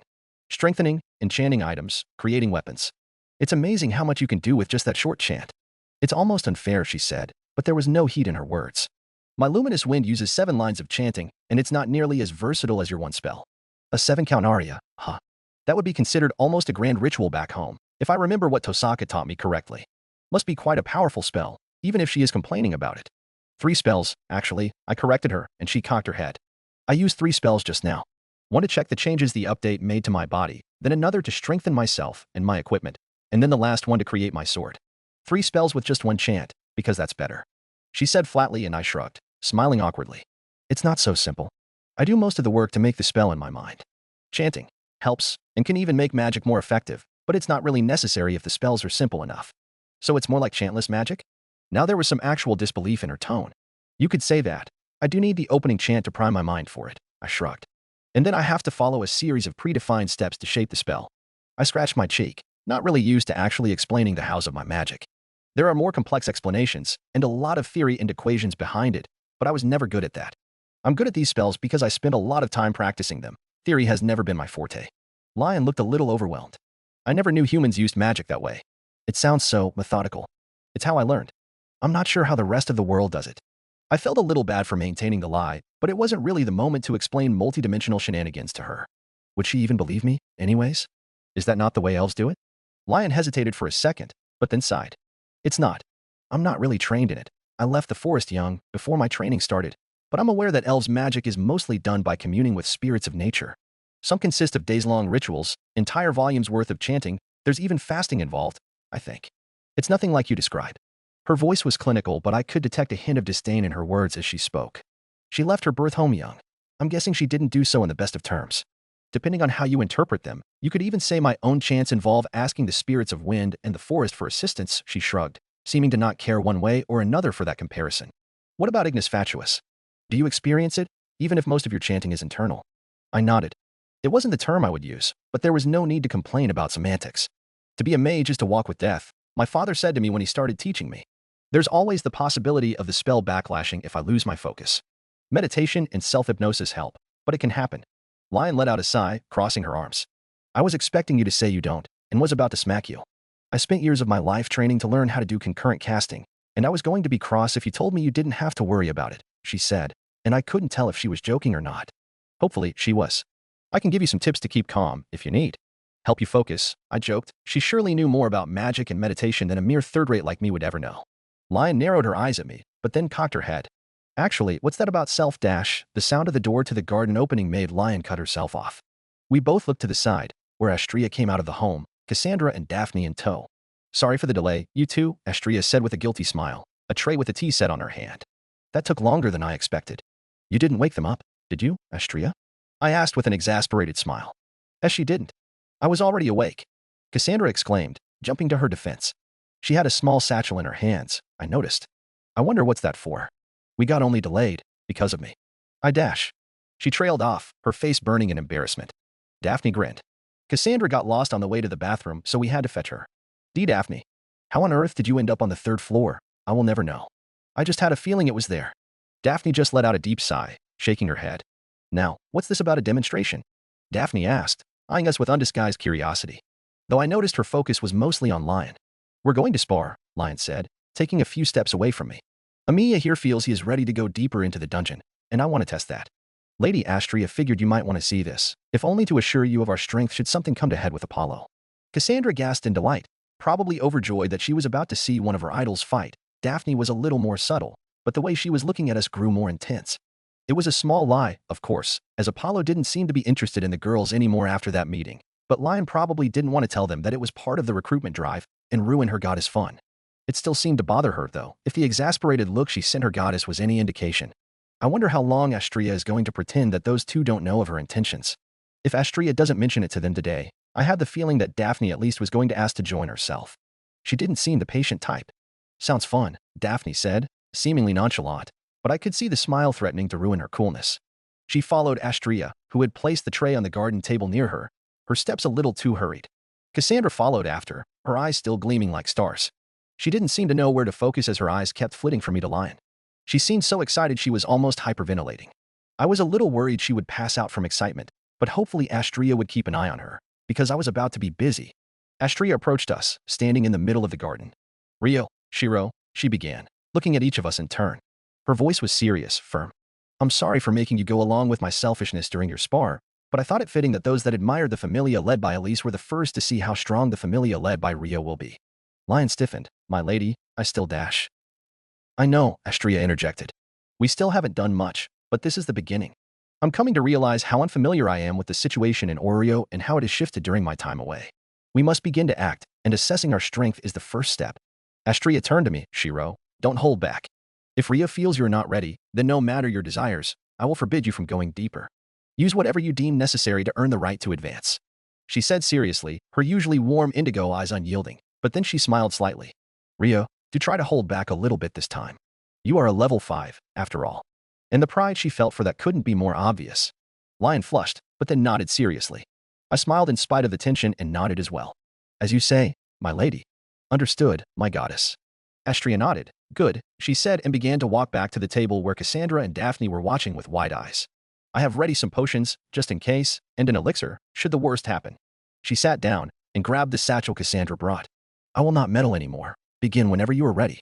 We'll start light, Lion said to me, slowly unsheathing Alf's lumina. Let's see if you have learned something since last time, Amelia. She pointed her wooden sword at me, her blue eyes sharp, and I felt a tension not unlike the one I had felt when I faced servants in the Holy Grail War. A pressure I could only call intent flooded the garden. Not to the point it could be called bloodlust, but I still felt a bead of sweat forming on my brow in spite of the cold, a shiver going down my spine. I didn't freeze, though. After standing face to face with Heracles himself, not much could compare. I shifted my stance, turning sideways to Lion, holding my sword with both hands, the tip dipping behind me at an angle. The air grew tense between us, and in an explosion of movement, I attacked. Snow burst behind me as I rushed forwards. With speed that I could only dream of reaching just a month ago, the distance between us was gone in a few seconds. I got into the range of my blade, and I stepped heavily, snow exploding around me. Putting the entire strength of my body in it, I swung upwards, my sword a blur of silver and red. Ha! Clang! And I found her sword. Without any indication of movement, Alf's lumina was blocking my swing at an angle. I gritted my teeth, my arm shaking as my sword scraped against hers, sparks dancing between them. Lion's expression was inscrutable as she parried my attack effortlessly. My sword finished its crescent up, and I shifted my hands around. I swung down, clang, and Lion parried me again. Then I took a step backwards and slashed again and again, clang, clang. From every angle I tried, circling around her, striking multiple times to no avail. No matter how she was positioned before, I always found her sword waiting, ready to redirect mine away from her body. Sparks rained down from our clashes, the symphony of our swords meeting filling the silent garden, until Lion decided it was enough. KGH. The next time I struck, instead of finding a rock that diverted the course of my attacks, I found a wall. My sword bounced, the suddenly unyielding Alf's lumina redirecting my strength backwards, and my stance broke for a moment. A moment was all she needed. Lion struck, but not with her sword. Faster than a whip, her hand lashed out, the palm striking me in the middle of the chest. My chest plate groaned as I was pushed backwards. If it wasn't for my reinforcement, it would dent it at the very least. And then I was flying. I grimaced, seeing the cold look in her eyes as I struggled to keep my feet down. Leaving grooves on the snow, I finally stopped. As soon as I did so, I wound my arm back and threw the sword at her. The blade spun in the air as it flew. Lion just raised an eyebrow at the silver and red disc that approached her. She slightly shifted to the side, and it swooshed by her, her cloak rustled by the wind. Curious decision, to let go of your weapon, she said lightly, ignoring the sound of my sword burying itself in the ground behind her. Your hands are empty now. You know they won't stay that way for long. I smiled, and another sword appeared in my hands. True, but even a moment could be fatal, alone in the dungeon. She took a calm step forward. I did tell you to treat this as if it was the dungeon. And then she was in front of me, her cloak billowing behind her, Alf's lumina already in motion. Clang. Kudash. It was only some sort of instinct that let me raise my blade to block her strike in time. Our swords clashed, and I was forced to take a few steps back, her strength dwarfing mine. I squared my feet and readied my stance, and Lion weaved to the side, striking again, her blue eyes gaining a glint of curiosity. Clang, clang, clang. I blocked, again and again, our swords meeting in a deadly dance that I could just barely keep up with. My strength, my speed, I fell short on everything. And, considering the speed she had used to close the distance, she was holding back by a lot while attacking me. Even if I had ashes active, I wasn't sure I would be able to compare. And she knew that as well, and thus her curiosity grew. Clang, clang. Because I kept blocking. Because, even though I shouldn't be able to keep up with her onslaught, I did. It wasn't my experience or my skill with the sword that let me do so. It was hers. The countless hours of dedication she put into the sword, the skill she had poured sweat, blood, and tears into developing across hundreds of battles. With a look at Alf's Lumina, I knew it all. I knew how she usually moved before a slash, which were the movements she often weaved together in a chain. I was cheating, plain and simple. I could predict what her next attack was going to be, so it was only a matter of putting my sword in the way and blocking it. And she helped, by holding back not only her strength but also her skill, only using simple slashes and short combinations. But even then, it took me everything I had to keep doing it. HNG. I struggled, I fumbled. My arms and shoulders burned with exertion, my sword groaned with every strike, and yet I kept blocking. Lion looked almost fascinated by the impossibility. By the 10th strike, I knew I wouldn't last much longer. By the 15th, my arms felt that they would soon give in. And so, I acted. I called a blueprint and went through the 7 steps of my tracing, while keeping my guard up for the following attack. Clang. My arm shuddered as I blocked one last time. It wasn't hard to pretend to be tired. I let my guard drop slightly, leaving my head and shoulders less protected. Nothing too obvious, but the Lion's experienced eyes. Her eyes narrowed slightly, a hint of dissatisfaction in them, but she didn't let the opening pass. Her years of fighting wouldn't allow it. You're open, she said sharply. By the moment her sword started to move, and horizontal slash aimed at my head, I was already moving. My hold on my weapon loosened, letting it fall from my hands and disappear as I ducked under her swing. I spun, my empty right hand moving as if I was holding an invisible weapon. A dagger appeared in my grip. I flooded the brittle weapon with as much magic as I could, so inefficiently that Tosaka would have a conniption if she was here, and swung. Wind howled, a gale exploding from my hand, only to hit nothing but air. I stumbled, the strength of the wind strike making me lose some of my balance, my breath coming in short gasps. Where? I looked around and let out a resigned sigh. I didn't know you could create magic weapons, Lion said simply, standing right where she had been when the bout started, untouched, like the wind my dagger conjured barely rustled her hair. If it's a weapon and I can see it, I can copy it, I said, before amending. Well, mostly. There are some I can't copy, no matter how much I try. She glanced at her sword, probably wondering if hers was one of those. Unfortunately, well forged as Alf's Lumina was, it wasn't made by the Fae or the Divine. Good to know. It will certainly be useful in the dungeon, she said, almost to herself. Then, like something occurred to her, she looked at me intently for a moment, before shaking her head. Regardless, that was impressive. I tried not to feel some pride at the approval in her tone. I was attacking at the speed of an average level 2, and you managed to keep up. Had that been my true speed, you would have hit me with that last slash. She tilted her head slightly, the curiosity still present in her eyes. It seems the defensive approach works much better for you, Amiya. The strength of a level 2, huh? Was the chasm between us so large? Only against armed opponents, I said, finally getting my breath under control. I know swords, so I can react better to them. I see. Something related to your magic, then? I raised an eyebrow. Did Astria not tell her of my skills, or of my other abilities? That's right. With a flex of my will, the magic dagger disappeared and fail not. The bow of Sir Tristan appeared in my hands. But I'll explain later. I'd like to keep the advantage for now. I pulled the string, my muscles straining with the effort, and an arrow appeared knocked on it, the fletching tickling my nose. That's fair, Lion answered and took a calm step forward, uncaring of the arrow pointed at her face. You certainly need it. She smirked and my eyes narrowed. You don't have to rub it in, you know.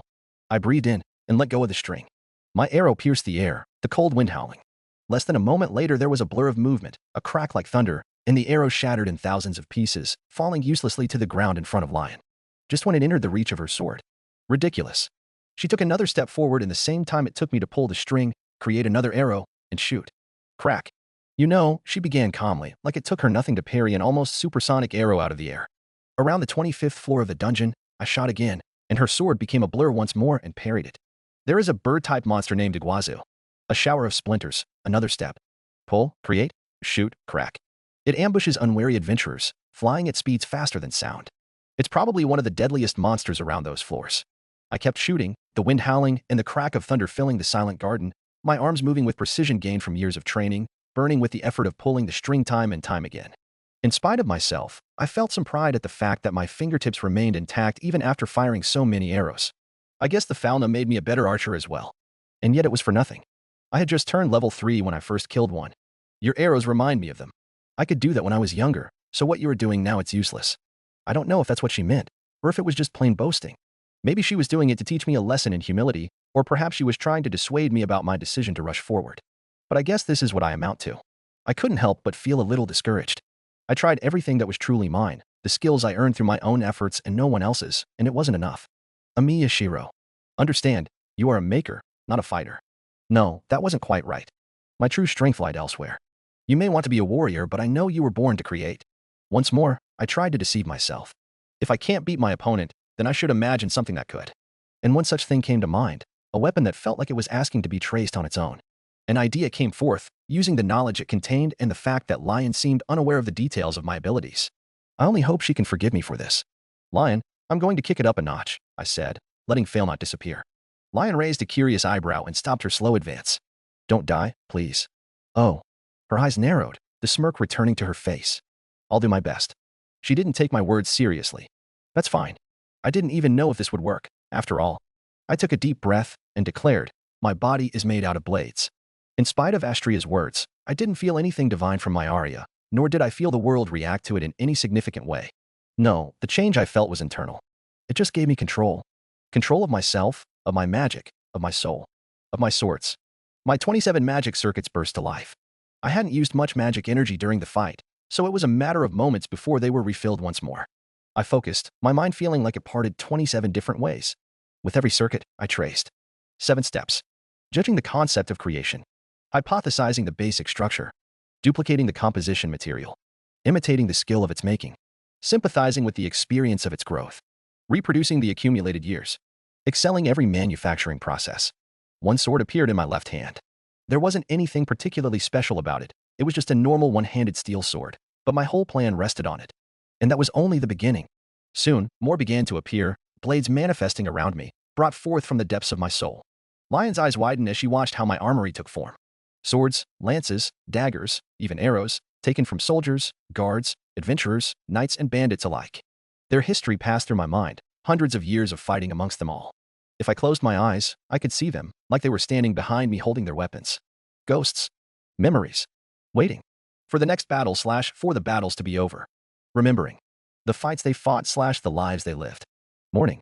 The ones they lost / the memory they left behind. My head throbbed, the staggering amount of information threatening to unravel my mind. But I was in control. There was a moment of silence in the garden, though I could swear I could hear some muffled squealing dash. I met eyes with Lion and raised one hand. And then, like the king I wasn't, I lowered it, ordering the memories to fight once more. They obeyed. One sword rushed forward, going from standstill to flying as fast as a bullet in a single moment, followed by another, and then another. Lion moved, her eyes still wide, and dodged the first sword, letting it pass by her. She parried the second one, an iron sword that was shattered by the strike. The third was dodged and buried itself in the ground behind her, a plume of snow exploding from the impact. By then, her eyes looked calm once more. She stood still, her stance gaining a seriousness that had lacked before. As I watched, I sunk deeper and deeper into the memories of the blades still on my hand. If my own skills aren't enough yet. It was cowardly, but this too was part of my abilities. Lion weaved under a dagger, parried a spear, swatted a sword out of the air, and jumped over another. Then, in the air, her sword slashed and destroyed 3 more. She fell, and on the way down she kicked a lance, making it get in the way of Itachi. Falling into a crouch, her cloak flaring around her, I could see her blue eyes move rapidly, cataloging every weapon approaching her. Her arm blurred and Lion slashed multiple times, her speed dwarfing everything she had used against me. Weapons exploded around her. Truly ridiculous. Each slash had hit a different one, the materials my blades were made of not being able to withstand her strength. Just to test it as well, I tried throwing magic swords a couple of times, but I couldn't seem to manage to activate them at a distance, and so Lion destroyed them just as easily as the normal weapons. More easily, in fact, as you could breathe at them wrong and they would shatter. But there were more coming. It was a scene I was acquainted with. The first time I saw Gilgamesh was when he used a similar tactic to kill Castor. The second time, he used it against Saber. I tried to copy it once, but manipulating my creations after I traced them was something I couldn't get to do, no matter how much I tried. There was something missing, a connection I was lacking. It was only yesterday, when my swords shifted in the air behind me, aiming themselves at Apollo, that I realized the amount of control I had over them after chanting. It was obvious, when I thought about it, why I couldn't before. I had to realize they were part of my body, after all.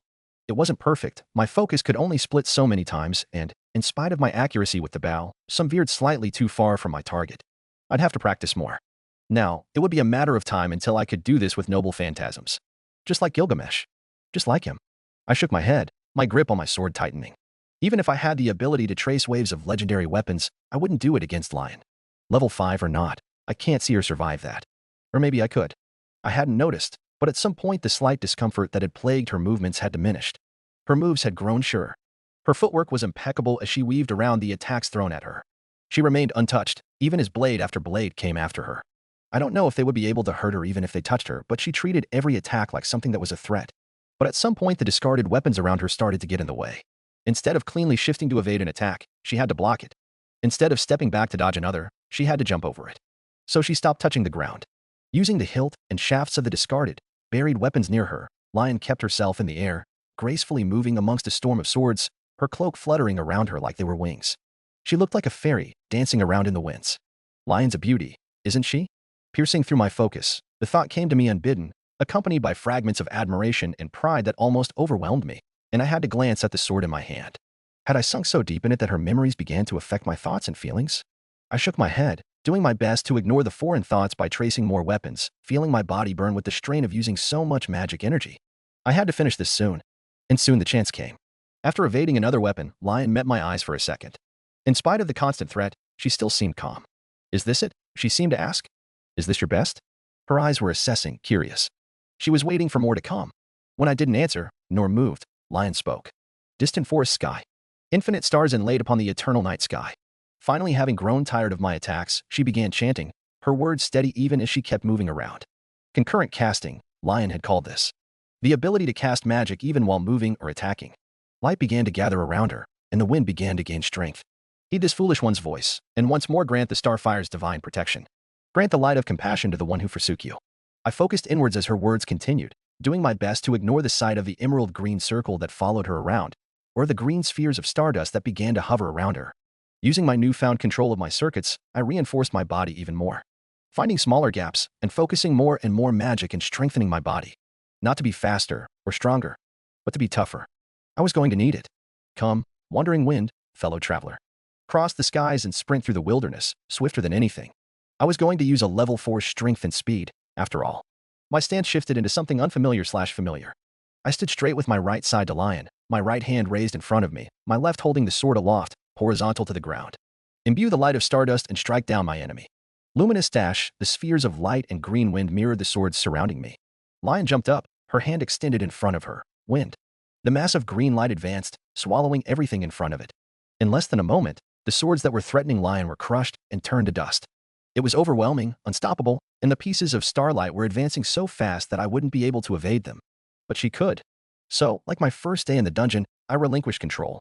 Lend me your help, Elise. In spite of Lion's constant warnings of being bad at holding back, there weren't many attacks coming directly my way. Most of Luminous Wind was aimed at the weapons floating behind me. Sorry, Lion. I'll take advantage of your kindness. My body leapt into motion, covering half the distance between us in a fraction of a second. Then, when the wave of green magic drew close, I leaped. My body spun in the air with grace I did not possess, letting the luminous wind pass under me. I touched the ground at the same time Lion did. She looked at me with shock, the calm she was exuding before, gone. My legs coiled, my muscles bursting at the seams with strength. I pulled Elise's sword back, the blade that had clashed in multiple spars with Lion in the past. The blade that knew her habits and how to take advantage of them. The blade that longed to clash with hers again after such a long time, to the point that it was almost leading me forward. I moved, feeling the ground beneath my feet crumble as the world blurred around me. Lion seemed to have frozen in time, her hand still extended after her spell. Was it because I evaded her attack, showing speed and reactions far above my level? Was it because of the sword in my hand, her captain's sword? Or was it the smile that bloomed on my face, bright and wild, as I came closer? You still leave yourself open. I found myself yelling when I got her into my weapon's reach, almost without thinking. Lion. Or maybe it was because she had the bad habit of lowering her guard for a moment after unleashing her magic. And a moment was all Elise ever needed. Elise's sword lunged, my arm moving with her speed. The steel blade pierced through the air so fast it became a flash of silver. And when it was just a few inches away, Lion finally reacted. I heard the ripping of cloth, and then a vice-like grip grabbed my extended arm, twisting it and making me let go of my sword. I felt a stabbing pain as her grip crumpled the arm guard I was wearing like it was made of paper mache. And then the world blurred around me. Coo, ah. My breath left my lungs in a gasp of pain as the ground caved under my back and snow exploded around me. The blue sky greeted me as I struggled to regain my breath. A strand of green hair fell to the ground. Was that a judo throw? Everything hurt.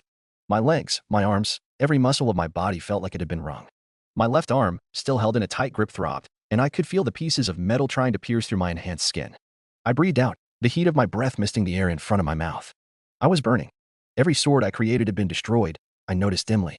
It was over. All of that. Lion eyed me coldly from her position, standing on top of me, still holding my arm. The only proof of my attack being her tattered hood fluttering behind her. And a small, almost imperceptible, cut on her cheek.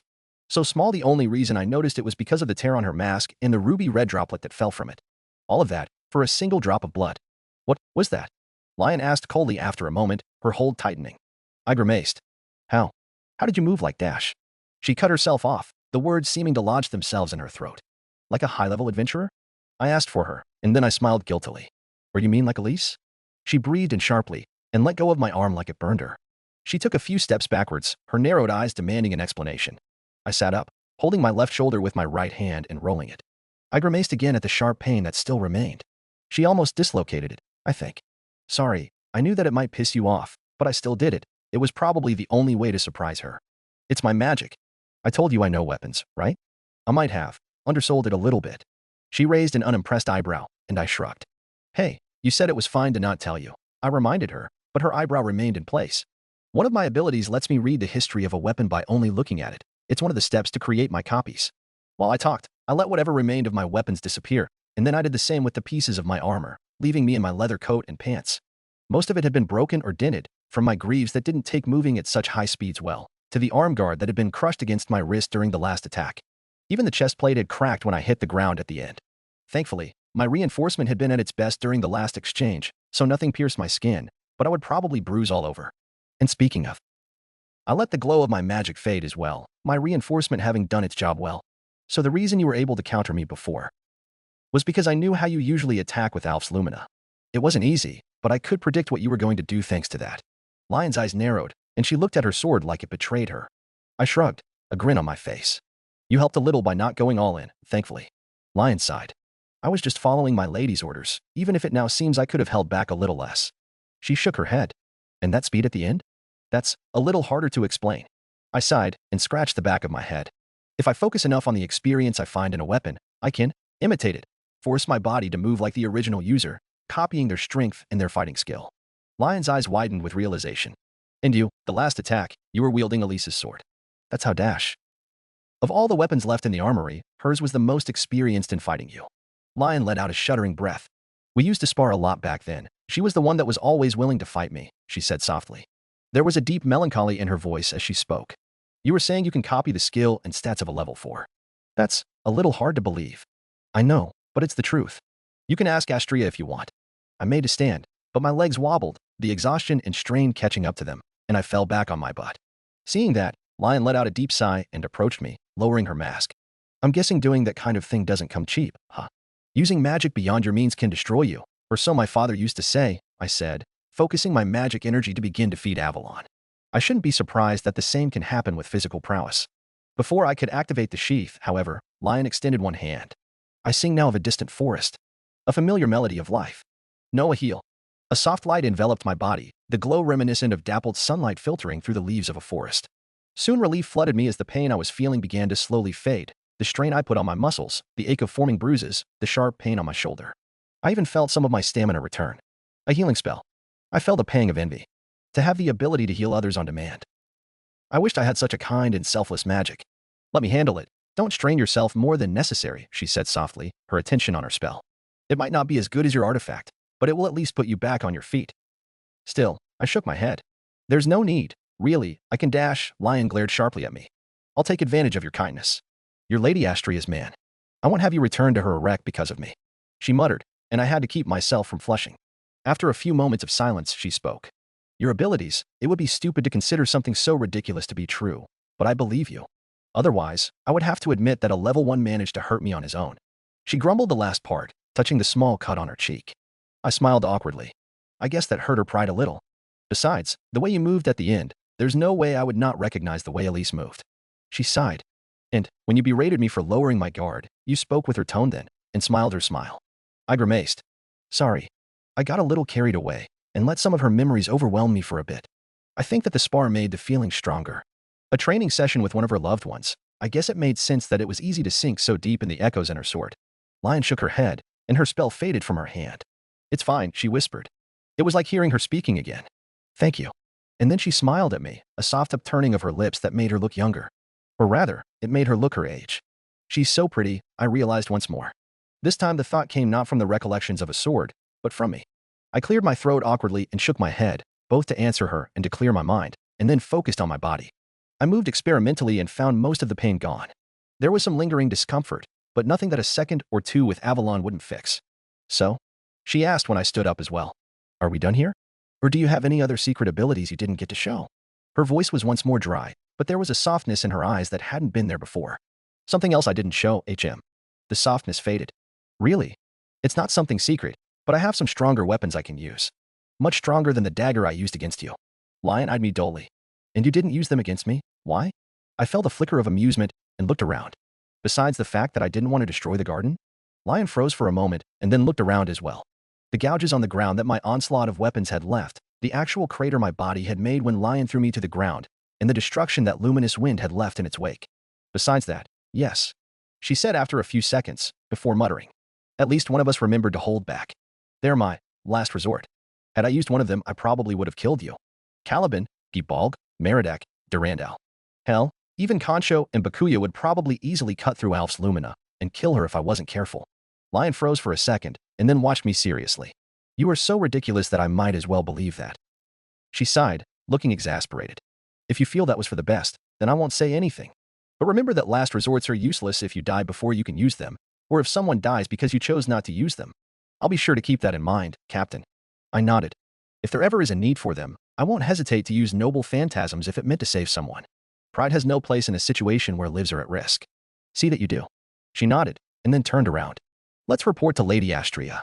I have made my decision. And it is. She glanced at me, some disbelief coloring her expression, before she huffed. Just come, you fool. I was just asking. There's no need to be rude. I rolled my eyes and followed behind her. We started to walk back to the table where Astria and the girls were still waiting when Lion asked me a question. Say, you said you could recreate weapons by just seeing them, right? Yes, that's right.